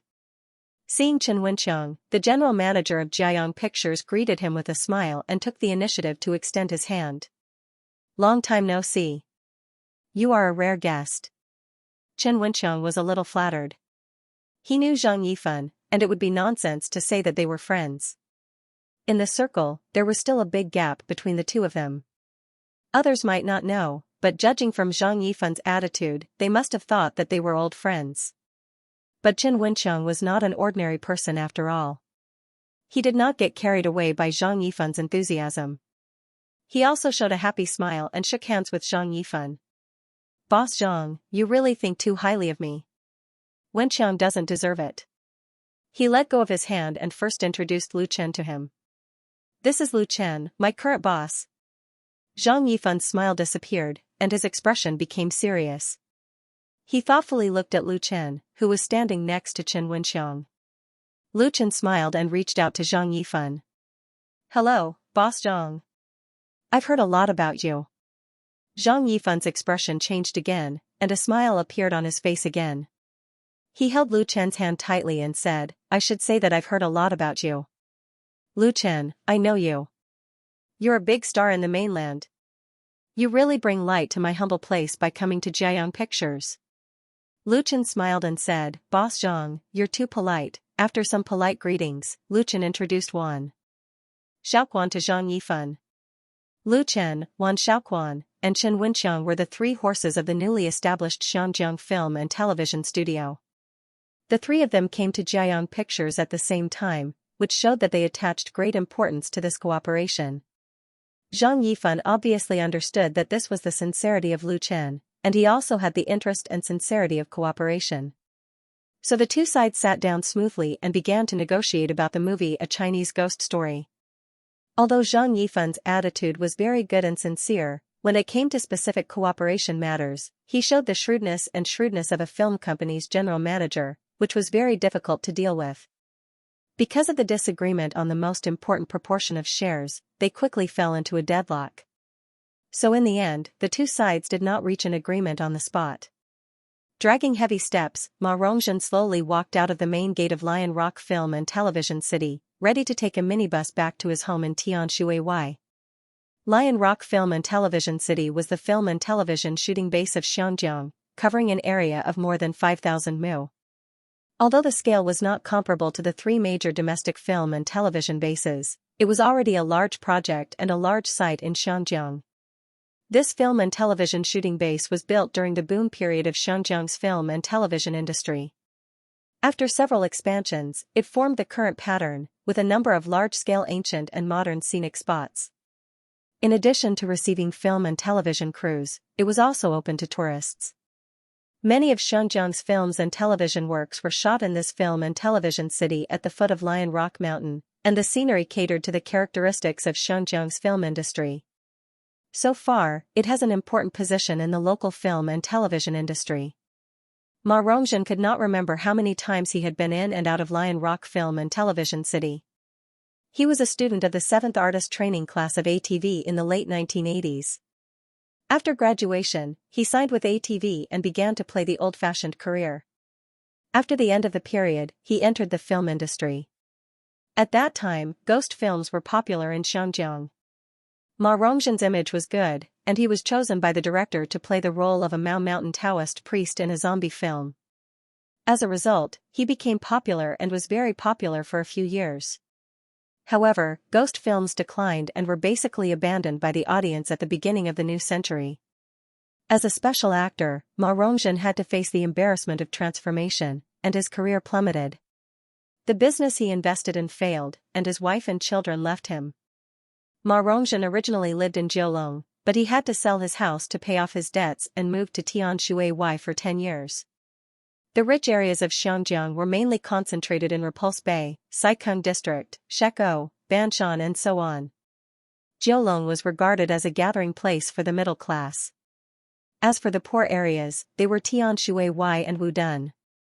The huge gap in life and the heavy pressure of reality bent Ma Rongzhen's back, making him look at least 60 years old, with gray hair and a face full of vicissitudes. The famous brother Ma and uncle Ma were now just old Ma. There were many people from Tianshui who came to Lion Rock Film and Television City to be extras, so there was a minibus station nearby. Near evening, a minibus was already full of people. Seeing this, Ma Rongzhen hurriedly rushed to get on the bus. If he missed this bus, the next one would be very late. There were no empty seats in the car, and the aisle was full of people. No one gave up their seats to Ma Rongzhen, the sweating old man. Everyone was playing with their phones indifferently, or simply closing their eyes to rest. Ma Rongzhen was used to this. He was no longer the glorious priest Ma of the past. Not many people here really thought highly of him. In Hong Kong, there were actually many old actors like Ma Rongzhen. Uncle Ma, Just as Ma Rongzhen was about to stand all the way home, a young man in the front row stood up and said, "My seat is for you, come and sit." Everyone looked at him as if he was an idiot. Ma Rongzhen also looked at him and recognized him as one of the extras she knew. She immediately smiled and said, "Lil Wu, what a coincidence. Why don't you sit by yourself? Your Uncle Ma isn't that old. It's more comfortable to stand." He got to know Lil Wu half a year ago. Lil Wu claimed to have watched many of his movies and was a fan of his. Lil Wu was a young man from the countryside. He had the enthusiasm and simplicity of the young people in the countryside. Others called Ma Rongzhen Old Ma, but he always called him Uncle Ma, and he had helped Ma Rongzhen a lot. Seeing him, Ma Rongzhen felt a surge of warmth in his heart. Ring at this time, the phone in Ma Rongzhen's pocket suddenly rang. He waved at Lil Wu and quickly took out the phone. Is it my ex-wife asking for living expenses again? Ma Rongzhen thought to himself.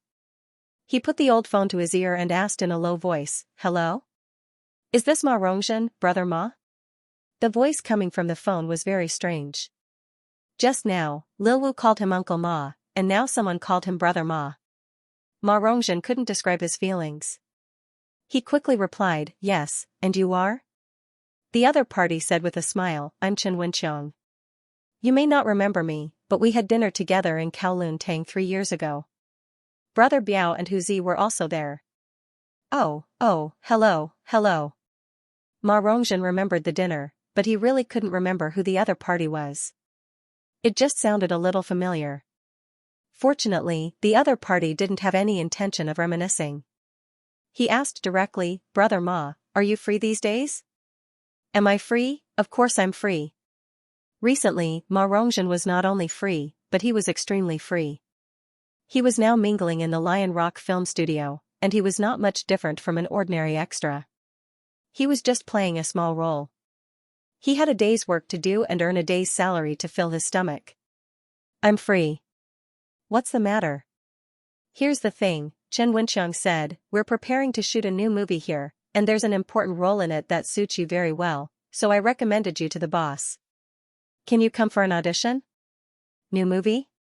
"New movie. An important role." Ma Rongzhen suddenly shivered and said eagerly, "Audition? No problem, I'll come right now." While he was talking to Chen Wenqiang, many people sitting in the minibus pricked up their ears to listen. When they heard Ma Rongzhen say the word audition, everyone felt incredulous. Someone was looking for Ma Rongzhen for an audition? Auditions were not just for show, and not every Tom, Dick, or Harry was qualified to audition. At least, actors had to audition for roles in movies or TV series that had some weight. Ma Rongzhen, this old salted fish, was going to make a comeback. Most of the people in the minibus knew Ma Rongzhen and knew his past, so they were surprised. Which film company would ask this old guy for an audition nowadays? Chen Wenqiang didn't expect it either. He didn't expect Ma Rongzhen to be so impatient. He turned around and asked Lu Chen a few words, then said to Ma Rongzhen, "How about this? Come to Shunji restaurant in Kowloon Tong. We'll wait for you there. Call me when you arrive." Okay. Ma Rongzhen straightened his back and became energetic, as if he had become 10 years younger in an instant. His voice became a lot louder, "I'll be right there." After ending the call, Ma Rongzhen looked around and saw that the people in the minibus were looking at him with complicated expressions. Disdain, bewilderment, curiosity, and envy. He suddenly had the urge to laugh out loud. Then, Ma Rongzhen saw Lil Wu, who had given up his seat to him just now. Lil Wu was smiling, obviously happy for him. Ma Rongzhen felt a surge of hot blood. He reached out to grab Lil Wu's arm and said, "Come with me, I'll take you to meet the boss of the movie. Maybe you can get a role." Lil Wu was pulled out of the minibus by him with a dumbfounded look on his face. Low curses came from the minibus. "Bah, we don't even know if we can get it. What are you so proud of?" Ma Rongzhen didn't hear them at all. At this moment, his mind was filled with only one thought, "I'm going to make a movie." "Uncle Ma, where are we going?" "Uncle Ma, which film company is looking for you?"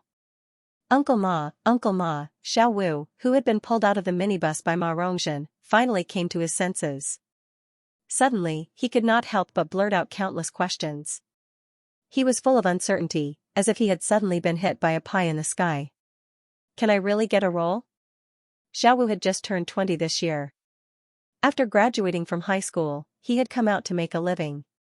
He had grown up in a remote village in Yunlong and was still ignorant of everything in the bustling big city of Hong Kong.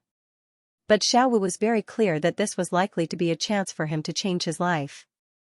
He instinctively grabbed Ma Rongzhen tightly.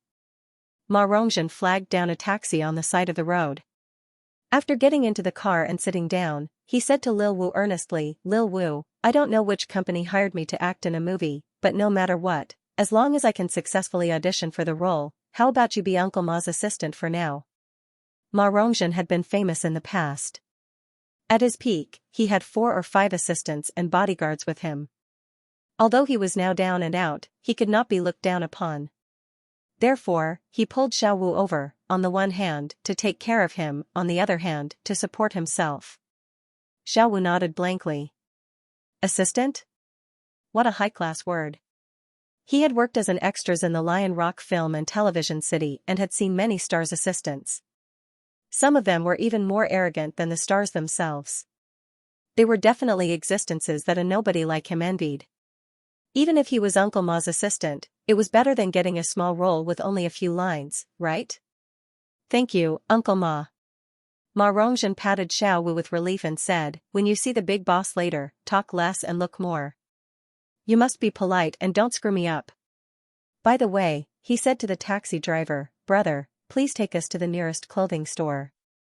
The taxi drivers in Hong Kong were generally older because young people did not like to do this hard, tiring, and low-paying job.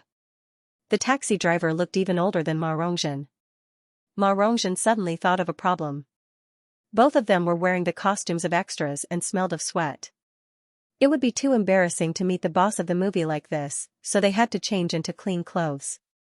He was a little regretful that he had agreed too hastily just now. Fortunately, there were a lot of ready-made clothing stores in Xianxia that provided clothing rental services, so what he needed the most right now was to borrow a set of clothes that were at least passable to wear. Of course, Lil Wu would be there too. For this opportunity, Ma Rongzhen intended to go all out. While Ma Rongzhen and Xiaowu were changing their clothes, Chen Wenxiang accompanied Lu Chen and Wan Xiaoquan to Shunji Restaurant, which was located in the bustling area of Kowloon Tong. Chen Wenxiang had already booked a private room. Today, the director of the studio took Lu Chen and the others to visit more than half of Xianjiang. In the morning, they went to Jiayang Pictures to discuss cooperation, and in the afternoon, they went to several places, mainly to let Lu Chen familiarize himself with the basic facilities of film and television production in Xianjiang. In fact, when Ma Rongzhen was in extras in Lion Rock, Lu Chen and the others were also visiting the studio. According to the plan, most of the scenes of the new movie A Chinese Ghost Story would be shot here. Lu Chen was quite satisfied with the hardware facilities of Lion Rock Studio, especially the abandoned ancient temple landscape at the foot of Lion Rock, which was very suitable to be decorated as the main scene of the movie, Lanrua Temple. After seeing the shooting site, they inevitably discussed the roles and actors. In the movie A Chinese Ghost Story, Lu Chen planned to play the role of the male lead, Ning Kaichen. Originally, he had thought of letting Chen Feier play the role of Nia Xiaoqian, but the latter had no free time at the moment, so he had to find another suitable actor. In addition to Nia Xiaoqian, there was also a very important and eye-catching role in the movie, and that was Yan Qixia. In A Chinese Ghost Story, Yan Qixia was set to hate evil, be skilled in magic, have a wild and unrestrained personality, and still have a bit of a child's heart. To play this role, they had to find a real veteran actor. When Lu Chen and Wan Xiaoquan talked, Chen Wenxiang recommended Ma Rongzhen to Lu Chen, the famous veteran actor who played the roles of Mao Mountain Taoist priest and Zhong Kuei. Lu Chen was unfamiliar with Ma Rongzhen's name, but he did have some impression of the Mao Mountain Taoist priest played by the latter. He remembered watching a certain Xianjiang zombie movie when he was a child. Therefore, he agreed to let Ma Rongzhen give it a try. He did not expect that as soon as Chen Wenxiang called, the other party could not wait to come over, even though it was already evening. Ma Rongzhen is also unlucky. Sitting in the private room, Chen Wenxiang personally picked up the teapot and poured a cup of hot tea for Lu Chen. He said with great emotion, Ma Rongzhen married a wife who was 10 years younger than him. She was the flower of the TVB's artist class at that time, so he was very doted on and even gave birth to a son for him. Everyone was really envious of him. In the end, who would have thought that Ma Rongzhen's wife would have an affair with his agent? Ma Rongzhen caught them in the act, and it caused a huge uproar. In the end, they divorced. Ma Rongzhen really lost both his money and his life. The money he worked so hard to earn and invested in his business were all taken away by this adulterous couple. When they divorced, his assets were divided, and he even lost his son. Wan Xiaoquan asked curiously, why? Chen Wenxiang chuckled. His son is not his biological son. Lu Chen and Wan Xiaoquan were speechless. Chen Wenxiang continued, after this blow, Ma Rongzhen's career has been ruined. Of course, it is also because of the market, so he has basically disappeared. I had a meal with him a few years ago, and he is very down and out. Ma Rongzhen is a very good person. Unfortunately, he met the wrong person. Wan Xiaoquan sighed and said, in today's society, good people may not necessarily be rewarded. Chen Wenxiang grabbed a handful of melon seeds and scattered them on the table. He said, bad people will also get their retribution. His agent, whose surname is Song, fooled around with his ex-wife for a few years and squandered all the money he got from swindling. Then, he courted death by seducing the concubine of a leader of the Hongqing gang. In the end, he was hit by a big truck and died on the street. It is said that his skin was crushed. Lu Chen and Wan Xiaoquan looked at each other. Ma Rongzhen's story could be made into a movie. Ring ring ring. While they were talking, Chen Wenxiang's cell phone rang. He immediately picked it up and smiled. Brother Ma, you are here? I will come down to pick you up.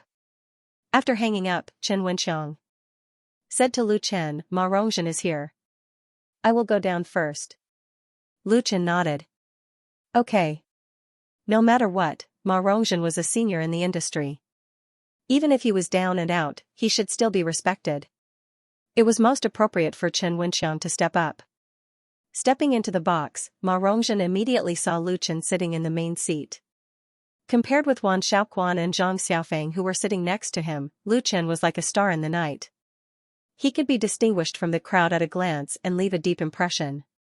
First of all, he was handsome. Lu Chen's handsomeness was different from the popular handsome men in the entertainment circle.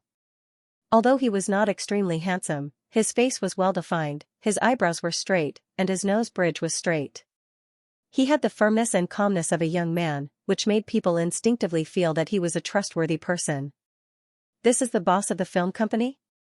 Ma Rongzhen couldn't believe it and couldn't help but be stunned.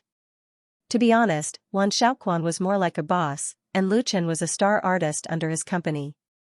It was more normal for him to be the male lead of the new film. While he was stunned, Lu Chen had already stood up with a smile and took the initiative to step forward and extend his hand. Uncle Ma, I've heard a lot about you. After all, Ma Rongzhen was an old man who had been in the entertainment circle for decades. He immediately reacted and shook Lu Chen's hand. Hello. Chen Wenxiang seized the opportunity to introduce, Brother Ma, this is my current boss, Lu Chen. He is from the mainland and has just opened a film studio in Hong Kong. The office is in Rongjing Building, which has an area of more than 2,000 square feet. Ma Rongzhen was a native of Hong Kong, so he understood the meaning of Chen Wenxiang's words as soon as he heard it. Rongjing Building was located in the Xiangpan business district of West Harbor. Although the rent of West Harbor office buildings was not as high as that of Central and Admiralty, there were a large number of TV stations, newspapers and magazines, and film and television entertainment companies around it. The rent was never cheap, not to mention the area of 2,000 square feet. Chen Wenxiang was hinting at Lu Chen's strength. Ma Rongzhen was in awe. Boss Lu, you are really young and promising. Lu Chen smiled and said, Uncle Ma, you are my senior. Just call me Lu Chen. Boss Lu sounds awkward. Having experienced the ups and downs of life, she was used to the fickleness of human nature. Ma Rongzhen was very touched by Lu Chen's respect and politeness. She didn't expect that someone would still respectfully call him senior. The entertainment circle in Hong Kong was a circle where the popular ones were the white ones. Everyone supported the popular stars and trampled on the outdated ones. The younger generation didn't care whether you were a senior or not. They only cared about how popular and how much background you had. Ma Rongzhen was now working in the Lion Rock Film City, and many people knew him. Even an ordinary handyman dared to order him around.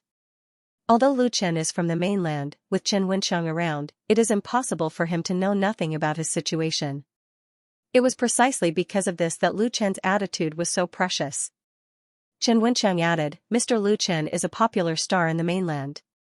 He has released 2 solo albums and acted in 2 phenomenal TV series since his debut more than a year ago.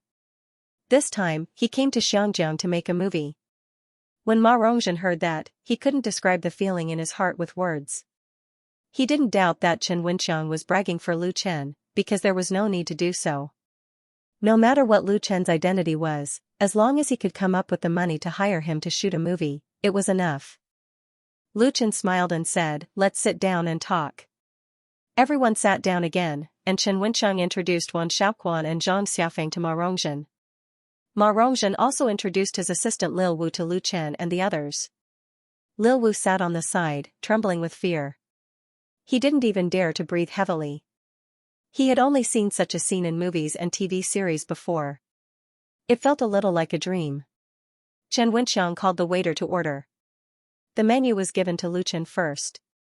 Lu Chen randomly ordered a few dishes and handed them to Ma Rongzhen. Uncle Ma, order whatever you like. Ma Rongzhen hurriedly refused. No, I'm fine with anything. You can order. After a pause, he asked tentatively, Mr. Lu, have you finished writing the script for the movie? Lu Chen handed the menu to Chen Wenxiang and said with a smile, I've already written the script. If Uncle Ma wants to read it, you can do it now. He nodded at Zhang Xiaofeng, who took out a thick draft paper from his briefcase and handed it to Ma Rongzhen. Thank you. Ma Rongzhen almost couldn't wait to take it and read it. He was so serious and engrossed that he even forgot the existence of Lu Chen and the others. It wasn't until the waiter served the first hot dish that he snapped out of his daze. Although he was already hungry and the aroma of the food was extremely tempting, Ma Rongzhen's mind was not on eating or drinking. He held the script and looked straight at Lu Chen. Mr. Lu, which screenwriter wrote this script? It was so well written, although the story was adapted from Strange Tales from a Chinese studio, there were many wonderful elements added in it. The personalities of the protagonists were distinct, the characters were lifelike, and the story plot was full of ups and downs. Now, there was a strange phenomenon in the Xianxia film and television industry. That was, the script was made up and relied on the celebrities to act cute. The screenwriters were eager for quick success and wanted to cater to the audience's taste, but the result was often the opposite of what they wanted. The decline of the Xianxia film industry was also closely related to the absence of a god-level screenwriter. Most of the outstanding screenwriters of the older generation had already withered. Ma Rongzhen had been in the industry for decades. He had filmed many movies and read countless scripts. The script of A Chinese Ghost Story in his hand evoked an impulse that Ma Rongzhen hadn't felt for a long time. It was the impulse of an actor who was eager to try out a good script.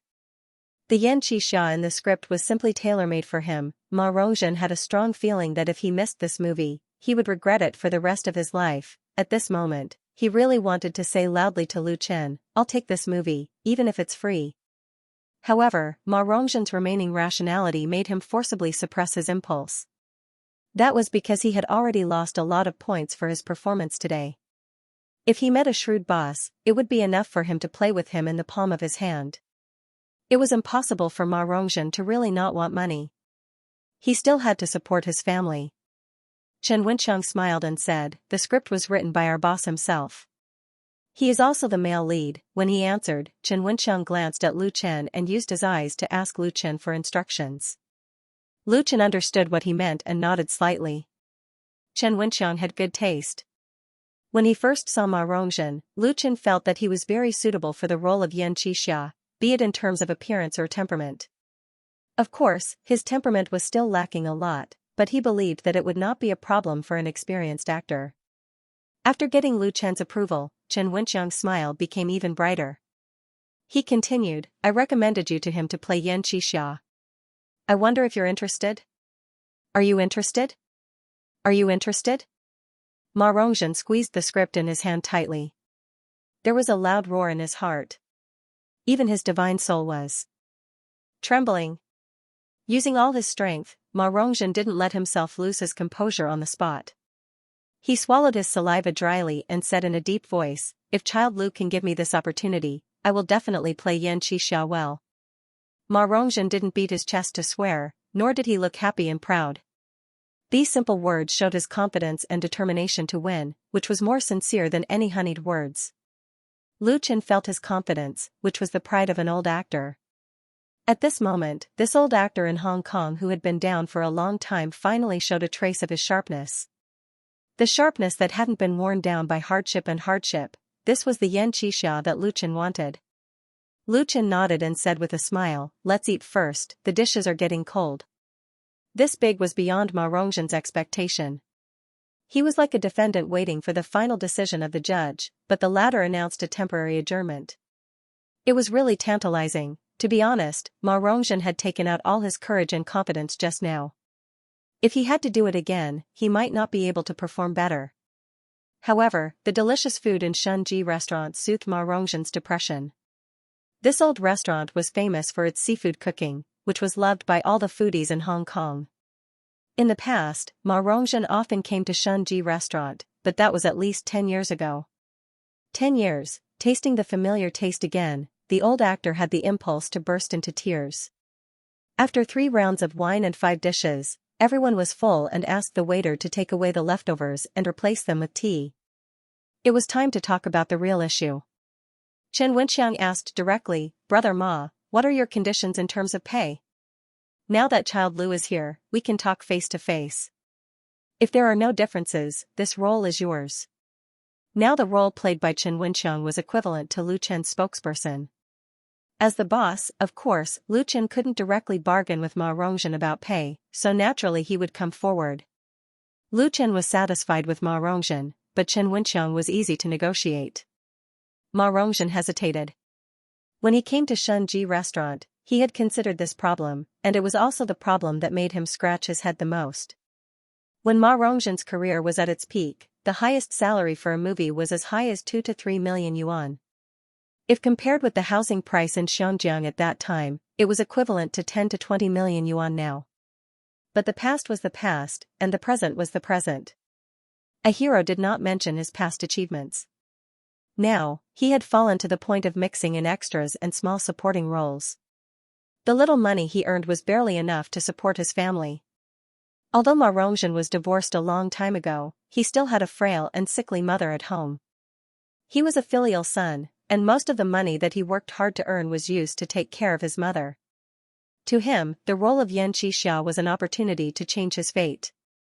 Therefore, when it came to the issue of remuneration, he was very conflicted. He did not know how to quote a price.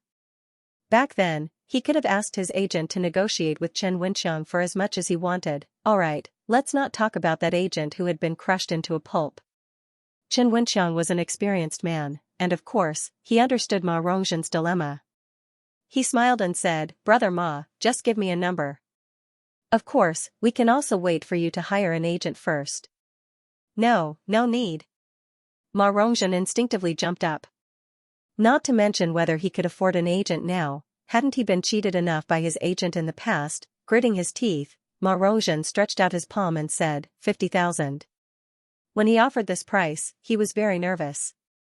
He was afraid that he would miss the opportunity if he offered a high price, but if he offered a low price, people would look down on him. In fact, for a very important role, a salary of 50,000 yuan was already very low. However, there were many low-budget productions in Xiangyang, and it was normal for the main actors to receive a salary of 30 to 50,000 yuan. Ma Rongzhen referred to this standard. He was now working in the Lion Rock Film and Television City. His daily salary for extras was about 2 to 300 yuan, but he did not have a show every day. He only earned 50 to 60,000 yuan a year. Ma Rongzhen did not know that the investment budget for A Chinese Ghost Story was 30 million yuan. 50,000 yuan, Lu Chen and Chen Wenxiang looked at each other. Wan Xiaoquan, who was sitting on the side, felt sad. It was only 50,000 yuan. Lu Chen thought for a moment and said, "Okay, if the movie makes money in the future, I will give Uncle Ma a big red packet." Since Ma Rongzhen offered 50,000 yuan, although the salary was a little low, he could not take the initiative to increase the price.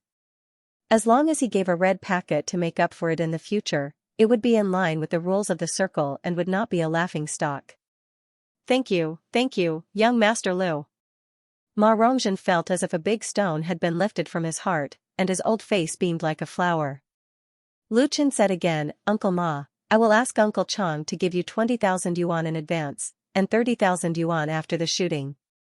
What do you think? This was Lu Chen's consideration. Ma Rongzhen's situation was so bad, and making a movie was not something that could be done in a day or two. He couldn't let him starve during this period, could he? Instead of letting Ma Rongzhen take the initiative to propose it, it was better to help him in a big way. Ma Rongzhen was speechless. Thank you, young Master Lu, Chen Wenxiang watched from the side. He was also very impressed. Lu Chen's behavior was not like that of a newcomer at all. He was very sophisticated and thoughtful. If he followed him, he would definitely have a bright future. Lu Chen smiled and said, then let's have tea instead of wine. First, let's wish a successful cooperation. Cheers. While Lu Chen was talking and laughing in the Shunji restaurant in Kowloon Tong, the news about him was spreading in the Hong Kong forum, becoming the focus of countless netizens in Hong Kong. Has anyone heard this song? The post was uploaded to the pop music section last night. In less than 24 hours, it had already received over 500,000 views and 70,000 comments. It was the hottest topic on the homepage of the Hong Kong forum. In the afternoon, someone uploaded a scanned picture to the pop music section. The content of the picture was the report on the second page of the Polo Daily. The poster linked this picture with the "Has anyone heard this song?" video in the hot post, and it immediately attracted a large number of views and comments. The face and the clothes are exactly the same. It must be the same person. Huh? Didn't they say that Lu Chen is Chen Feier's boyfriend? Why is he together with Xu Jing? Who can tell me what's going on? Onlookers, however, soon, someone posted a statement on Xu Jing's blog, dispelling the rumor. However, the post that was originally very popular in the pop music section was reposted to the Hong Kong blogs and tagged Xu Jing. As a result, the influence of the post continued to grow. Even Lu Chen himself did not expect that inadvertently, he began to become popular on the internet in Hong Kong. More and more netizens in Hong Kong knew his name, as well as his achievements. But what really attracted the attention of the Hong Kong blogs was a blog post that appeared at 9 p.m. In front of this young man, Hong Kong's pop music creators should be ashamed. The long title had a strong sense of criticism. When this long blog post appeared on Hong Kong blogs, it immediately attracted the attention of many people inside and outside the circle, who forwarded and commented on it. Because the blogger who posted the blog post was a very famous music critic on Hong Kong blogs, Madman Nanhai. No one knew the true identity of Madman Nanhai. He was quite mysterious, but it was certain that he must be an insider of Hong Kong's pop music industry. He was familiar with the inside stories and rules of the industry, and his comments on local singers were very sharp. What made him famous was his venomous tongue. His attacks on the pop music world and pop singers in Hong Kong were merciless and blunt. Some singers even almost committed suicide because of his scolding. Such a person must have made countless enemies, so in the special social environment of Hong Kong, it was natural and necessary to keep his identity mysterious. However, South Sea Madman's venomous tongue was not the kind of insulting personal attacks. He was targeting problems in the music industry, criticizing the unhealthy phenomena in the music industry, as well as the singer's professionalism. It could be said that he had a target in mind. It was precisely because of this that Madman Nanhai had more than 500,000 fans on Hong Kong blogs. Many fans often read his comments before buying a singer's album. If the comments were too bad, they would definitely not buy it. However, if the new album could get a thumbs up from Madman Nanhai's blog, it would often drive a lot of sales and attract those fans who trusted Madman Nanhai. Madman Nanhai's evaluation criteria were different. A thumbs up meant recognition and praise, 2 thumbs up meant full recommendation, and not to be missed, and the worship star represented the highest honor. In the more than 10 years since he opened his blog, no more than 10 albums had been given 2 thumbs up, and the worship star had only appeared twice. The corresponding 2 albums had sold more than 1 million copies and were very popular in Hong Kong. Therefore, many singers and stars in Hong Kong loved, hated, and feared this madman. Everyone wanted to see Madman Nanhai give a thumbs up to their works, but they were afraid that the thumbs up would be upside down, which represented ruthless contempt and ridicule. In this blog post, Madman Nanhai gave a third worship star to a person and a song for the first time, and used this as a topic to severely criticize the creators of Hong Kong's pop music. This person and this song were none other than Lu Chen, who sang The Love of a Lifetime at La Dolce Vita 97. The blog post reposted the most popular video from the pop music section of the Hong Kong forum.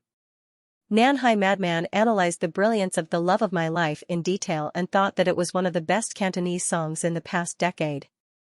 It was a masterpiece that could become a classic. What made him feel distressed was that this Cantonese masterpiece was actually written by a mainland musician who had just arrived in Xianxia.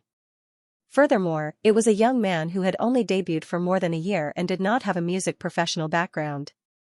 In front of this talented young man, the pop music creators of Hong Kong should feel ashamed, because when the older generation of songwriters retired or passed away, they could not inherit the essence of the skills and character style of their predecessors.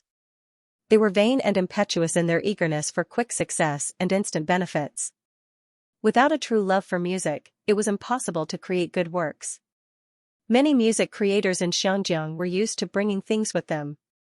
The phenomenon of plagiarizing, imitating, and following the trend of Europe, America, Japan, and South Korea was serious. Some even directly rewrote the lyrics of foreign pop songs, seriously killing the efforts and dreams of those serious original creators. The funny thing was that many people in the industry realized that if this went on, Hong Kong's pop music would be finished sooner or later, or it would become a place where copycat music prevailed. However, no one tried to change all this. They muddled along, making the status of songwriters increasingly lower in the pop music world, creating a vicious circle. Many new so-called idol singers could not sing well after leaving the recording studio. They even had to lip-sync at concerts.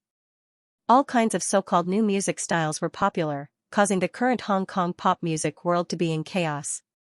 However, in such a bad situation, many people in the industry were still immersed in the glory of the past, indulging in the golden age of the 1980s and 1990s, completely forgetting that more than a decade had passed in the new century.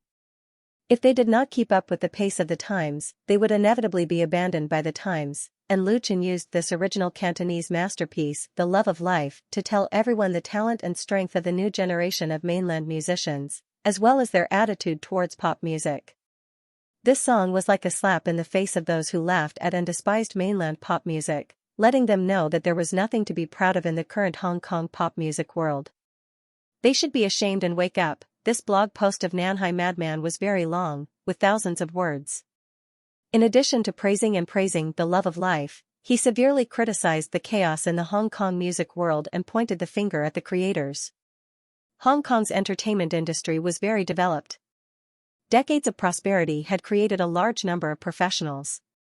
Although it had declined now, there were still a large number of pop music creators and singers. Hong Kong's blogs were undoubtedly the most important public opinion position of Hong Kong's new media. Most people in the entertainment industry had their own blogs and fans. Updating and browsing blogs had also become one of their daily activities. Nanhai Madman directly slapped them in the face. Few people who were poked in their sore spot were willing to swallow it. Naturally, they launched a tit-for-tat counterattack on the blog, refuting the former's remarks. Nanhai Madman's identity was mysterious, but he was not alone on Hong Kong's blogs. He had a large number of fans who supported him. In the face of the fierce counterattack, he did not show weakness and fought back.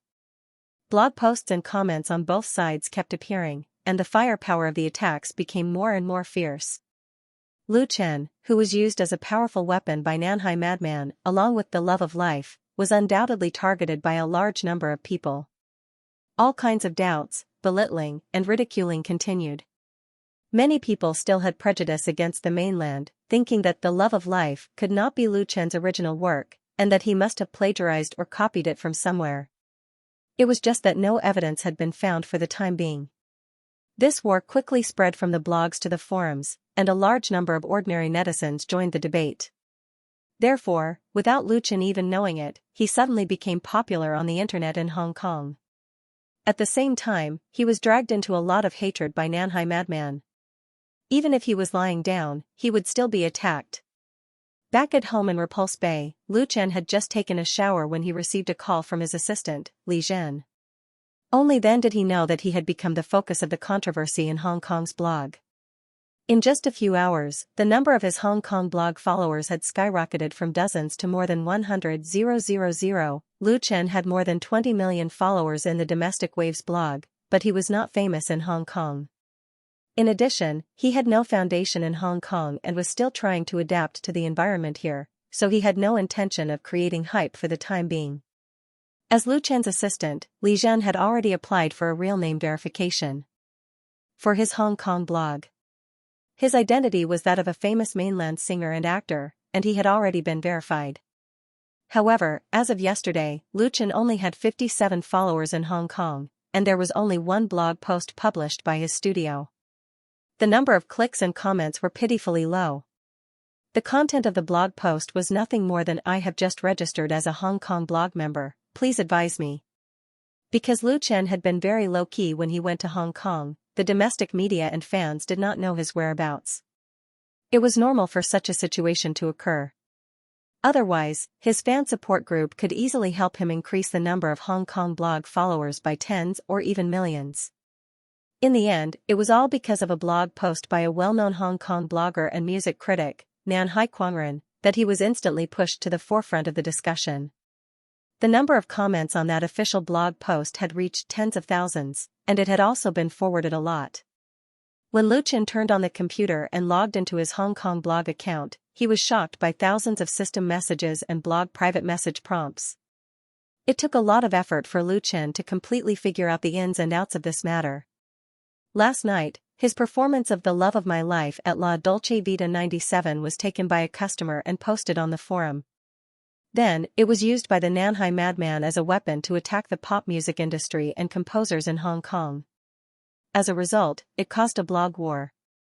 And as a key figure, he was quickly found by the Xianxia online blog name. Because of this, he actually made it to the hot search list, causing the number of followers to increase sharply. Lu Chen didn't know whether to laugh or cry at his innocent accusation. These surging fans were not just regular fans. Most of them were passers-by who came to watch the show. There were also some anti-fans who scolded and ridiculed him in various comments and private messages. "Go back to the mainland, Xianxia does not welcome you. Isn't it just a song? What was so great about it? You really know how to create hype. Tell me the truth. How much did you pay Madman Nanhai for him to boast about you like this? Where did you copy this song from? You look down on our Hong Kong music creators. Do you think you're very powerful? Eat shit." There were even more unpleasant obscenities, which were directly blocked by the smart identification system of the blog, but it was enough for Lu Chen to see the other side of some Xianjiang people on the internet. However, there were also many people who liked The Love of My Life. They expressed their support for Lu Chen. They felt that this song was just as Nanhai Madman had said, it was one of the best Cantonese pop songs in the past decade.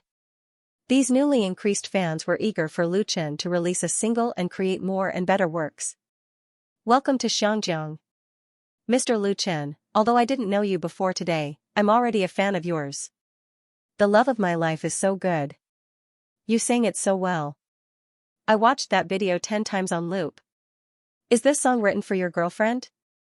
Thank you for letting me hear a good song." After spending more than half an hour, Lu Chen finally browsed through some of the comments and messages.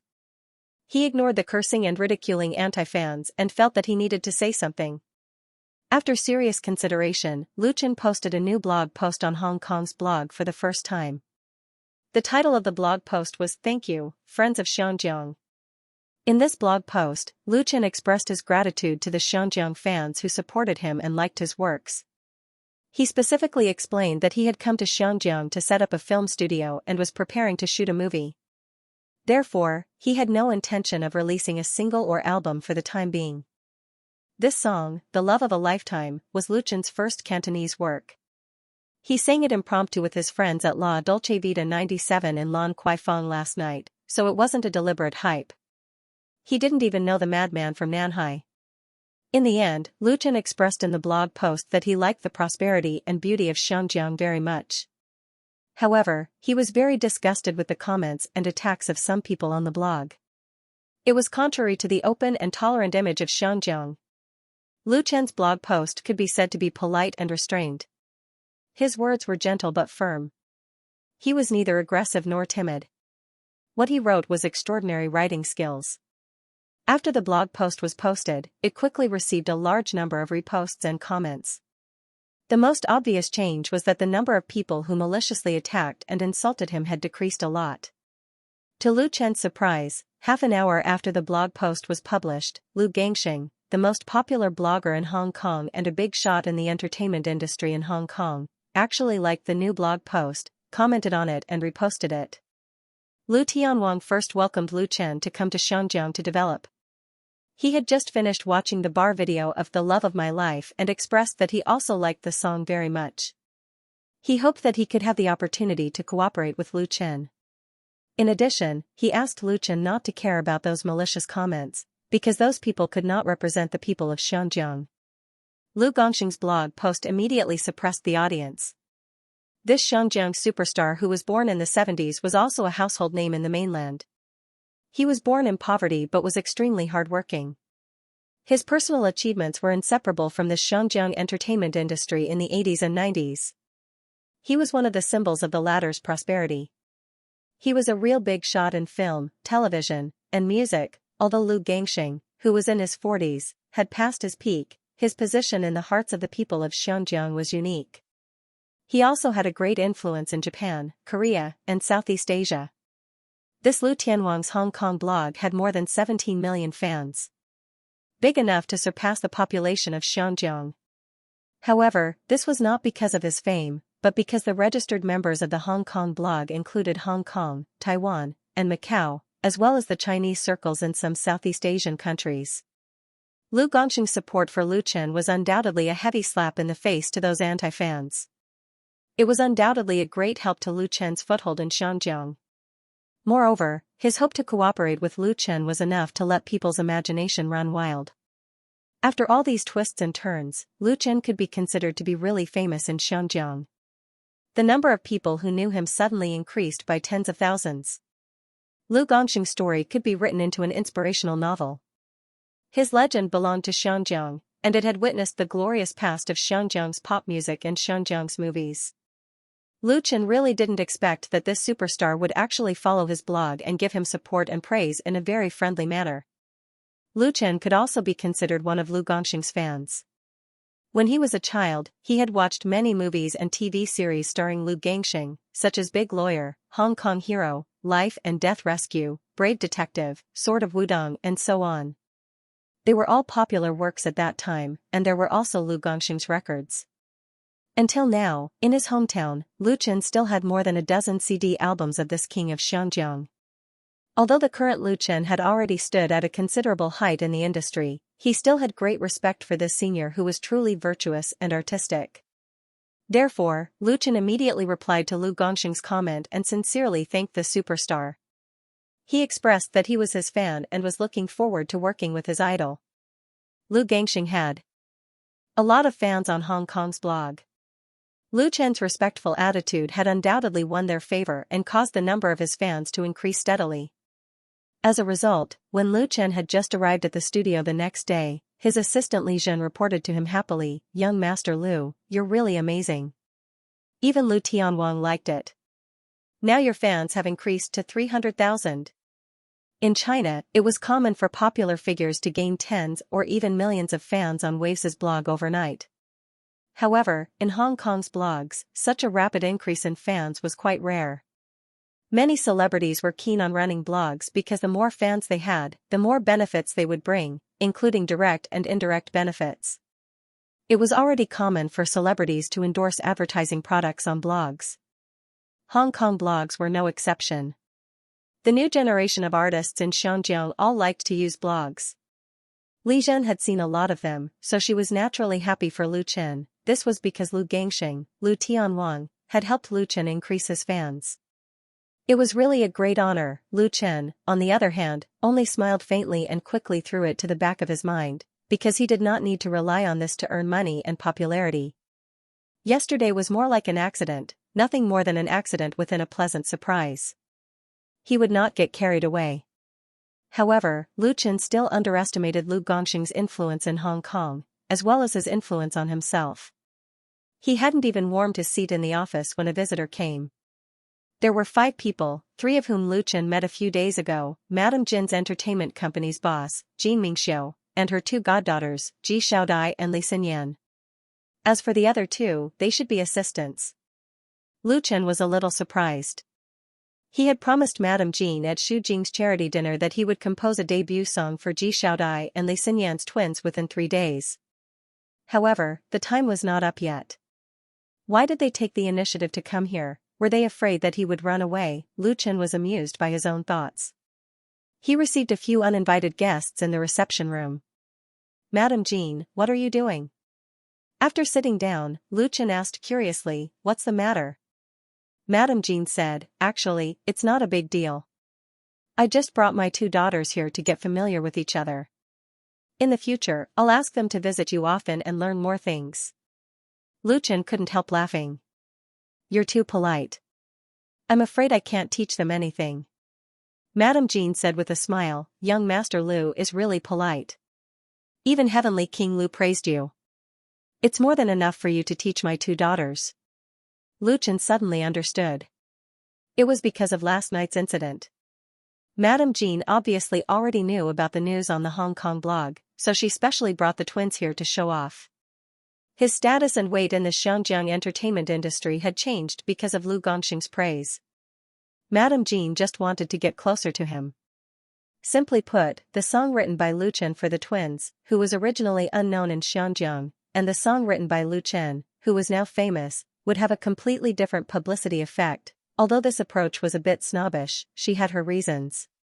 The suggestion of Ji Xiaodai and Li Xinyan to form a group was made by Lu Chen. He was the one who came up with the name twins, and he also took care of the 2 girls' debut songs. There was no problem at all with the title of teacher. In the Xianxia entertainment industry, this relationship was actually very close. Madame Jean wanted to kiss him even more. After understanding Madame Jin's intentions, Lu Chen couldn't help but laugh. He thought for a moment and said, "That's great. I've already written the song for the twins. I'll give it to you now." "You've already written it?" Madame Jean was really shocked. Originally, Lu Chen promised her 3 days. She actually didn't care about 3 to 5 days. A good song needed time to polish, and it wouldn't be beautiful if she rushed it. Therefore, today, Madame Jean just brought the twins to familiarize herself with them. She didn't mean to rush the manuscript. She didn't expect Lu Chen to actually say that he had already written it. It had only been less than 2 days. It couldn't be that he bought a half-hearted work with 1 million yuan, right? Although Madame Jean didn't really care about 1 million yuan, if that was really the case, she wouldn't be happy either. Of course, as an experienced person, on the surface, Madame Jean still showed a surprised expression. So fast? Lu Chen could more or less guess her true thoughts, but he wouldn't deliberately expose her. He smiled and said, "I had the inspiration a long time ago. It's just that I wrote it." He asked Li Zhen to print out the song score that was already saved in his computer. Madame Jean took the still hot printed paper and her eyes couldn't help but fall on the title at the top. It was the name of the song, Next Stop, Heavenly Queen. Next Stop, Heavenly Queen, this song title is very interesting. Madame Jin's eyes couldn't help but light up. She felt that her previous guess was probably wrong. What Lu Chen took out was most likely not a half-hearted work, but a truly tailor-made work for the twins. If that was the case, Lu Chen's talent was really amazing. No wonder King Lu praised him so much. Thinking of the song The Love of My Life that was circulating on the internet, Madame Jin's confidence in Lu Chen soared. Ji Xiaodai and Li Xinyan, who were sitting next to her, both looked at the song score curiously. "Young Master Lu." At this time, Li Zhen appeared in the reception room again and said to Lu Chen, "Boss Zhou from Jiayang Pictures is here. He wants to see you." Zhou. Lu Chen thought of this name and wondered why Boss Zhou from Jiayang Pictures came here personally. He looked at Madame Jean, who was sitting in front of him, and his heart suddenly moved. In the 1980s and 1990s, Hong Kong's film and television entertainment industry was at its peak, and there were countless film companies. An ambitious and capable person in the circle could easily form a team and buy a decent script to attract a large amount of investment. Then, with a cost of $1,000,000 at most, they could spend half a month or a month to make a movie and make a lot of money. However, the golden age of Hong Kong's entertainment industry had passed more than 10 years ago.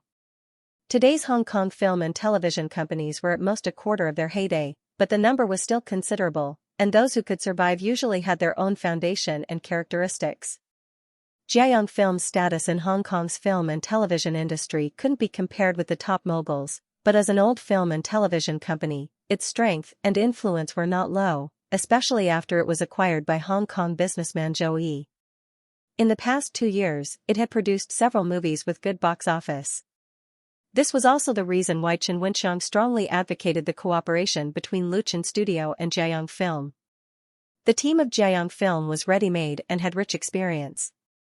This film and television company had a good relationship with several major cinema chains, so they could quickly screen in Hong Kong and get good ratings. For Luchan Studio, which has just started, it will save a lot of trouble to have such a partner. However, the first contact and negotiation did not go well. Jiayang Film's offer was very high. It was not an exorbitant price, but it was far beyond Luchan's bottom line. Of course, a movie with an investment budget of as high as 30 million yuan could not be easily settled by sitting down for a meal and chatting.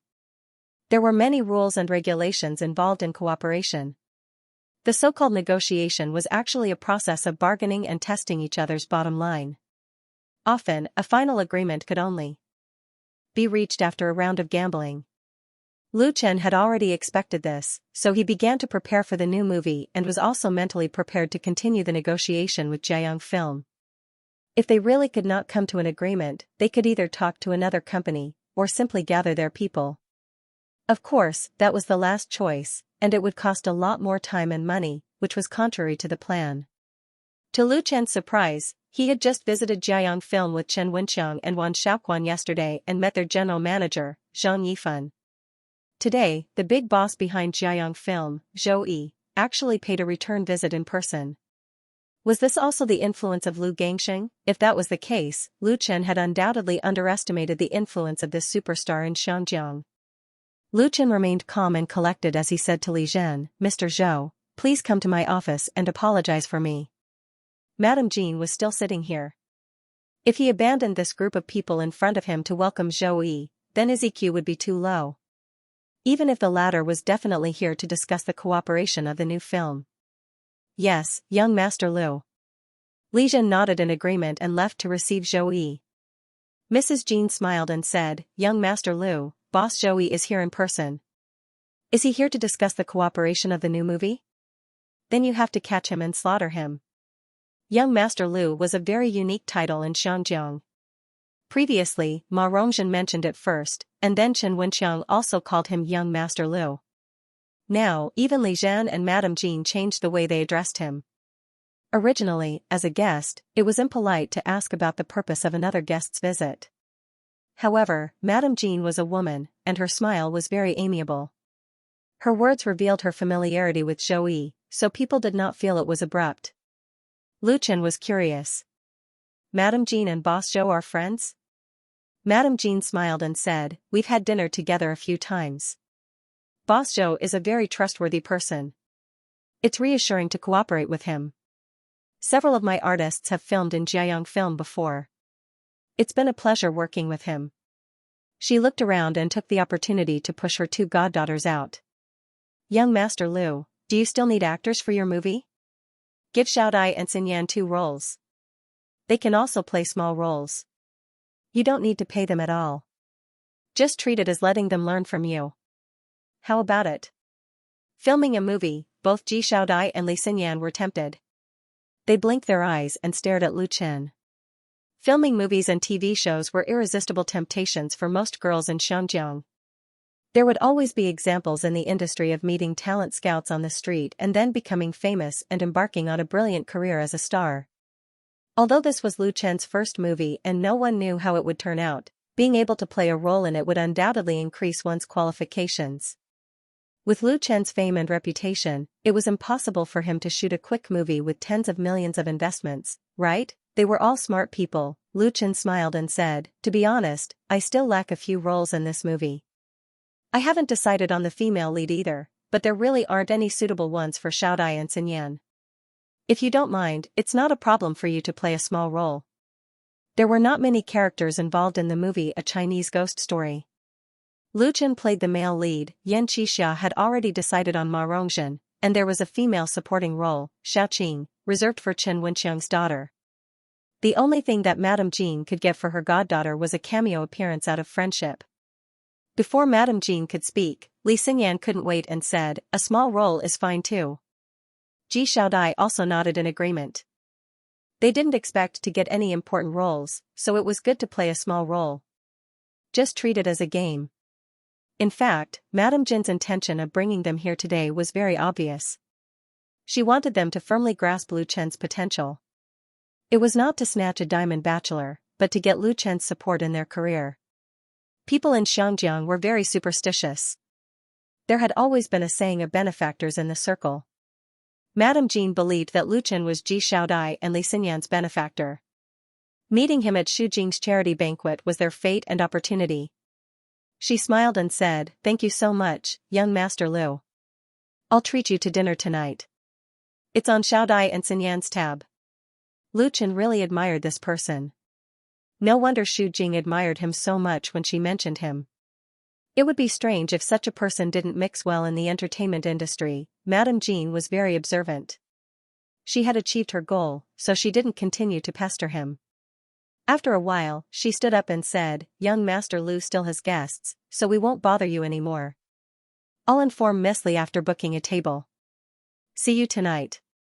Ji Xiaodai and Li Xinyan also stood up, bowed and said, goodbye, Teacher Lu. I'll see you out. Lu Chen personally saw Madame Jean and the others out, and then returned to his office. Zhou Yi, the chairman of Jiayang Pictures, was already waiting there. Zhou Yi was a very pure businessman. He was born in a middle-class family and received a good education from a young age. After graduating from a famous foreign university, he first engaged in foreign trade, and his business was doing very well. After earning the first pot of gold in his life, he quickly switched to the financial industry. After experiencing the 2002 stock crash in Xiangyang and the rising tide of the housing market in 2005, his assets quickly accumulated more than 100 million, and he became a rather famous financial investor. 10 years later, Zhou Yi established his own investment fund, which had many investment projects in the real economy and the internet industry, and most of them were profitable. In Xiangyang, Zhou Yi was definitely not one of the richest people, and he could not even be considered as one of the second richest. However, he was highly regarded in the industry, and was known for his accurate judgment and brilliant methods. According to Chen Wenqiang, Zhou Yi was a trustworthy business partner, but definitely not suitable to be a friend. This was because he always put profits first, and if his own interests were harmed, even if it was an old friend, he would turn against him. Therefore, this director of Jiayang Pictures had a mixed reputation in the industry. Some people had a good impression of him, while others disliked him. When Lu Chen first saw Zhou Yi, his first impression was that he did not look like a businessman who only cared about profits. He was in his 40s, slender and refined, wearing a pair of black-rimmed glasses, and had a strong scholarly air. His face was fair without any facial hair, and he looked slightly feminine. His slender eyes were reserved. Apart from Zhou Yi, there was a man and a woman sitting in Lu Chen's office. The man should be Zhou Yi's bodyguard. He was dressed very smartly, and his eyes were shining brightly. He stood silently in the corner. As for the woman, Lu Chen stared at her for 3 more seconds. It was not that Lu Chen was lecherous or impolite, but this beautiful woman in a long dress with picturesque features had an indescribable demeanor. She sat quietly on the sofa, as if she was a frozen painting of a court lady. Mr. Zhou, sorry to keep you waiting. Lu Chen took a step forward and took the initiative to extend his hand to Zhou Yi. Please forgive me for my negligence. Zhou Yi smiled and held Lu Chen's hand tightly as he replied, Mr. Lu, you're exaggerating. I came abruptly. Usually, the meeting between the two of them should have been arranged beforehand. Zhou Yi and Madame Jin's arrival was very sudden. It felt like a surprise attack. Lu Chen asked, these two are? Zhou Yi smiled. Let me introduce you. This is my cousin, Nia Mingzhu. The woman in the white dress slowly stood up and extended her hand to Lu Chen, saying, "Hello, Mr. Lu." Her voice was very pleasant, a little soft, and she spoke fluent Mandarin. It had the taste of Jiangnan. "Hello." Lu Chen held her little hand and was a little surprised. "Miss Nia, have you lived in Suzhou before?" Nia Mingzhu smiled and said, "I was born in Xianxia, but I spent high school and university in Jinling. I even worked for Suyang for a year, so I can be considered half a Jiangnan person." There was a smile at the corner of her mouth, with a hint of playfulness, and her whole person seemed to have become lively because of it. Lu Chen was secretly amazed. In terms of appearance and temperament, among all the women he had seen, only Chen Feier and Qing Qing could be compared to her, and they condensed the beauty of heaven and earth. Lu Chen deduced that the other party's family background was definitely not ordinary. An ordinary family would not be able to cultivate such an outstanding young lady. Burying his thoughts in his heart, Lu Chen invited the two of them to sit down again and asked Li Zhen to bring a new cup of tea. The atmosphere between the two of them was very good. Zhou did not explicitly state the purpose of his visit. Instead, he chatted with Lu Chen about the current film and television industry in Xinjiang, including the existing problems and future development direction. He focused on the industry support policy that the Xinjiang government had just introduced and its impact on the entire industry. Zhou was obviously not the kind of person who boasted and spoke eloquently. He did not say much, but he was always able to hit the nail on the head. Many of his viewpoints made Lu Chen feel refreshed. Following this topic, Zhou talked to Lu Chen about a Chinese ghost story. He thought that Lu Chen had chosen a good time to come to Xinjiang to develop, and the success or failure of this movie was very important, especially in terms of quality. There was no room for sloppiness. According to the current news, there were only 24 movies produced in Xinjiang that could be screened in the mainland through the support policy, which was exactly 2 movies per month. Compared to the number of movies produced in Xinjiang every year, there were really too many monks and not enough gruel. The competition would definitely be extremely fierce, and getting a slot was not only based on connections, but more importantly, the quality of the movie. Even if a shoddy movie could pass the review and be screened in the mainland, it would still be a disgrace. The Xinjiang government would definitely not agree to it. Lu Chen deeply agreed with this. He had an understanding of the policy conditions in this area, but not as in-depth as Zhou. At this time, Nia Mingzhu, who had been playing the role of a listener, also interrupted. However, she was talking about the script of a Chinese ghost story. As for Jiayang Pictures, Lu Chen's studio had already sent the script over, so it was normal for Nia Mingzhu to have seen it. She was obviously very interested in the story that was adapted from Strange Tales from a Chinese studio. There were quite a lot of questions.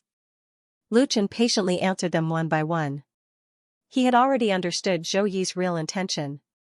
The other party did not mention it directly, undoubtedly because he did not want to fall into a passive position in the subsequent negotiations. Instead, he put the choice on his side.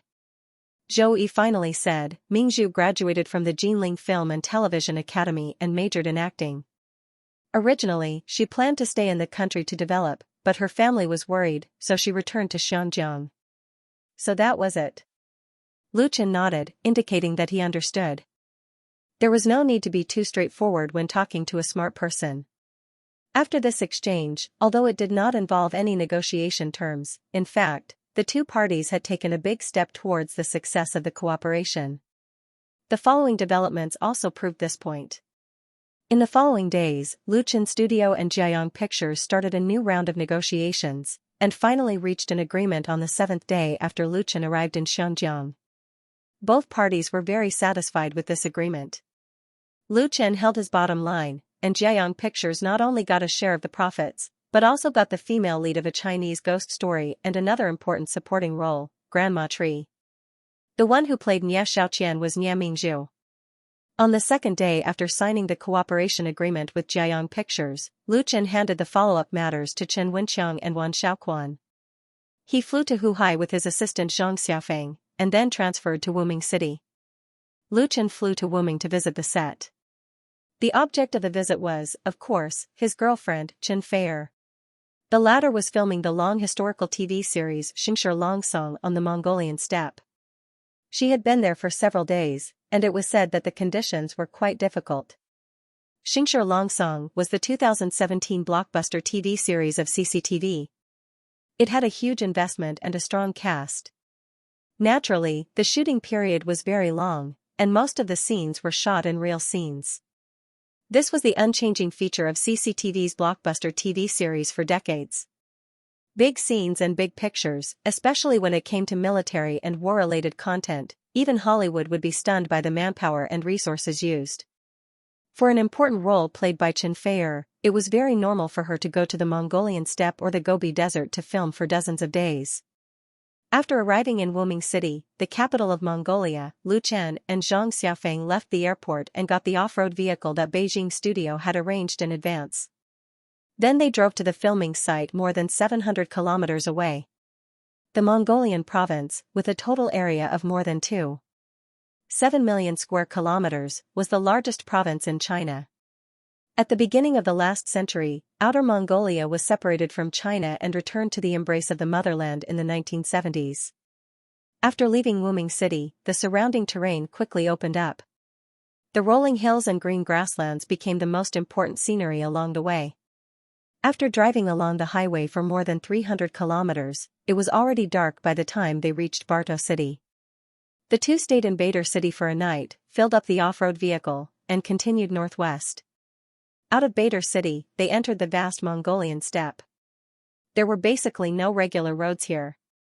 Without the guidance of a satellite navigation system, it was very easy to get lost and not find the way back. But driving a powerful off-road vehicle on the steppe was definitely a kind of enjoyment.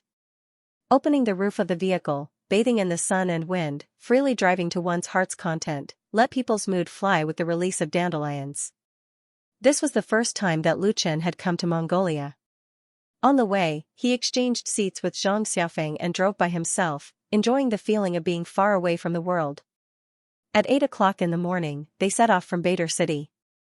At 2 o'clock in the afternoon, the two found Shuiquanwei, where the film crew of CCTV's Xianxia Longsong was located. Shuiquanwei was a large settlement for the local Mongolians. It was located by the Little Mirror Lake and had a population of more than 10,000. The Mongolians had been living a nomadic life for generations, but in modern times, with the continuous growth of the population and the development of animal husbandry, the contradiction between survival and the environment became increasingly prominent. In order to protect the ecology of the prairie, many Mongolians began to live a settled life. Shuiquanwei was such a settlement, which was equivalent to a grassland town. It was a local tourist attraction, and because of the relatively good conditions and facilities, it became the base of the CCTV Xianxia Longsong film crew. From afar, Lu Chen could see Aobao standing on a high slope with a colorful flag fluttering in the wind.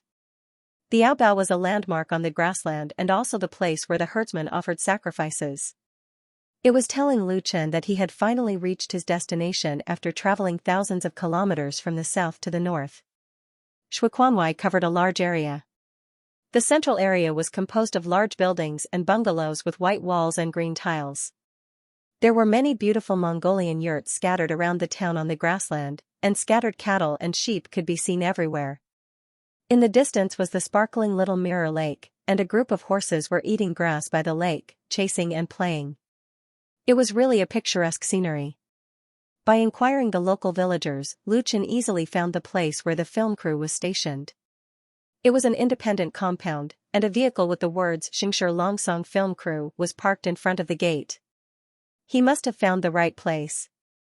There was a staff member in the compound. When Lu Chen went in to inquire, the staff member recognized him at a glance. "Are you Lu Chen?" The staff member of the Central TV film crew was very surprised. "Why are you here? Don't tell me you're here to film with our crew? I haven't received any notice." Lu Chen was not on the cast list of Xianxia Longsong film crew, but it was normal for such a strong cast to add or lose an actor temporarily. It was not worth making a fuss about. Lu Chen smiled and said, "I'm here to visit." Visit? The staff member was suddenly speechless. It was also normal for actors and artists to have friends in the circle to visit when they were filming outside. However, This was the central area of the Mongolian grassland, and the nearest city was hundreds of kilometers away. The staff member was very experienced, but he had never seen anyone like Lu Chen. He suddenly came to a realization. "You're here to see Xianxia, aren't you? Wasn't Xianxia Lu Chen's girlfriend?" The relationship between the two of them was really good. The staff member sighed and said enviously, "Miss Chen and the crew are filming at the hunting ground. I guess they won't be back for 2 days. It's more than 100 kilometers away from Shuquanwai."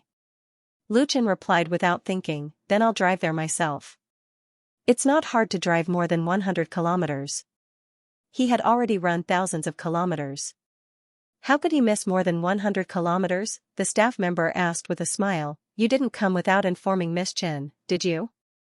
Lu Chen nodded a little embarrassedly. He didn't inform Xianxia in advance that he came to visit her. The purpose was to give her a surprise. During his time in Hong Kong, the two talked on the phone every day. He knew that Xianxia had a hard time filming, and he almost had a scandal. Although it was just a misunderstanding and it had been solved, he still felt a little sorry in his heart. Therefore, before the shooting of A Chinese Ghost Story officially began, Lu Chen rushed over to visit her. It was difficult for lovers in the entertainment industry to stay together for a long time. If the relationship wanted to remain unchanged, both sides needed to maintain it carefully. Although the relationship between the two had always been very good, it didn't mean that they didn't need to be cared for. Sure enough, the other party slapped his thigh. "I knew it would be like this. It's really romantic. Then I'll go with you and give you something by the way, so that you don't go the wrong way." Lu Chen was surprised. "That won't delay you, right?" The staff member said with a smile, "It doesn't matter. There are other people stationed inside. I'll just tell them." Lu Chen was grateful. "Thank you so much." "You're welcome." The other party waved his hand and said with a smile, "Just give me an autographed photo. My sister is your fan." Lu Chen smiled. "Tell me your sister's address later. I'll ask Beijing Studio to send her a signed limited edition album." "Great." So, under the leadership of the crew member, Lu Chen and Xianxia drove to the hunting ground 100 kilometers away again. They traveled all the way just to meet their beloved. The filming location of Golden Song Row was a hunting ground more than 100 kilometers away from Shuiquan Circle. The hunting ground was located on the bank of Shuiquan River, which was the only source of Little Mirror Lake. The hunting ground covered an area of hundreds of square kilometers, covered in virgin forests and mountains, so there were a lot of wild animals. Due to the need for ecological protection, the hunting ground had basically lost its function, but the name Shuiquan Hunting Ground had been retained, and it had become a good scenic spot. The crew of Golden Song Row had gone to Shuiquan Hunting Ground to film yesterday. According to the plan, they would not be able to return to Shuiquan Circle until tomorrow, and that was only if the filming went smoothly. On the way to Shuiquan Hunting Ground, the crew member who acted as a temporary guide enthusiastically introduced the environment there to Lu Chen. There were also Mongolian settlements in Shuiquan Hunting Ground, so the conditions there were not too bad. He obviously didn't want Lu Chen to worry about Xianxia's living conditions there, so Lu Chen could be at ease. Xianxia drove very steadily, and after about an hour and a half, they finally saw the wooden fence outside Shuiquan Hunting Ground, as well as the fluttering battle flag. Passing through the obviously temporary gate, the off-road vehicle drove into the settlement of the hunting ground. There were tents scattered at the foot of the mountain, and one of them was especially eye-catching, golden. "That's the Khan's golden tent." The staff member who led the way introduced it proudly. "I built it with a group of brothers, and we also asked a lot of herdsmen to help. Many of the props were custom-made from Wuming City." Lu Chen was surprised. "You're a props master?" The man was surprised. "I'm working hard in this area. My current job is a props master." He had come to Shuiquan Hunting Ground with a few props. "We're here." The car stopped next to a Mongolian yurt, where several vehicles of the crew were already parked. The staff member jumped out of the car first, grabbed a colleague nearby, and asked, "Do you know where Xianxia is filming now?" The colleague rolled his eyes. "What do you want?" He gestured to Lu Chen, who had just gotten out of the car. "He's here to visit you." His colleague's eyes widened. F***ck, this master actually came here. He's really capable. The guide smiled and said, our relationship is good. 1 day apart feels like 3 years. It's understandable. His colleague was impressed. I'm impressed. They should be in the golden tent now. I think they're almost done. The staff explained to Lu Chen. Lu Chen, of course, expressed his understanding. Then I'll wait here for the crew to finish filming. I won't disturb your work. The staff member smiled and said, all right then, I'll have to send the props over first. Excuse me. Lu Chen thanked him again. After bidding farewell to the warm-hearted man, Lu Chen let Xianxia stay in the car while he wandered around the hunting grounds. Other than a few wooden houses, the rest were basically tents. There were also a large number of cattle, sheep, and horses outside, so the smell was not very pleasant. The people who came and went were all Mongolians. They were all very enthusiastic and took the initiative to greet Lu Chen when they saw him. Some even invited Lu Chen to sit in their tents. Lu Chen responded politely but declined the invitation, saying that he had something else to do. Are you also here to film? As he wandered around to watch the fun, he suddenly heard a crisp voice next to him, as pleasant as an oriole. Lu Chen couldn't help but turn his head and see a little Mongolian girl standing a few steps away. She was about 13 or 14 years old. Her skin was dark, but her eyes were big and lively. She was wearing traditional ethnic clothing with a pink, green, and blue tunic dress. Her black hair was tied into small braids, and her pointed hat was inlaid with colorful gems. She was a little Mongolian beauty. She was also holding a long whip in her hand. Behind the little girl was a little brat with a runny nose. He was probably her younger brother. He was tugging at his sister's belt and timidly peeking at Lu Chen. Lu Chen found it interesting. He leaned over and replied with a smile, I'm not here to film. I'm here to visit. The other party's Mandarin was very standard, without any regional accent. Visit? The little girl clearly didn't understand the meaning of the word. Lu Chen explained, I'm here to visit a friend who's filming. Ah. The little girl suddenly understood.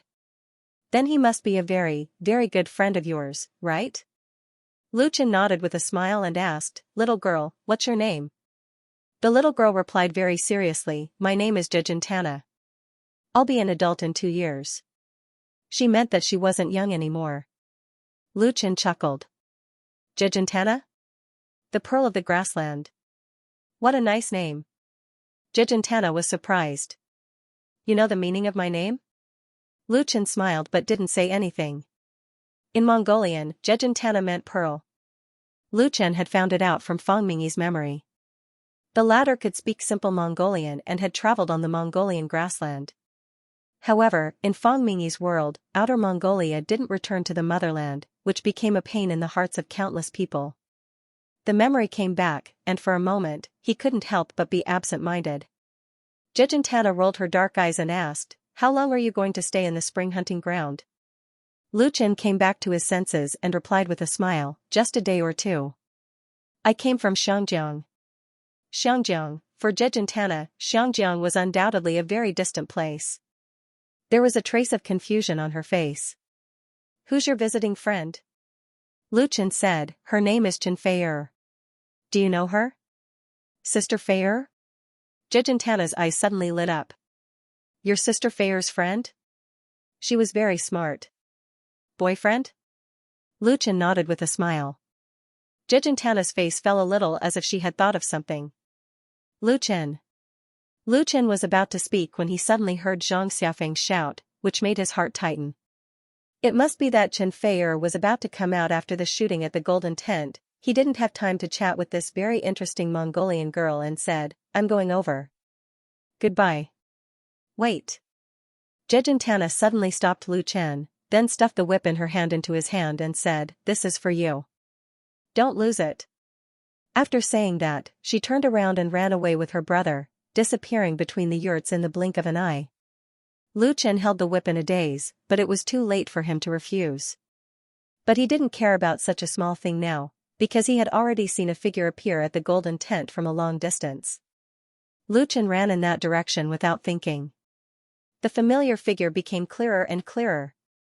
With tired steps, Chen Fei walked out of the Khan's golden tent, which served as a temporary shooting site. What she wanted to do most now was to go back to the Mongolian yurt where she lived, lie on the bed covered with a velvet blanket, and have a good sleep. She didn't want to think about anything, and then sleep until the next morning. Shooting on location was very troublesome and tiring. It was undoubtedly a big test for Chen Fei to travel thousands of kilometers from the prosperous and comfortable big city to the boundless Mongolian steppe. She started her career as a singer and had guest roles in several movies before. Autumn in My Heart was her first time to play the female lead role, which could be considered as her real entry into the film and television industry. But whether it was Autumn in My Heart or Full House of Romance, although the shooting of the two urban romance dramas was very busy, the crew took good care of her.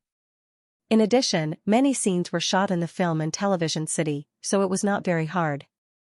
Xianxia Longsong Line was completely different. As the annual drama of CCTV, this long TV series involved many characters. Chen Fei was not a top big shot among them. Naturally, she didn't want to get the best care. Moreover, the director of this TV series, Zhang Ku, had always been known for his strict requirements for actors in the circle. He was experienced and famous, and backed by the towering tree of CCTV, so he dared to point out the mistakes made by any big stars, and even scolded them. If a scene did not meet his requirements, Zhang Ku would let the actor perform again and again until he was finally satisfied. After the training of 2 TV series, Chen Fei's acting skills could be said to have improved a lot compared to before. But obviously, she could not completely meet Zhang Ku's standards, so she suffered a lot in this regard. Most importantly, even if she suffered a lot, Chen Fei would grit her teeth and stick to it. Not only because this TV series could greatly improve her position in the circle, but also because she wanted to prove her ability to everyone. Of course, in this way, she worked even harder. At this moment, Chen Fei could not help thinking of Lu Chen in Hong Kong. He must be living a good life. Maybe he was drinking coffee with a beautiful woman now, Lu Chen. Just as Chen Fei was letting her imagination run wild, the assistant beside her suddenly screamed. "Sister Fei, Lu Chen is here." Chen Fei was stunned for a moment. He wondered if he was hallucinating. Why is Lu Chen here? This wasn't Beijing or the Jinling film city. It was the hinterland of the vast Mongolian steppe, and the nearest city was hundreds of kilometers away. However, the next moment, Chen Fei saw Lu Chen running towards him. It really was Lu Chen. Chen Fei couldn't believe her eyes. The huge surprise instantly made her eyes blur with tears. All the tiredness, grievance, and bitterness in her heart disappeared, leaving only an incomparable sweetness. Under the watchful eyes of the public, she rushed forward and threw herself into Lu Chen's arms. Lu Chen hugged Chen Fei. In contrast, he was much more rational. He noticed all kinds of strange eyes from all directions, so he could only resist the impulse in his heart and did not make any overly intimate moves. He patted his girlfriend's back and whispered, "You've lost weight." The tears in her eyes suddenly fell. Chen Fei wanted to cry in his arms, but she didn't forget where she was. She gently broke away from Lu Chen's arms, reached out her hand to wipe the tears from the corners of her eyes, and asked, "Why are you here?"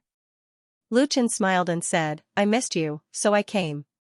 All the onlookers expressed that these words of love gave them goosebumps all over their bodies.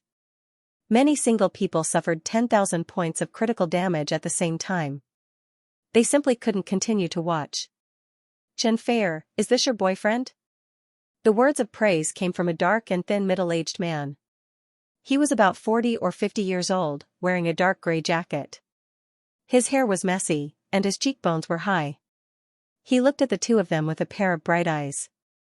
Chen Fei hurriedly introduced him to Lu Chen. "This is our director, Director Xianxia." "Hello, Director Zhang." Lu Chen immediately stepped forward and took the initiative to extend his hands to him. "I'm Lu Chen. I've heard a lot about you."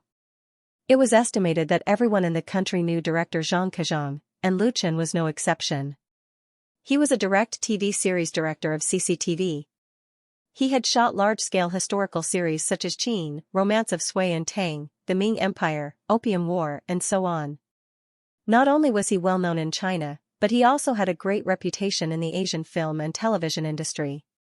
In front of this great senior in the circle, no matter how many TV series and movies Lu Chen had shot, he was still a junior. Xianxia shook hands with Lu Chen, and a smile appeared on his serious face. I know you. Zhang Wendian once mentioned you to me. Is Wan Xiaoquan helping you now?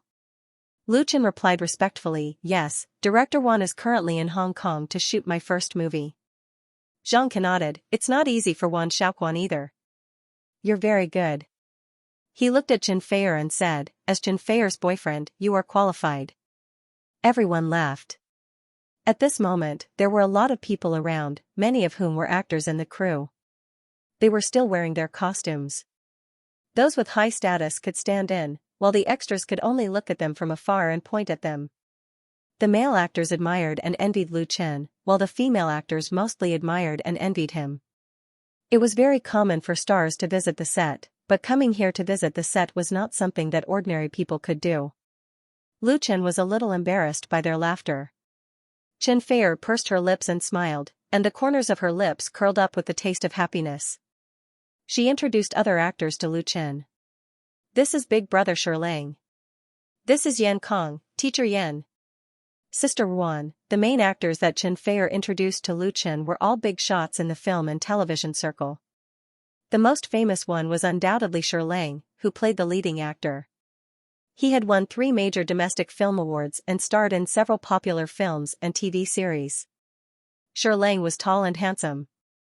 At first glance, one could tell that he was the image of a positive character. His attitude towards Lu Chen was very good, and he did not have the slightest airs of a big shot. After the introduction of a circle of people, Zhang Ke said, you can go. Remember not to delay tomorrow's shooting. His words were sincere and meaningful.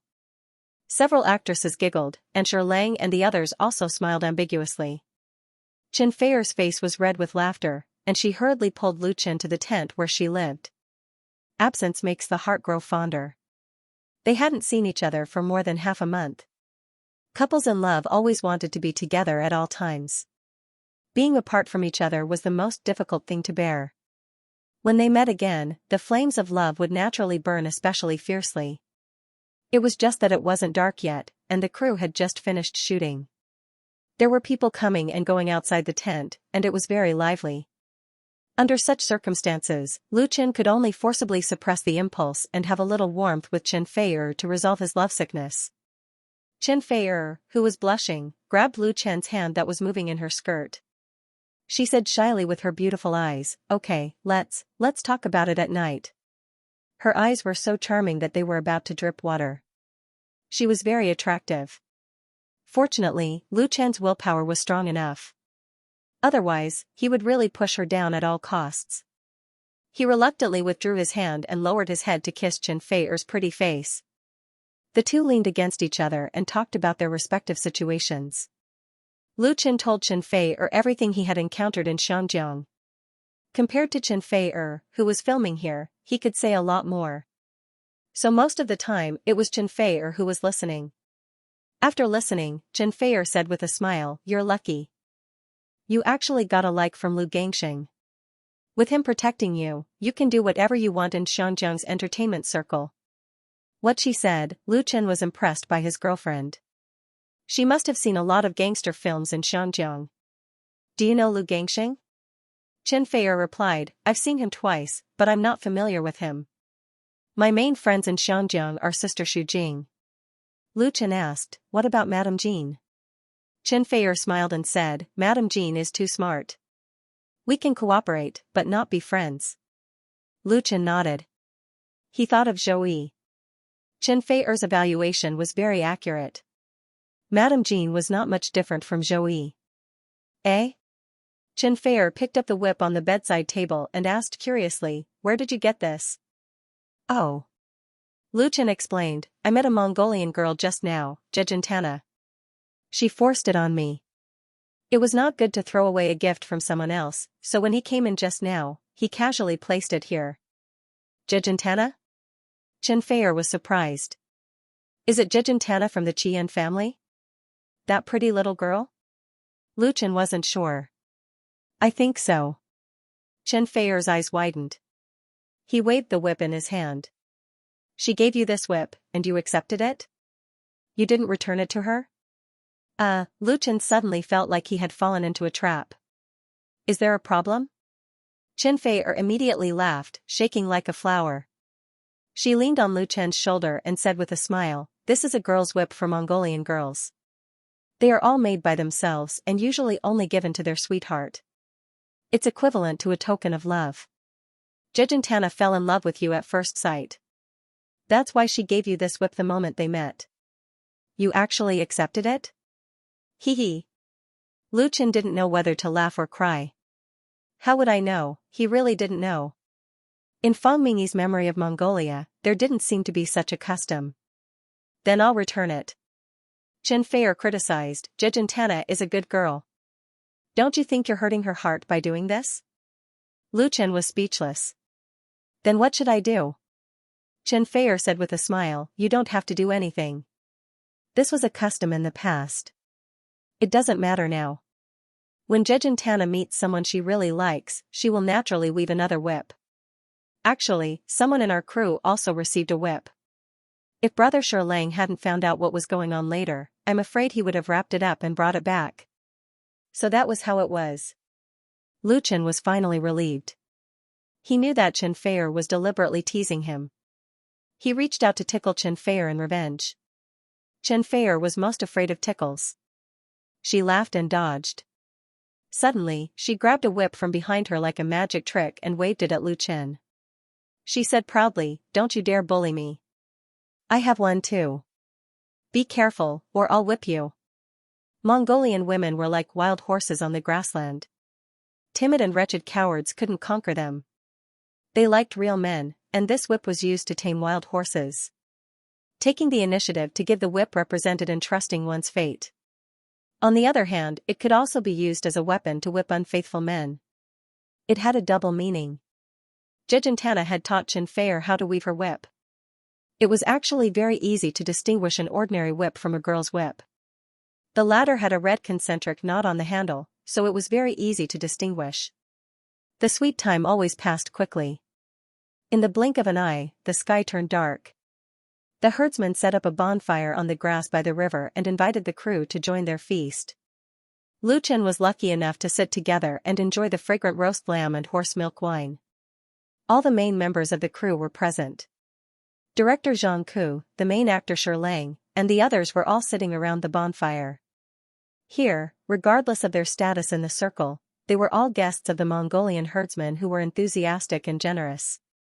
The bonfire blazed, fireflies danced, and a bright moon hung high in the sky. The grassland shrouded in the night sky was exceptionally beautiful. When they were drunk, a burly man stood up and said loudly, "Ladies, men, let's dance and welcome our friends from the capital." Chen Fei-er lowered her voice and said to Lu Chen, "This is Xianxia's father, the owner of the spring hunting ground. We all call him Uncle Begging Face." The young herdsmen around them stood up one after another. A few old Mongolians played the horsehead zither and the peace drum, instantly pushing the atmosphere to a climax. The Mongolians were a people who loved singing and dancing. Their songs and dances had been passed down from generation to generation. Even today, they still had a charming charm. They were passionate, bold, and full of optimism, making people smile when they heard them. Under their lead, the crew also cast aside their reservations and sang and danced along, sharing the joy together. After the song was finished, one of the herdsmen shouted, "Let the guests sing a song too, okay?" "Okay." The young herdsmen cheered loudly and applauded in unison. As the saying goes, it's hard to refuse hospitality. Under such circumstances, how could the guests not show their skills? Therefore, everyone's eyes fell on Lu Chen and Chen Fei-er. When it came to singing, who could compete with this couple? Lu Chen and Chen Fei-er looked at each other. The latter pursed her lips and said with a smile, "You sing." Lu Chen did not refuse. He stood up big and said, "Then I'll show my incompetence and sing a song." "Okay." Applause and cheers rang out again. More and more people gathered around the bonfire by the river. It felt like all the herdsmen in the hunting ground had arrived. The light from the burning fire illuminated the faces, like a huge oil painting, yet extremely vivid. The jade ribbon-like spring river flowed quietly on the grassland, the ripples sparkling. that was the radiance of the moon. The neighing of steeds could be heard from afar. A light breeze blew past, carrying the fragrance of earth and grass in the air. Under everyone's gaze, Lu Chen strode up to an old herdsman, bowed and asked, "Sir, may I borrow your horsehead zither?" The old herdsman was very old. The dark skin on his face showed deep scars of time. His hair was white, and his eyes were cloudy. However, he was very good at playing the horsehead zither. Hearing that Lu Chen wanted to borrow his zither, the old herdsman grinned, revealing his uneven yellow teeth. His wrinkled face looked like a chrysanthemum. He generously handed the zither to Lu Chen. "Here." "Thank you." Lu Chen took the zither and bowed again to express his gratitude. The zither looked very old, probably as old as the old herdsman in front of him, but it was well maintained. The materials used for the head, the shaft, and the resonating box were quite exquisite. The dark maroon surface had a clear coating. Only those who knew their stuff would know how precious such an ancient horsehead zither was. Everyone was shocked. Be it Uncle Begging and the other herdsmen, or the crew members like Xianxia and Shi, no one had expected Lu Chen to play with a horsehead zither. Many people present knew that Lu Chen played the guitar very well, but a guitar and a horsehead zither were two different things. He could not possibly play a horsehead zither with the same technique he used on the guitar, could he? That would be a joke. Lu Chen sat down on a small folding stool. He held the horsehead zither in his arms and said, "This is my first time coming to the Mongolian grassland. It's so beautiful, it feels like the home of my dreams. At the same time, I'm very grateful to my Mongolian friends for your hospitality, so this song is for you." Although there were a lot of people gathered around, when Lu Chen spoke, everyone was very polite to keep quiet, so his voice could be clearly transmitted to everyone's ears. Hearing Lu Chen's praise for the Mongolian steppe, the herdsman smiled proudly. As soon as he finished speaking, the enthusiastic herdsman immediately gave him a round of applause. Lu Chen smiled and waited for the applause to subside. Then he said, "The name of this song is The Beautiful Grassland is My Home." The beautiful grassland is my home. Xianxia, Shi, and the other crew members couldn't help but look at each other, because they had never heard this song before. The Mongolian herdsmen could basically understand Chinese.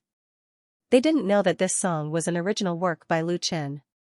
When they heard the title of the song, they felt that it was perfect. Wasn't the beautiful grassland their home? Therefore, everyone clapped and cheered again. Among the people present, only Xianxia understood. She gazed at Lu Chen affectionately. Her eyes were filled with gentle love and pride. "Sister Fair." At this moment, a delicate figure quietly came to Xianxia's side. Xianxia immediately smiled. "Sister Xianxia." The little Mongolian girl had a look of shame on her face.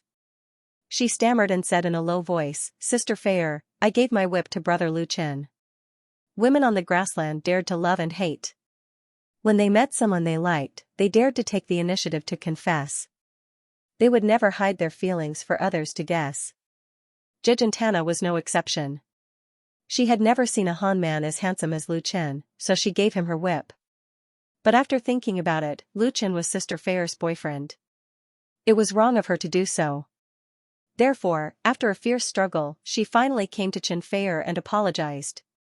"Don't be angry." "Silly sister." Xianxia smiled and held Xianxia in her arms.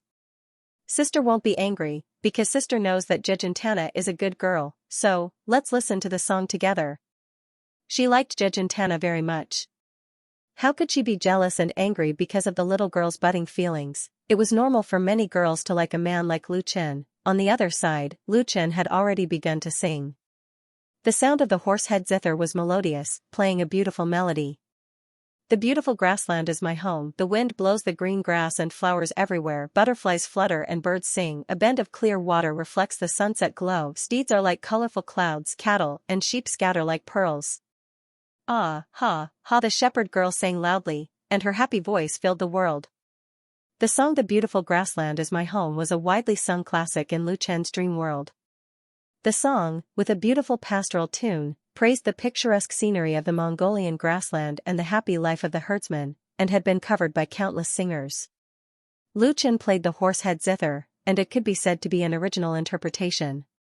The first two bars were a series of upward and upward movements, as if herdsmen were climbing high to overlook the vast grassland, the yurts blooming like lotus flowers and the cattle and sheep scattered on the pasture like pearls, making people involuntarily immersed in the atmosphere created by the song. Later, there was a sublimation in the music, pouring out the infinite praise of the herdsmen for the beauty of their hometown. The continuous ups and downs and a progressive sense of narration made the lyrical color of the song more rich. At this moment, this place, this scenery, this zither, this song, who could not be intoxicated? The beautiful grassland is my home, the water is clear and the grass is beautiful, I love it. The grassland is like a green sea, the yurts are like white lotus flowers. The herdsmen describe a happy scene, the spring scenery is picturesque. Ha, ha, ha, ha. The shepherd girl sings loudly, her happy voice is heard all over the world. The shepherd girl sings loudly, her happy voice is heard all over the world. The structure of the second paragraph was exactly the same as the previous one.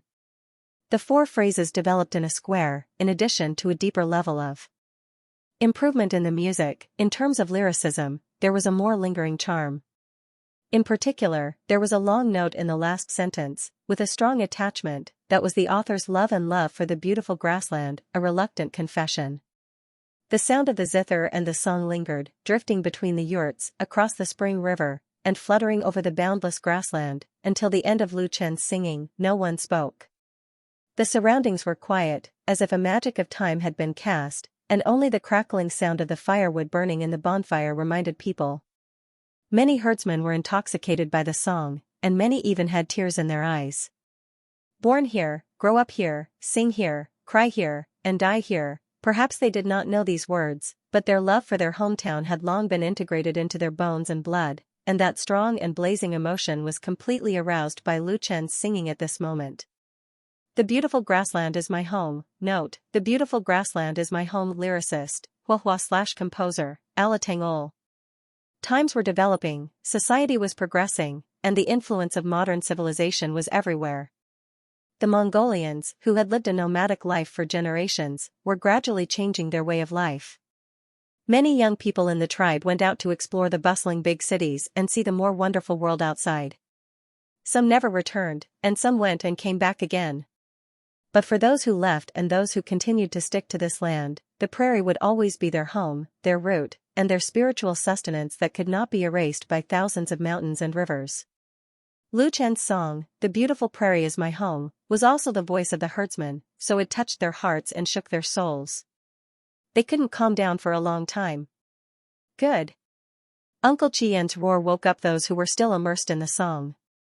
Holding a big bowl of horse milk wine, he strode in front of Lu Chen and said in a deep voice, "Young man, this is the best song I, Qi Yan, have ever heard in my life. This bowl of wine is for you." This was Jejentana's father, a Mongolian man. He had the back of a tiger, the waist of a bear, and the appearance of a boorish man. His square face was dark red, and his hair was thick. He looked powerful and strong, and he exuded a valiant aura. But when he looked at Lu Chen, his eyes were full of admiration. Lu Chen quickly put down the horsehead zither and took the huge bowl with both hands. Uncle Qian was the owner of this hunting ground, equivalent to the tribe's leader. He personally toasted Lu Chen. Even if he was drunk, he couldn't refuse this bowl of wine. Fortunately, the horse milk wine was a low-alcohol wine, mild in nature, and not to the point of intoxication. So Lu Chen put the silver bowl to his mouth and drank the wine in one gulp, without missing a drop. Good. Uncle Qian praised loudly again and gave Lu Chen a thumbs up, and the surrounding herdsmen cheered in unison. Lu Chen conquered this group of unruly grassland men with his performance. Zhang Ku, who was sitting not far away, saw this and sighed in his heart. Although he was a film director and not a music professional, his understanding of music undoubtedly far exceeded that of ordinary people. Zhang Ku had never heard of Beautiful Prairie My Home, but it was absolutely impossible for such a song with a beautiful melody and moving lyrics to remain unknown. The only explanation was that it was Lu Chen's original work, and he had improvised it after he came to the Mongolian steppe. In the circle, Lu Chen is famous for his creativity and is known as the #1 of the new generation of singers. What kind of talent was that? Zhang Ku had seen many talented and capable young people, but Lu Chen had undoubtedly left the deepest impression on him. An idea suddenly popped into the director's mind. Begging uncle asked, "Young man, who wrote the song you are singing?" "His name is Lu Chen," and he is Sister Feier's boyfriend. At this time, Zhejiantana came out and revealed Lu Chen's identity. She looked at Lu Chen with longing eyes and asked, "Brother Lu Chen, this song is really beautiful. Can you teach me? I want to sing it to all the grassland people at this year's White Festival party." The White Festival was the most solemn and grand annual festival of the Mongolians, equivalent to the Spring Festival. Starting on the first day of the first lunar month, people made New Year's greetings to each other, toasted, dined, sang and danced to their heart's content, and had entertainment to celebrate the health and happiness of the whole year. Begging Uncle Qian smiled and touched his daughter's head. This was his most cherished pearl.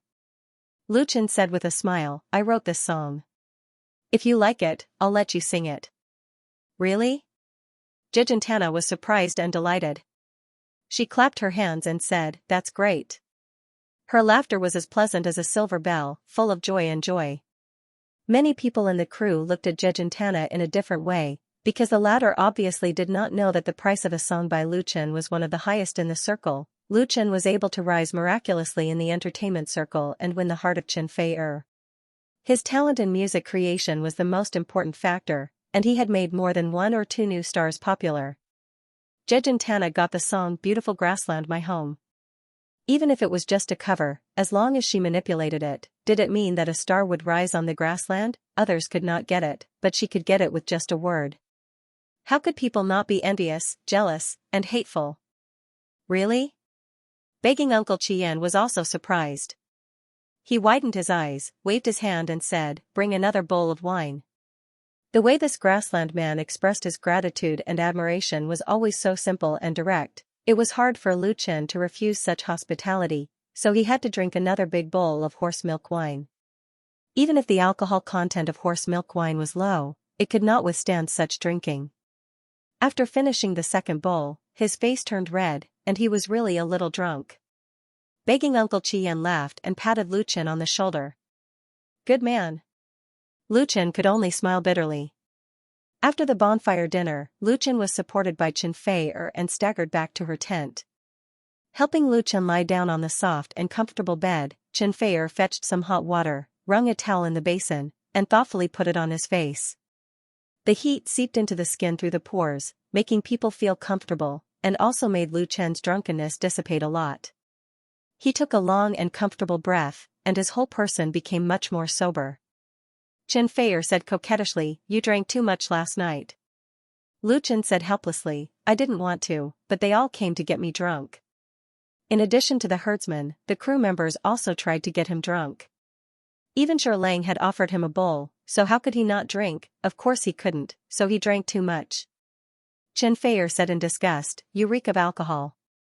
Don't touch me at night."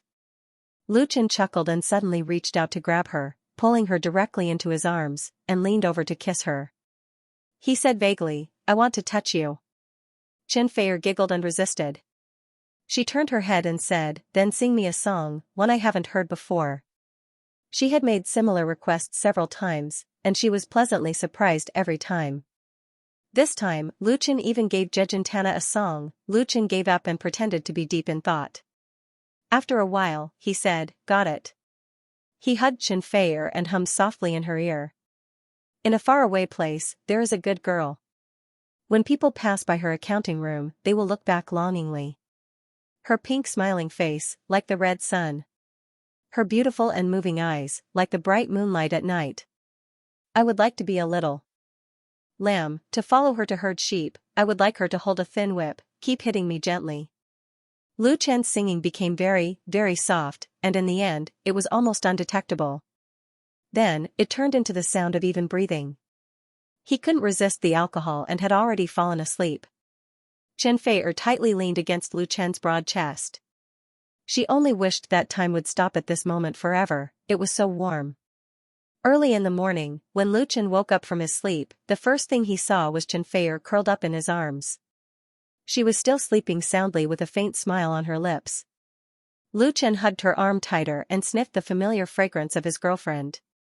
He didn't want to get up. Achoo! However, a knotty strand of hair accidentally touched Lu Chen's nose, causing him to sneeze. As a result, Chen Feier was woken up. Lu Chen rubbed his nose in embarrassment and asked with a smile, "You're awake? Why don't you sleep a little longer?" Chen Feier shook her head and leaned her body against Lu Chen lazily. She said in a sweet voice, "I still have filming today." It was wishful thinking to sleep in when working in director Zhang's crew. No matter how famous you were, you still had to abide by his rules. Otherwise, the wisest choice was to leave. Zhang Ku had reminded her yesterday, so Chen Feier didn't dare to take it lightly. Sigh. Lu Chen couldn't help but sigh. He traveled thousands of miles to visit the Mongolian grasslands. He thought that he could spend the night with Chen Feier and enjoy the scenery of the grasslands together, but it turned out to be just a dream. Chen Feier giggled and turned her head to kiss her boyfriend to comfort him. How could this be enough? Lu Chen had to press her under his body, ready to seize the time to do something indescribable. Speaking of which, the best time last night was wasted. It was an unforgivable mistake. After being separated for more than half a month, Chen Feier was also aroused and passionately catered to him. "Sister Feier, brother Lu Chen." Just when the two of them were about to explode, a clear shout came from outside the tent. "Are you guys up?" Gigantana, Lu Chen, who was like an arrow on the bowstring, suddenly felt as if a basin of ice water had been poured over his head. He couldn't help but curse in a low voice. What the hell was going on? Chen Feier, whose face was flushed, rolled her eyes at him coquettishly, struggled to get up from the bed, put on her coat, and walked out. "Sister Gigantana, what's the matter?" It turned out that Gigantana had brought breakfast to the two of them. There was milk tea, beans, cheese, and pies. They were all authentic Mongolian food, and they had just been made. Of course, there was a reason why the little girl was so attentive. It was because Lu Chen promised to teach her the song "Beautiful Grassland Is My Home" last night, so she couldn't wait. It was really self-inflicted. Lu Chen didn't know whether to laugh or cry, so he had to go out to wash up. Fortunately, the breakfast was very good. The milk tea was mellow and fragrant, and the pies were delicious. Lu Chen ate a few of them in one go. After filling his stomach, he felt much more refreshed. After breakfast, Gigantana carried the harp over. Not only did this little Mongolian girl want to learn to sing, but she also wanted to play and sing like Lu Chen. Although she was young, she had already learned to play the harp, and the harp she used was an ancient harp passed down in her family. The little girl was so eager to learn, and she liked the song so much. Since Lu Chen had already promised, he certainly wouldn't hide anything. He first copied down the score of the song "Beautiful Grassland Is My Home." Then, he sat at the entrance of the tent and taught Gigantana to play, carefully guiding her on the singing techniques. What surprised Lu Chen was that Gigantana not only had a beautiful voice, but she also had a very strong learning ability and a very good sense of music, so she was able to learn very quickly. After some guidance, Gigantana held the harp and sang by herself. She was already very good at it. The same song, "Beautiful Grassland Is My Home," came out of her mouth. The same tune, but she sang with a different charm and emotion. Although she was still quite inexperienced in singing, she still gave people a very moving feeling. "Beautiful grassland is my home. The water is clear and the grass is beautiful. I love it. The grassland is like a green sea." Unknowingly, there were many herdsmen outside the tent. They were all attracted by Gigantana's singing and even forgot to do their work. When Gigantana finished singing "Beautiful Grassland Is My Home," everyone applauded in unison. Gigantana's face was red, and she looked very cute. The whole process was recorded by Chen Feier, who was sitting at the side, with her phone. She uploaded the video to her blog, added a simple title, and posted it. Although the spring hunting ground was in the hinterland of the Mongolian grassland, it had been covered with mobile signal more than 10 years ago. One could still go online through the 4G high-speed network here. When Chen Feier was filming on the grassland, she would check her blog every day and post a few stills for her fans to see. This was also a form of promotion for the TV series. However, this morning's video post was especially different. That was because Chen Feier and Lu Chen's fans had finally found a guy who had been missing for a while. I was wondering where Lu Chen had gone. There hasn't been any news recently. Turns out he went to film a TV series. Does Lu Chen have a role in this TV series? I haven't seen him before. He's probably going to accompany my Feier. My chin is mighty. They're not showing off their love this time. Who is this Mongolian girl? Could she be Lu Chen's student? She's so pretty, I like her. What's the name of this song? I've never heard it before. It's too good. Truth. Truth too. The fans' curiosity was immediately piqued by the video. Everyone asked if Lu Chen had been accompanying Chen Fei-er on the set and why he had not been seen for a while. Who was this Mongolian girl, and this song? The Waves blog was in an uproar, and the Shuiquan hunting ground was also lively. Director Zhang Ku came over. Seeing this person, Chen Fei-er was so scared that he quickly put away his phone and quickly got up to say, "Director Zhang, you don't have to worry." Zhang Ku smiled and waved his hand, saying, "I'm here to discuss something with Lu Chen. This great director was here for my beautiful home on the prairie. He wanted to get Lu Chen's authorization to use this song as an interlude in Grand Event Song Parade. Of course, the lyrics would have to be slightly modified. In this regard, Lu Chen would certainly not refuse. Any songwriter would not refuse to use their work in a big CCTV drama. This was a good thing to enhance their own style and status.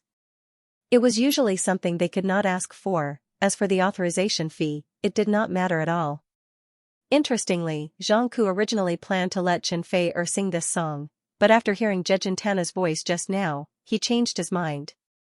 This song would be sung by this Mongolian girl. Chen Fei-er's number of fans on Waves had already exceeded 20 million, and was currently approaching the 30 million mark. The rapid growth of her popularity was entirely due to the success of 2 popular TV series and her new album. She was now at the height of her popularity in the pop music industry. After entering the film and television industry, she had a smooth road all the way to the top.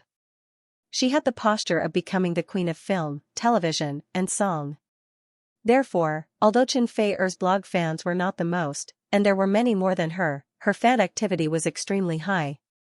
The ratio of clicks, comments, forwards, and likes on a blog post was among the highest.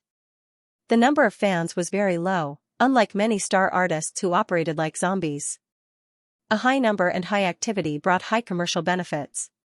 If one wanted to make a name for themselves through Chen Fei-er's blog, they would have to pay at least 1 or 2 million yuan. Even so, apart from formal endorsement products, Chen Fei-er rarely used blog posts to earn this kind of extra money. She treated Waves' blog as a platform for communication and interaction with her fans, not a tool for commercial profit. It was precisely because of this that fans were also keen to read her blog. Especially recently, Chen Fei-er would show off her love and abuse her love and single love from time to time on her blog, which always attracted a lot of criticism. Interestingly, among the netizens who read Chen Fei-er's blog, many were Lu Chen's fans. Through Chen Fei-er's blog, they could hear Lu Chen's original works from time to time. When this video was posted today, Chen Fei-er did not think too much about it. She liked Zhejian Tana very much, and then felt that the scene of Lu Chen teaching her to play and sing was very beautiful and touching, so she filmed it and shared it with her fans. Beautiful things naturally had to be seen and experienced by everyone. But inadvertently, Chen Fei-er made Zhejian Tana popular. As a Mongolian girl, Zhejian Tana's appearance could first make the eyes of the majority of netizens light up. Her pure beauty and cuteness, coupled with very ethnic characteristics of clothing, coupled with a natural voice, instantly conquered countless otakus. Most importantly, she was accompanied by Lu Chen, and Chen Fei-er filmed her. The combination of the two was very influential. There was no need for deliberate promotion, and it could still produce a sensational effect. In addition, Beautiful Grassland is My Home, a song with distinct ethnic characteristics and theme style, also gave people a refreshing feeling. As a result, this video was widely forwarded on Waves' blog. Many people in the circle saw it and liked it, commented and praised it, and then quickly spread to forums, Tieba, and QQ groups. This was the power and charm of the internet. Something that had just happened thousands of miles away could be transmitted in all directions in an instant. It was like a butterfly flapping its wings on the grassland, and it could set off a storm in the distance. In the process, people couldn't help but ask curiously, who is this Mongolian girl? Unfortunately, Chen Fei-er turned off her phone after posting her blog post. She had a lot of shooting tasks today. She needed to go over in advance to put on makeup and dress up. She had no time to pay attention to the feedback on the blog, so naturally, she couldn't answer fans' questions. On the other side, the discussion between Xianxia and Luchan went very smoothly. Xianxia also liked this song Beautiful Grassland Is My Home. The TV series he was shooting was also called Xianxia Long Song. Naturally, he needed a lot of musical works to enrich the theme. Ancient songs and ancient music were certainly indispensable. A song with distinctive ethnic characteristics like Beautiful Grassland Is My Home could also be fully integrated into it. For Lu Chen, this impromptu song was different from his other popular works. Its real value could not and should not be measured by money. In fact, in his current position, money was very meaningless. Therefore, Lu Chen licensed this song to CCTV for a symbolic copyright fee of 1 yuan. This approach was not pioneered by Lu Chen. Of course, Lu Chen could clearly negotiate the licensing fee with CCTV according to his own position. CCTV could definitely pay hundreds of thousands of yuan. But in this way, he couldn't expect CCTV to invest resources to promote the creator or content related to the creator. Therefore, there was no point in haggling over it. The licensing fee for a song was at most tens of thousands. It was very cost-effective to use it in exchange for a friendly cooperative relationship with CCTV. Xianxia contacted the relevant departments of CCTV, and Lu Chen contacted his own studio. With the help of fax, the two sides quickly settled the contract. It only took more than an hour. Xianxia was very happy about this. After signing the contract, he shook hands with Lu Chen and said, "Don't worry, I won't bury this work." In director Zhang's view, Lu Chen was really considerate. If he bargained with CCTV for a small profit, it would inevitably take up a lot of his time and energy. That would be very bad for his mood. Since Lu Chen was willing to pay, he must give something in return. This was also the rule of the circle. Lu Chen said with a smile, "Thank you for your kindness, Director Zhang." Xianxia waved his hand. He thought for a moment and said, "There's no other way today. Tomorrow, I'll rearrange the work and give Chen Fei a day off. You can go out and have fun." It was undoubtedly rare for a great director like Xianxia to change the shooting plan for an actor without special circumstances or irresistible reasons. It was also because he appreciated Lu Chen and Chen Fei. In addition, Lu Chen flew over from Hong Kong to visit the set. It was reasonable to give the two young people some time to get together. Lu Chen was naturally grateful.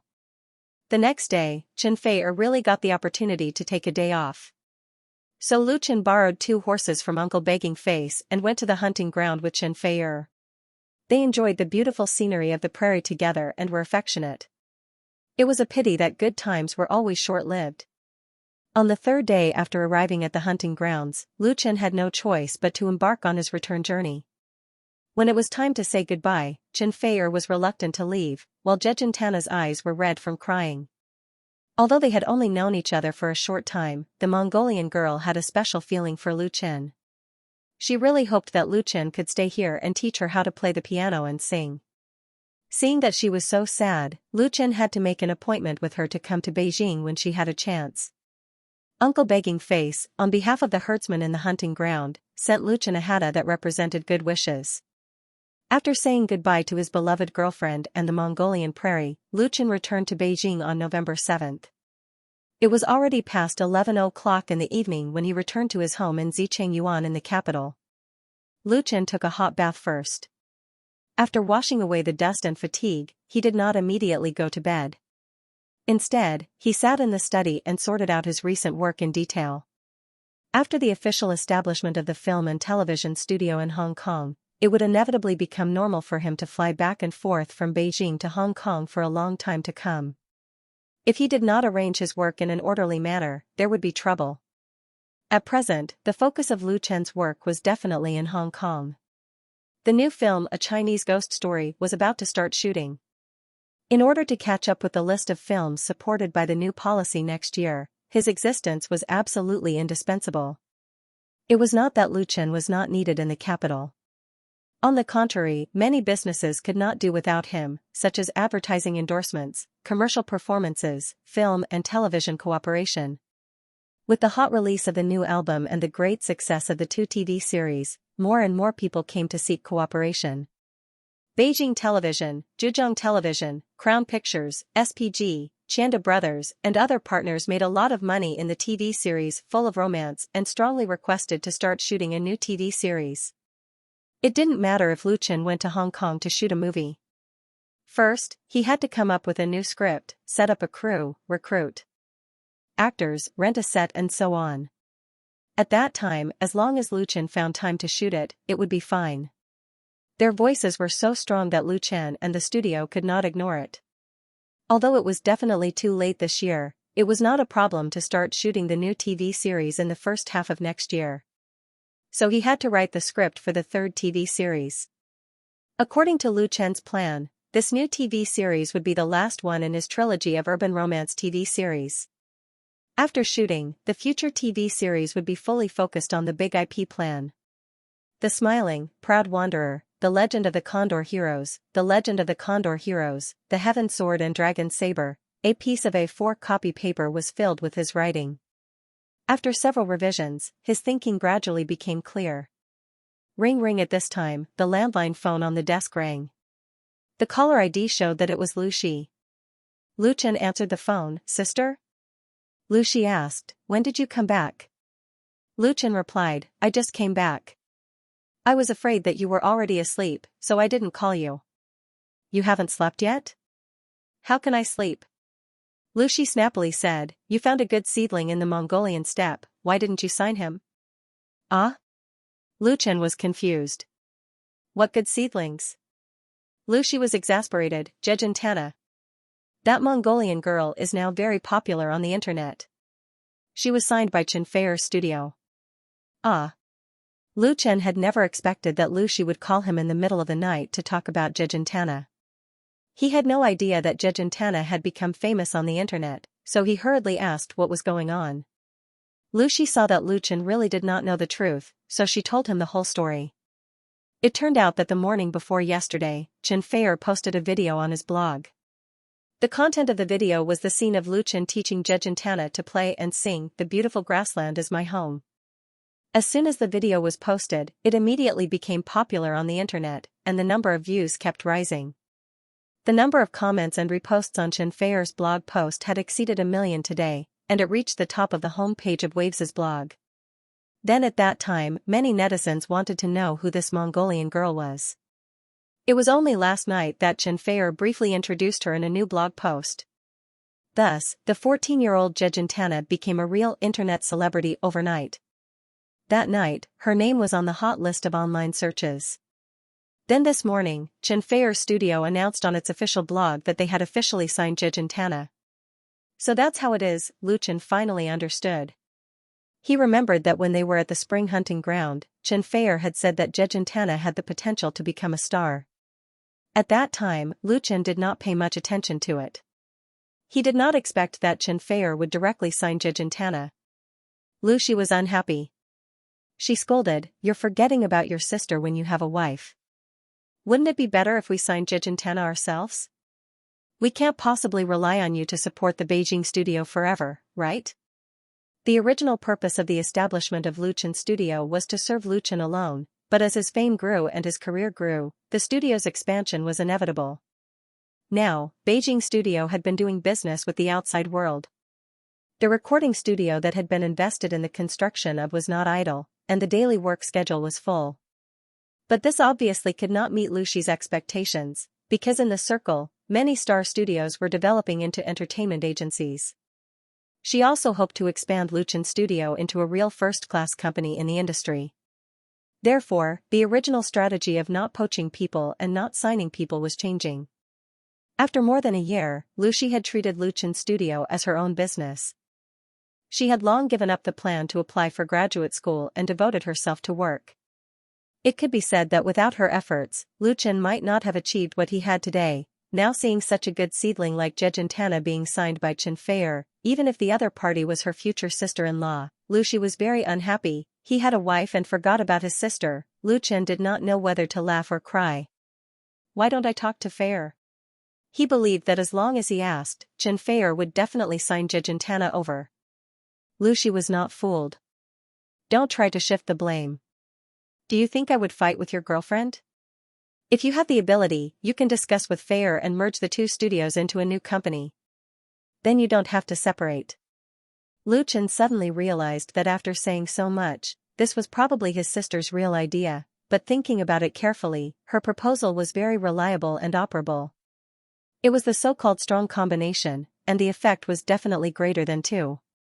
The only problem was that the two were not married or engaged yet. Merging the studio was not a small matter. He did not know what Chen Feier thought. Of course, Lu Shi did not really want Lu Chen to make the decision immediately.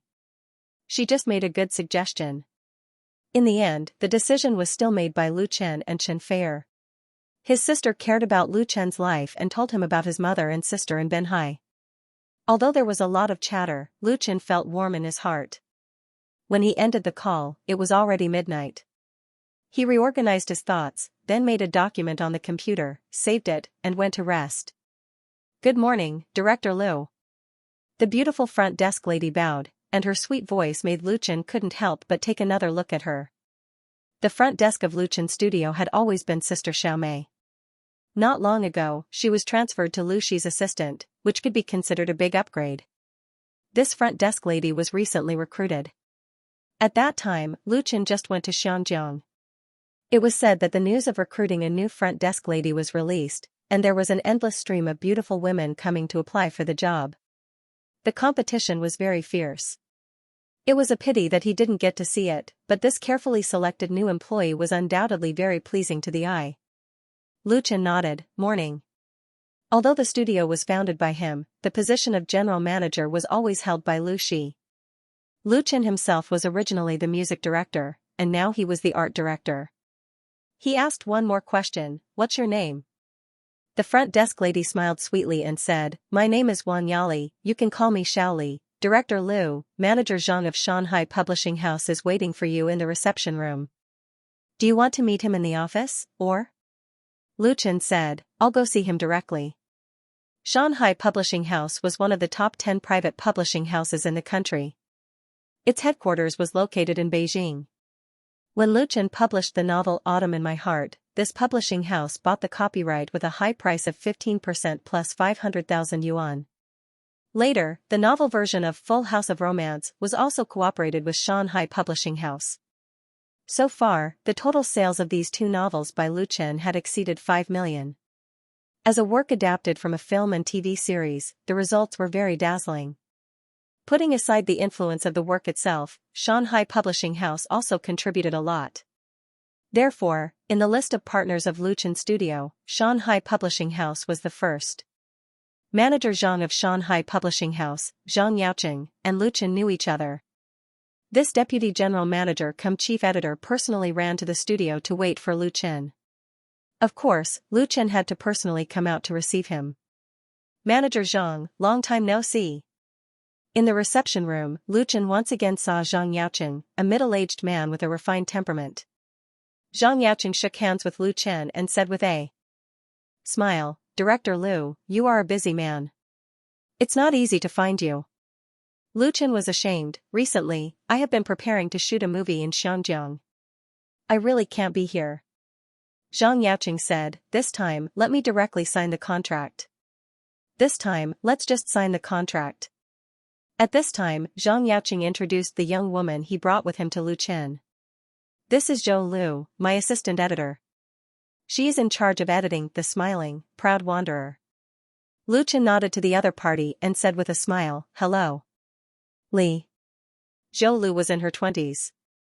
She looked ordinary and wore thick glasses. Facing Lu Chen, she was obviously a little flustered. She wanted to reach out but retracted her hand. Her face was flushed. Lu Chen said with a smile, "Thank you for your hard work. Let's talk in the office." "Let's talk in the office." Of course, Zhang Yaoqing had no objections. He silently glared at Zhou Lu, a little exasperated at her for failing to meet his expectations. He brought his niece here today because he wanted her to see the world, get to know Lu Chen, a promising young man, and expand her horizons and contacts. He didn't expect Zhou Lu to be so bad. She didn't have the confidence she usually had at work.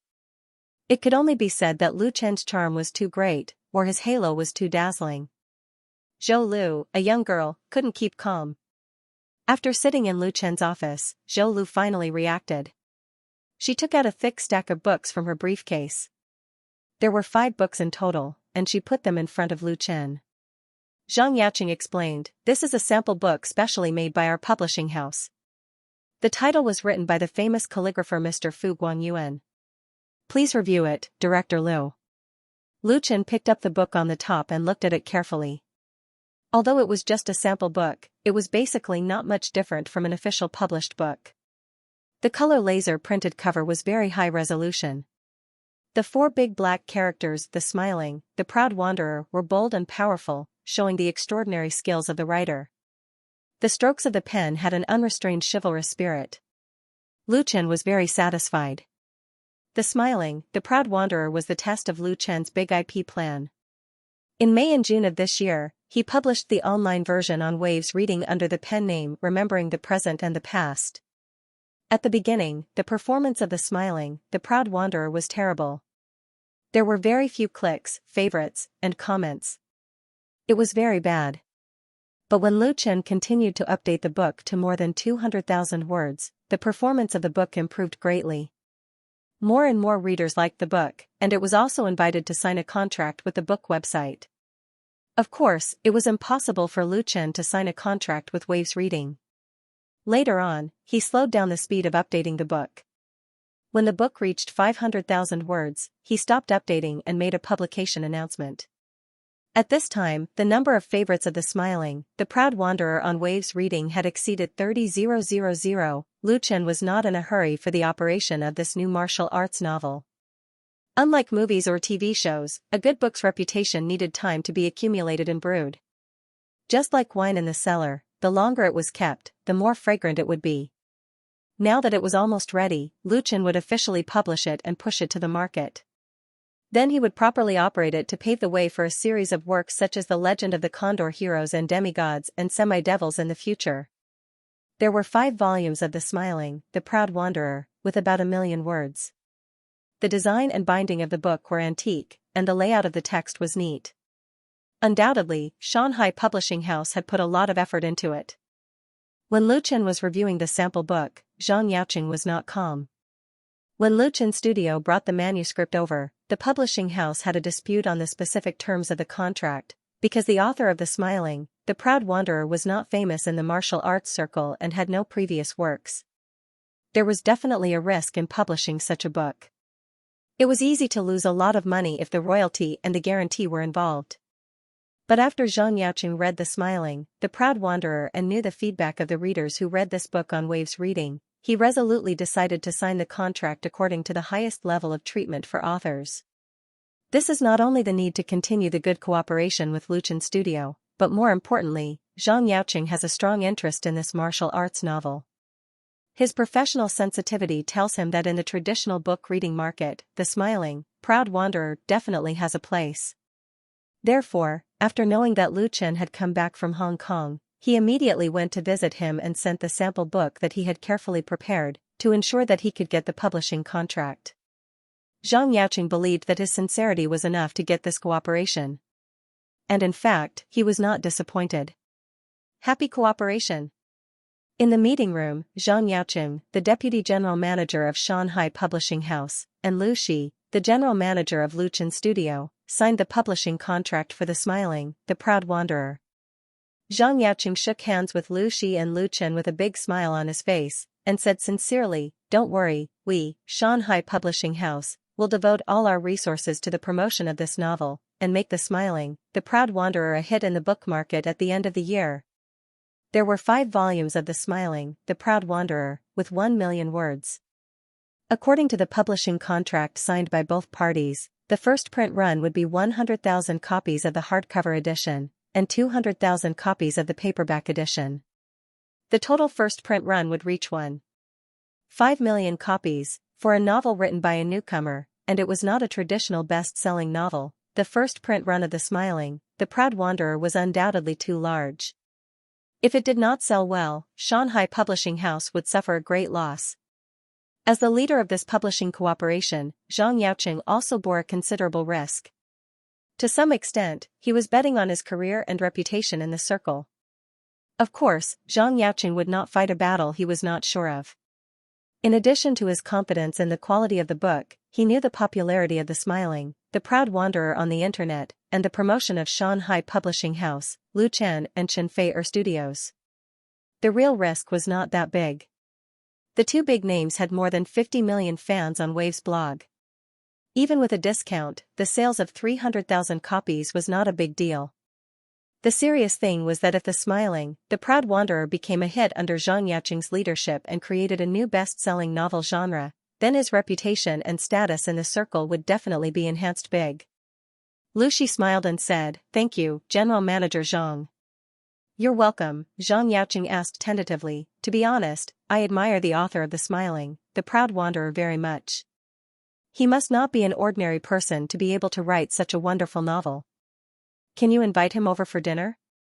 In this publishing contract, Lu Chen Studio signed the contract as the agent of the author, and the author himself did not appear. Zhang Yaoqing did not find any information about Remembering Now and Ancient on the internet.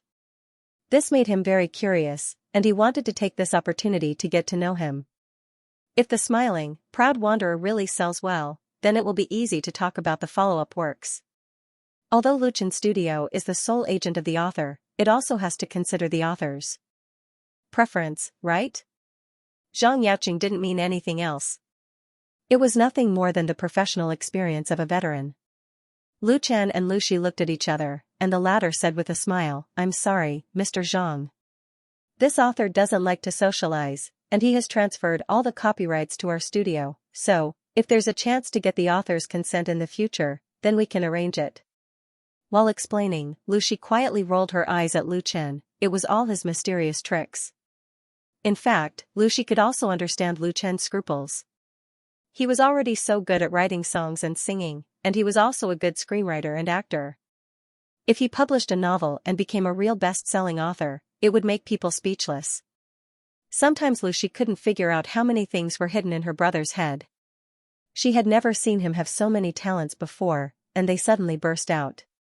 It was not a bad thing to keep a low profile. Zhang Yaoqing regretted, "That's a pity." He didn't think that Lu Shi was deliberately perfunctory to prevent him from contacting the author, because with the strength and status of Lu Chen Studio now, there was no need to play this kind of trick. Moreover, many talented writers did not like to socialize. Often, only by devoting themselves wholeheartedly to writing could they create truly outstanding and classic works. After seeing Zhang Yaoqing and Lu Shi off, Lu Shi said to Lu Chen, "Xiaochu and others are waiting in the studio." Lu Chen couldn't help patting his head, "They're here, too?" Lu Shi said with a smile, "You are now a big shot in the circle, and people are watching your every move. So as soon as you came back, everyone came to your door. I think we need to give you another assistant." Lu Chen couldn't help laughing, shook his head and said, "I'm going to the recording studio." In the studio's recording studio, Lu Chen met the three beautiful girls of MSN again. The MSN girl group under Flying Stone Records has now become one of the most popular girl groups in the domestic pop music world. Its debut album, Not Yet Lovers, has now won double platinum. The number of fans on Wave's blog has exceeded 10 million. Announcements, commercial performances, and endorsements are all over the place. Flying Stone Records did not forget the great contributor behind the popularity of MSN. They have always maintained a good cooperative relationship with Lu Chen Studio. They even outsourced part of the recording studio business to the studio, so that the latter's studio, which originally had no profit plan, actually made a lot of money. Of course, there was no free lunch in the world. Good cooperation was due to common interests. Last month, Flying Stone Records sent an invitation to Lu Chen Studio for 3 works, which were still tailor-made for MSN. In the publicity of Flying Stone Records and MSN's official blog, the contract amount was as high as 5 million yuan, which definitely created a new record in the industry and made many people in the circle dumbfounded. But the problem is that at present, the price of Lu Chen's songs is 1 million per song. Not everyone can get works from him at this price, and only a partner like Flying Stone Records can get the moonlight first. TN, the pavilion closest to the water is the pavilion closest to the water. Brother Lu Chen. Seeing Lu Chen appear, Mu Xiaochu, who was chatting with Wang Hui and others in the monitoring room, quickly greeted him in surprise. Her pretty little face smiled like a flower, with joy from the bottom of her heart. Speaking of which, the two hadn't seen each other for a while. "Hello, Teacher Liu." "Good morning, Teacher Liu." The other two members of MSN, Su Jiejia and Ning Tian, also respectfully got up and said hello. The two of them addressed Lu Chen differently from Mu Xiaochu, because the latter had a better relationship with Lu Chen, and in the fan circle of both sides, fans had always treated Mu Xiaochu as Lu Chen's sister. Among the three members of MSN, Mu Xiaochu had the most fans.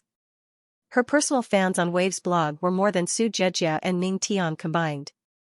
Lu Chen said with a smile, "Hello." The three beautiful girls surrounded Lu Chen like stars surrounding the moon. Mu Xiaochu asked curiously, "Brother Lu Chen, is the Mongolian steppe fun? I've seen the photos that Sister Feier sent me. The scenery there is so beautiful." Lu Chen nodded and said, "It's fun. I'll take you with me next time." Mu Xiaochu smiled and said, "That's great. You can't go back on your word." Lu Chen smiled and said, "Do you want to pinky swear?" Su Jiejia and Ning Tian looked at each other and saw envy in each other's eyes. Lu Chen and Mu Xiaochu met each other because they participated in Singing China. At that time, both of them were grassroots. One was a Beijing drifter struggling in Beijing, and the other was a freshman with no fame, background, and connections. In the end, both of them were ranked among the top 10 singers in the country at the same time. Many of Lu Chen's fans, especially the members of Lu Jiejun, knew and liked the girl who often appeared around Lu Chen at that time. Everyone affectionately called her little sister Xiaochu. Later, when Lu Chen and Chen Feier fell in love, it did not affect the relationship between the two. Mu Xiaochu could big intimacy with Lu Chen, and even if they were photographed by reporters, they did not have to worry about being exposed to gossip.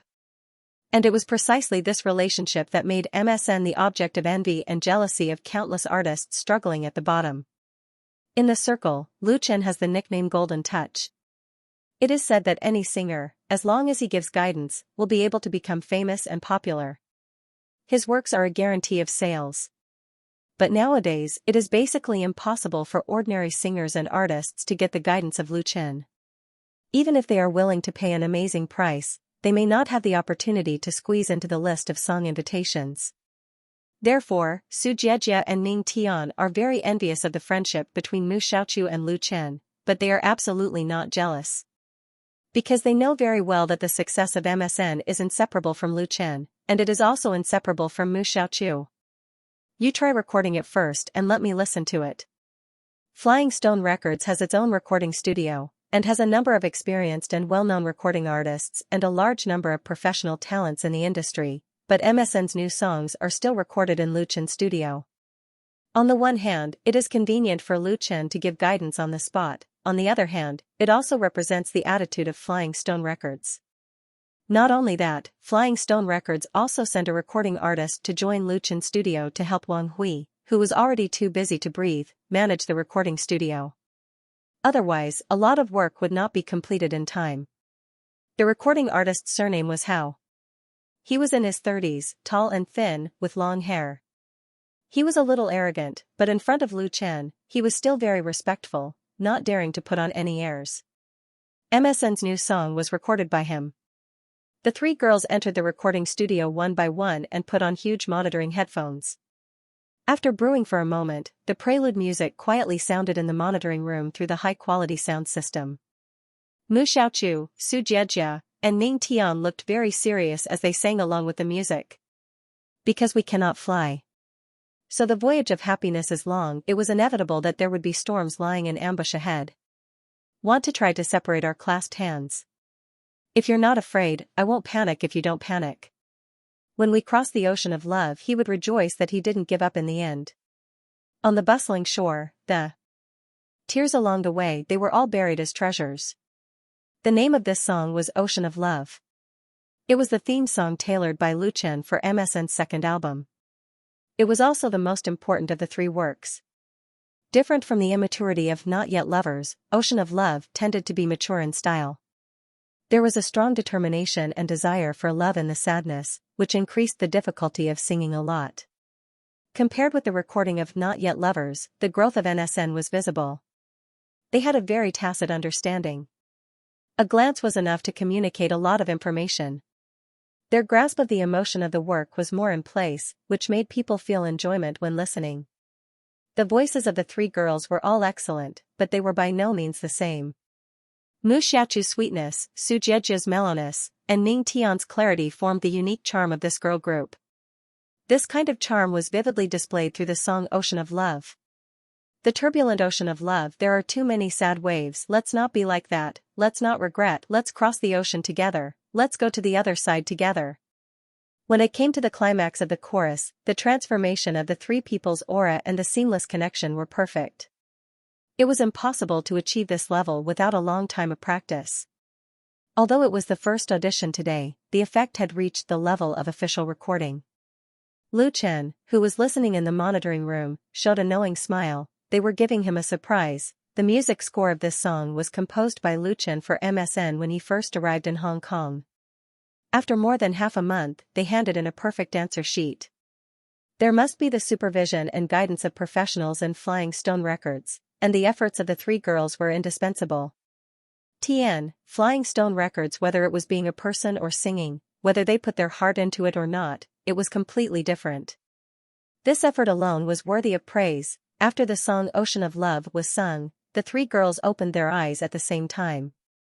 Applause rang out in the monitoring room. They saw Lu Chen and the recorder, as well as several other staff of the recording studio, applauding through the thick glass. They looked at each other and smiled, with joy from the bottom of their hearts on their faces. Singing a good song can not only bring pleasure to the listeners, but it is also a very happy and fulfilling thing for the singer. Although they sang it very well for the first time, according to the requirements of the procedure, Mu Xiaochu and others still recorded it several times. During this period, Lu Chen also pointed out some details to make the title song perfect. TN, the title song is very beautiful. By the time everyone came out of the recording studio, it was already noon. Mu Xiaochu took Lu Chen's arm and said, "Brother Lu Chen, let's have lunch together, okay?" Lu Chen said with a smile, "Are you treating?" The three girls couldn't have asked for more, and they nodded quickly. Lu Chen said sternly, "You can treat us, but you must let me pay, otherwise I won't go." Su Jiejia and Ning Tian were stunned. Only Mu Xiaochu giggled and said, "Then we'll treat you to a big meal." Lu Chen was joking, they chatted and laughed, and they had lunch in a nearby restaurant. In the afternoon, they continued to record the other two songs. In the evening, the official blogs of Lu Chen Studio and Xianxia Studio released the same blog post at 8 o'clock sharp.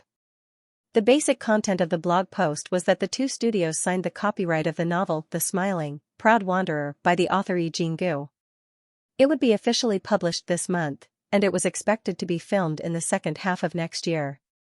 It was the first time that the two studios released the same blog post at the same time, and the content involved the new TV series shooting plan. Naturally, it inevitably attracted the attention of countless fans and people in the industry. Lu Chen and Xianxia's new TV series was actually a martial arts film, which surprised many people. In turn, it also aroused a strong interest in The Smiling, Proud Wanderer. What kind of martial arts book could make the two TV stars, who had created domestic and foreign ratings records, recommend it so grandly? For a time, on major search engines, the search volume of The Smiling, Proud Wanderer suddenly skyrocketed. Note, Ocean of Love lyricist, Composer, Heiko Schmidt, Roberto Rosen, Jade V. Alone. The Smiling, The Proud Wanderer was first published on Wave's literature website in May of this year. In the absence of a contract or recommendation, it gradually accumulated considerable popularity by relying on the word-of-mouth of readers. Many readers spontaneously promoted this rare martial arts book in forums and QQ groups. The Smiling, The Proud Wanderer fans have set up more than a dozen groups, which has a certain influence in the niche category of online literature. But this book is obviously a physical book, which is very different from the current mainstream novels on the internet. Therefore, the search volume on the internet is not high, and it is in a state of tepid popularity. As of October, the index of The Smiling, The Proud Wanderer on the search list of the largest domestic search engine, Flash Search, is more than 20,000, ranking very low in the same type of search, far from the top 100. However, When Lu Chen and Chen Feier Studio announced that they had signed the copyright of The Smiling, The Proud Wanderer and prepared to shoot a TV series next year, this long martial arts novel instantly became popular on the internet. By 11 o'clock in the evening, the keywords of flash search had been searched more than 5 million times, and soon it was on the hot search list on the homepage of flash search. And these search traffic, most of it was directed to Waves Literature. In the face of the surging IP calls, the website of Waves Literature felt that it was a dog's day. Of course, a large increase in traffic is a good thing. At present, the competition in domestic online literature is very fierce. The popularity of IP has created one legend after another. The value of popular and best-selling online novels is getting higher and higher. In order to win this lucrative market, the website is racking its brains to promote and market. In the absence of any advanced preparation, so many netizens were attracted. It was like a big pie falling from the sky, and it felt a little incredible. But the biggest problem is that although The Smiling, The Proud Wanderer was first published on Waves Literature, it has not been signed by the website. All of its copyright has always been firmly in the hands of the author. The author can sell the copyright to whoever he wants. Waves Literature can only look at it and drool, but it can't get any benefits. On the other hand, if this book has been signed to Waves Literature, and Lu Chen and Chen Feier Studio want to buy the copyright, it is impossible without a lot of money. Who doesn't know the ability of these two to make TV series, physical publishing, film and television adaptation, animation, games and movies? Looking at a big piece of fat meat in front of their eyes, but they can only touch the smell of oil, how can they not be depressed? The website management is depressed, and they have to vent their anger on the staff below them. The responsible editor and the chief editor have to suffer. How can a work that Lu Chen and Chen Feier be bad? Moreover, the performance of this book on the website itself was very good. He should have paid a price to buy it out in the first place. He wouldn't have missed such a good opportunity. It should be paid to buy it at the Waves Literature book. In fact, the editor was really wronged. When Lu Chen released The Smiling, Proud Wanderer on Inspur Books, the purpose was only to test the response of readers, and he never thought of giving up the publishing rights. Lu Chen didn't care about the money from the subscription fee. The Smiling, Proud Wanderer was the test of his wuxia IP plan. All the copyrights should be firmly in his hands. How could the editor and chief editor of Waves Reading not feel wronged? It was a pity that even they didn't know the details. Because of them, they really missed a popular IP novel. Especially on the second day, the number of collections of The Smiling, The Proud Wanderer on Waves surged from tens of thousands to hundreds of thousands. They all regretted that they had given away the book to someone else. Of course, reading on Waves was not without its benefits. At least there were many fans who were attracted by its fame. Most of the readers of The Smiling, Proud Wanderer were new users. The positive benefits brought to the website could not be underestimated. The online version of this book had a word count of 500,000, which was equivalent to 2.5 volumes of content. All of it was free to read, so it was naturally very attractive to readers. It was the first time that The Smiling, The Proud martial artist appeared in the eyes of the public. As time went by, its reputation would spread more and more. At the same time, the physical book of The Smiling, The Proud Wanderer was about to go on sale. With enough time to brew, the TV series scheduled to start shooting next year was bound to attract a lot of attention. This was the prelude to Lu Chen's great wuxia IP plan. Are you satisfied now?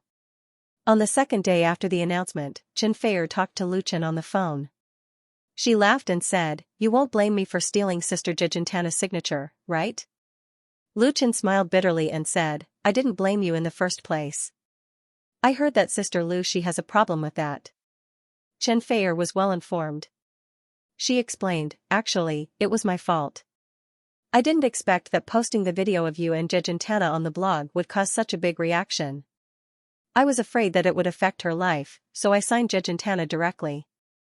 Because of the video recorded by Chen Feier, Xianxia unexpectedly became an internet celebrity. In today's entertainment industry, she was bound to become a money tree in the eyes of some people. Even if she was in the boundless Mongolian grassland, people would still find her. With Xianxia's innocence and kindness, it was too easy for her to lose herself in the strange and dazzling entertainment industry. Chen Fei didn't want to ruin this beautiful and lovely Mongolian girl because of a moment of quickness, so she signed her to her own studio to prevent other people from thinking about it. In fact, the contract Chen Fei signed with Xianxia was very loose. If Xianxia didn't want to, she could still live a carefree life on the grassland. If she wanted to see how wonderful the outside world was and wanted to appear on TV, then Chen Fei's network was enough to protect her, so that she didn't need to contact the dark side of the circle. This was Chen Fei's responsibility and Xianxia's luck. Understanding Chen Fei's good intentions, Lu Chen was very touched. His girlfriend had a gentle and delicate heart, which was also his luck. Actually, sister, I know. Chen Fei smiled and interrupted his explanation.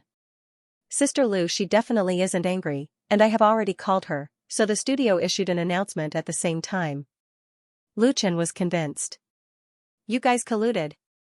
Chen Fei smiled. You are so busy with work, so you don't need to manage a lot of things yourself. Just take control of the overall situation.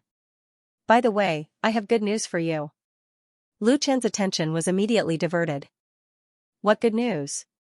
The good news that Chen Fei mentioned was related to the Global Chinese Original Songs Chart, which would be held in Beijing on December 31st this year. Before 2016, the domestic pop music festival was mainly composed of three major music charts. They were the Asian Chinese Gold Songs Chart, the Chinese Original Music Chart, and the Chinese Music Chart. Among them, the first two were more authoritative and influential. It was the Asian Chinese Original Songs Chart and the Chinese Music Chart that had been reorganized and merged. It could be said that it was a powerful combination. The Global Chinese Original Songs Chart after the merger of the two festivals was undoubtedly the most important music award in the Chinese pop music industry. It directly crushed the Chinese Music Chart, which was led by Shonan TV. This year was the first year of the Global Chinese Original Songs Chart, which had a special meaning.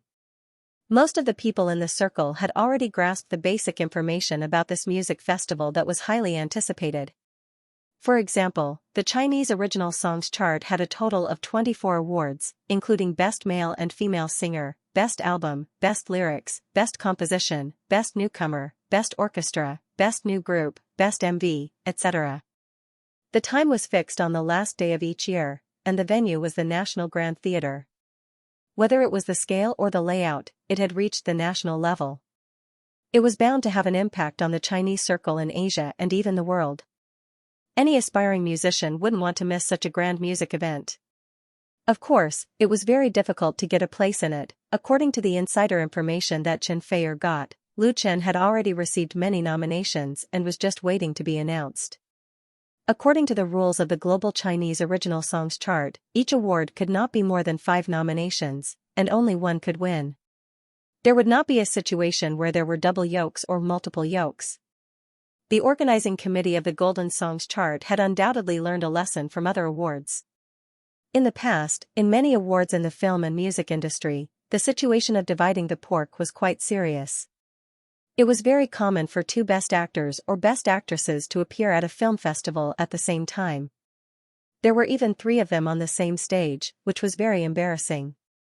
This kind of awards based on seniority was criticized by the audience, which led to the value and credibility of the awards being reduced big.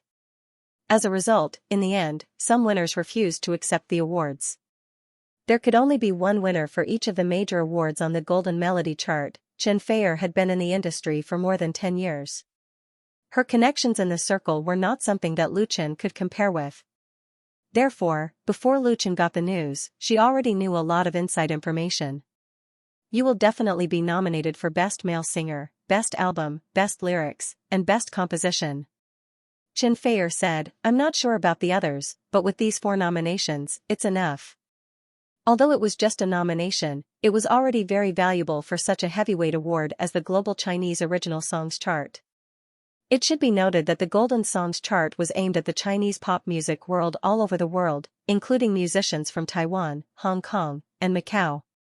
The competition for the nomination was bound to be fierce. For heavyweight nominations, those were the 4 cornerstones of Lu Chen in the circle. It could be said to be very heavy, and there might be more than 4 nominations. Lu Chen said with a smile, it's just a nomination. Maybe I won't even get an award in the end. Chen Feier said, modesty is a good virtue, but excessive modesty is hypocrisy. If you can't even get an award, then the Golden Melody chart doesn't live up to its name. She said it very seriously. She was not joking, but really thought so. Over the past year, Lu Chen's contribution and efforts in pop music were obvious to all. He stirred up the music world with his own strength and made the domestic original works shine again. It was impossible for the members of the Golden Melody chart to not see it, or pretend not to see it. Otherwise, how could the credibility of this music festival be guaranteed? Lu Chen said with a smile, it would be good if you were a judge. By the way, how many nominations do you have? Not to mention other things, the Best Female Singer and Best Album, if Chen Feier and her Woman Flower, which had sold 5 million copies, were absolutely unscientific. Chen Feier said, I'm sure I have less than you. We should be competitors for the best album. As long as the Golden Melody chart knew a little about marketing and publicity, the Golden Melody chart committee would definitely not let go of this gimmick that could be used for hype. Lu Chen said, bring it on. Chen Feier laughed. I'm not afraid of you. Whoever loses will have to wash the dishes at home in the future. Lu Chen agreed resolutely, let's do it. The two of them laughed at the same time. Although they were thousands of kilometers apart, their hearts were still full of sweetness and warmth. Chen Feier said, I miss you. Lu Chen comforted her, let's have a holiday during the new year. I'll take you to Bali for a few days. Chen Feier was happy. Then I'll wait for the new year. She was overjoyed, like a little girl who had got her favorite toy. She was extremely happy. Time passed quietly as they spoke words of love. On November 12, the fifth day after Lu Chen returned to Beijing, the Global Chinese Top Songs Chart Committee announced the list of nominees and judges on its official website at the same time, opening the prelude to the annual music festival. Chen Feier's source was very accurate. Lu Chen was nominated for a total of 4 heavyweight awards: Best Male Singer, Best Album, Best Lyrics, and Best Composition. In addition, he was nominated for Best Producer and Media Recommendation. As for Chen Feier herself, she was nominated for Best Female Singer, Best Album, Best Stage Performance, and Media Recommendation respectively. In the Best Album and Media Recommendation awards, the two of them became competitors. Although such a situation was normal, it still showed people the intention of the organizing committee, especially on the nomination list. The two of them were next to each other, which was particularly eye-catching. The nomination list of the Top Songs chart quickly spread on the internet. Lu Chen Studio, Chen Feier Studio, and the official accounts of their fan support groups all forwarded it, immediately causing a sensation in their fan groups. Ah, my Chen and my Feier are going to PK. Everyone, who do you think will win? In my opinion, the best album should be jointly owned by 2 people to be perfect. Don't think about it. There's no double yoke in the Top Songs chart. Woman Flower and The Ordinary Road, which album should I support? I support both albums. I'm happy who wins. Happy +1, it was just that the fans of both sides were complacent about the best album being in the bag, which made the fans of the other nominated albums feel dissatisfied. In blogs, forums, Tieba, and QQ groups, the flames of war were everywhere. As for who won and who lost, it would be revealed at the end of next month.